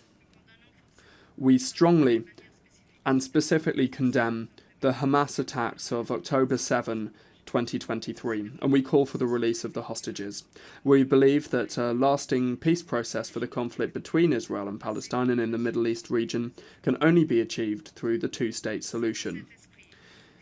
It is for this reason and in line with these principles that last Monday we took the decision to recognise a Palestinian state. This much-needed gesture will take full diplomatic effort once a series of conditions are met, such as the release of hostages, the disarmament of Hamas, and the establishment of a Palestinian government that excludes this organisation, Hamas. Andorra reaffirms, on the other hand, its support to the United Nations Relief and Works Agency, UNRWA. This agency, through its education, health and humanitarian assistance services, is an essential pillar for the protection of millions of Palestinian refugees. In the absence of a political solution, it represents the only institutional support that ensures minimal stability and dignity in the region. As a state committed to multilateralism, Andorra underscores that only dialogue, diplomacy and the pursuit of shared solutions can lead us towards a just and lasting peace. Ladies and gentlemen, the founder of Save the Children, Eglantine Jebb, once said that all wars, just or unjust, disastrous or victorious, are wars against children. That was more than 100 years ago, and sadly, we have still not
Bismillah ar-Rahman ar-Rahim.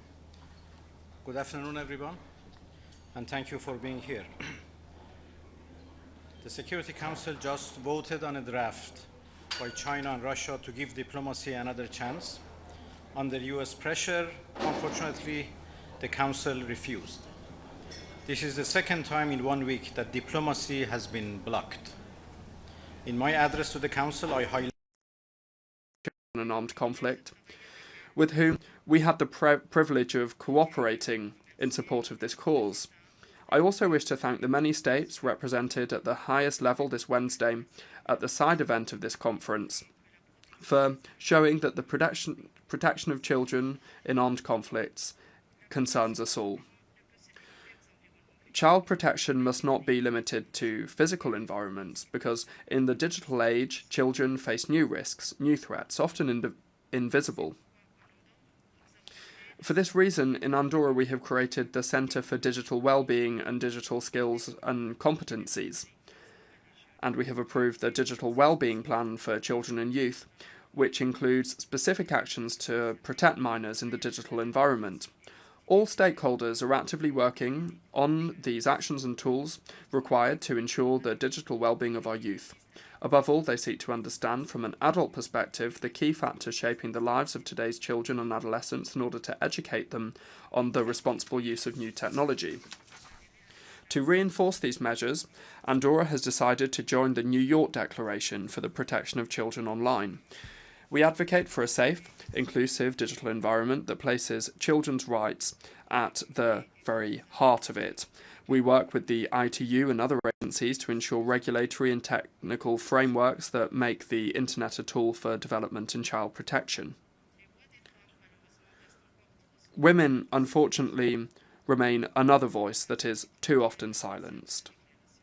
We take the opportunity of the 30th anniversary of the Beijing Declaration to once again promote this comprehensive and most influential framework to date for advancing women's rights, fostering an economy that offers equal opportunities and improving access to education, as well as addressing the social gaps that persist between women and men in many areas.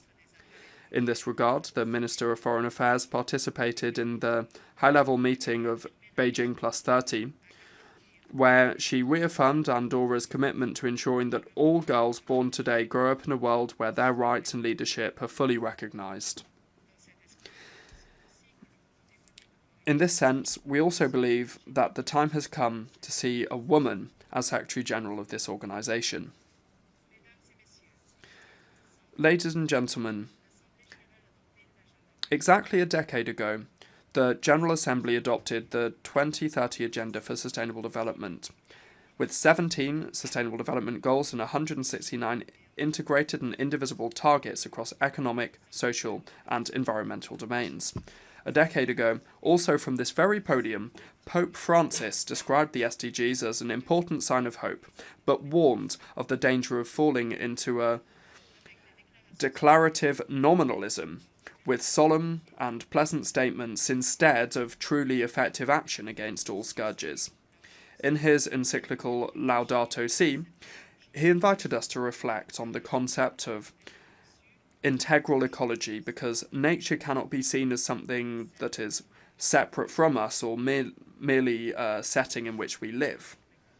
For this reason, our interactions with the environment are always intertwined with economic, political, social, cultural and ethical dimensions, as the Pontiff affirmed. Andorra has sought to lead by example.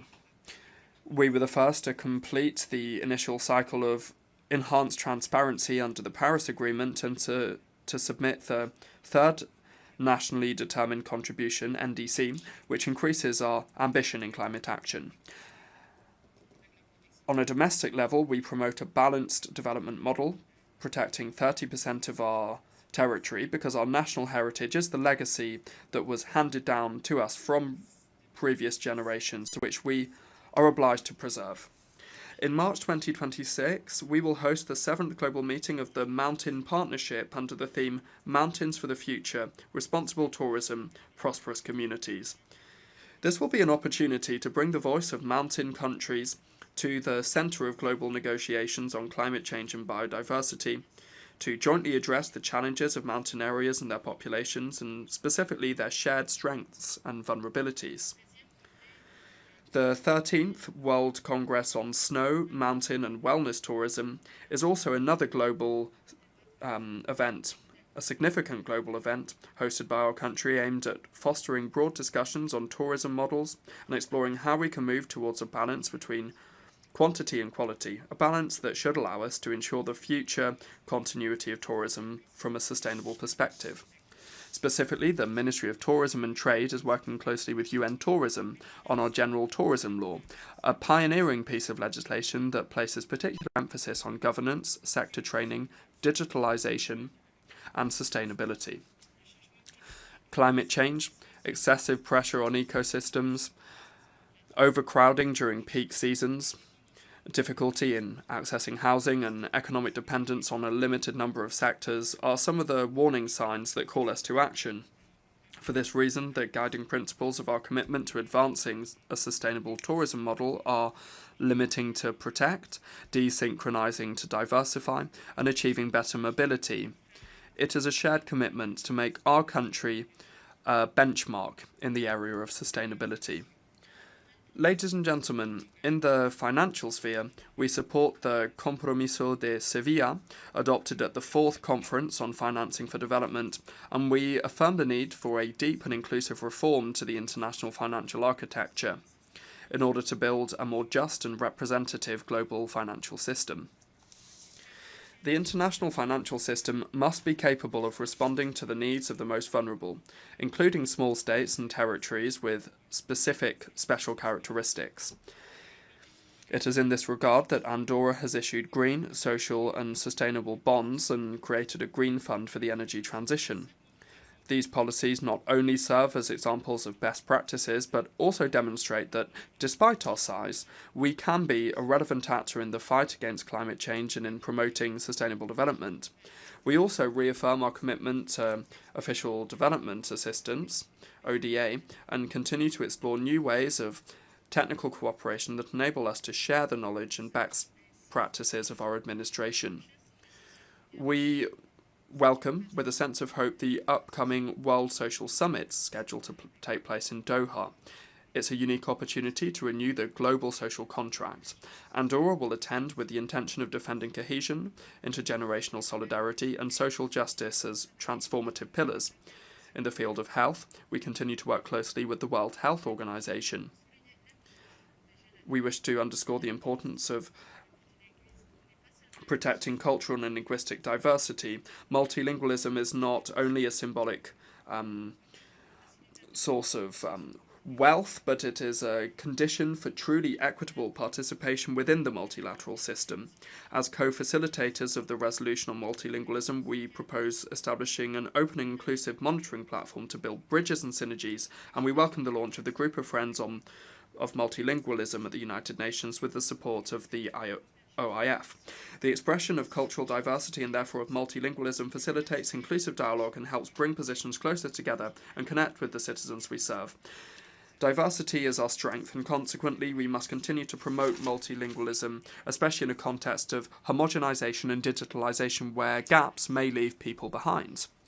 Excellencies, Andorra, as an active member of the United Nations since 1993, fully embraces its firm commitment to peace, dialogue, respect for international law and solidarity as non-negotiable principles.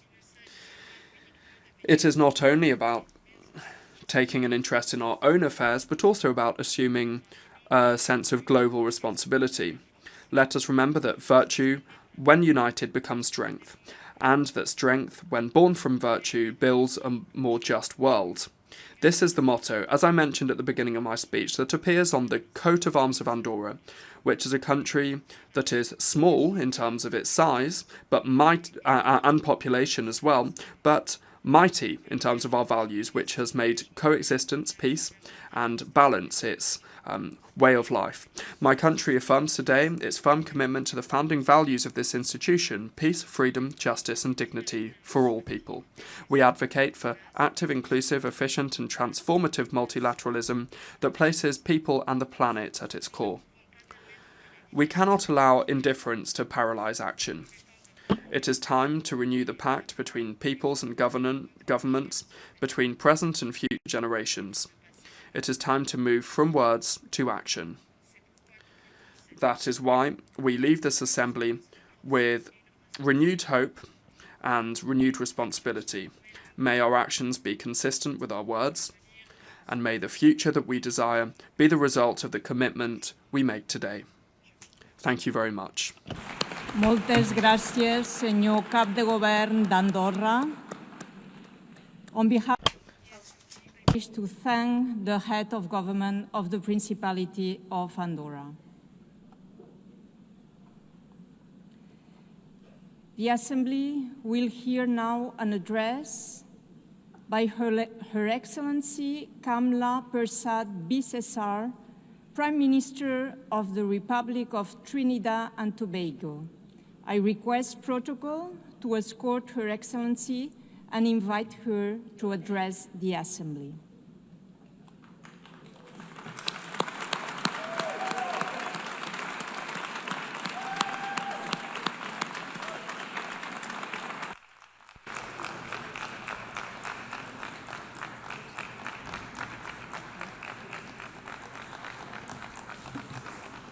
Thank you all very much. Thank you.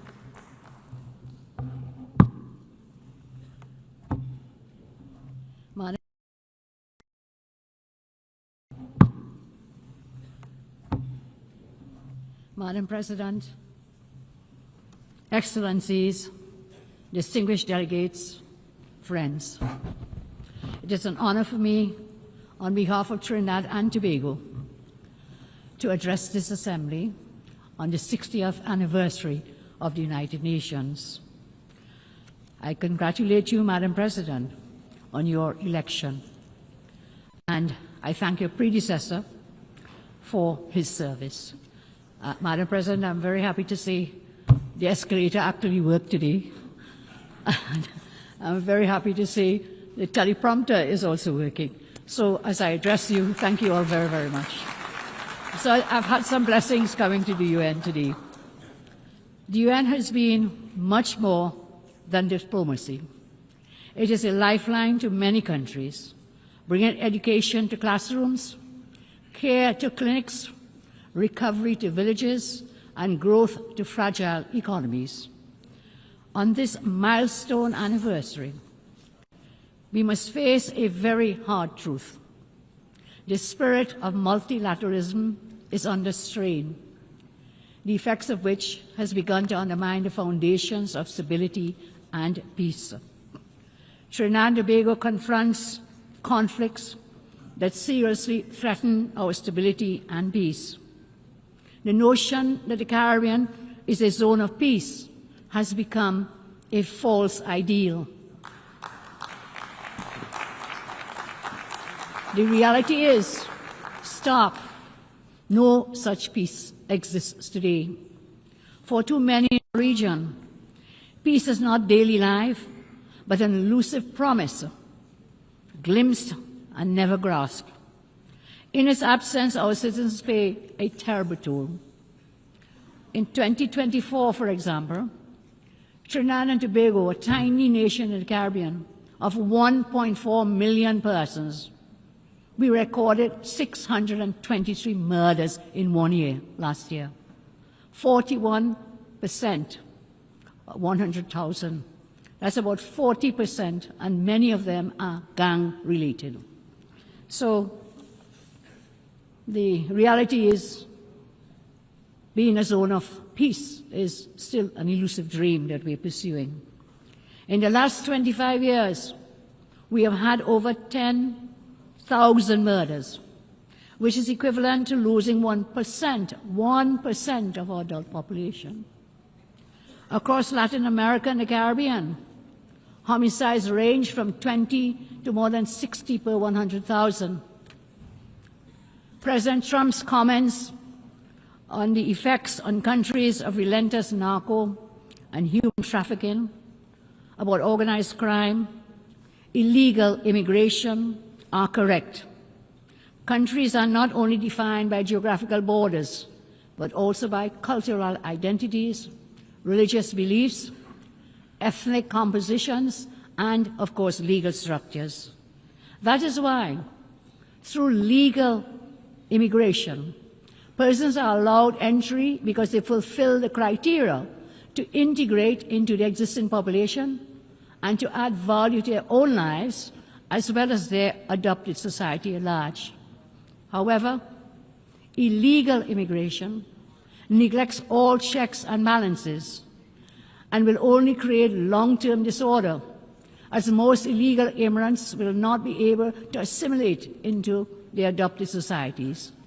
That inevitably leads to greater poverty, crime, and cultural antagonism.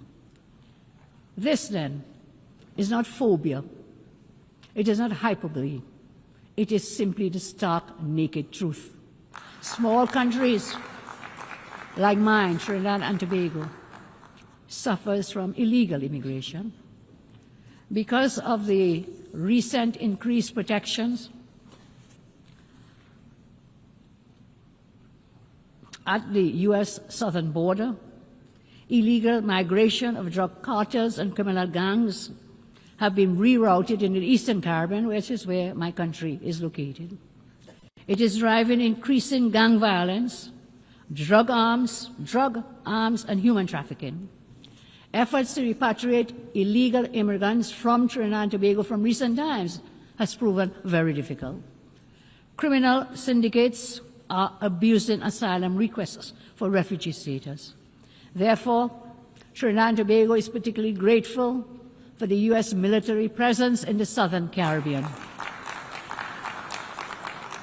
This has been very effective in inhibiting the innumerable activities of drug cartels within our country. While there have been objections to the U.S. military action against drug cartels in the Southern Caribbean, some objections from some countries, I state today Trinidad and Tobago reminds the international community that unless forceful and aggressive actions are taken, these evil drug cartels will continue their societal destruction because they believe affected nations will always unreservedly subscribe to morals and ethics and human rights and values, which they themselves blatantly flout. They do not adhere to those, and therefore we will fight fire, within the law. That is why we willingly supported the International Security Alliance announced by U.S. Secretary of State Marco Rubio, involving the U.S. and several countries in South America, and of course including Trinidad and Tobago, to combat drug trafficking in the hemisphere. Trinidad and Tobago, I say, is very committed to contributing our resources, as scarce as they may be, and our capabilities to this alliance, in line with the theme of this year's General Assembly, Better Together. The United Nations Office on Drugs and Crime, in its 2025 World Report, makes a very true, unmistakable fact very clear. The global drug economy destabilizes institutions, corrodes democracy, undermines development. That is a war without borders, measured in murdered children, measured in broken families, and measured in stolen futures. The cartels and the governments that enable them are taking us for fools. If left unchecked, gangs could replace governments, and states may stand in name only, but collapse in substance. Nowhere is this warning more explicit than in Haiti, our CARICOM neighbor, where armed gangs, political collapse, food insecurity have converged to overwhelm democracy and to create a protracted emergency. Today, Trinidad and Tobago wants to commend Kenya for leading the multinational security support mission in Haiti. Trinidad and Tobago also endorses the comments made by U.S. Ambassador Dorothy Shea on August 28, 2025, when she noted, and I quote, "The next international force must be resourced to hold territory, secure infrastructure, and complement the Haitian National Police in a parallel comprehensive approach which includes disrupting gang financing, arms trafficking, and other illicit flows, fueling instability. All is required to restore order. All is required to restore order in Haiti." As member states, consider the form of greater support as we urge the international community to support us, to support the United States, to support Panama's proposed gang suppression force, to allow the deployment of 5,500 member force to subdue the gangs and restore order in Haiti. The theme before us, as I said before, and we all know for today, better together. We go from principle to practice. This principle, better together, is not just a slogan, it is a call to action. It signifies the collective effort required to combat transnational crime, to uphold democracy, and to restore peace and security in our nations.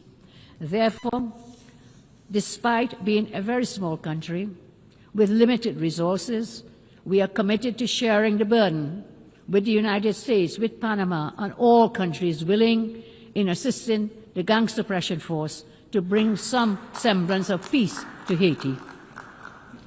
I turn now to the climate agenda. This week, the climate agenda has been at the forefront of many speeches. I say with the greatest of respect, the antagonistic approach adopted by some climate activists towards the implementation of their climate agenda sometimes does more harm than good. Developed countries, I say with the greatest respect again, can't or should not force-feed a climate agenda onto developing countries and blackmail them into cooperation. We cannot proceed in that manner. That is exactly what has been happening, where the access to financial systems, media platforms, new technologies and development funding has been weaponized in order to coerce, to force compliance with some climate goals. What adds insult to injury and to injustice is that many of the same developed nations actively supporting the imposition of aggressive climate agenda, an aggressive climate agenda, actually achieve developed nation status and prosperity through highly environmentally destructive and polluted industries in the many decades gone by. While there is definitely a space for renewable energy, the fact remains that fossil fuels are still essential for our continued survival. It cannot be ignored that the thousands of products created from fossil fuels, essential for daily life, cannot be produced economically in the quantities required from other means to satisfy the current world population. Trinidad and Tobago commits that we will, within reason, support actions to protect the environment for future generations. However, independent nations must be free to create a climate policy which is crafted to balance their development goals and poverty eradication with policies dealing with environmental protection. In my respectful view, this balance is a pragmatic necessity for food security, for civil order, and for economic growth. As we progress, Madam President, into a multipolar world order, where power is diffused across regions, it will be impossible to coerce all actors to adhere to the current climate agenda being advocated. Trinidad and Tobago will not adopt unbalanced and unreasonable imposed climate practices that will simply lead to the exploitation of our jobs, lowering our standard of living, and stunting our economic development, punishing our people into poverty, while many larger countries completely ignore their responsibilities. Our country Trinidad and Tobago, the United Nations, we have always been unwavering in supporting through the various crises and empowering our citizens through UNICEF, through UNDP, through ILO, through UNESCO, and UN Women, and we want to thank the United Nations for those initiatives. In return, we have sought to repay that trust by advancing the proposal for the International Criminal Court in 1989, by introducing Resolution 6569 on women and disarmament, and we also signed up very early the Non-Proliferation Arms Control in 2010, and we signed the Arms Trade Treaty early in 2013. In my own country, regarding that the children are our future, knowing full well that their survival, their resilience, and their sustainability will continue our nations forward, as in all nations. And so we created a Children's Authority. We created a Children's Life Fund. We expanded early childhood education. We ensured a trailblazing adherence to the MDGs, especially when it comes to education, proving that even the smallest nations can align domestic products with global ambition. As we now mark the 30th anniversary of the Beijing Declaration, we reaffirm that women and girls must be equal partners in peace and sustainability. Just as we call for in our 2010 resolution, we continue to champion their empowerment, knowing it is essential to global progress. Our commitment to the United Nations is clear, and our voice is steady.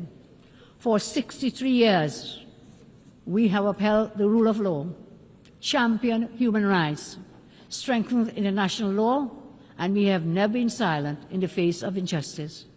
And this is why Trinidad and Tobago sought support to become a non-permanent member of the United Nations Security Council for the 2027-28 term.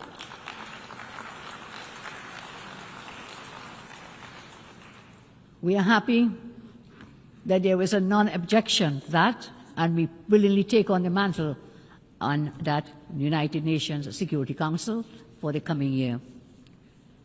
So, my friends, all colleagues, we say, Madam President, during our term, we will build on our record, amplify unheard voices to ensure that justice and equality anchor lasting security. Madam President, colleagues, Trinidad and Tobago may be small in size, but we are large in conviction. We continue to ask for your support so that this Council reflects not only the interests of the powerful, but also the voices and aspirations of all people. Trinidad and Tobago is firmly committed to the tenets of multilateralism. I want to take a moment to especially thank Saudi Arabia, the United Arab Emirates, Qatar, Turkey, Kuwait, Bahrain, Ghana, and all others who have been actively working with us to increase cultural and economic cooperation. The United States, Canada, the United Kingdom, India, China, and the European Union remain always reliable partners, as they have been for decades. On this 63rd anniversary, let us agree to strive for greater cooperation, to strive for more openness to respecting free speech, and also at the same time respecting dissenting opinions. Over the past decade, there has been an inclination to cancel views that are not fashionable to dominating narratives. Today I ask, let us pledge to listen to each other with an objective mindset. Peace and progress can only be fulfilled through honest, sometimes uncomfortable decisions, and this is a place for that. This honest communication is even more important, as I said, in a multipolar world order, where military and economic power is now disseminated across the globe. Madam President, Trinidad and Tobago commits to the work of this body, not for conquest, not for power, but the sake of all humanity. I thank you very much, Madam President. En nombre de la Asamblea. On behalf of the Assembly, I thank the Prime Minister of the Republic of Trinidad and Tobago.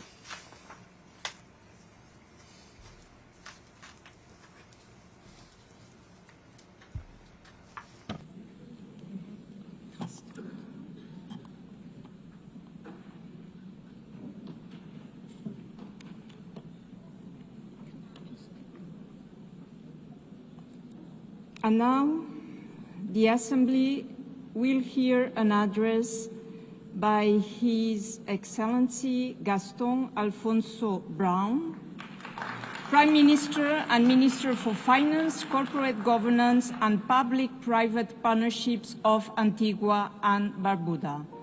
I request the protocol to accompany His Excellency and invite him to address the Assembly.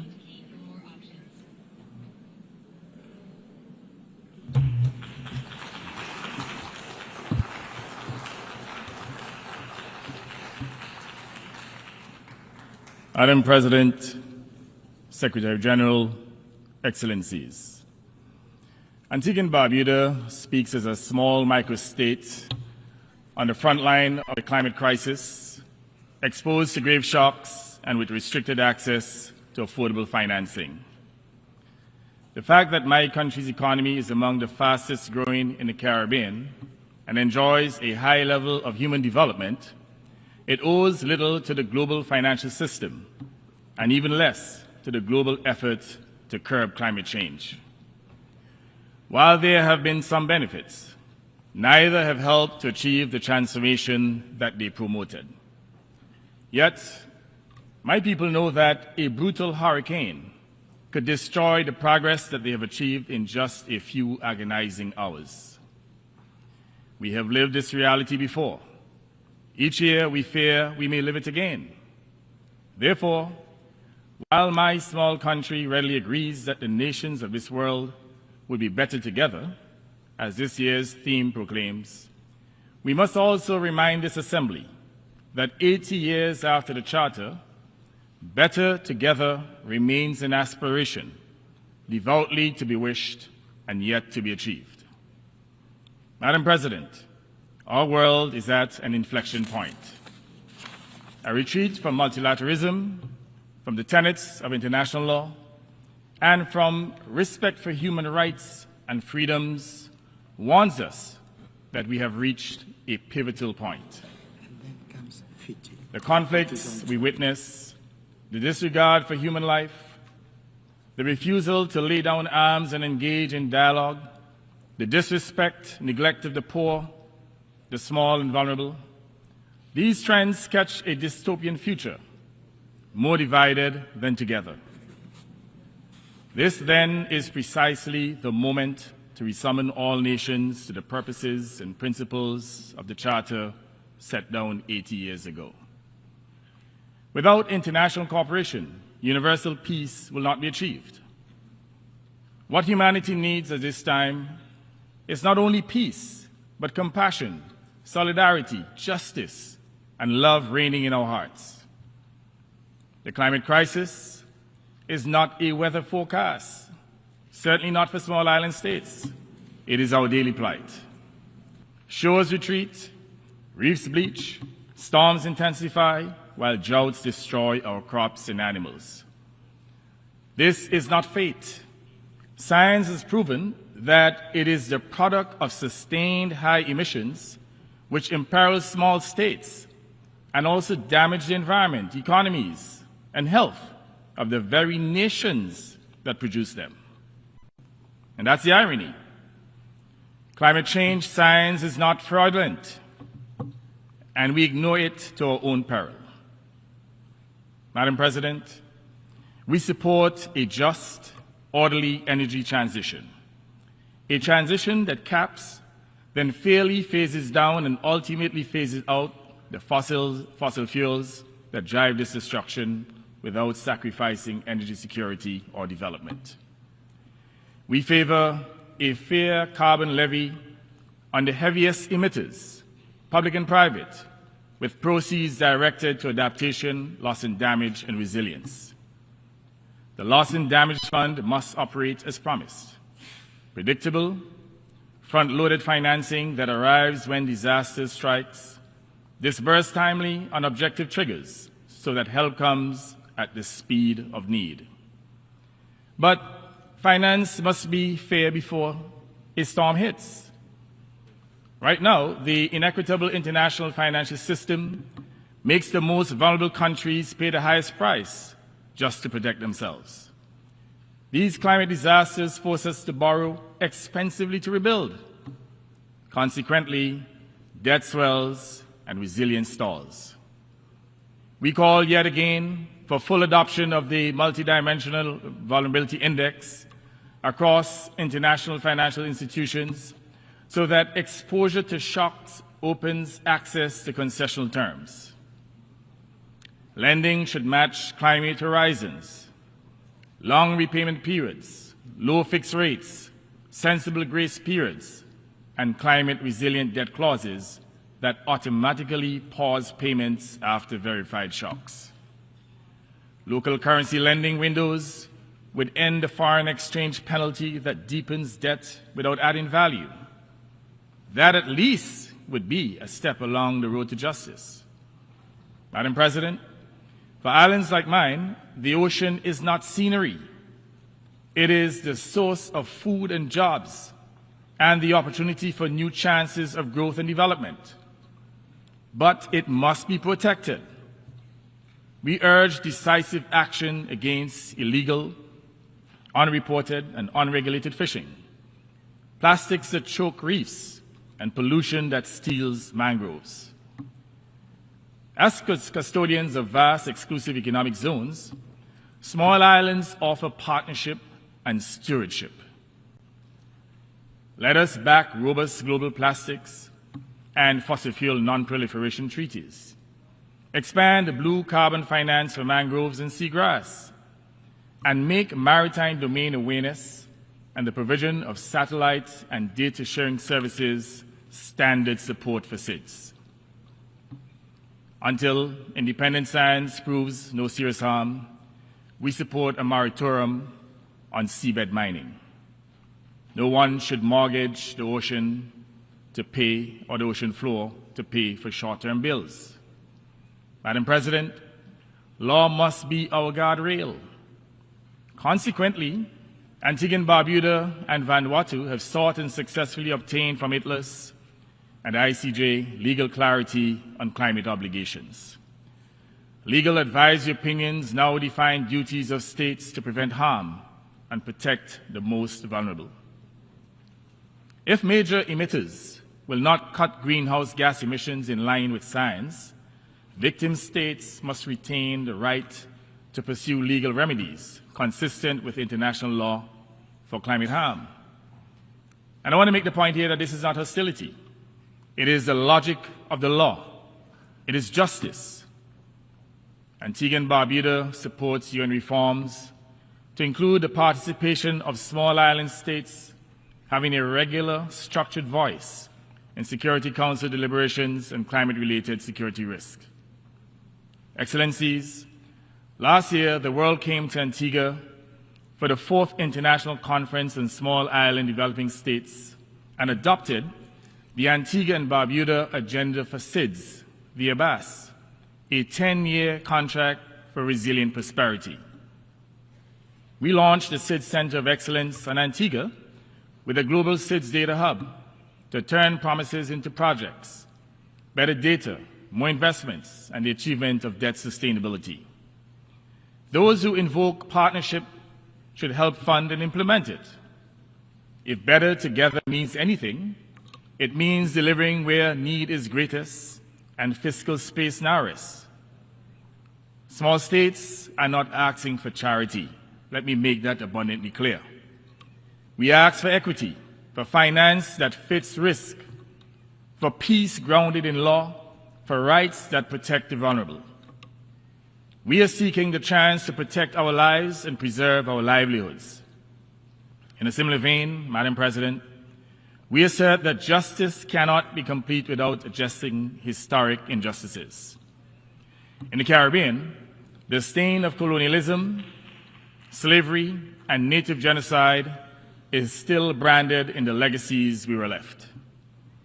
The transatlantic slave trade was and still is the most heinous crime committed against humanity. We seek reparatory justice from those who committed those atrocities, who kept our forebears in physical chains and mental slavery for hundreds of years. Colonialism and slavery have imposed the rigid trade routes with which we now live, the underdevelopment from which we are seeking to rise up, the constraints that make us suppliers and not producers. Reparatory justice is not charity. It is principled restitution for wealth extracted, for unpaid labor, barbaric killings, and physical abuse endured by our forebears. We invite partners to engage this agenda in good faith as part of building a fairer global economy for all. Madam President, in the Middle East, we insist that Israeli hostages be released by Hamas. And I said here that civilians must not be pawns in any conflict. At the same time, we condemn the forced removal of people in Gaza from their homeland and the genocide that has occurred there. Humanitarian access must be guaranteed and the protection of civilians made non-negotiable. Antigua and Barbuda maintains its position in favor of a two-state solution, Israel and Palestine living side by side in security and dignity, consistent with the United Nations resolutions. We regret that the chairman of the Palestine Liberation Organization was denied a visa to attend this assembly in person.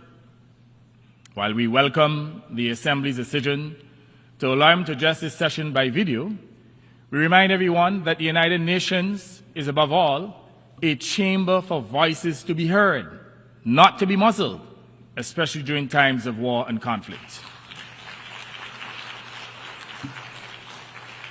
Shutting out voices does not shut down underlying issues. Similarly, in Europe, the war in Ukraine must end in peace and with justice, not in the battle fatigue of the besieged. We urge a return to diplomacy anchored in the Charter and call on all states to refrain from actions that prolong conflict or profit from it. Peace with law is the only peace that lasts. Madam President, I now come to Haiti. This beleaguered country demands sustained attention, not cycles of improvisation. Funding has arrived in fits and starts while suffering has grown. We support a single Haitian-led plan, executed under a single Security Council mandate and financed through a single transparent Haiti fund, aligning the United Nations, the Organization of American States, and the Caribbean community behind one budgeted program with public accountability. Disbursements should follow results such as roads retaken from gang control, extortion stopped, arms and illicit finance interdicted, civilians protected, and essential services restored. Haiti needs one mandate, one Haitian-led plan, one fund, accountable and transparent. We urge every member of the Security Council to support the proposed resolution on increased security assistance for Haiti that is now before it. Action is long overdue. The Council must act to help Haiti and its long-suffering people. Madam President, we also address the conduct of counter-narcotics operations in the Caribbean Sea. Without judging facts not before us, including reports of lethal incidents off the coast of Venezuela, we restate a simple principle. The fight against drug trafficking must rest on cooperation and law. Interdictions should proceed under clear legal authority and rules of engagement that minimize risk to life, respect for sovereignty and the law of the sea, and prompt information sharing and review. Whereas Antigua and Barbuda stands ready to work with all partners against traffickers, we are concerned with the buildup of military assets, including a nuclear submarine indicating the possibility of military conflict. We remind everyone that our hemisphere should be respected as a zone of peace, not a theater of military conflict. Madam President, we also address Cuba. For more than 6 decades, the Cuban people have lived under a suffocating trade embargo, and Cuba remains listed by one country as a state sponsor of terrorism. Now, we all know that that classification is a hoax. It is in our hemisphere's interests to move towards normalized relations consistent with sovereign equality. Normalization is not a concession. It is a pathway to dialogue and to fashioning a way forward that ensures regional stability through negotiated binding agreements. Now, Madam President, I come to the issue of public health that affects every family everywhere in the world. More than 1 billion people are now living with mental health conditions. Yet, median government spending remains at about 2% of health budgets. Treatment gaps are widest in low and middle income countries, fueling a growing mental health epidemic among them. Suicide claims nearly 1 million lives each year. It is among the leading causes of death for young people. Last June, when Antigua and Barbuda hosted the OAS General Assembly, we secured a hemispheric resolution on improving mental health in the Americas with practical steps on national plans, community-based services, priority in coverage, workforce development, and digital access. Mental health is not a curse. It is a solvable challenge. Now let me remind us all, mental health is a human right. Sanity is the people's right. When we invest in mental health, people recover and re-enter community and work. As a consequence, countries rise. Antigua and Barbuda is committed to working on a United Nations resolution treating mental health as essential to development. The other issue that I'd like to address is non-communicable diseases such as hypertension, diabetes, and various forms of cancer. They account for 75% of all deaths in the Caribbean. They are the most significant cause of death globally, creating a silent global health crisis. We need to urgently address this crisis with the same urgency of infectious diseases. Madam President, what we have set out here is the minimum needed to honor the Charter at 80. The storms are stronger, the debts are heavier, inequity is wider, yet the remedies have not changed, and they certainly need to change. Let us pursue a new sustaining dispensation of rules over power and might, fairness over advantage, and people over profit in the interests of humanity. Madam President, Excellencies, if this world is truly better together, let us be accountable together and be accountable to all, not only to a few nations, but to all nations, not only to the present generation, but also to the generations that follow, not only to those who wield power, but to those against whom power is wielded. Distinguished ladies and gentlemen, I thank you. Blessings.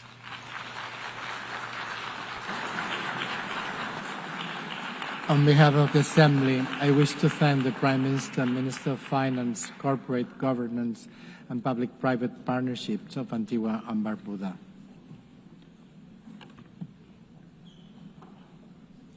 Now, the Assembly will hear an address of His Excellency Silveni Ligamamada Rabuka, Prime Minister and Minister for Foreign Affairs, Civil Service and Public Enterprises, and Information of the Republic of Fiji.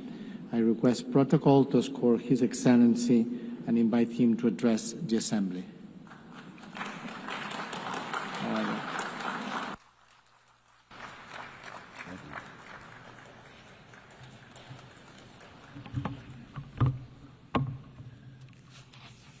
Thank you.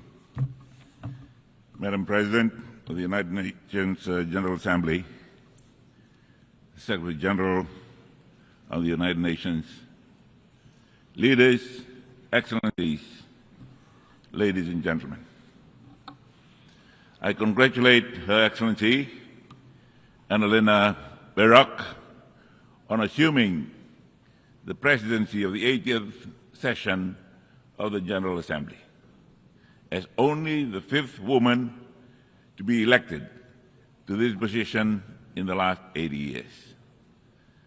Madam President, Fiji reiterates its long-standing support for multilateralism and the role of the international rules-based order plays for the status and interests of small states. This year, Fiji commemorates 55 years of independence and stands alongside member states and takes stock of the 80 years since the founding of the United Nations. 8 years after independence, Fiji volunteered to be a troop-contributing country to the United Nations peacekeeping efforts. Our commitment is unwavering, and we continue to be the largest per capita contributor to United Nations peacekeeping for over 4.5 decades. Our belief in the principles of the UN Charter is steadfast.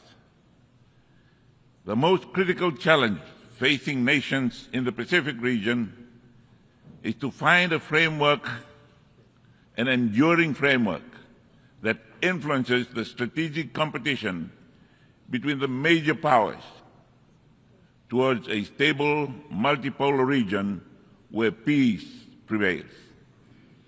I'm conscious of the direct connectedness between the Pacific and Indian Oceans.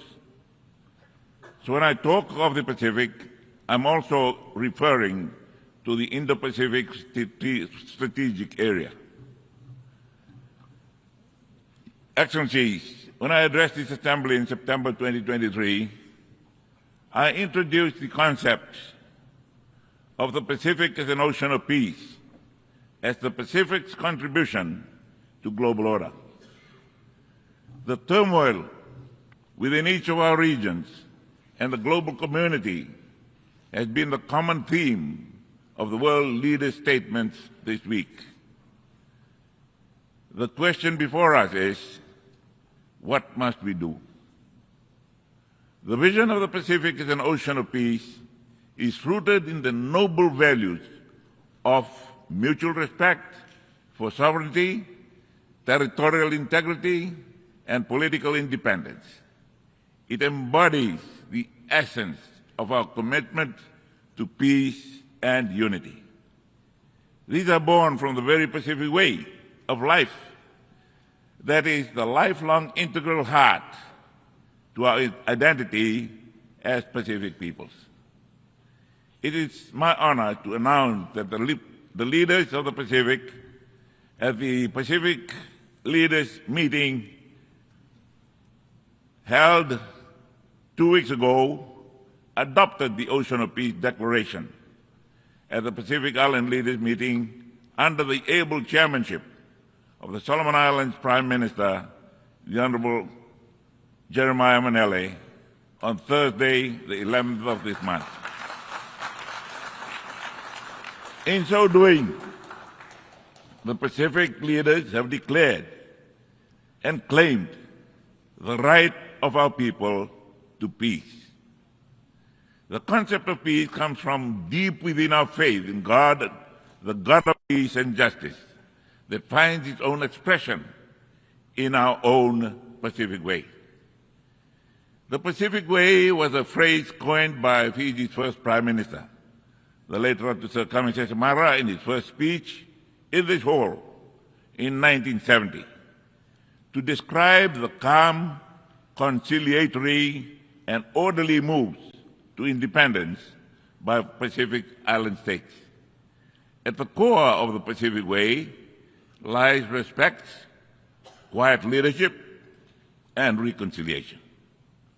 It is not a coincidence that Chapter 6 of the UN Charter is entitled the Pacific Settlement of Disputes, Article 33 to 38.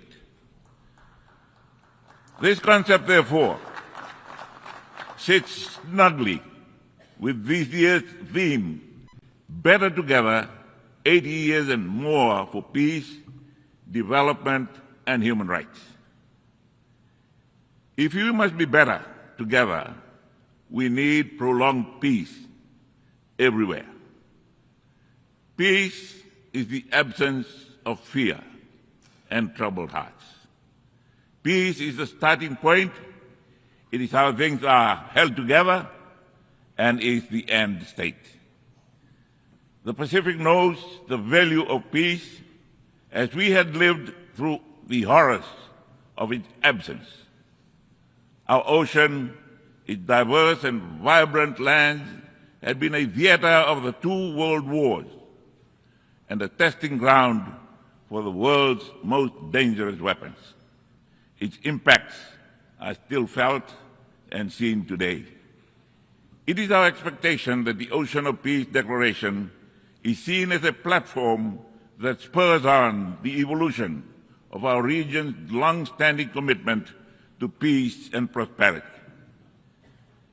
Much has been said in this forum about conflict during the past 80 years, including those raging today. I urge and pray for balanced considerations.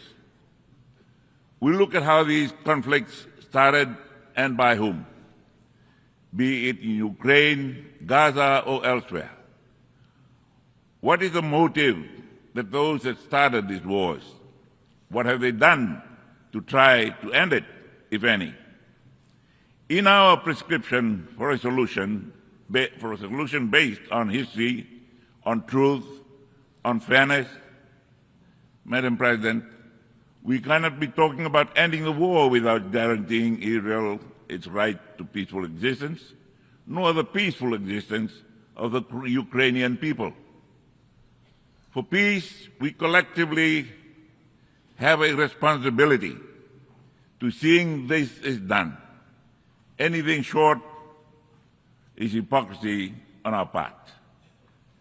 Building peace and sustaining it in the next 80 years demands of us to be truthful as the first necessary step, that our aim must be for the dignity of peoples on all sides of the conflict. We cannot be selective with truth. Doing to others as we want others to do unto us is a must. If peace, sustained peace, is to be part of the new world order in the next 80 years. Falling short of this might be a reason the United Nations is not delivering at capacity. Excellencies, sustainable peace is neither built overnight nor by any actor alone. Progression from cold to warm peace demands faith, courage, and a strong will. The cost of building peace is usually high, yet the cost of its absence is higher. If we hope to realize the full promise of the UN Charter, we must tackle the root causes of instability with the same urgency as we do their consequences. This must start with truth, its understanding and acceptance, however difficult this might be. Without truth, our words are hollow. Our efforts destroy the very outcomes we desire. History plays a big part. In our pursuit for peace, we must pursue this on the right side of history. Those are not abstract observations, but informed by Fiji's experience of 45 years in international peacekeeping engagements where I was a peacekeeper. This is underlined by the Ocean of Peace principle to promote peace as we have done since World War II, and especially during the recent 4 decades in the Middle East region. Our diplomatic engagements are informed by these principled understandings.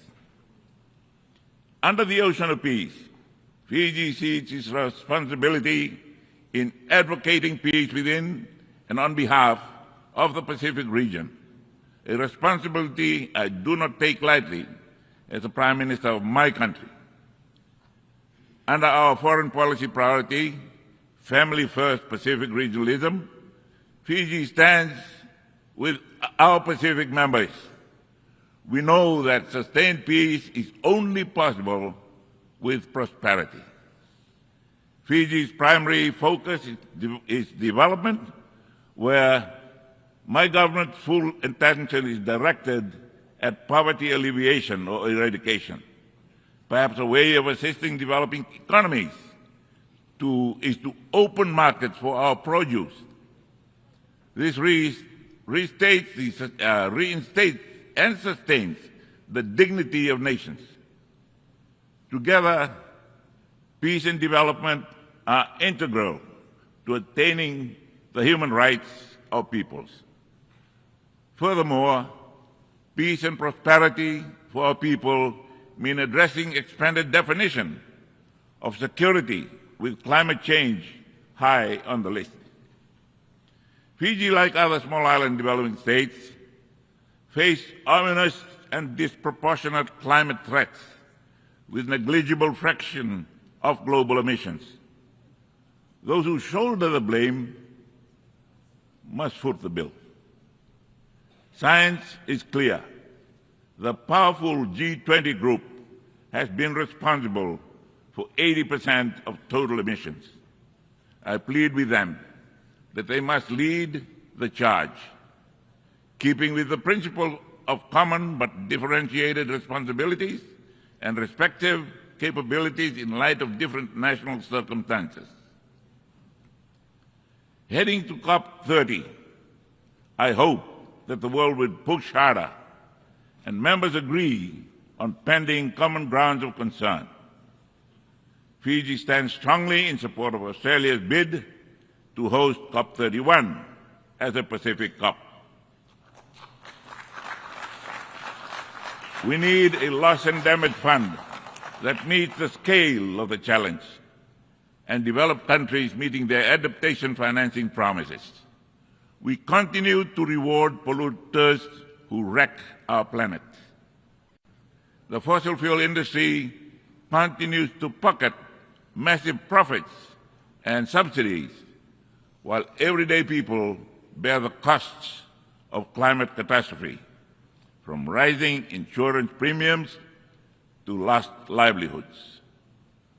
We insist on a shift from fossil fuel subsidies and investments to a just energy transition by putting a price on carbon and to implement innovative sources of financing, including solidarity levies on fossil fuel extraction through legally binding mechanisms. Madam President, the ICJ advisory opinion on climate change on July 2025 affirms this. Countries that are liable for climate change damage must bear the full cost. Some Pacific atolls sit 1 to 2 meters above mean sea level. It is grossly unfair that when disasters hit, the costs of recovery force these countries to take on debts, a second layer of penalty for a situation they did not create. As signatories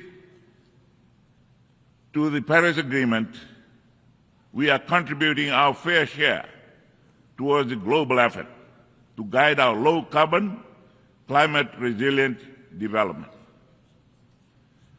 Under our family-first Pacific regionalism, foreign policy priority, Fiji stands with its fellow Pacific Island neighbors.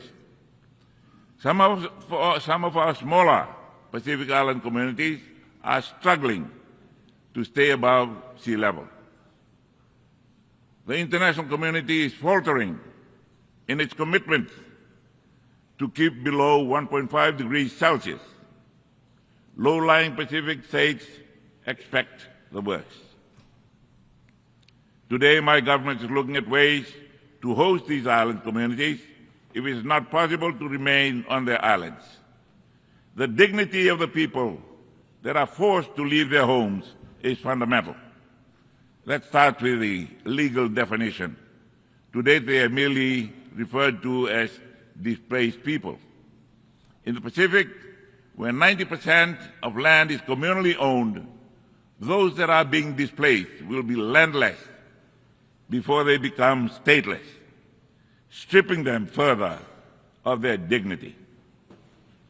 In this situation, Fiji is coming face to face with the reality of sovereignty within sovereignty in all its details. Goodwill, time and resources are critical. This is complex, sensitive and costly work. We are setting the precedent. We have no margin for error as we are dealing with real lives whose impacts may compound existing stresses.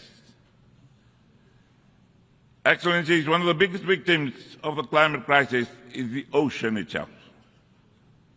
Fiji depends on the health and wealth of the ocean. We need to step up efforts to sustainably use and manage our ocean resources, address plastic pollution, conserve biodiversity, and protect endangered species. Fiji's ratification of the BBNJ agreement this year is intentional and deliberate. We need to safeguard our ocean resources in line with the outcomes of the third UN conference in Nice. A much-needed shift is also required to address ever-increasing share of fish stocks exploited beyond sustainable levels in our economic exclusive zones and the high seas. Subsidies is a well-known driver of overfishing and overcapacity. Fiji is not only actively addressing IUU fishing, but also deposited its WTO instrument of ratification as our contribution to addressing this emerging threat. The Plastic Treaty is an urgent goal that our global community cannot wait to end. With this, financing is the key. The convening of the fourth financing for development in Sevilla Compromise lays an important milestone in addressing global financing needs. The existing financing architecture systemically disadvantages SIDS through complex processes and lengthy approvals, while our communities face daily the ravages of climate change. Reforms are needed now to address the widening gap that is now $4 trillion. As a small economy, we need direct funding, access modalities, simplified procedures, and SID-specific funding windows. Adaptation costs per capita are highest for the island nations. This must change to address our reality. All these are mapped out in the Antigua-Barbuda agenda for SIDS ABAS. With 2 years left, it is critical that ABAS is expedited with the implementation of its monitoring and evaluation framework. Your Excellencies, SIDS urgently require the expedited implementation of the Multidimensional Vulnerability Index, MVI, to complement GDP per capita criteria in determining development support eligibility. SIDS have championed the MVI because of its direct relevance to overcoming the institutional blindness that has long ignored the reality of our unique circumstances and structural vulnerabilities. MVI provides a more comprehensive and accurate assessment of our development needs by incorporating factors such as environmental fragility, economic vulnerability, and structural constraints that traditional income-based measurements overlook.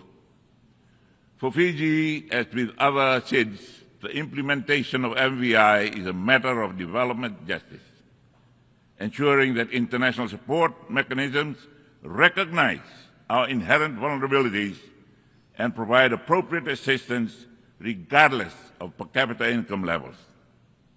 We call upon the international community to prioritize the swift operationalization of MVI, as this tool is essential to ensuring that no SIDS is left behind due to misleading income classifications that mask our true development challenges.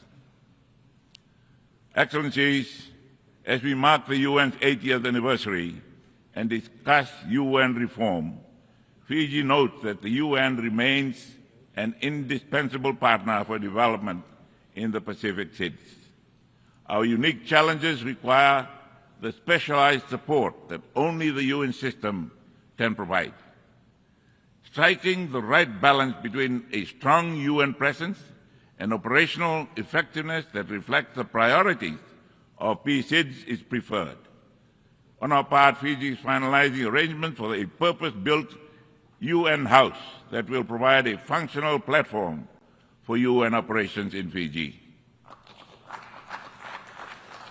Your Excellencies, Fiji is now pursuing constitutional reform. A recent Supreme Court ruling opened up a pathway for a review of our Constitution. This process ensures that the will of the people is accurately reflected in a revised constitutional framework that embodies the values of good governance and justice. Our approach prioritizes human rights and democratic participation while strengthening the institutional foundations necessary for sustainable democracy. Fiji's political journey has been marked by periods of instability. With the need for healing and progress, a Truth and Reconciliation Commission has been established to provide a platform for all voices to be heard, particularly those affected by past upheavals. This commission represents our commitment to confronting our history, fostering dialogue between communities, and building the foundation for a more coherent society. While this is progressing, we remain committed to international peace, stability, and the values that unite us as members of the international community.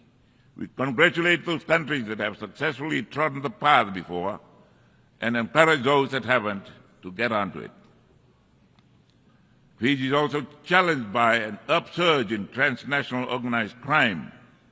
Drug trafficking has exploited our vast maritime domain, spanning over 1.3 million square kilometers of ocean. This crisis threatens our national security and social fabric while exploiting our limited capacities. Our approach must be holistic, combining law enforcement with mental health support, community-based recovery programs, and trauma-informed care for those affected. Fiji looks forward to working with partners to addressing trafficking sources of supplies, routes, enforcement, disrupting and dismantling supply, reducing demand, healing and rehabilitation of affected individuals and communities. In response to the multitude of issues confronting Fiji, following 16 years of autocratic rule and the responsibilities associated with being the regional hub, a structured way of managing the security front was needed. Fiji launched its national security strategy in June of this year. This came at the back of Fiji's first ever foreign policy white paper and national vision document. The strategy serves as the framework to safeguard Fiji's national security interests in an increasingly complex security environment. Further, the strategy embraces the tenet of regionalism in the 2050 Pacific strategy for the Blue Pacific that also promotes prosperity, human rights, and cooperation with partners. Additionally, Fiji confronts a non-communicable disease pandemic that poses one of our greatest public health challenges in years. Our response strategy aligns with the SDG goals 3 and 4, embracing linked approaches to ensure right lifestyle choices, accessible and quality care, and scaling up healthcare workforce. We are fostering public and private partnership to leverage innovation, expertise, and resources to reduce premature mortality from NCDs by 1/3 by 2030. A health-first approach is necessary for national growth and resilience. Excellencies, for a small economy, we need all hands on deck. Fiji needs or recognizes the potential of our diaspora community of approximately 300,000 Fijians worldwide. Their remittances exceed $1 billion in 2024. Optimizing this capacity through an appropriate strategic framework will enhance their engagement as partners in national development. I believe that distance does not diminish citizenship, and their expertise and networks are bridges and catalysts for growth and global reach. Fiji welcomes the convening of the Second World Summit for Social Development to be held in Doha in November of 2025. This is a useful platform to address pressing social challenges that disproportionately affect SIDS and the Global South. The summit is an opportunity to renew our collective commitment to ensuring that social progress remains at the heart of our development efforts. Excellencies, as we stand at this juncture of human history, Fiji calls on all member states, on all of us, to embrace with far greater commitment the values which is the foundation of the United Nations. This is a defining moment. We cannot compromise on truth, love, faith, and justice. What hope do we have for the next 80 years if we lose our principles? Peace on earth and goodwill to all men came at a price. Our wisdom is in not having to keep paying that price because we abandoned the values that was the United Nations. We must act with urgency and with purpose at this moment in history as history demands. Our shared humanity depends on our courage to act as one. In those values, you will find Fiji standing with you. Thank you. God bless us all.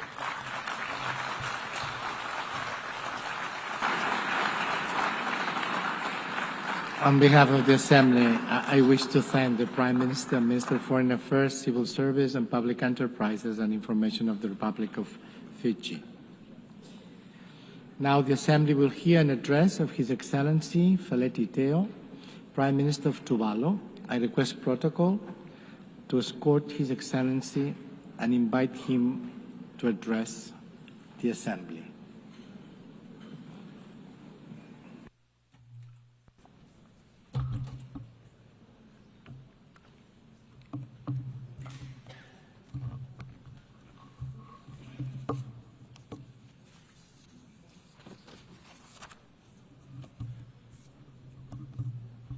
Mr. President, Excellencies, distinguished delegates, I am indeed honored to once again address this august assembly as the Prime Minister of Tuvalu.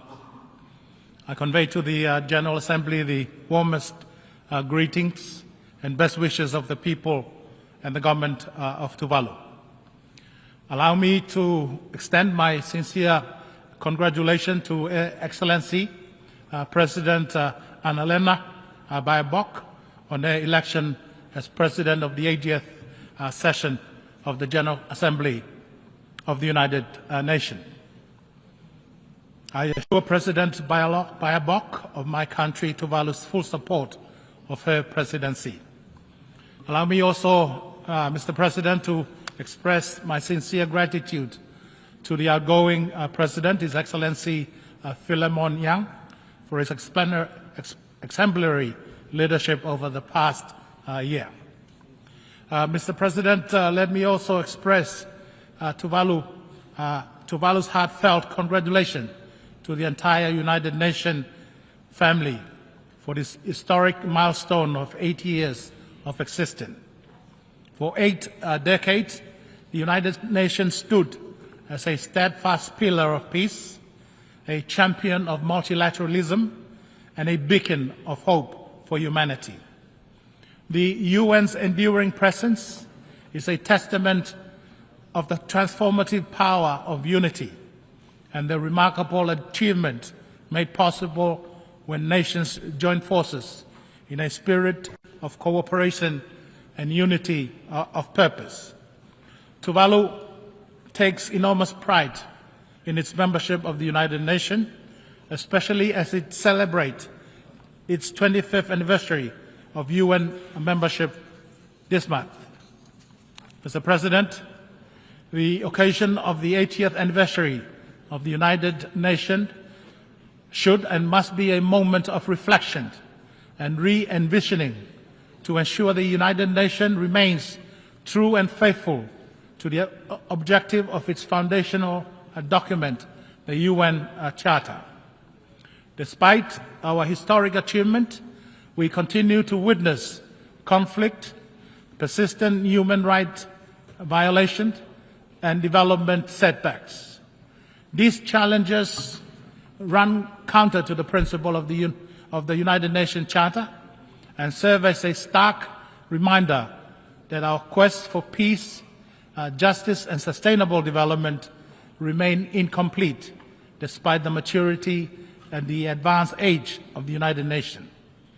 That is why, Mr. President, Tuvalu fully supports the Secretary General's UN 80 initiative to make the UN more effective and impactful for the millions of lives that depend on it. Mr. President, I commend and applaud the selection of the theme Better Together, 80 years and more for peace, development, and human rights. The theme is both timely and fitting, considering the persistent challenges to global peace and security and to multilateralism. The notion of better together underscores the power of unity and working together despite the differences amongst nations, because true progress can only be realized when the limiting factors to our common objectives and goals are adequately addressed. The achievement of peace, security, and sustainable development hold little value if the poor and the most vulnerable are left behind. I therefore commend the President's pragmatic vision in guiding the direction of this important milestone session.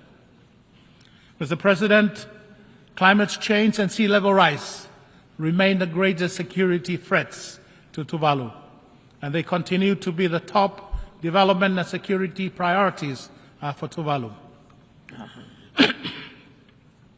Climate change and sea level rise are multidimensional and cross-cutting development issues that impact and challenge not only the future statehood and sovereignty of Tuvalu, but also the fundamental and the integral quality of lives of the people of Tuvalu in terms of food and water security, land security, and economic security and prosperity.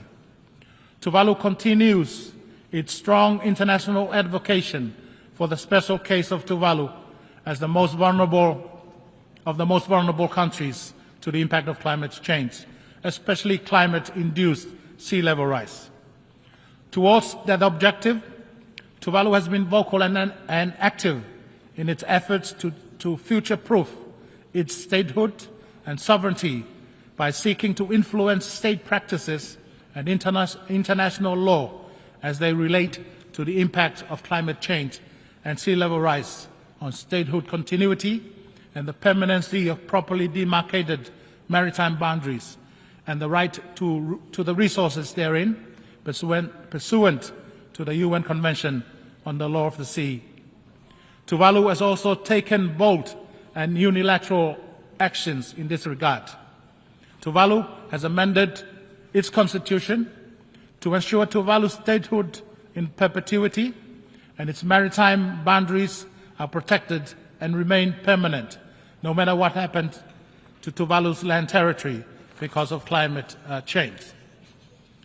Through the landmark Falipili Union Treaty between Australia and Tuvalu, Australia is now legally committed to recognize Tuvalu's sovereignty in perpetuity and support human mobility with dignity and rights.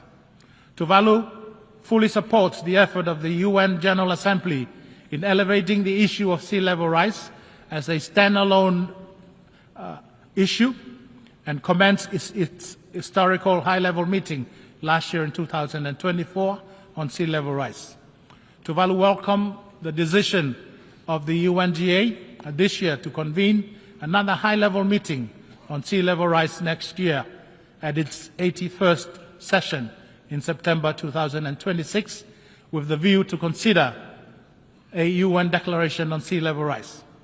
The journey towards the UN summit on sea level rise next year must be a turning point, securing long-term commitments so that islands, nations like mine, are not left to confront the prospect of irreversible loss and damage. For the anticipated UN Declaration on Sea Level Rise, Tuvalu strongly advocates the inclusion in the declaration of the following matter. First, the affirmation of statehood continuity and the permanency of maritime boundaries amidst the climate crisis as a principle of international cooperation. Secondly, promote secure, organized and dignified pathways for human mobility. Thirdly, support the safeguard of culture and heritage of affected communities. Fourthly, deliver innovative and rapid financing to enable adaptation journeys of the most vulnerable. And fifthly, ensure access to knowledge, data and science to inform strategic planning, enhance resilience and foster global cooperation. Tuvalu welcomes the recent advisory opinion of the International Court of Justice and the International Tribunal on the Law of the Sea Convention, IDLOS, regarding the obligation of states in relation to climate change.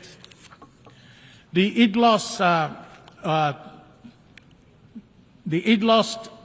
issued on the 21st of May 2024 the first ever advisory opinion on climate change that spelled out for the first time the far-reaching obligations of major polluters to mitigate greenhouse gas emissions, to prevent catastrophic harm, and to pay loss and damage for breach of such obligations.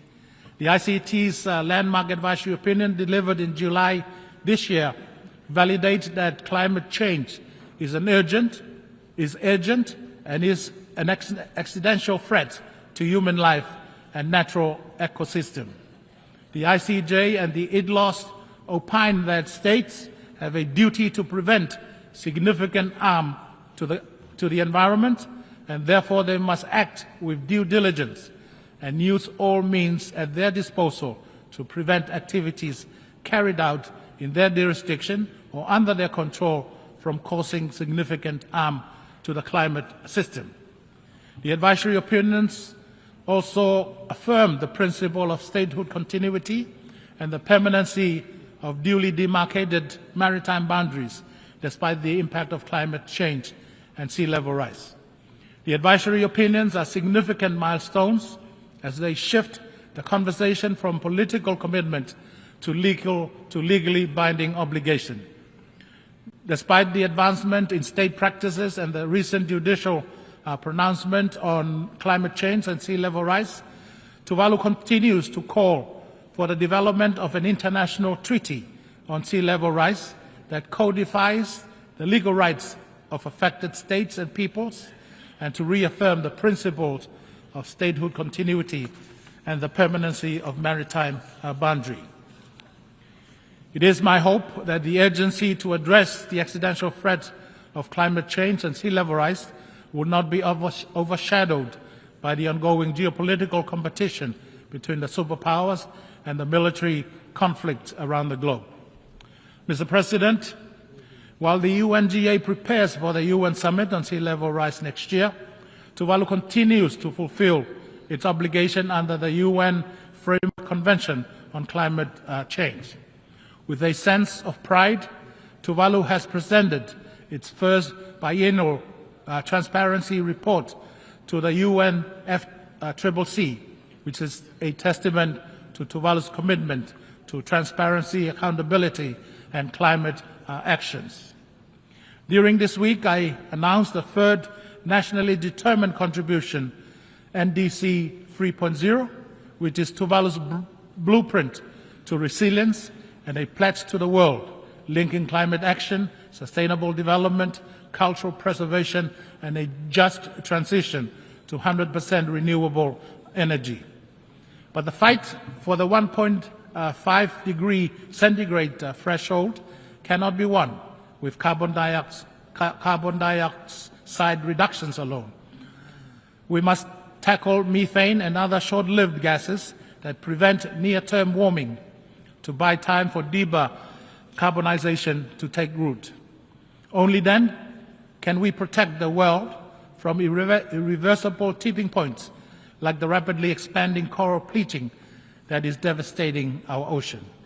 Tuvalu has also updated its National Adaptation Plan, which provides a strategic and inclusive framework to protect people, ecosystem, infrastructure, and cultural heritage from climate change, setting clear adaptation pathways in coastal protection, infrastructure, food and water security,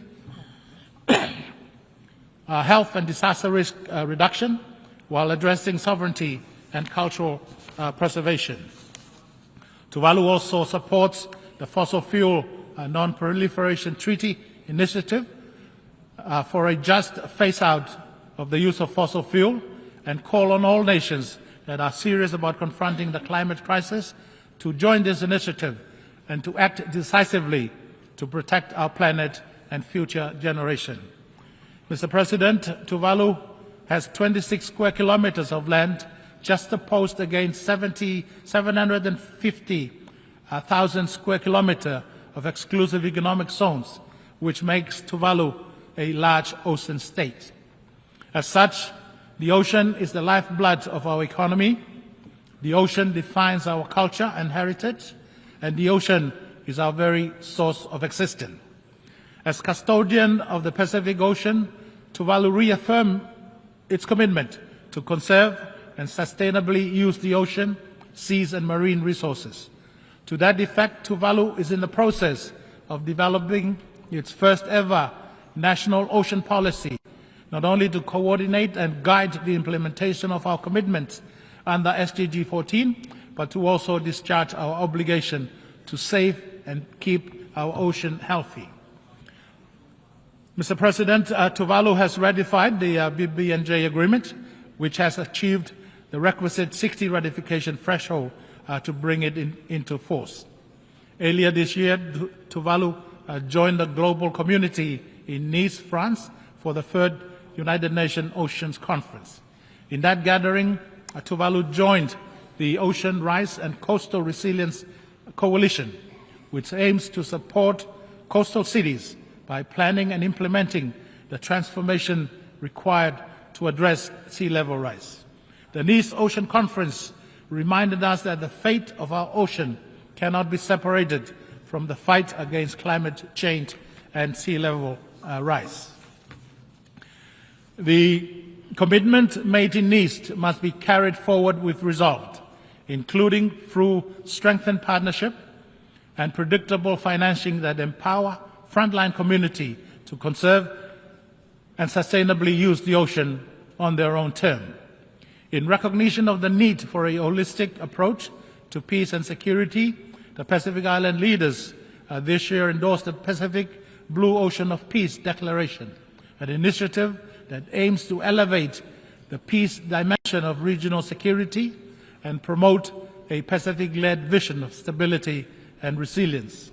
Tuvalu is also proud to announce its firm commitment to co-facilitate the Ocean Pioneers Coalition with France and Panama, and that Tuvalu has joined the Friends of the Ocean and Climate, which is an informal and inclusive group to advance ocean climate actions and discourse.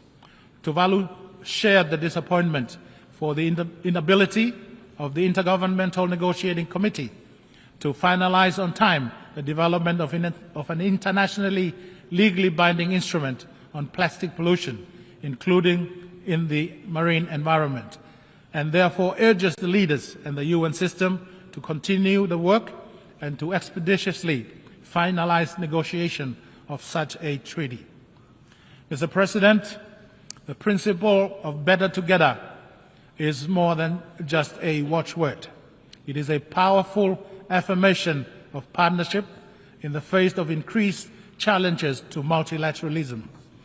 The Antigua and Barbuda Agenda for SIDS, ABAS, and the Samoa Pathway, and the Pact for the Future are key development frameworks founded on this shared conviction that aligns with SDG 17.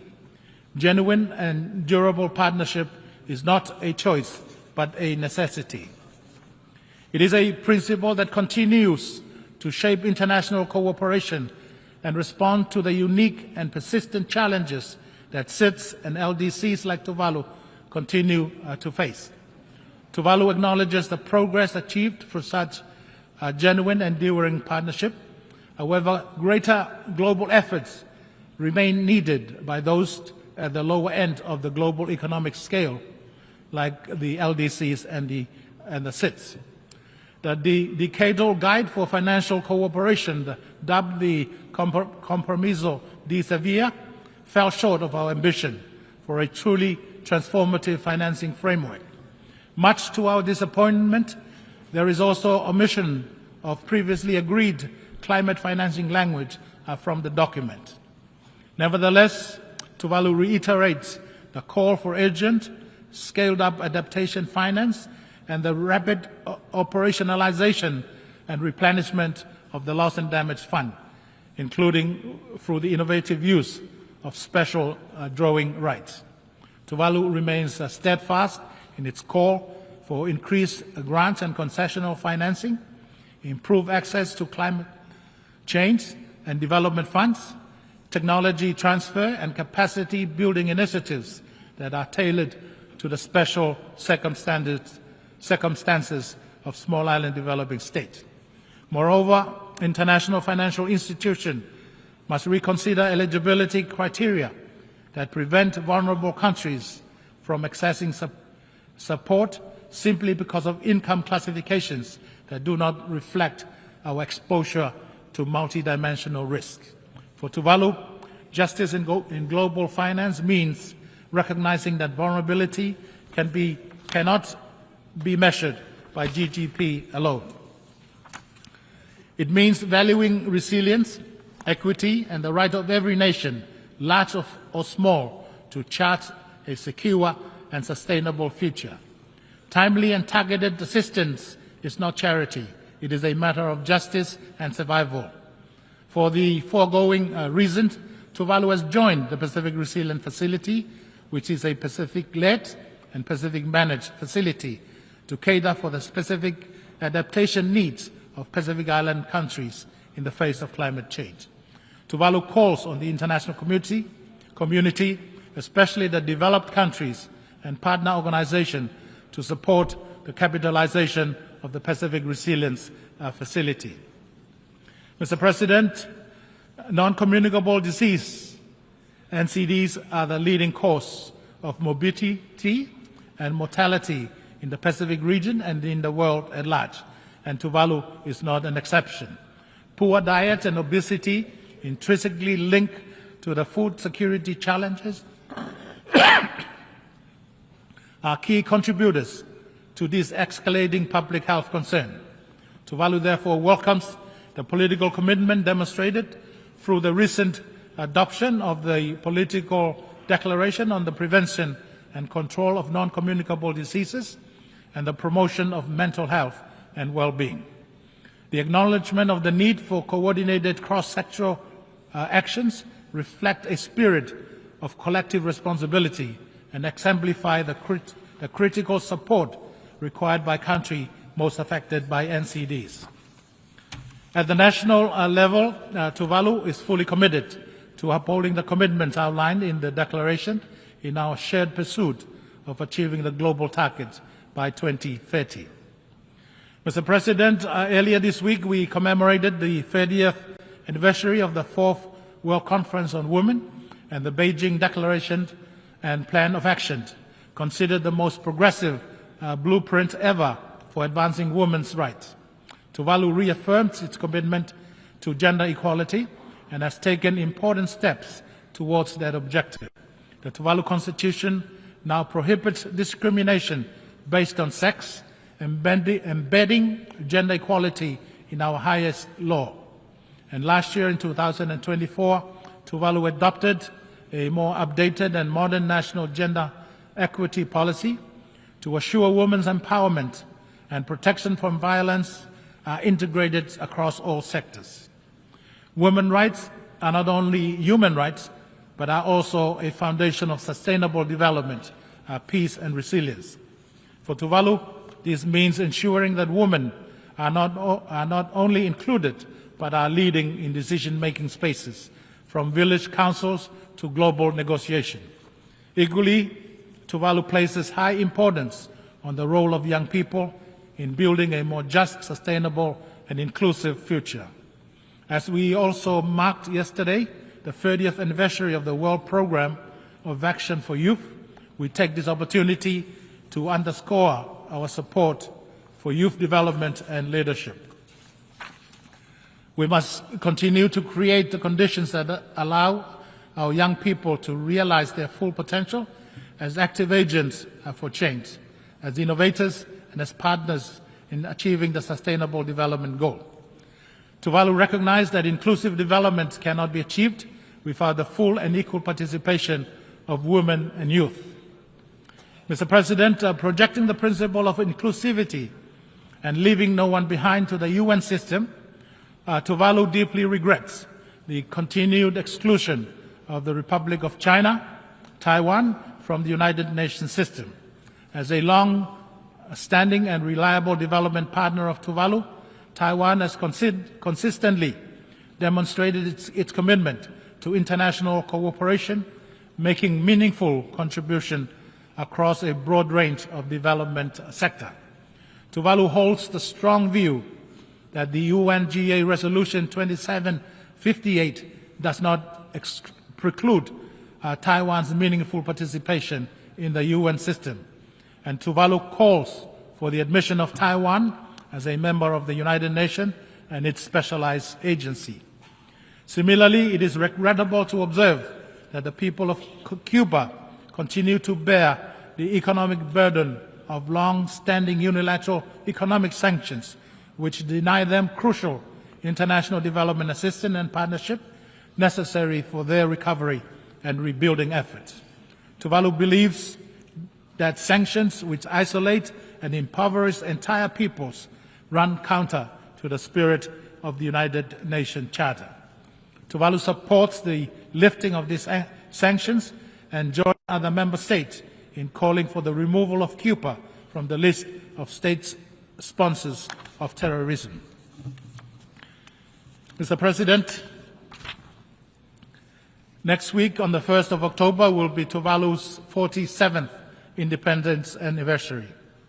Though the birth of Tuvalu and the United Nations are a generation apart, Tuvalu remains grateful for the privilege of being a member of the United Nations and to have engaged and collaborated with the UN family of nations in our common pursuit of advancing the vision of this session, Better Together, 80 years and more for peace, development and human rights. I wish to express my special thanks and sincere gratitude to the United Nations and its member states, in particular Tuvalu's generous traditional and emerging partners for all the support and assistance afforded to Tuvalu. Mr. President, in closing, as we engage and interact during this historic session of the General Assembly, we should do so with the full awareness of the complex and formidable challenges that confront our international community. Yet history has shown us that no challenge is insurmountable when we face it together, in solidarity and in unity of purpose. I therefore call upon all members of State of the United Nations family to move forward in unity, guided by our shared purpose and common mission. Let us remain steadfast in upholding the principle of the United Nations Charter, which continue to inspire and give meaning to the vision of this session.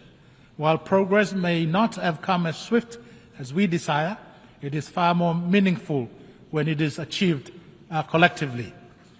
For indeed, when we stand together, united in principle, in purpose, and in resolve, we not only achieve better outcomes, but more enduring, equitable, and just outcome. I thank you, and as we say in Tuvalu, Whakawhetailasi, Tuvalu Moderdua, Tuvalu for God. Thank you.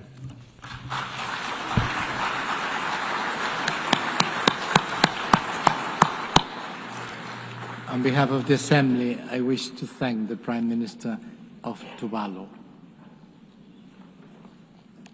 The Assembly will now hear an address of His Excellency Jaishankar Balyu Ek, Prime Minister of the Kingdom of Tonga. I request protocol to score His Excellency and invite him to address the Assembly.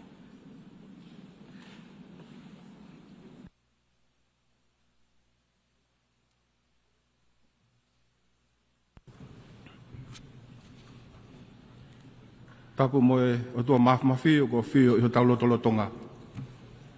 Distinguished heads of state and heads of government, His Excellency Mr. Antonio Guterres, Secretary General of the United Nations, His Excellency Ms. Annette Baerbock, President of 80th United Nations General Assembly, distinguished delegates, distinguished ladies and gentlemen. Mr. President, allow me at the outset to bring warm Maloelele greetings from His Majesty Government and the people of the Kingdom of Tonga. It is indeed with profound honor to address this esteemed Assembly at its 80th session. First, I wish to congratulate Your Excellency on assuming the esteemed presidency of the 80th session of the United Nations General Assembly. We commend you, President, on our election, to preside over this session, and we pledge our full support to your leadership.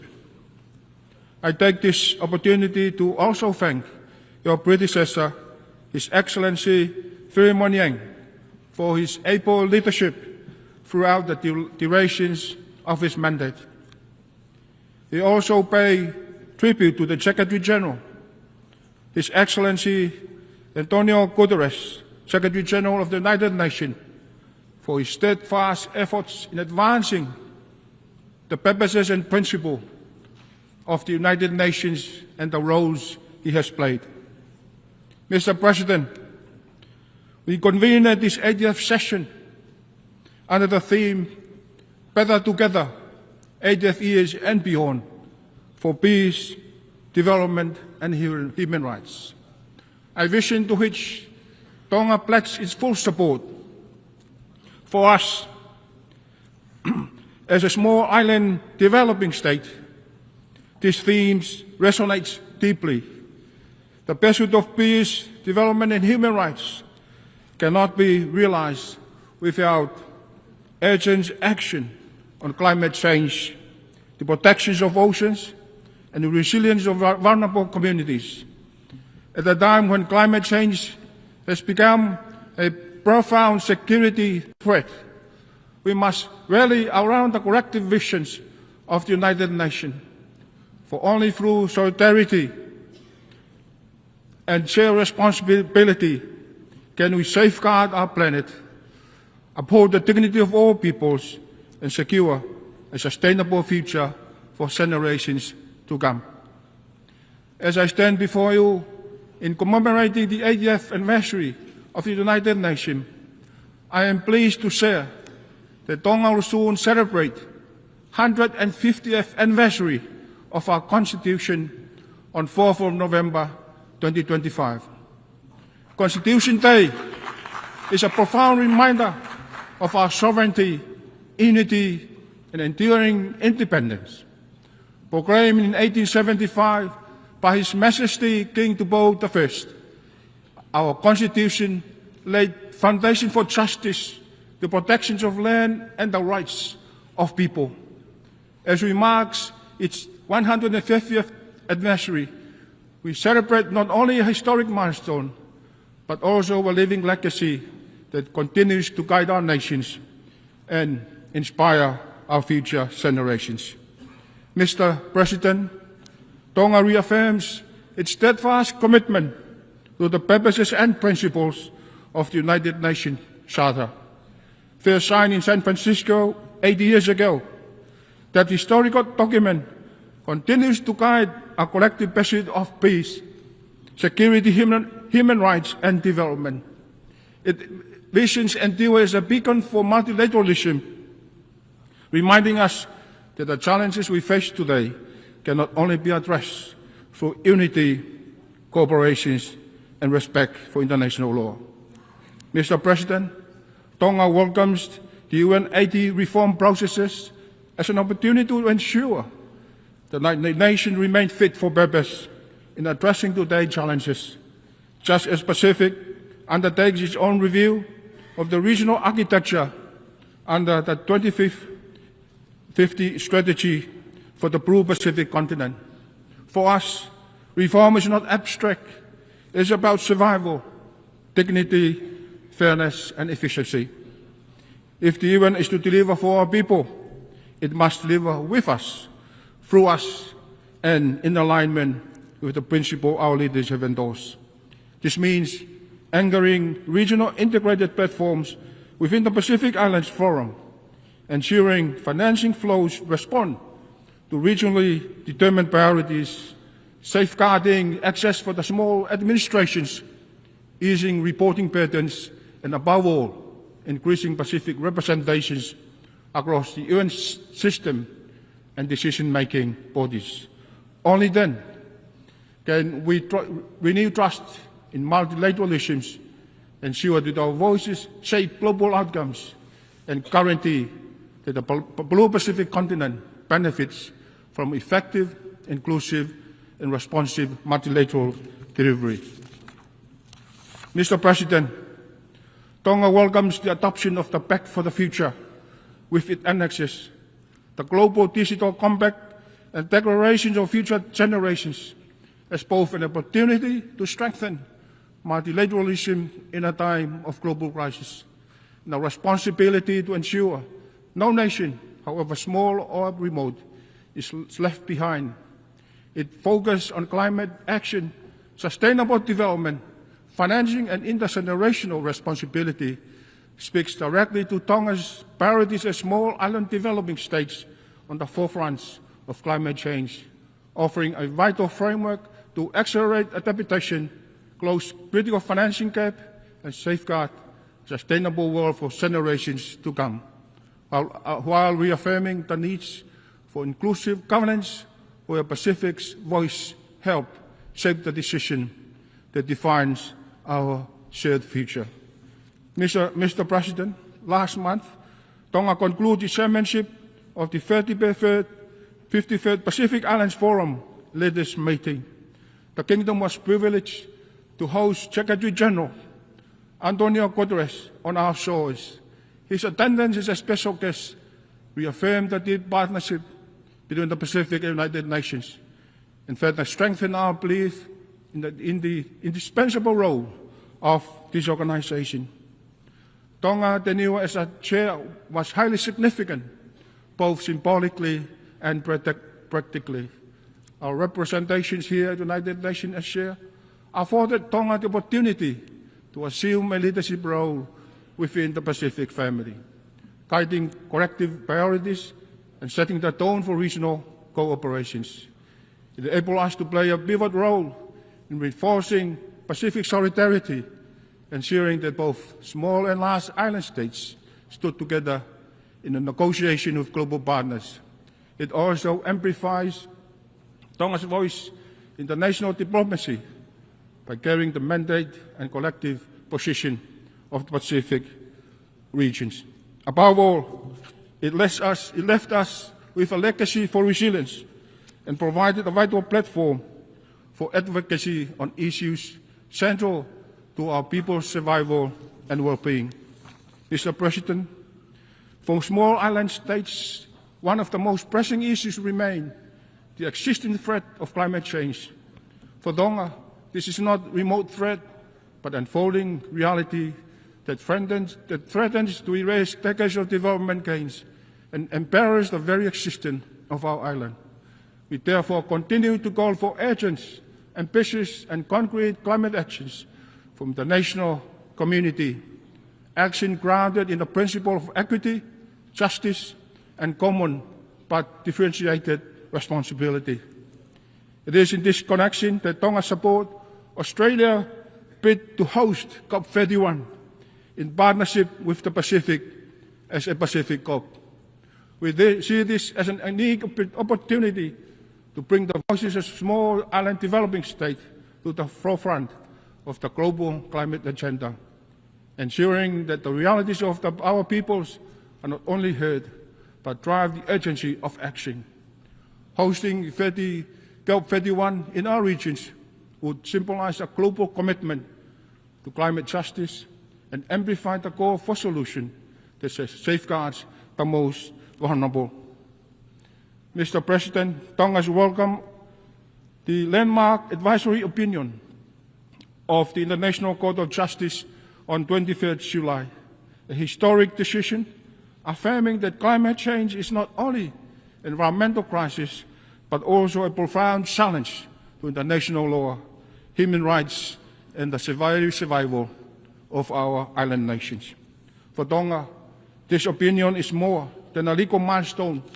It is a moral victory that amplifies the voices of the world's most vulnerable, strengthens our call for urgent actions to cut emissions, accelerate adaptations, and deliver on lost and damaged finance, and reinforce our shared duty to secure climate justice, resilience, and protections for present and future generations. It also affirms small island developing states a special case for sustainable development. The use of the Multidimensional Vulnerability Index, MVI, more managed approach to international financial standard, and recognize the need to scale up ocean finance. Mr. President, Tonga welcomes the Composio di Cevala adopted at the 4th International Conference on Financing for Development earlier this year. For Tonga, this commitment is especially significant.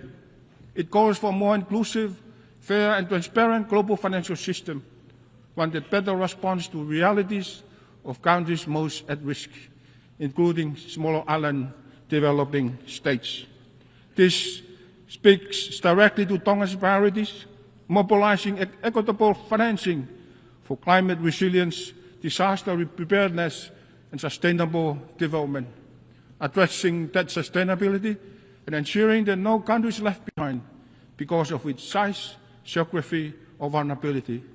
We see this as a framework that can help transform inequality into opportunity and reaffirms our goal for development finance that delivers for our people and for our future generations. Mr. President, Tonga joined the international community at the 2025 United Nations Ocean Conference in Nice, France, under the theme Accelerating Actions and Mobilizing All Actors to Conserve and Sustainably Use the Oceans, where we underscore the centrality of sustainable ocean-based economies to Pacific Island countries that rely on the ocean for food security, trade and culture, and we call for integrated ocean governance, stronger financing for marine conservation, resilient maritime infrastructure, and sustainable transport across our islands, while reaffirming our commitment to the Nice Ocean Action Plan and the political declarations. At home, Tonga has taken concrete steps with the Ocean Management Bill 2025, a landmark framework to conserve biodiversity, manage resources sustainably, and protect our marine environment for the benefit of our people and the future generations. Mr. President, Tonga is proud to have joined the Pacific family in the adoption of the Ocean of Peace Declarations, declaring that the Blue Pacific continent as an ocean of peace. This is more than symbolism. It is a shared regional vision that peace, security, and sustainability are deeply interconnected with how we treat our ocean, how we protect our environment, and how we safeguard our communities. Tonga supports this declaration fully and calls for the principle to be embedded in our international ocean governance, climate actions, and sustainable development of efforts. The ocean must not only be protected, it must be honored as a foundation of our security, of our economies, our way of life, our legacy of resilience. Mr. President, it is in this spirit of resilience that Tonga is proud to host the Pacific Resilience Facility, the Pacific-led, member-owned and regionally managed financing mechanism dedicated to strengthening climate and disaster resilience across our Blue Pacific continent. Tonga acknowledges with gratitude the commitments and contributions already extended by our development partners and friends of the Pacific. And we continue to urge global partners to support a Pacific-led solution, the PRF, designed to bridge the financing gap for small, high-impact adaptation projects. And in doing so, we not only strengthen resilience in the Pacific, but also demonstrate how regionally owned solutions can advance global climate and sustainable development agenda. Mr. President, Tonga continues to strengthen laws to protect our children, especially those who are susceptible to harm from technology in this digital age, and empower our youth, recognizing them as the foundations of our nation's future. Remain firmly committed to safeguarding public health and addressing the dual threats posed by the scourge of drugs and the rise of non-communicable diseases. At the same time, we acknowledge the complex challenges of migrations and deportees, while valuing the enduring contributions of our diaspora to national development. We also view economic development as a vital pathway to opportunity and resilience, harnessing trade and sport as a drivers of growth, unity, and national pride. Together, these priorities embody Tonga's vision of a just, healthy, and prosperous society where no one is left behind. And lastly, may I remind this Assembly to seek wisdom and strength beyond ourselves. Let us first ask God for guidance in our shared pursuit of peace, in advancing sustainable development, and in safeguarding the dignity and human rights of all peoples. In humility, we recognize that our common challenges are greater than any one nation. In closing, may I share the national motto of Tonga, Tua Matonga Kohok Tofia, which translates that God and Tonga are my inheritance. It is from these foundations that I draw a strength to serve with humility and dedication. A reminder that with faith, solidarity, and collective actions, we can rise to above and beyond, turning trials into pathway for hope, guided by compassion and a spirit of service to humanity. God bless United Nations. Malo Opito. Thank you.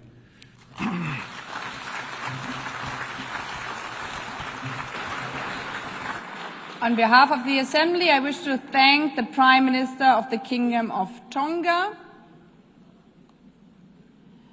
I now give the floor to His Excellency, Tuelupe Mauevi Tele, Puumulignuku Onesemo, Deputy Prime Minister of Samoa.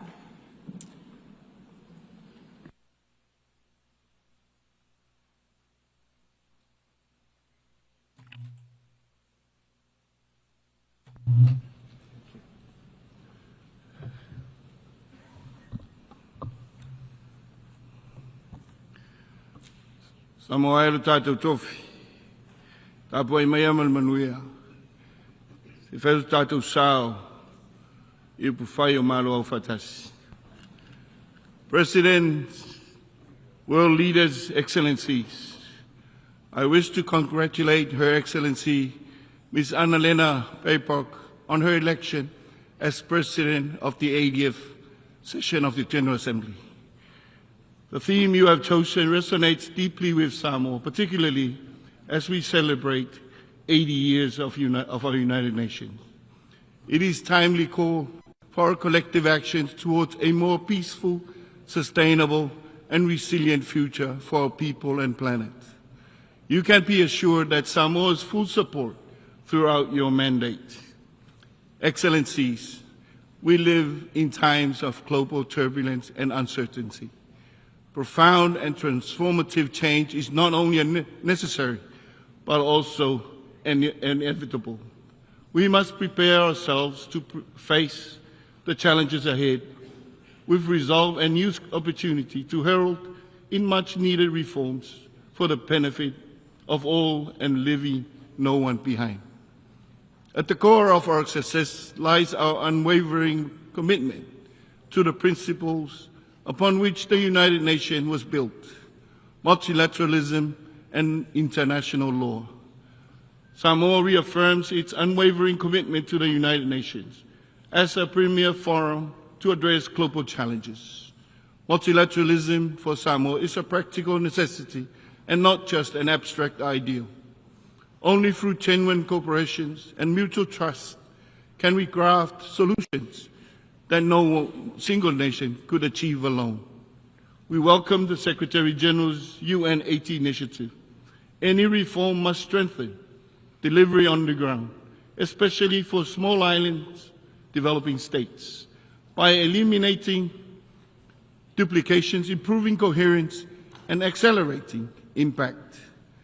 Critically, such reforms must not weaken the operations of the UN multi-country offices or the resilient coordinator system. Likewise, the reforms of the MCO level should clearly define the roles and the functions of the UN country teams, working in close coordination with parish countries to avoid duplications, competition for resources, and proliferation of projects that small administration cannot manage efficiently. At the regional level, the UN must deliver with the region throughout the region and align with the principles agreed to by Pacific leaders as articulated in the 2050 strategy for the Blue Pacific continent. The UN 80 initiative is the opportunity to jointly realize regional delivery of ongoing initiatives through regional mechanisms. Excellencies, land and the ocean are central to Samoan culture and are also the basis of our people, sense of belonging, our whasinomanga, and our heritage, our tofi. Village boundaries were marked by age of oak banyan trees on the mountain ridges and extend to the protruding reef, such as the values that make us a distinct people, where our history, traditions, identity, livelihoods, and everyday lives are intimately connected to our precious island ecosystem, underpinned by our unique communal Samoa culture and traditions. Our geographical isolation and insularity no longer shields or protect us from the increasingly complex and dynamic security challenges, transnational crimes, especially drug trafficking, nuclear proliferations, challenges to sovereignty, growing geopolitical tensions in our region, and humanitarian crisis. the rule-based international system is being bent out of shape. Gone were the days where we took only what we needed from our environment, when we were a lot more conscious of the importance of a continuity of our culture and values, unadulterated by the impinging world around us. Unfortunately, this important connection makes us particularly vulnerable to the adverse effect of climate change. Over the past decades, we have witnessed more frequent and intense storms and cyclones, such as we left a trail of destruction in the wake, homes flattened, food crops destroyed, lives lost, constant threat of relocation. The reality of climate change and increase in severity of disasters mean many communities are at risk of losing traditional homelands as rising sea levels, king tides and storm surges wash away the shoreline, and inland communities experience landslides, living communities devoid of safer and more disaster-resilient land.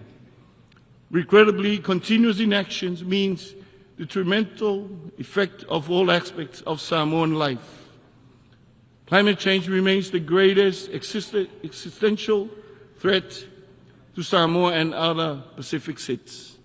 Its impact are more extensively felt by the states due to our special circumstances and the lack of capacity to respond quickly and effectively. We commend the International Court of Justice advisory opinion, which rightly recognizes the climate change not merely as an environmental concern, but as an existential problem of planetary proportion that requires urgent global action. Unless we invest now in climate mitigation and adaptation and resilient economies, we risk compounding both environmental and financial crises. We must do more to turn the tide, to honor our commitments and obligations, and to take urgent and ambitious climate actions now. As we approach COP30 in Brazil, we urge that the new NDCs reflect maximum ambition, including 50% reduction in global emission by 2030. 35 countries responsible for 86% of global emissions must be part of the solution, not just the problem. One can continue to question whether climate change is real, but for Samoa and the Pacific, the impact of climate change confronts us on a daily basis. It is our lived reality. Samoa will be launching its third national determined contribution ahead of COP30.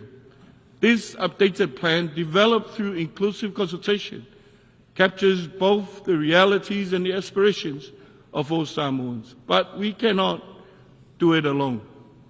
Excellencies, now is the time for the world to witness firsthand the consequences of climate change in our region.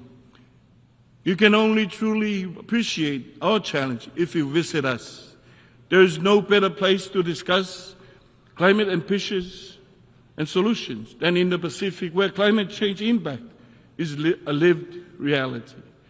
This is why Samoa supports Australia's bid to host COP31 on behalf of the Blue Pacific continent. We also strongly endorse the recent AOSIS declaration on the special circumstances of SIDS. And we can all states, international and organizations, and treaty parties to recognize and reflect these unique vulnerabilities in the design, interpretation, and implementation of multilateral agreements. Excellencies, the Pacific Ocean is our greatest asset that must be sustainably managed for the benefit of our present and future generations. It unites our islands in common purposes. It is our home and our key to a future of infinite promises. Therefore, we continue to call for urgent global actions to implement SDG 14. The third UN Ocean Conference in Nice marked in our global ocean journey. But much more needs to be done. The ocean crisis is a direct result of our choices. The pursuit of economic growth has come at a grave cost to our marine ecosystem. Coupled by the unchecked exploitation of these sea-bedded mineral resources, our ocean face a crisis of limitless proportions. We must take a careful approach that balances economic growth while ensuring environmental sustainability. Samoa hosted the Commonwealth Heads of Government meeting in 2024, at which its leaders adopted the Apia Commonwealth Ocean Declaration. It reaffirms the Commonwealth family's commitment to SDG 14 and calls for action on key ocean issues, including safeguarding our coastlines and homes against the unprecedented impact of sea level rise. The Apia Commonwealth Ocean Declaration was acknowledged and recognized for action as part of the recently issued ICJ advisory opinion. We remain actively engaged in negotiation towards global treaty on plastic pollutions, particularly to protect our marine environment. For Samoa, plastic pollution is a daily battle impacting our livelihoods, food security, and public health. We are pleased that we have reached the required 60 ratifications for the PBNJ to enter into force. We are moving closer to the most important part, its effective implementation. At the national level, through the Samoan Ocean Strategy, we have completed and legally adopted a marine spatial plan which helps implement our commitment to protect 30% and manage 100% of our ocean by 2030. We understand we must sustain that which sustains us now and into the future.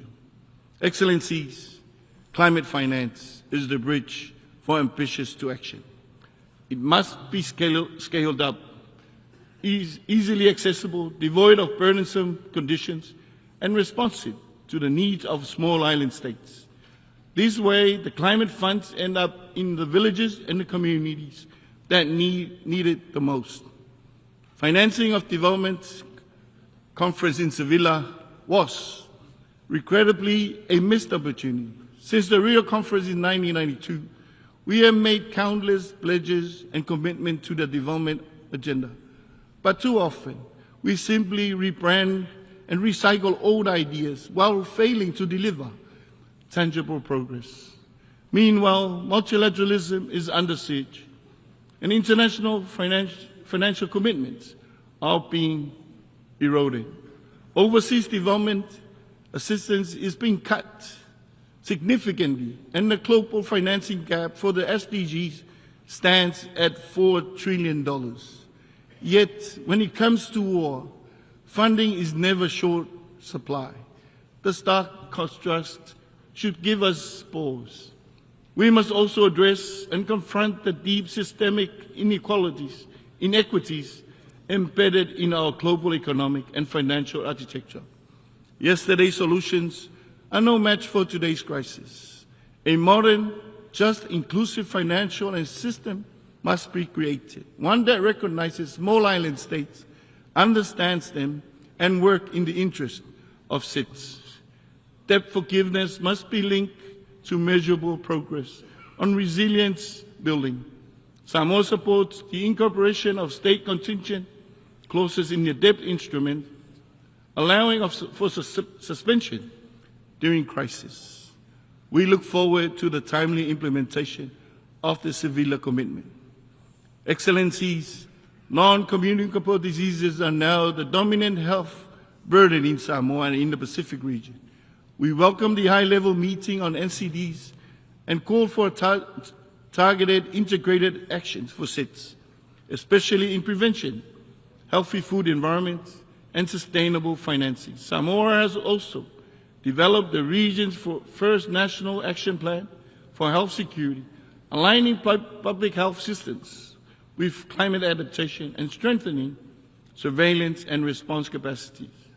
Excellencies, energy is both a driver and an accelerator for Samoa's sustainable development ambition. The digital transformation, including AI and data analytics, offer real opportunities to drive an inclusive, just energy transition, particularly through off-grid solutions and smarter energy planning. However, Samoa's level of in-depthness, often worsened by natural disasters, remains a pressing challenge. As disasters increase in intensity and frequency due to climate change, tools such as risk-informed early action, partnership, and multi-dimensional vulnerability index are critical. We urge swift appointments of members of the MVI Independent Expert Advisory Panel. Excellencies, Samoa remains a peaceful country, steadfast in our commitment to human rights and justice. We remain concerned by the ongoing wars, including Ukraine and Gaza, the terrible loss of civilian lives, displacement of people, as well as the destruction of infrastructure and the environment, is something we do not condone. The continued supply of weapons to fuel conflict must end. Due to consideration must be given to the long overdue reform of the Security Council. Excellencies, the tools of Bicon era can no longer ensure our collective future. At the regional level, our Blue Pacific has undertaken a review of its regional architecture to ensure it is well aligned to the ambitions of its 2050 strategy. As we pursue UN 80 initiative, it is important to recognize the regional strategy and find alignment. This can help increase the relevance and effectiveness of the UN. 80 years on, we call on the UN and the global community to work with Samoa to ensure our true resilience, where we can confidently engage as a global citizen, but be able to rely on our own national and regional efforts to pave a peaceful and a prosperous future for Samoa and the Pacific. We must choose courage over cautions, cooperation over indifferences, and delivery over delay, guided by our charter and anchored in our pillars of peace and security, human rights and development for all. Let us steer our global canoe with confidence, fueled by trust, cooperation, partnership, and our humanity.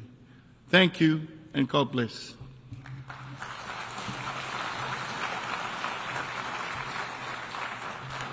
I thank the Deputy Prime Minister of Samoa. I now give the floor to His Excellency Amon Mawira, Minister for Foreign Affairs and International Trade of Zimbabwe.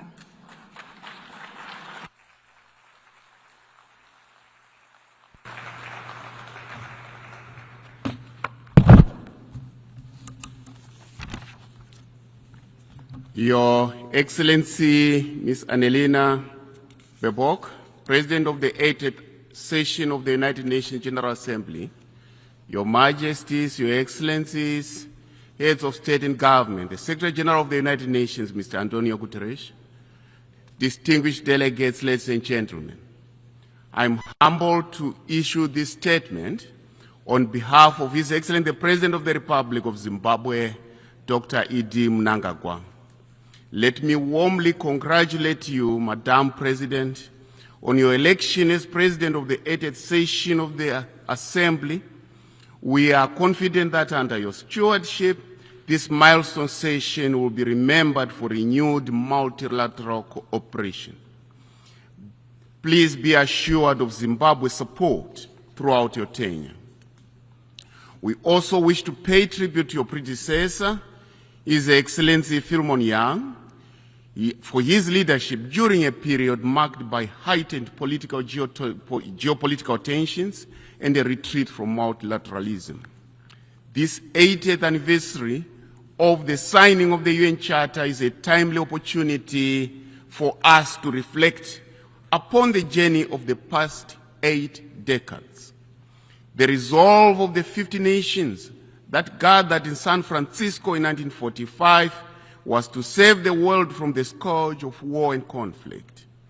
Today, 193 nations are here to bear witness that since then, the United Nations has endured as the legitimate multilateral institution to address issues of global interest and concern. Yet, we commemorate this milestone at a time of profound uncertainty when the world is confronted by escalating conflicts, economic slowdowns, increasing poverty, and widening inequality, humanitarian tragedies, and the vagaries of climate change. Madam President, on the principle of multilateralism, it is our collective responsibility to recommit to the principles and purposes of the UN Charter for the benefit of the present and future generations. As Zimbabwe, we have anchored our foreign policy on multilateralism, guided by the principle of sovereignty, equality, and peaceful coexistence among nations.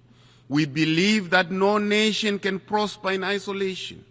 Zimbabwe's participation in multilateral processes is therefore aimed at advancing peace and security, human rights, and sustainable development for the integrity, dignity, and prosperity for all humanity. We welcome the Secretary General's UN 80 initiative on reforming the UN. The reform must allow the organization to evolve in line with contemporary realities, while strengthening and not diminishing the voice and participation of developing countries. Any reform that sidelines the aspirations of the global South runs contrary to this very spirit of the UN Charter. For the United Nations to remain effective and responsive, its reform must be member state driven, inclusive and anchored in the principle of sovereign equality of all member states. This anniversary must therefore serve as a solemn reminder that humanity achieves more by working together than working apart and working against each other. Madam President, on the principle of peace and security, it is clear that peace, development, and human rights can only be fully realized through the reform of global governance institutions. The global economic, political, and security architectures established after the Second World War no longer reflect today's realities. In 1945, a large percentage of the current UN member states, including Zimbabwe, were mere colonies. To this end, we reiterate Africa's long-standing call for the comprehensive reform of the United Nations Security Council. Africa's continued total exclusion from the permanent category and underrepresentation among non-permanent members is an aberration which requires urgent redress. Decisions on Africa cannot continue to be made without Africa at the table. We cannot go back to 1884 when Africa was on the menu. Madam President, Zimbabwe underscores the importance of enhanced cooperation between the Security Council and regional organizations such as the African Union to address the root causes of conflicts. We believe that sustainable peace cannot be achieved without advancing the women, peace and security, and youth in the agenda. In our region, the Southern African Development Community, SADC, we emphasize inclusive peace processes.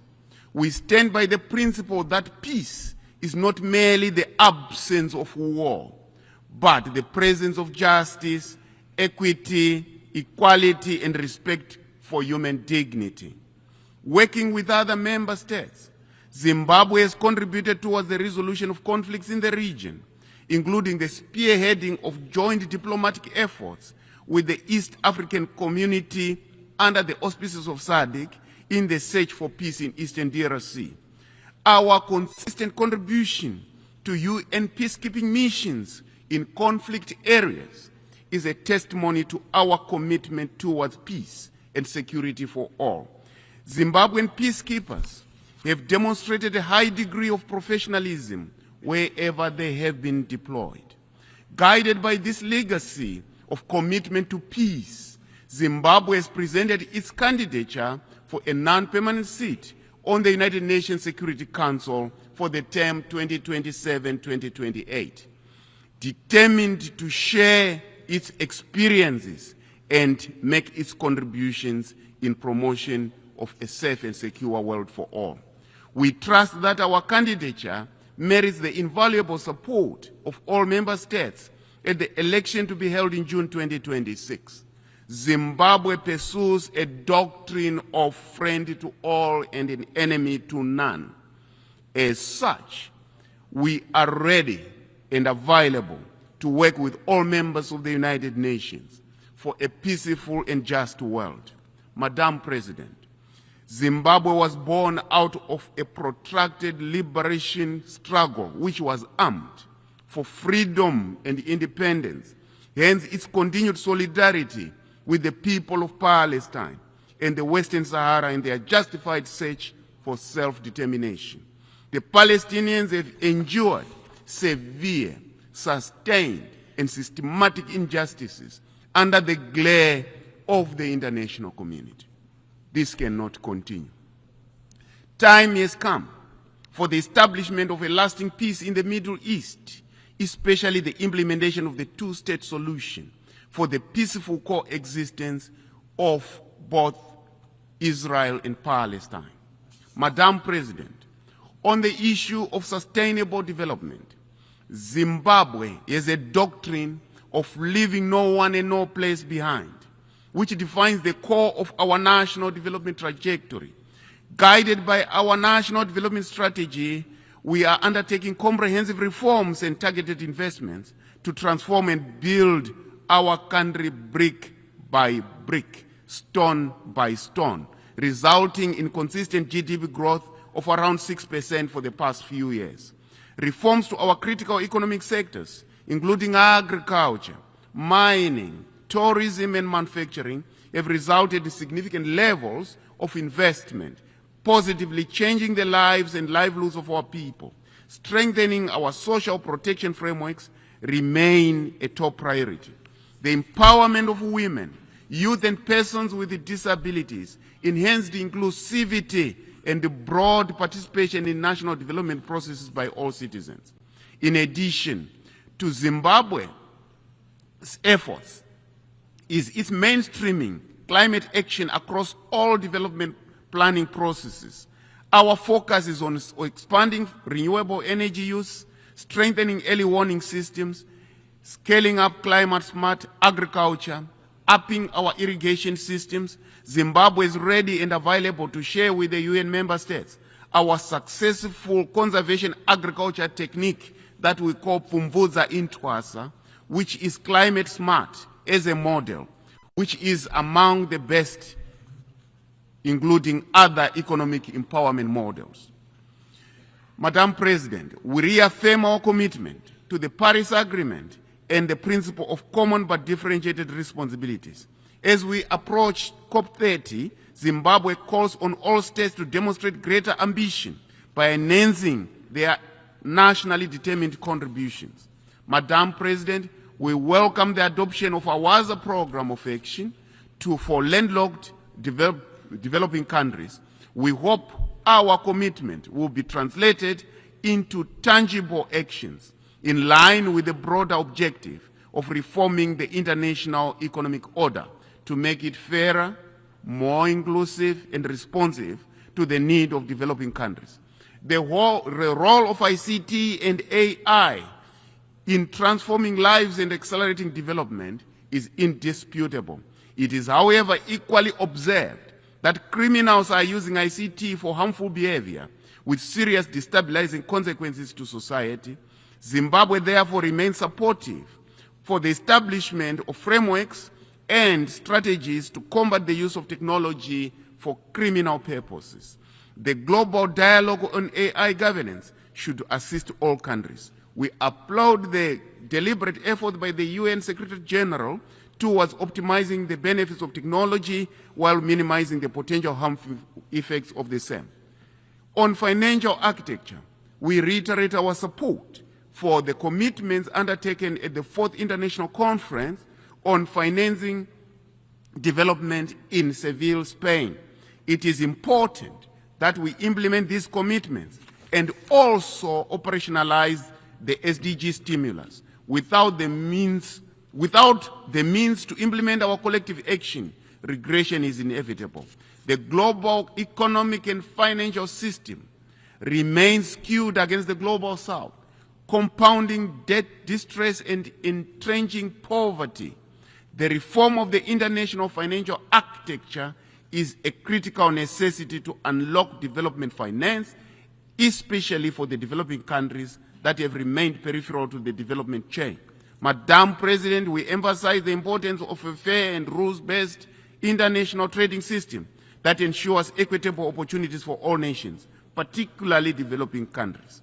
On the principle of human rights, we uphold the principle of all rights, civil, economic, political, and social, including cultural, that are interdependent and indivisible. We reject attempts to elevate some rights over others. We equally reject the selective, arbitrary, political, and biased application of human rights frameworks and standards. We reaffirm our support through the non-aligned movement for a legally binding covenant on the right to development, an essential framework to strengthen the global development agenda. In December 2024, Zimbabwe abolished the death penalty, reaffirming our commitment to the sanctity of human life. Madam President, despite our gallant efforts towards national prosperity, we have continued to face challenges occasioned by the illegal, unilateral, coercive measures imposed on us. We therefore reiterate the call for the unconditional removal of these unjustified and unwarranted sanctions on Zimbabwe and for Zimbabwe to realize its full potential. Our people have remained resilient against this adversity, encouraged by the unwavering solidarity and support from our sister SADC countries and the African Union and other progressive partners across the world. We are greatly indebted to this magnanimous pillar of support. Zimbabwe also stands in solidarity with other nations under UCMs, especially the government and the people of Cuba in their continued fight against one of the longest economic blockades. We reiterate our call for the removal of this comprehensive embargo. We welcome the designation of 4 December as the International Day Against Unilateral Coercive Measures. This should increase voices against the human cost of sanctions, reaffirm diplomacy over domination, and advocate for a return to legality, legitimacy, and multilateral cooperation. Madam President, the United Nations today stands at crossroads amid multiple and intersecting crises. However, let us seize this anniversary to renew our covenant for peace, recommit to development, and strengthen the pillars of multilateralism that truly serves we the people. The greatest lesson from COVID-19 pandemic was that no one is safe until everyone is safe. Similarly, our sustainable future is possible only when we leave no one and no place behind. Let us build the future we all want, the future we are all proud of. I thank you.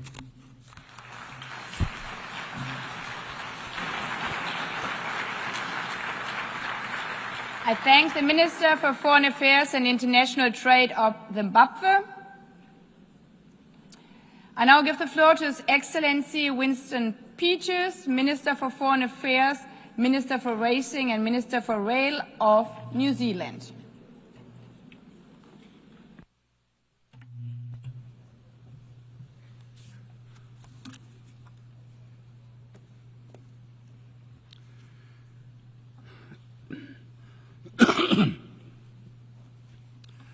Madam President, 12 months ago, when delivering New Zealand's national statement, we said that never has it been more apparent just how much political leadership is required to respond to the international challenges we face.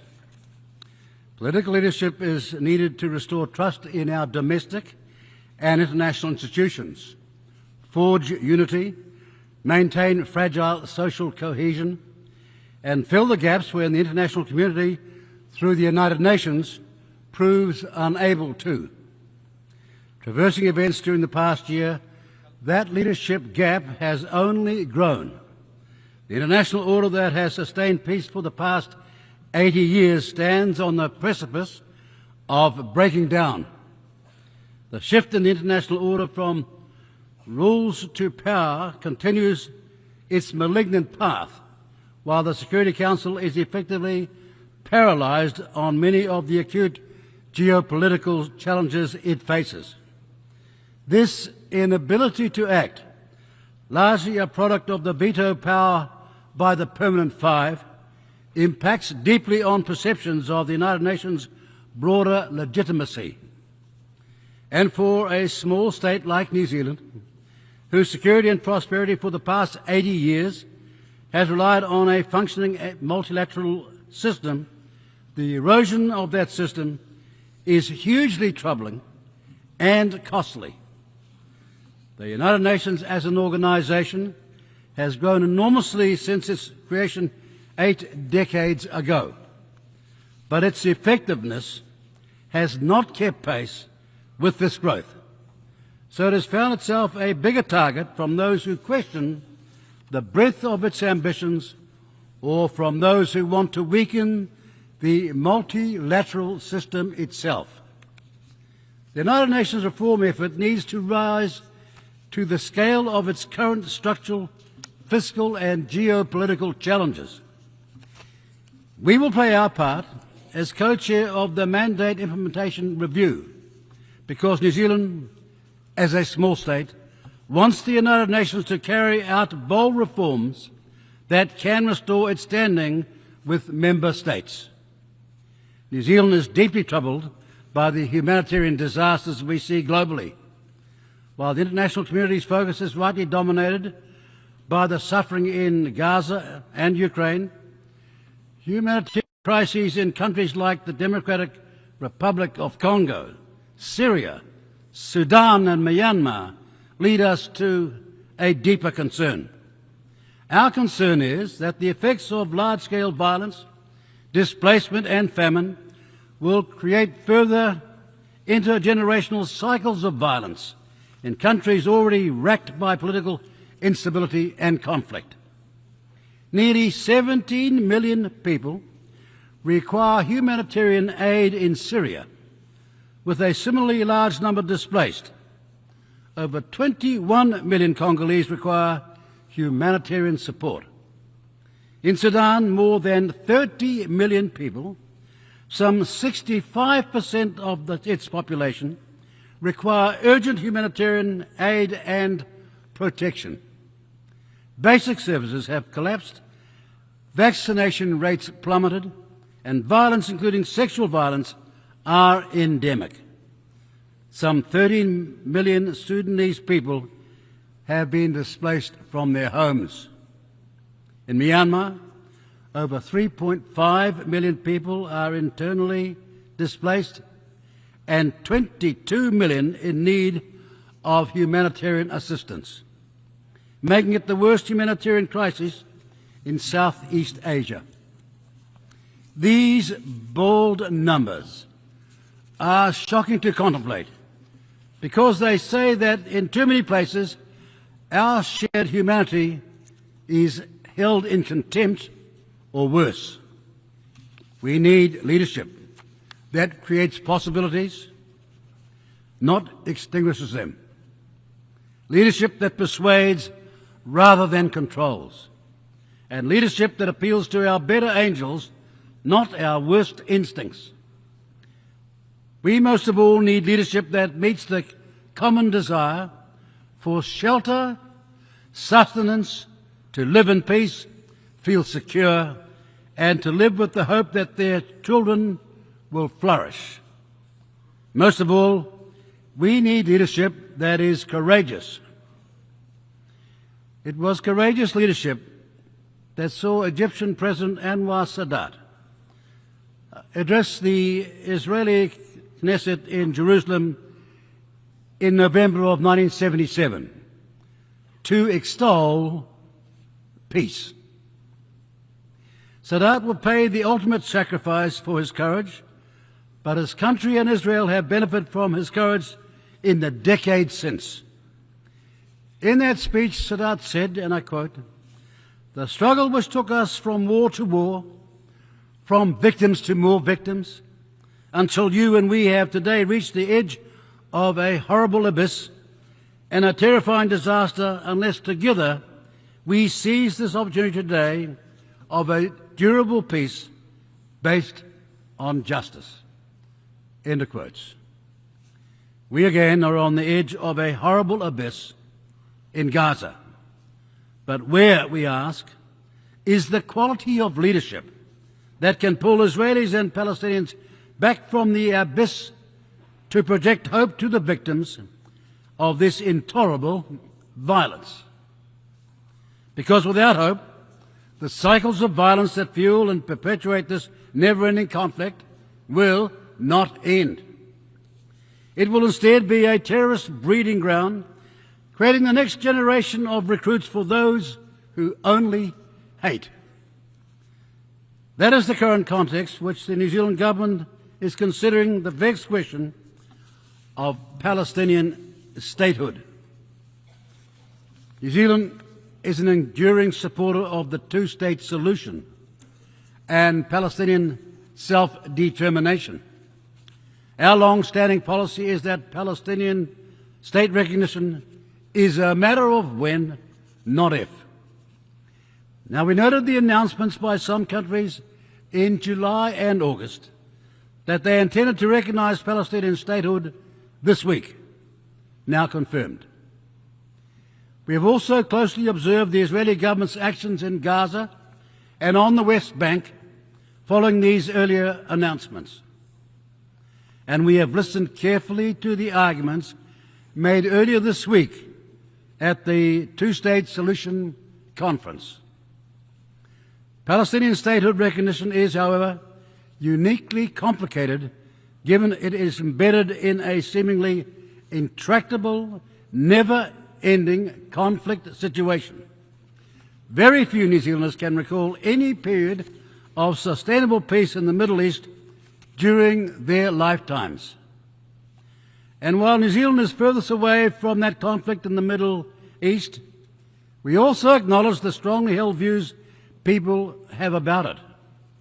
New Zealanders were appalled by the barbarity of Hamas' attack on Israel citizens on October 7, 2023, the worst massacre in Israel's history, and Hamas have no plan and no place in any future Palestinian state. They know only hate. Today, nearly 2 years on from the horror inflicted that day, including the continued holding of Israeli hostages by Hamas, we are shocked to our core by harrowing images of famine in Gaza. We are also revolted by what can only be described as a grossly disproportionate response from the Israeli government. However, there is an old saying about a musical instrument that sums up well the vexed question of Palestinian statehood recognition. If the string is too tight, it will snap. But if it is too loose, the instrument will not play. Those countries who hope their earlier signalling of Palestinian statehood recognition would protect and promote the two-state solution have instead seen the Israeli government snap and continue its widely condemned military actions in Gaza, while continuing to develop illegal settlements on the West Bank in defiance of international law. The New Zealand government agrees with the ends sought by partners and acknowledges their good intentions. We commend to the leadership efforts of those countries trying to bring an end to the violence through their diplomatic efforts. We desperately want diplomacy to succeed, and we believe it is those countries with leverage who are most likely to achieve a breakthrough that would show global leadership. However, we do not believe that the current situation represents the last or even best chance to preserve the two-state solution. Rather, we think a future situation when Israeli and Palestinian political leadership is an asset, not a liability, and where other situational variables have shifted the current calculus away from conflict and towards peace, would be more conducive for recognizing Palestinian statehood. Therein lies our dilemma over any decision to recognize Palestinian statehood now, because statehood recognition is an instrument for peace. As an instrument for peace, also does not play, because there are no fully legitimate and viable state of Palestine to recognize. Palestine does not fully meet the accepted criteria for a state, as it does not fully control its own territory or population. There is also no obvious link between more of the international community recognizing the state of Palestine and the aimed objective of protecting the two-state solution. Indeed, what we have observed since partners' pronouncements reveals that recognizing Palestine now will likely prove counterproductive. That is, Hamas resisting negotiation in the belief that it is winning the global propaganda war while pushing Israel towards even more intransigent military positions. Recognition at this time, we also think, is open to political manipulation by both Hamas and Israel. Hamas will seek to portray our recognition of Palestine as a victory, as they have already done in response to partner announcements. Israel will claim the recognition rewards Hamas and that it removes pressure on them to release hostages and agree to a ceasefire. Ladies and gentlemen, because even now, after almost 2 years of this outrage, Hamas refused to give the hostages back. And then, like over 150 countries before it, New Zealand's recognition of Palestinian statehood now would serve as little more than an existential act of defiance against an unalterable state of affairs. We are not ready to make that gesture. Rather, the New Zealand government believes that it has one opportunity to recognise Palestinian statehood, and it would make better sense to do so when conditions offer greater prospects for peace and negotiation than at present. With a war raging, Hamas still in place, and no clarity on next steps, we do not think that time is now. We have, ever since the October 7 attacks, repeatedly demanded a ceasefire, the release of the remaining hostages, and for Israel to allow vital aid to flow into Gaza. That is where our focus remains. To that end, today, the New Zealand government announces a further significant financial contribution to support the humanitarian crisis in Gaza. Our focus will not shift from where it's needed most.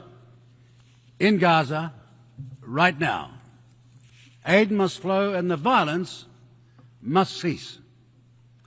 Ultimately, however, if leaders and their people do not covet peace or cannot overcome their hate, no actions taken by us will shift them from their destructive and ruinous path.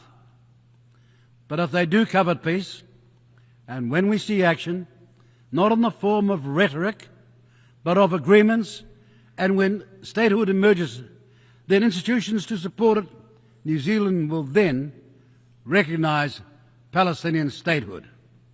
Colleagues, Our focus on the leadership gaps that exist in our troubled world goes directly to our responsibility as member states, large and small, to bolster the United Nations to ensure, to our Charter's preamble as it proclaims, to save succeeding generations from the scourge of war. Our support for the United Nations has remained unwavering since the creation in San Francisco. Keeping the spirit of San Francisco alive is the work of us all, because the United Nations, as was once said, remains our greatest hope for future peace. And now is the time for those of us who believe in multilateralism not to compromise it, but to stand up and to fight for it. Thank you. Muchas gracias al ministro. I thank the Minister for Foreign Affairs of New Zealand. I now give the floor to His Excellency Mr. Kaku Leon Adon, Minister for Foreign Affairs of Côte d'Ivoire.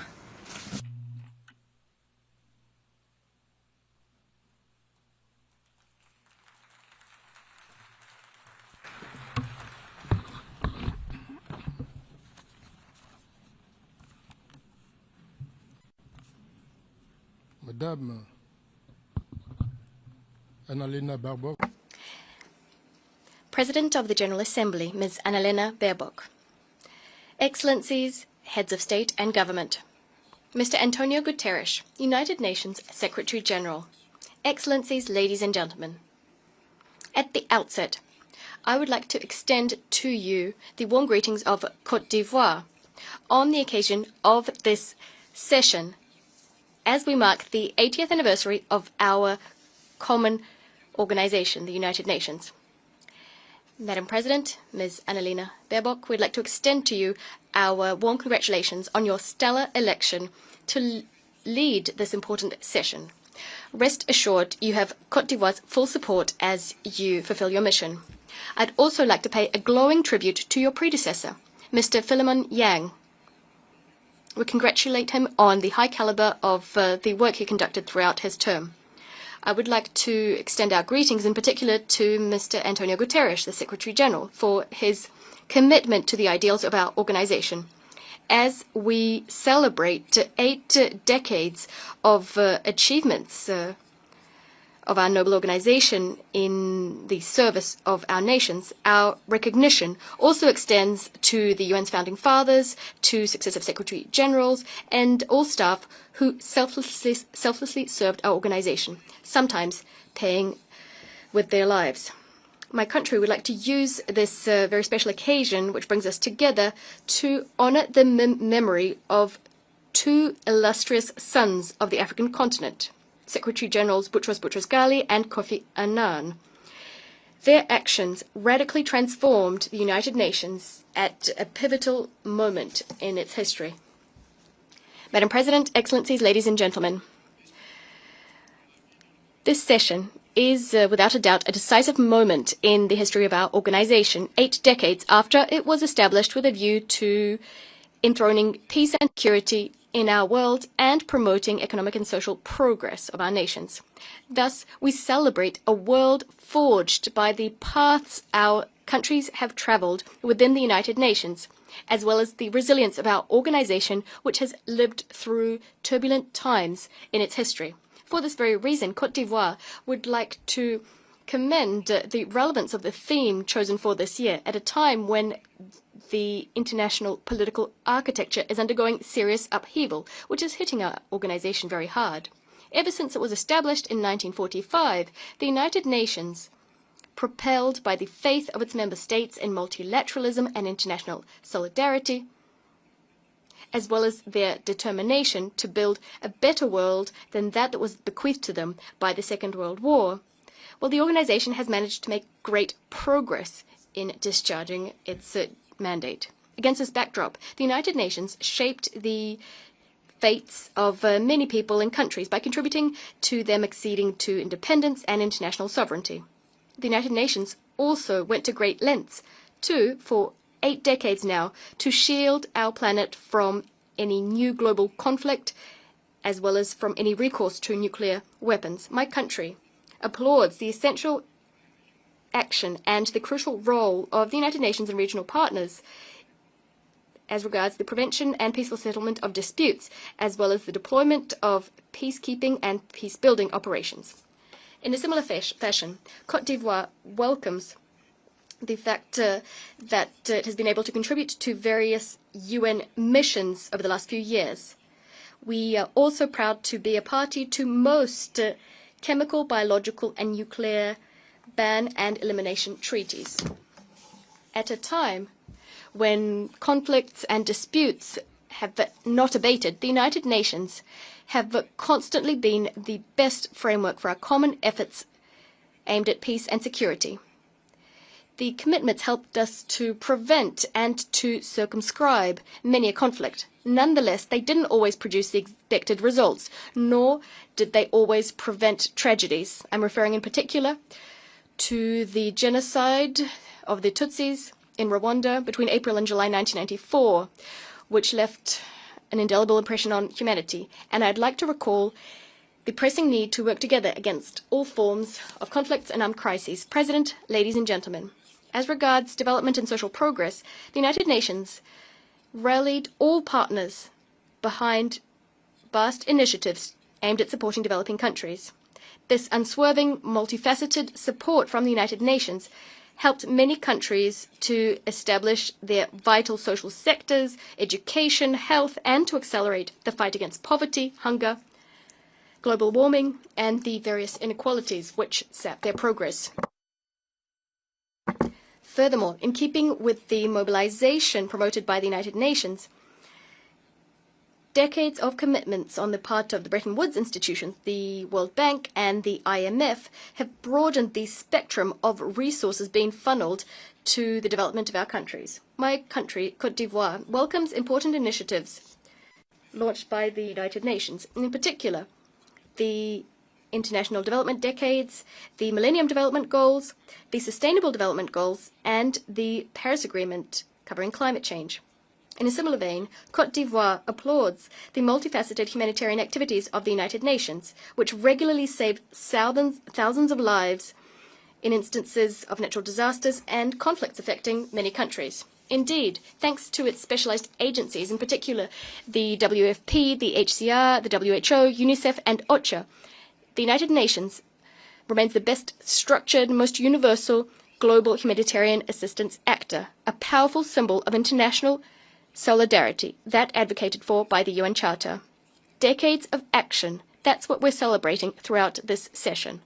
They offer my country an opportunity to take stock of the important role played by the United Nations in strengthening the exercise of human rights and democracy the world over, as well as the United Nations' vast efforts aimed at ensuring respect for international law, which is the very bedrock for peaceful relations imbued with solidarity, bringing together different countries. President, Excellencies, ladies and gentlemen, after 80 years in existence, our organization today finds itself at a crossroads. It is confronted with the most serious liquidity crisis in its history, as well as an unprecedented crisis of trust, in particular a crisis of trust in the Security Council. Under these conditions, the coming decades will throw up major challenges which will put to the test the organization's capacity to respond to people's expectations and to fulfill its mission.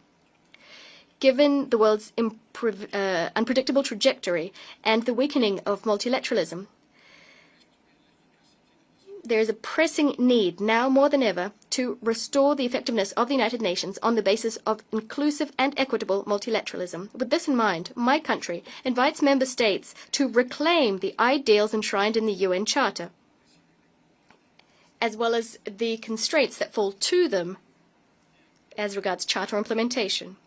We call on member states to revive solidarity which has always steered our actions.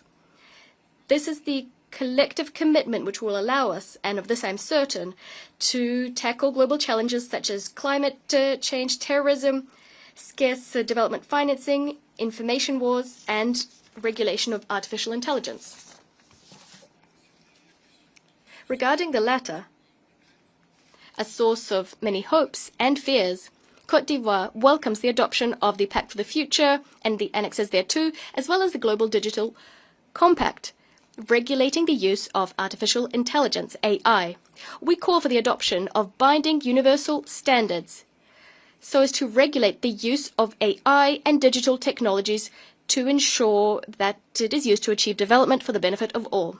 The UN's effectiveness during this critical period calls for, as a matter of priority, the completion of Security Council reform. The paralysis of this major organ consigns the United Nations and regional organizations to powerlessness. It pushes further away all prospects of peace and the lasting settlement of conflicts and the resolution of global challenges which threaten international peace and security. Now, more than ever, Security Council reform is vital for us to be able to adapt to new international realities and to strengthen the Security Council's legitimacy. Given the impasse which characterizes the negotiations process that's been underway for a number of decades, my country would like to reiterate its call for Security Council reform, which would first and foremost grant Africa its rightful place across all categories of this body, in keeping with the Common African position expressed in the Isolini Consensus and the Siet Declaration. Today, more than ever, the world needs a Security Council that is fully functional, so as to be able to craft just solutions to the conflicts consuming humanity. The reform impetus, which aims to mark the renewal of multilateralism, must also extend to global economic and financial governance through the reform of the Bretton Woods institutions and, more broadly, international financial architecture. Côte d'Ivoire welcomes Africa's accession to the G20, a major step forward. We call for everyone to courageously rally, especially our bilateral and multilateral partners, to rally so as to make up for the precipitous drop in the resources being allocated to financing development, especially in the countries of the South. President, Excellencies, ladies and gentlemen, under the leadership, the visionary leadership of His Excellency Mr. Alassane Ouattara, the President of the Republic of Côte d'Ivoire, we remain resolutely committed to respecting our obligations stemming from the UN Charter. We are attentive to the impact of geopolitical upheaval that is fracturing our world. Despite this downcast international context, Ivorians are tirelessly continuing their efforts so as to complete the process of building a stable, inclusive, resilient, and prosperous nation. On this note, my country would like to once again express its recognition and gratitude to the United Nations, which, thanks to the United Nations operation in Côte d'Ivoire, UNOSI, contributed to the restoration of peace after a decade of socio-political crisis in my country. On security, Côte d'Ivoire is currently a secure country. Today, we are welcoming, under decent conditions of dignity, thousands of people who are fleeing terrorist attacks in the Sahel region. Turning now to the economy. My country's GDP growth is dynamic. The Alassane Ouattara government is taking action to accelerate the structural economic transformation of my country, making Côte d'Ivoire more competitive, equitable, and inclusive. Within this framework, ambitious policies to reduce poverty and to improve the living conditions of Ivorians, in particular the most vulnerable, have meant that Côte d'Ivoire is in the top 3 countries in terms of Sustainable Development Goal Index progress. This is between 2015 and 2024. Moreover, we've significantly invested in human capital over the last few years. This has meant that Côte d'Ivoire has shown the biggest improvement in Africa, reaching 4th place in the world's Human Development Index. Our political environment is peaceful thanks to the dialogue that the government has been continuously promoting since 2011, as well as thanks to large-scale reforms modernizing our political life, thanks to which political parties and our civil society are freely conducting their work throughout our territory. The human rights state of affairs is satisfactory. It is being consolidated thanks to the reaffirmed independence of the judiciary, as well as to the strengthening of our regulatory and institutional framework, as well as streamlined access to justice. Madam President, following over a decade characterized by significant economic and social reforms, as well as large-scale infrastructure projects which transformed Côte d'Ivoire's image, laying the groundwork for irreversible development, our country now intends to work on locking in democratic values and consolidating institutions. On this note, we are emphasizing the definitive entrenchment of the rule of law in our country, especially as regards the practice of politics, so as to ensure that democracy and peace are irreversible, preserved for the benefit of our young people and future generations. It is in this spirit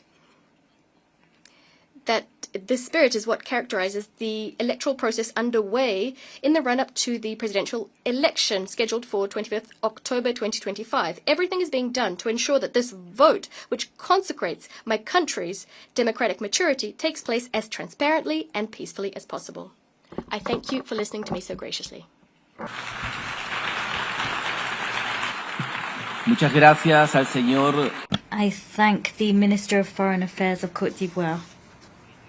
I now give the floor to His Excellency Mr. Abdulatif bin Rashid Al Sayani, Minister for Foreign Affairs of Bahrain.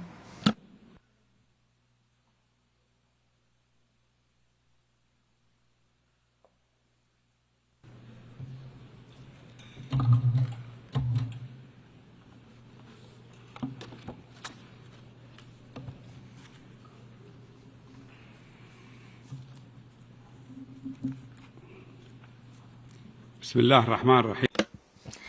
the name of God, the most gracious, the most merciful, Your Excellency, Ms. Annalena Baerbock, President of the United Nations General Assembly, Your Excellency, the Secretary General of the United Nations, ladies and gentlemen, distinguished delegates, may the peace, mercy, and blessings of God be upon you. It gives me great pleasure to congratulate you, Your Excellency, on your election as President of this session, wishing you every success in conducting its work.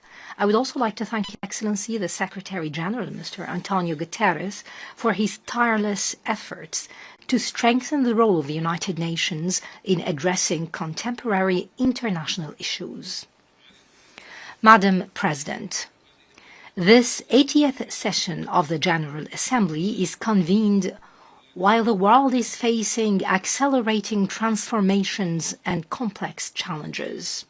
This includes geopolitical tensions, armed conflicts, climate change, and major political and economic crises. All of them have great humanitarian repercussions.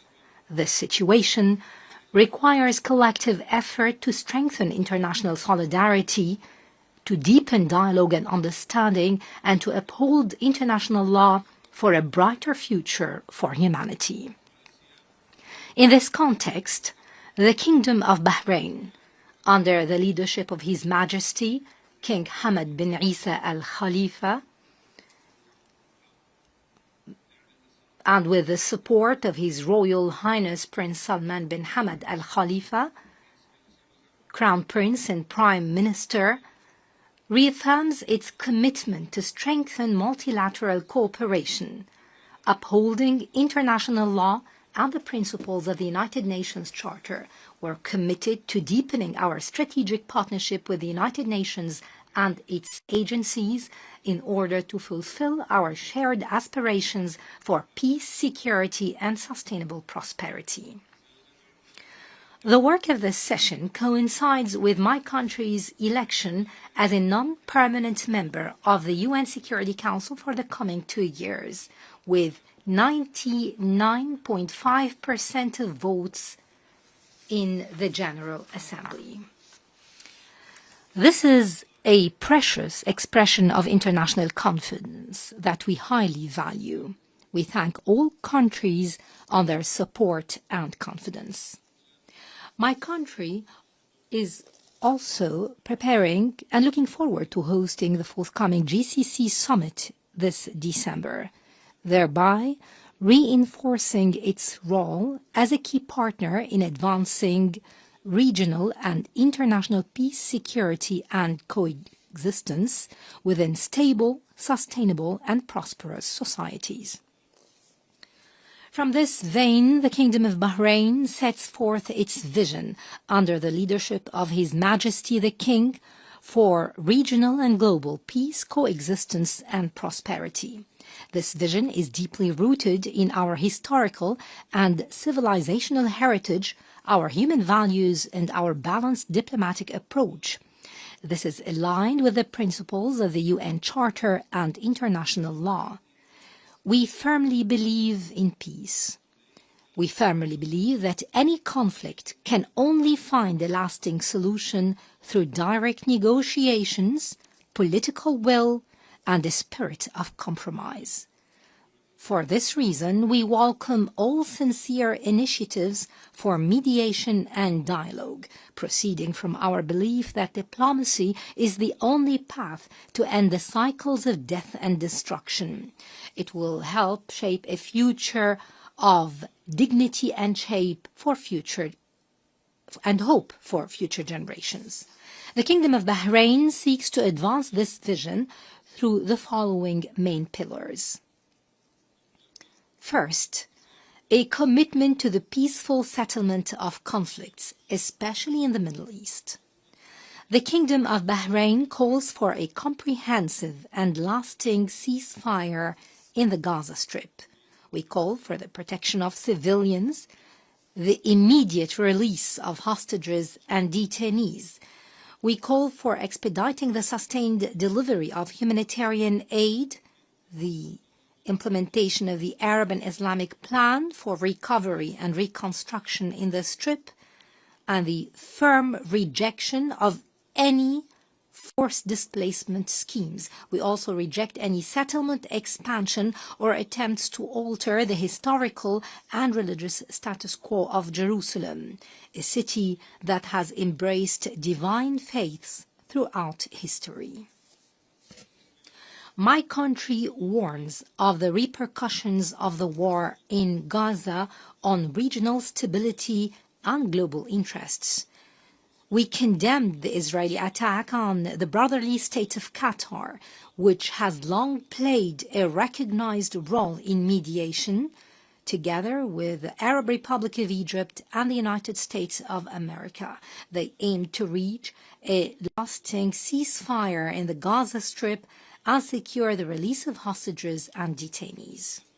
Accordingly, my country calls for negotiations and diplomatic solutions as the path to resolving the Palestinian question in line with the rules of international law and the UN Charter.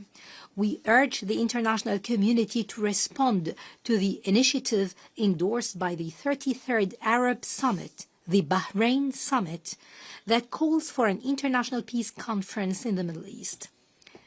This would lead to direct negotiations leading to a comprehensive and sustainable solution to the Palestinian-Israeli conflict. The Kingdom of Bahrain welcomes the decision of the General Assembly to endorse the New York Declaration on the peaceful settlement of the Palestinian question and the implementation of the two-state solution. We commend the growing international recognition of the State of Palestine and the concerted efforts undertaken by the Kingdom of Saudi Arabia and the French Republic in this regard.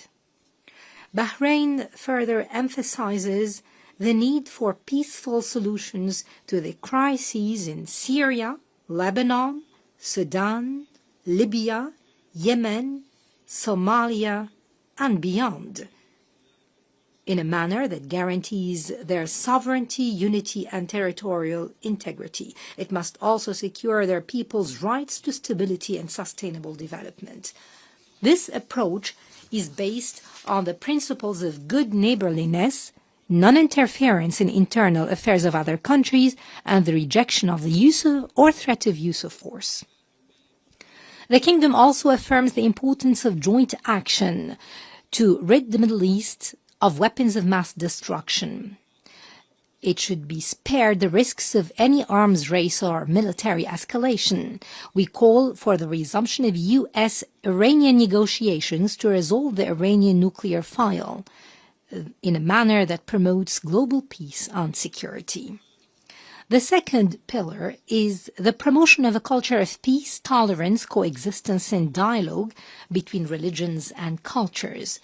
This would be pursuant to the principles of the Kingdom of Bahrain Declaration on Freedom of Religion and Belief. We call for an international convention to combat religious hate speech and racism, and banning the abuse of digital platforms to incite extremism, radicalism, or terrorism. Turning to the third pillar of the Kingdom of Bahrain's vision, it is related to strengthening international strategic partnerships for security, peace, and prosperity. In this regard, we take pride in the comprehensive Security, Integration, and Prosperity Agreement, CCPA, signed between the Kingdom of Bahrain and the United States of America, along with the United Kingdom. His Royal Highness, the Crown Prince and Prime Minister, described it as a launching point for a multilateral framework that brings together like-minded states to achieve stability and prosperity, and an effective model of a comprehensive vision based on mutual respect and common goals. My country seeks to enhance partnerships with states, organizations, and regional and international groupings. This aims at combating terrorism, strengthening cybersecurity, and ensuring food and water security. We also seek to promote digital innovation and artificial intelligence with the aim of providing a safe, stable, prosperous, and sustainable environment. The fourth pillar reaffirms my country's commitment to strengthening international cooperation for sustainable development and humanitarian solidarity. This includes tackling poverty around the world.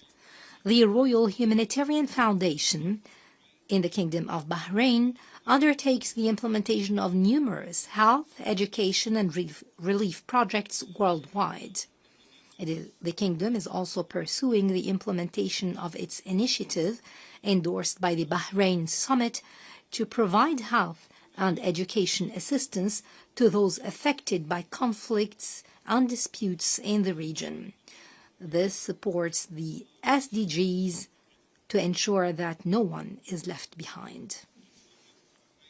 The Kingdom of Bahrain, proud of its fruitful cooperation with the United Nations, reaffirms its commitment to sharing its experience as a leading model of reform and constant development.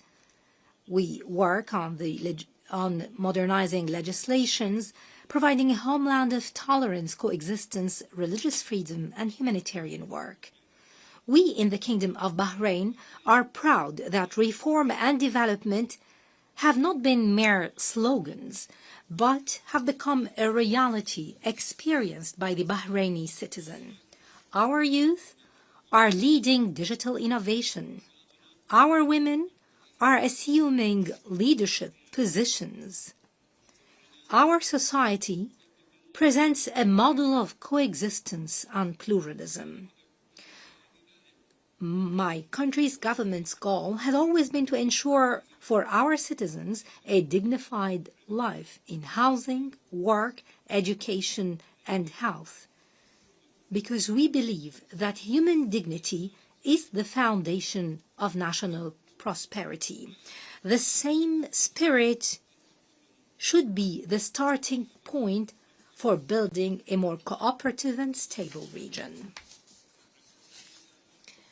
My country has strengthened the rule of law and constitutional institutions. We have made notable progress across all areas of human rights. We take pride in our pioneering initiatives such as the alternative sentencing measures, the open prisons, the special court for children, the programs supportive for women, families and children, in addition to an advanced legislative system. Our economy continues to diversify away from oil with a growing contribution from non-oil sectors and increasing foreign investment. This reflects a growing international confidence. As to the digital sphere, Bahrain ranks among global leaders in innovation, digital transformation, and cybersecurity. His Royal Highness, the Crown Prince and Prime Minister, in his address before the General Assembly last year, called for the adoption of an international convention to regulate and govern the development of AI. My country takes pride in the abilities and competence of its youth. We have adopted numerous pioneering initiatives to empower the youth, such as the King Hamad Award for Youth Empowerment in partnership with the United Nations, the launch of the Global Youth Competitiveness Support Network, the HOPE Network, and we supported the advancement of women through the launch of Her Royal Highness Princess Sabika bint Ibrahim Al Khalifa Global Award for Women's Empowerment, now in its 3rd edition. This comes in addition to our membership in the Executive Board of UN Women for the coming 3 years. Turning to the environmental field, we reaffirm our commitment to achieving net zero carbon neutrality by 2060 through investment in clean energy and green technologies. Madam President, ladies and gentlemen, what Bahrain is building domestically in terms of reform and development is an extension of our broader global vision. Building a more just, tolerant and sustainable society in Bahrain is a direct contribution to creating a more stable and secure Middle East and a more cooperative and equitable world.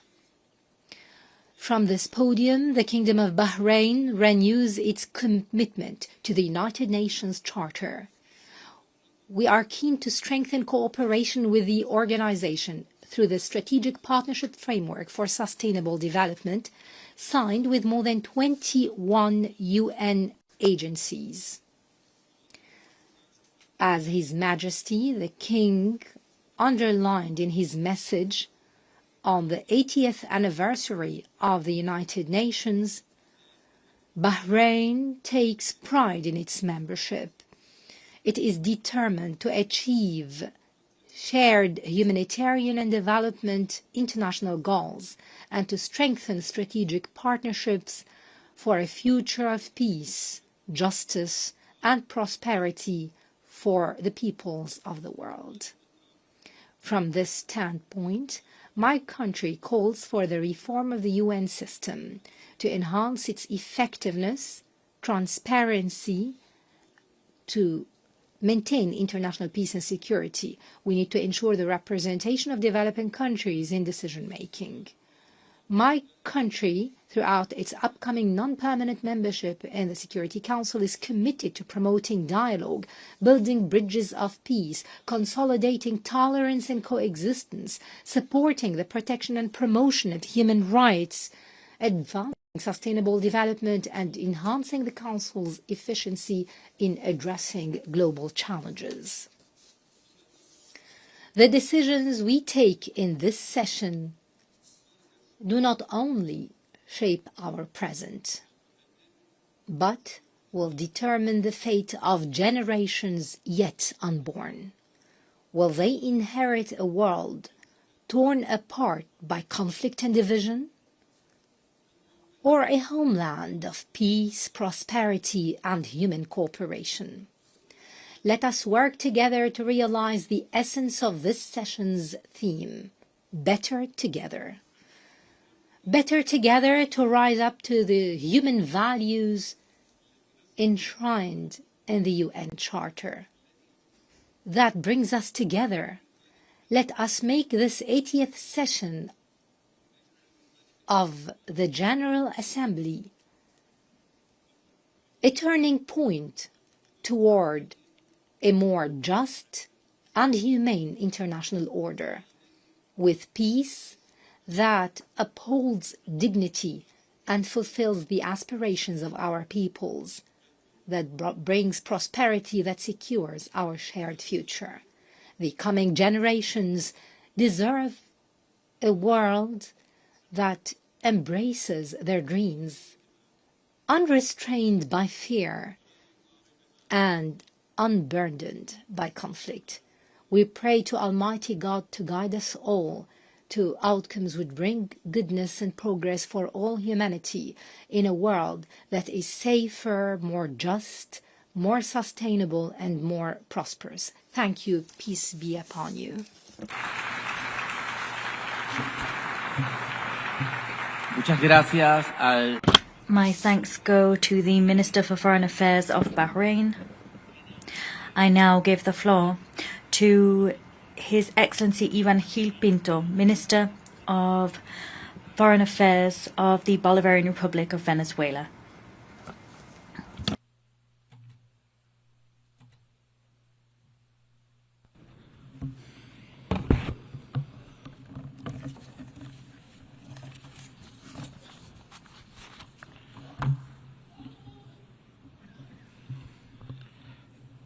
Señor Presidente.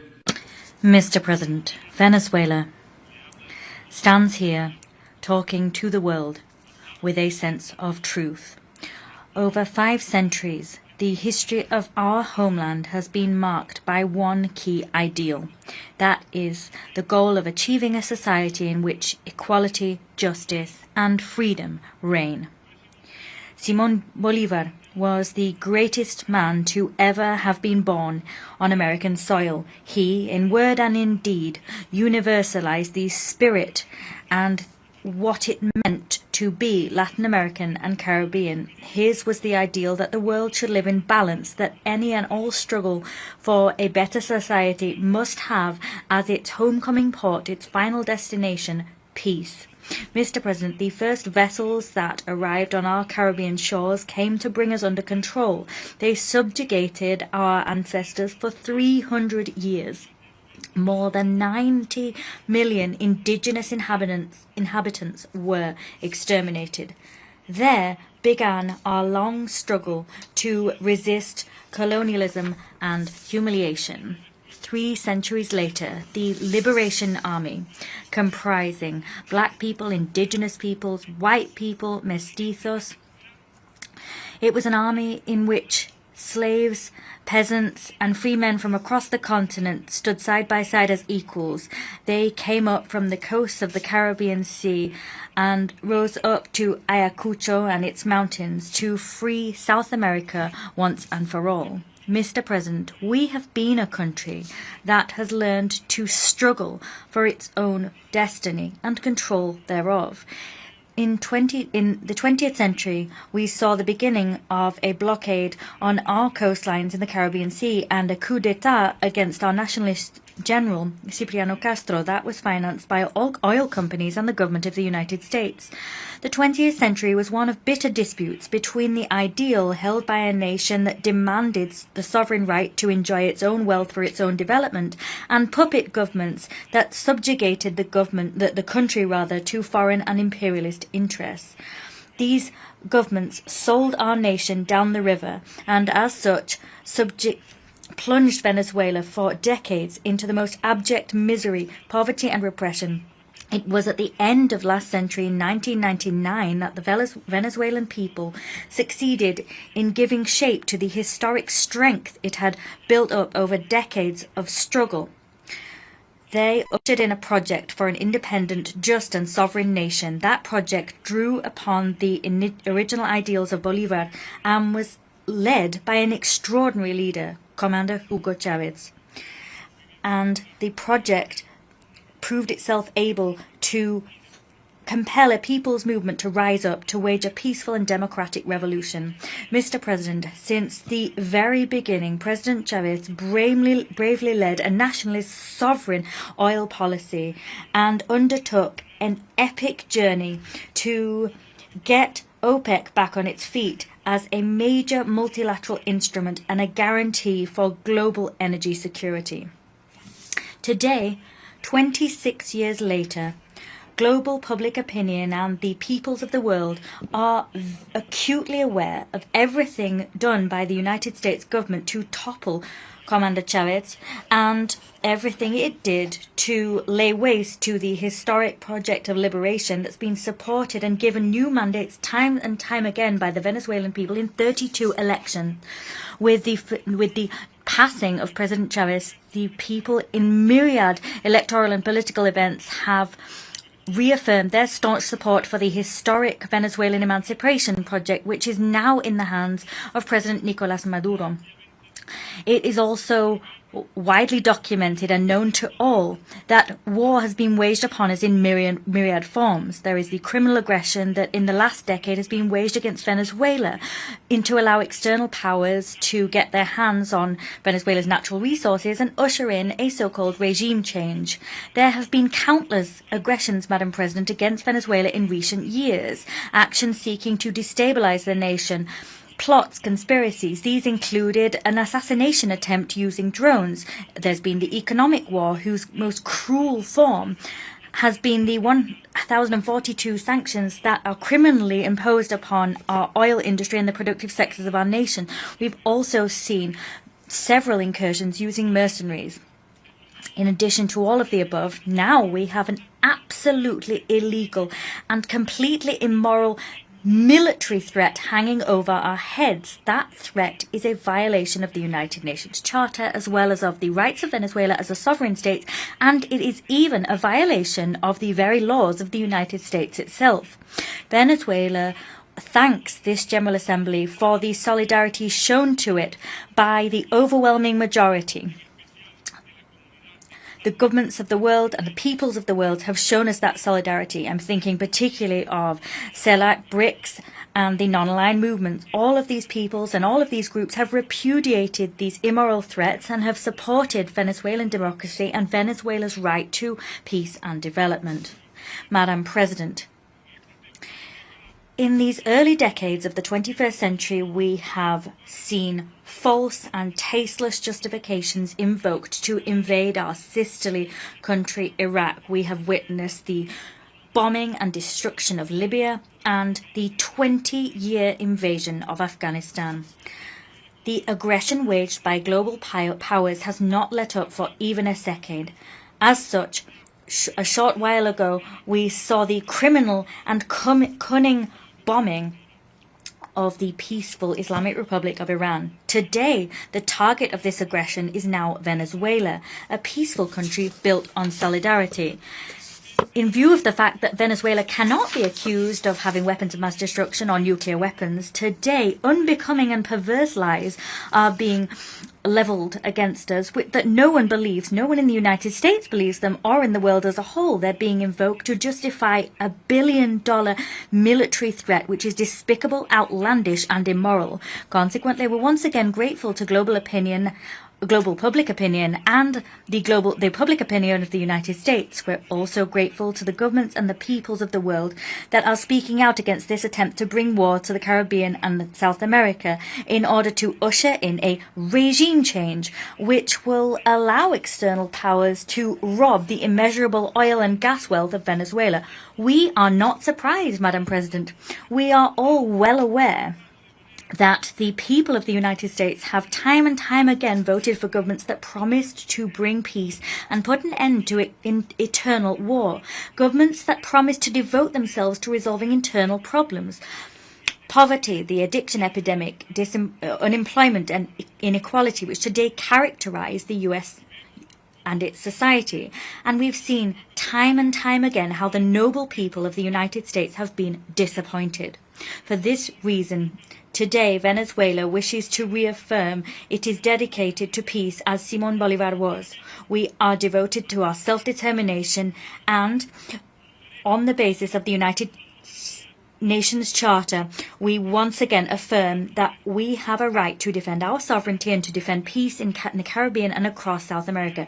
Venezuela is part of this new pluripolar world that has been ushered in. Simón Bolívar in 1824, in the altitudes of Junín, was driven forward by the same ideal when, on the eve of a decisive battle, said to his soldiers, "Peru and the whole of America is clinging to you as a hope for peace, the daughter of victory. Even liberal Europe is watching you, enchanted under a spell, because the freedom of the new world is a hope harbored by the universe as a whole." President Venezuela defends, struggles always, and works for a world of balance, justice, and equality, a world free of colonial empires.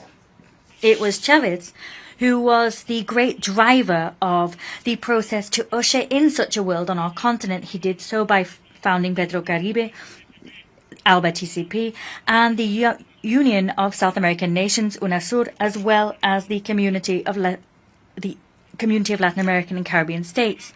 The people of Venezuela are a peace-loving people, and for this reason, they are always ready to defend that peace. We are not intimidated by threats, lies, or cannons. The love for freedom courses through our very veins. Bolívar taught us to espouse those ideals when in 1818, in the face of a threat levelled against him by an impudent Washington envoy, said, and here I quote, "It would seem to me, sir, that you are attempting to force me to insult you in return. I will not. But what I will tell you is that I will not allow this contempt to be shown for the government of Venezuela or this scorn for our rights. Fortunately, I have quite frequently seen a handful of free men vanquish powerful empires." End quote. President, the revolutionary government of President Nicolas Maduro fully reaffirms its commitment to building this world which respects international law, a world free of hegemonic empires or warmongering empires, a world in which the people of the global south are able to enjoy their right to peace and future.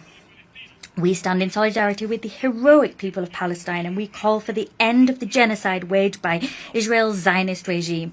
We condemn attacks against the territorial integrity and sovereignty of the Islamic Republic of Iran. We stand shoulder to shoulder with Cuba, and we demand that, as the rest of the world does, the lifting of this murderous and criminal blockade. Moreover, we once again express our unwavering solidarity with the people of Nicaragua, who are worthy heirs to the legacy of Augusto César Sandino. We call for the complete, immediate and unconditional lifting of the unilateral coercive measures imposed upon the brotherly republics of Belarus, the Democratic People's Republic of Korea, Eritrea, Iran and Zimbabwe. Mr. President, we support President Putin and the noble Russian people in their struggle against neo-Nazism and the militarist aggression of the Western world. We support the initiatives of President Xi Jinping to build a community whose destiny we share.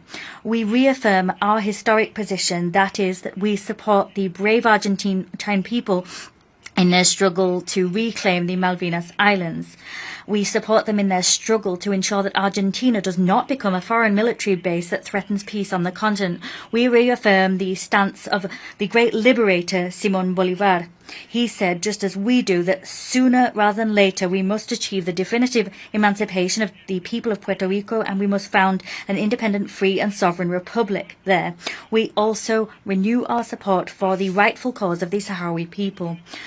Moreover, we here reaffirm our total commitment to the group of friends in defence of the Charter of the United Nations. That group comprises governments that seek to rescue the system of the United Nations that is now on a dangerous path of decline, which may dangerously culminate in the extinction of the United Nations. the Nazis of today, just like the Nazis of Hitler yesterday, are working to destroy the United Nations. We are striving to restore its dignity and to make it ever stronger. President, today we reaffirm that the Venezuelan people will continue upon the path that they have freely chosen for themselves. The world must know that Venezuela is prepared to continue walking the path opened up for them by Simón Bolívar and the freedom fighters of America. We have given shape to a powerful national union. We stand together. We say before the world that Venezuela has never been, is not, nor will it ever be a threat for any nation whatsoever. Venezuela has been, is, and always will be a beacon of hope in terms of building a new humankind, building a world of equals without empires, with no blackmail and no threats. We will usher in a world where colonialism, slavery and exploitation are vanquished once and for all. A world in which peace can grow stronger. And, as the poet and Venezuelan singer Ali Primera said, a world where humankind is human. Thank you, President. Muchas gracias. I thank the Minister of Foreign Affairs of the Bolivarian Republic of Venezuela. I now give the floor to His Excellency Dhananjay Ramphumi, Minister of Foreign Affairs of Mauritius.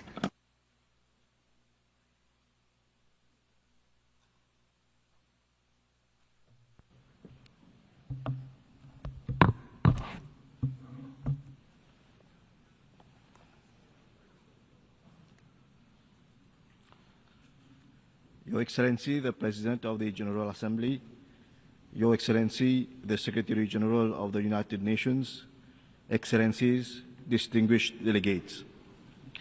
80 years ago, in the aftermath of the atrocities and horrors of the deadliest conflict in human history, the UN Charter was signed as a promise that future generations will be spared from the scourge of war.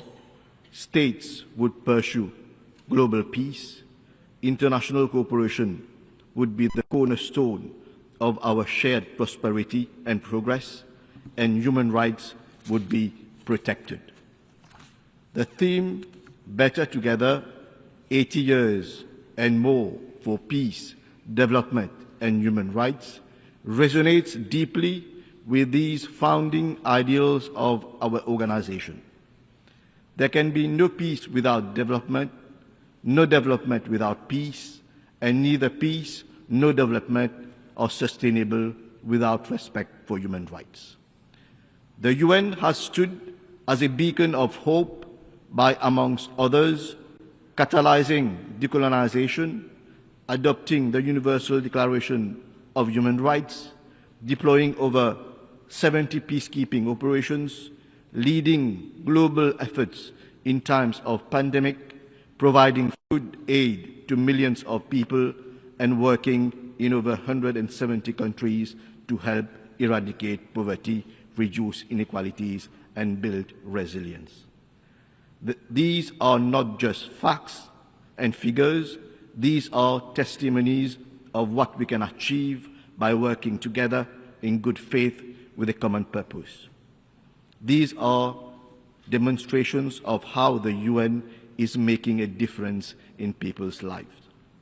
Unfortunately, behind these figures also hides the continued suffering of hundreds of millions of our fellow humans living in conflict zones, subject to violations of their human rights, and for whom basic human needs remain a dream. The winds of conflicts are blowing across almost all continents, all marked with blatant violations of international law. Each of them represents the failure of humanity to protect its most vulnerable. Each of them is a failure of diplomacy and the upholding of international law. In addition, protectionism and the consequences of the COVID-19 pandemic have put at stake the livelihoods of millions of people, especially in the developing world. Chair, relations between states should not be a zero-sum game. For the last 8 years, the UN has been a forum that allowed coordination and harmonization in the pursuit of common goals. For the continued relevance of the multilateral decision-making system, its legitimacy has to be restored. It should respond to the needs of all, and especially the Global South. We welcome the holding of the various conferences this year, bringing together the world community to chart the path for future cooperation for our common good. For instance, we met in Nice for the Ocean Conference and in Sevilla for the Conference on Financing for Development. Later this year, we will meet in Doha for the World Social Summit and in Belém for COP30. It is, however, unfortunate that we missed the opportunity to conclude the Treaty on Plastic Pollution and protect our planet. But then what matters is how far decisions are translated into concrete actions. Chair, the world today is facing what may be accurately described as a polycrisis. Persistent conflicts, climate emergencies, environmental degradation, growing inequalities, cybercriminality, exacerbated by artificial intelligence. This begs the question, is the UN, with its current operational structure, equipped to face the challenge? We need a more efficient and effective organization. I welcome the Secretary General's UN 80 initiative, an opportunity to reimagine the future of multilateral cooperation, a UN system that responds to the new and complex challenges of today while preparing the ground for future generations. Mauritius supports the long overdue reforms of the Security Council and the revitalization of the General Assembly. Reform of the Security Council is essential for the future of the United Nations and global emancipation. As our organization turns 80, the Security Council membership should reflect the realities of today. It needs to be inclusive, representative, and accountable. Africa makes almost 30% of the UN membership. Yet, it is unrepresented in the permanent category in the Security Council. Africa has the legitimate right to have its say in matters of the world, with no less than 2 permanent seats on the Security Council. India has now emerged as a major global player and should have a permanent seat on the Council commensurate with its constructive role in global affairs. Mauritius also supports the G4 and the L69 in their efforts to promote a constructive dialogue on a more representative and equitable composition of the Security Council. Mr. President, Mauritius is fortunate to have a robust and viable democratic system. The new government elected in November last has been entrusted with the duty of making Mauritius better and bringing the people together, a mission that echoes well with the theme of this 80th session. Mauritius will continue to place people at the center of its national development, with particular focus on women, youth, and vulnerable groups. True prosperity can only be achieved when economic growth, social inclusion, and environmental sustainability advance together. Mauritius remains committed to this path. As a small island developing state, faced with the devastating impacts of climate change, external economic shocks, and geopolitical uncertainties, we value multilateralism. We value the role of the UN in shaping a world governed by the rule of law and not allowing the force of anarchy to take over.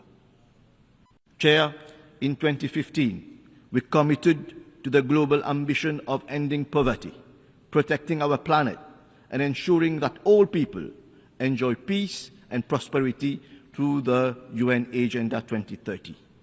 We are just 5 years from our own deadline. Globally, the SDGs are far off track. Finance remains the major challenge faced by SIDS like Mauritius. We need long-term investment in sustainable development and strong multilateral cooperation. Climate change is a reality. Mauritius is not spared from its cataclysmic impact. Episodes of prolonged droughts, flash floods, and cyclones are more and more frequent. Air temperature has increased by up to 1.39 degrees Celsius. Sea level is rising by 8 millimeters per year compared to the global average of 3.3 millimeters. The socio-economic challenges posed with these irreversible changes are enormous for us to face alone. Amongst others, our tourism industry is affected, agricultural production is decreasing, and food security is real cause for concern.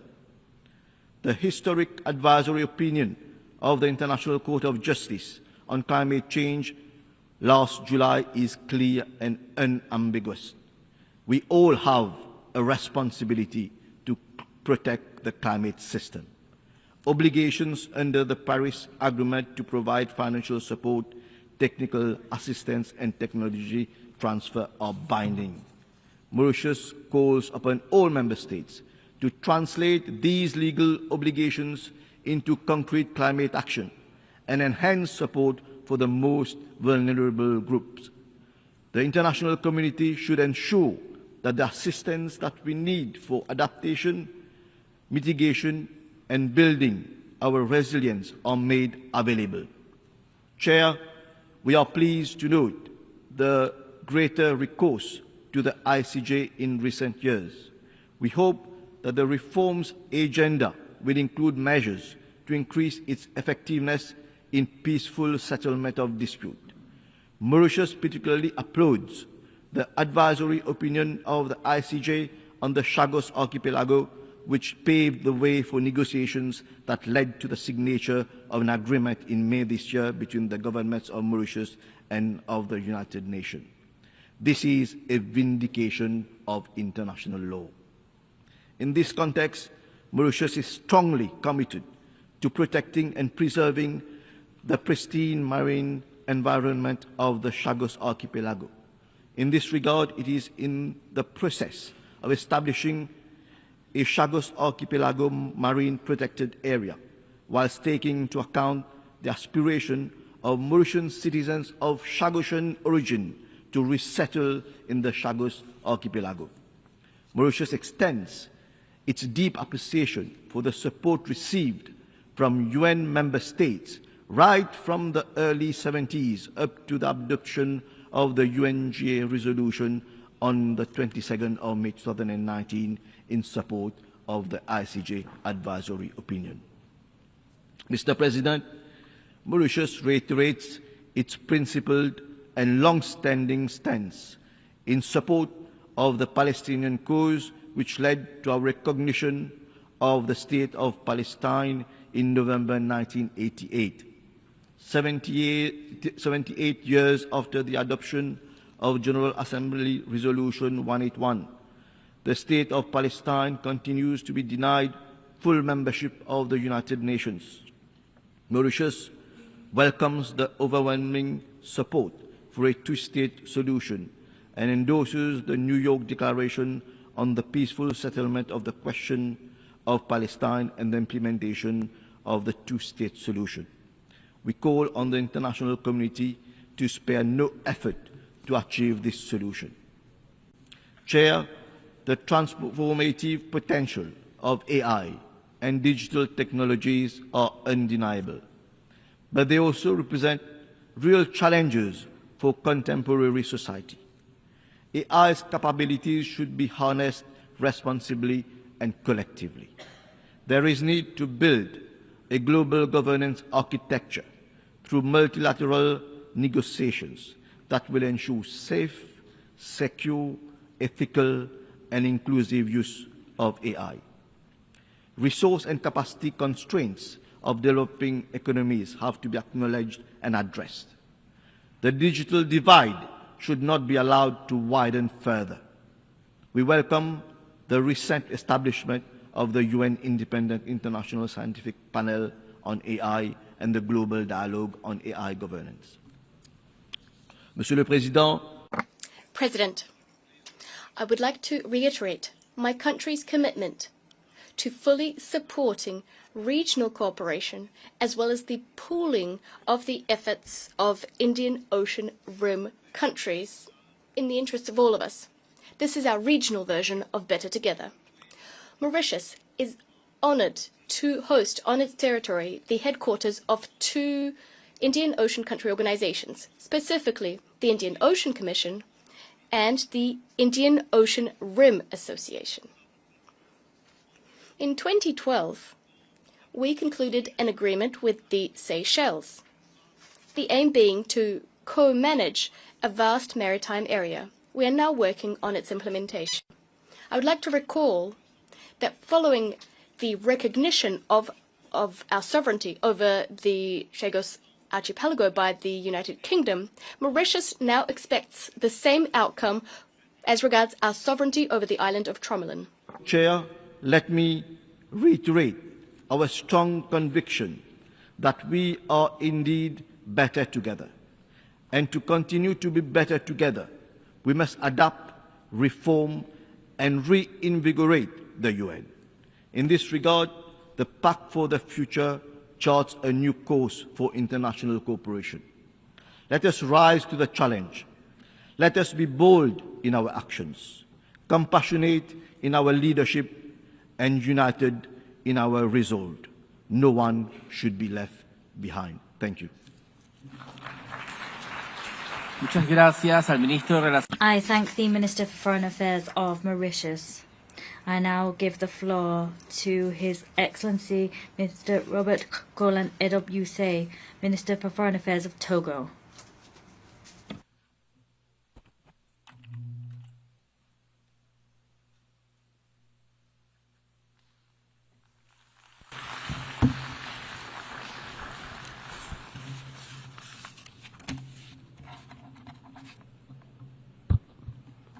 Madam the President of the 80th session of the United Nations General Assembly, Excellencies, Head of State and Government, distinguished Head of Delegation, Mr. Secretary General of United Nations, ladies and gentlemen, I would first like, on behalf of the President of the Council of Togo, His Excellency Faure Sozim-Nanyazingbe, the government and the people of Togo, to extend our warm congratulations to Madame Analeka on her election as the President of this 80th session of our General Assembly.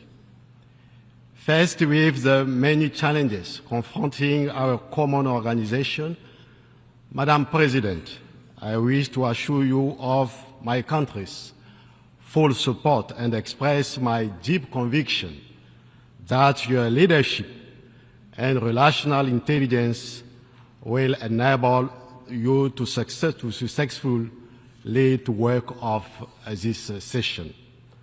I also wish to pay well-deserved tribute to your predecessor, Mr. Yang, for the practical wisdom and constant availability we demonstrated in leading the work of the 79th session. It's also particularly pleasing for me to commend the effort to the Secretary General, Antonio Guterres, to revitalize our common institution, whose effectively is threatened by the return of unilateralism and the law of force to the detriment of the force of international legality. In an international context of extreme confusion, where everything is upside down, it's not easy to be Secretary General of the United Nations. That is why Togo gives you its full support. Madame la Présidente. Madam President, ladies and gentlemen, how can I possibly talk to you about global affairs without talking about the remarkable performance of our country, Togo? Rest assured that Togo is doing fine. Togo is doing better than some. In service of our populations, my country, Togo, has in recent years notched up significant achievements, progress that has been largely recognized by many. There is the implementation of the SDG agenda. The government has made Agenda 2030 not a simple reference framework, but rather the real lodestar of its public policy. More than 70% of the SDG's targets have now been integrated into national strategies, particularly through the government roadmap for 2020 to 2025. That roadmap comprises four key pillars: social development, economic development, environmental development, and governance. Some examples of our work now. We have reforms that have been done to improve the public finance management system and reforms of our public investment system. And to improve things on these fronts, we've done remarkable work. We've seen the digitization and simplification of tax and customs procedures, and that has led to the increased tax revenue being collected by the Togolese Tax Office. We've operationalized a one-stop shop for tax collection and for the submission of accounts. That means that people can submit digitized accounts and tax returns in one place. We have digital issuance of land deeds, and we have operationalized our tax policy unit. We have public-private partnership work, and that's increased public-private partnerships. We can now, in terms of improving our business climate, list the following reforms. You can have online meetings. We've reduced waiting time to process cases through the courts for business recognition, etc., etc. So various reforms have been staged by the government of Togo under the aegis of my president in the 2025 roadmap. This work has led to a number of projects that we can list before you. In Togo now 96% of our territory can access healthcare, and that's been the case since 2023. That's an increase of 19.23% on 2020. We've also seen the launch of universal health coverage for 3 million people. Now 3 million people are covered by such health insurance, including the pupils covered by school insurance. 26% of people had access to drinking water in 2024. That's a 26% increase on 2020. There is now a great deal more access to electricity, and that's reduced dependency on external sources of energy and electricity. That dependency has reduced to under 50%. 24% of the population are now living below the poverty line versus 51.1% in 2020. We've seen agricultural income increase in 2025. Our maize, rice, cassava and soya sectors have all seen their revenues increase by 32%. A lot of our coastline has been protected against erosion. We've had a lot of roads tarmacked properly and restored across our territory, and that had occurred by the end of 2024. We could cite more and more examples to show you, as you will see, that Togo is doing better than it ever has done. 60% of our coastline is actually protected against coastal erosion, for example. We've also planted 40 million more plants across 48,000 hectares. These various achievements all form part of our implementation of our government roadmap, and all of these initiatives have allowed us to accelerate the pace of economic growth in Togo. So we increased that growth to 7% in 2025, and we brought inflation under control. By way of an example, the 2024-2025 report of the UNDP on the Human Development Index emphasized how far Togo has come in terms of income, education, and life expectancy. In the zone covered by the Economic Monetary Union of Western Africa, we are one of the only two countries classed as having medium human development, and we are second in the region in the Human Development Index. In the ECOWAS sphere, Togo ranks 4th on the Human Development Index. These results, ladies and gentlemen, bear witness to the determination of the Togolese government to combine economic resilience, social stability, and ambition for sustainable development. This in a global context beset by manifold challenges. Madam President, my country is modernizing and is looking to the future with confidence. However, the efforts we've made in that regard are still at risk of being undone by the terrorist threats hovering over the Sahel and the whole of West Africa. I wish at this high rostrum to pay a much-deserved tribute to all victims, both civilian and military, that paid the ultimate price in this bitterly difficult struggle. Madam President, ladies and gentlemen, in 2025, the United Nations marks its 80th anniversary, 80 years since its birth. And 80 years is the age at which you can say you've become mature and begin to look back at your life and progress made.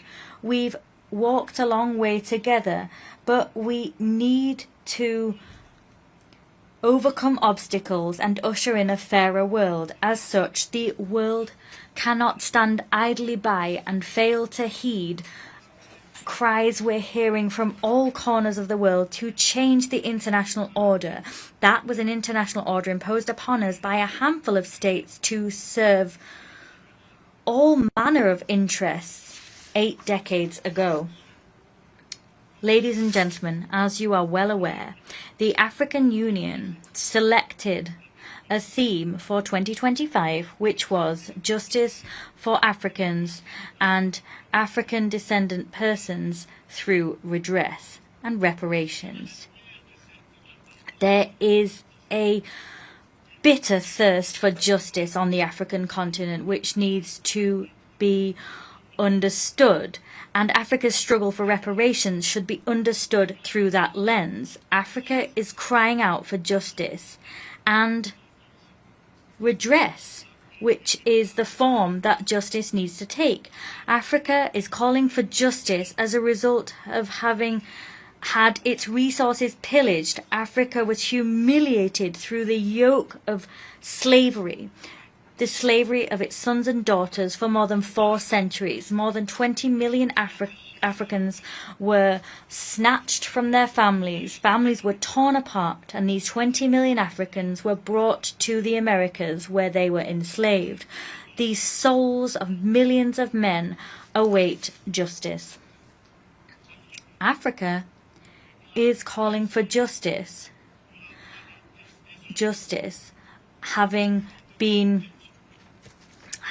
seen its history upturned through a century of colonialism. It was thrown off its rightful course and wants justice as a result. Africa is calling for justice because it has paid with its blood and its own resources for the prosperity of other continents. Africa is demanding justice because between 80 and 90% of its cultural heritage is today in foreign museums. Africa is demanding justice because African human remains remain in the hands of foreigners outside of the continent, and that violates the most sacred laws of humankind.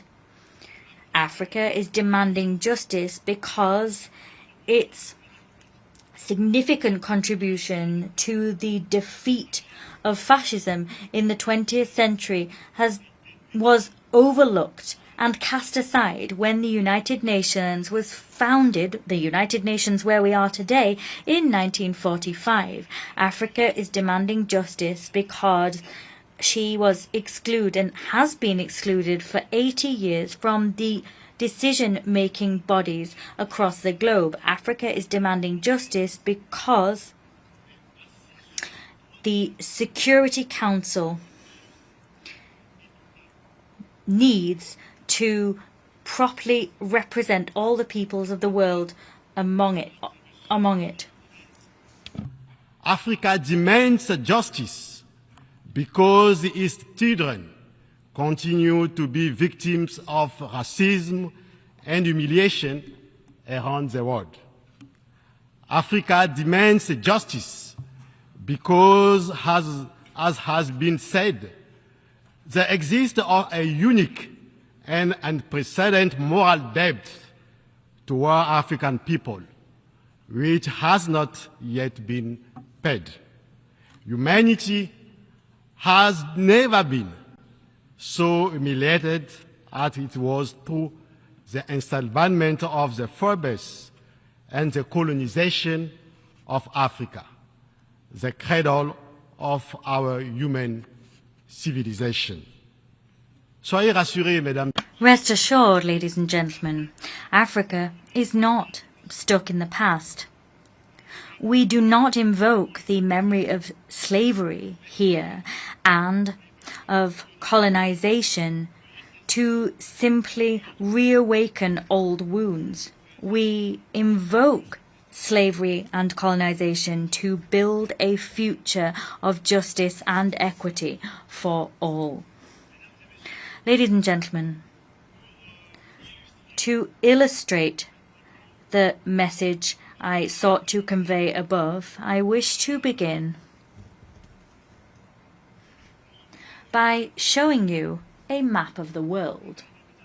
Ladies and gentlemen, please look, if you will, at this world map. It is a map that all of us studied at school. This is the map right here. We call it a planisphere. To use a technical term, we call it the Mercator projection. It is named after a cartographer who you all know, the cartographer Mercator. And you can see yourselves that on this map that we all use, there's a problem. If you can't see the problem, I'm going to help you to understand the problem as an African man. Candidly speaking, the Mercator projection is something we inherited from the 16th century. It reduces the African continent to about half its genuine size. At the same time, it swells North America and Europe unfaithfully. Africa extends over 30 million square kilometers. In other words, 3 times the surface area of the United States. However, on this world map, it seems scarcely any bigger. With a surface area of 30.3 million square kilometers, including all the islands, it covers 20% of Africa, the land surface area. 6% of the global surface area of the Earth, with around 1.4 billion, soon we'll have 1.5 billion inhabitants. That's the reality. In 2025 or 2030, that's where things will stand. So, It accounts for about 18% of the global population. The size of Africa here is intentionally reduced. It's minuscule in real terms. It seems the size of Greenland and Russia are also reduced. Or it's reduced to the same size as Greenland and Russia, and it's all false. It's a distortion.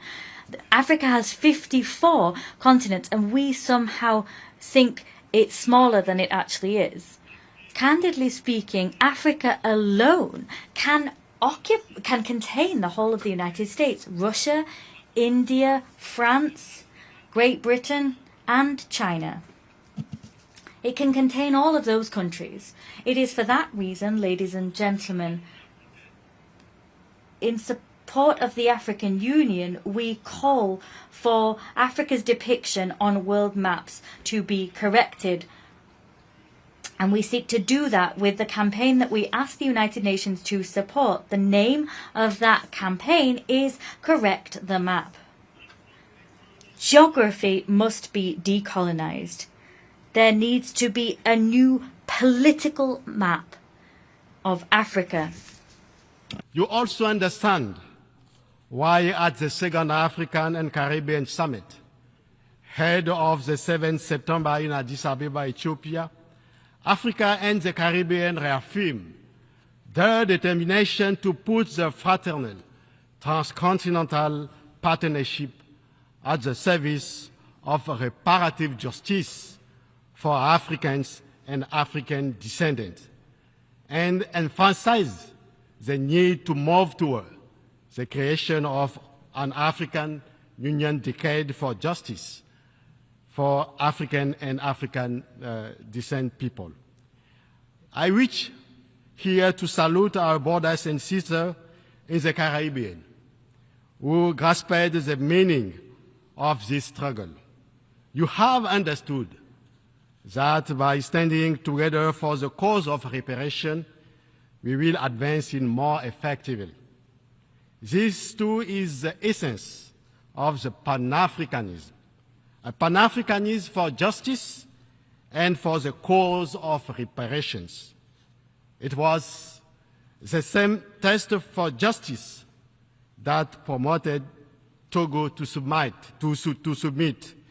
to the deliberative bodies of the African Union, the initiatives that led the decision adopted by the Assembly of Heads of State and Government of our continental organization on 16 February 2000 this year to classify slavery, deportation, and colonization as crimes against humanity and genocide against the people of Africa.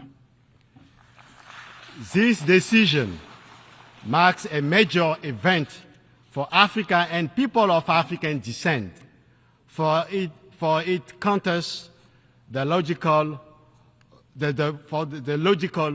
whereby descendant of perpetrators dictate the term of the debate and name the crimes, rather than the hateful hell, the people who suffer those crimes in the flesh.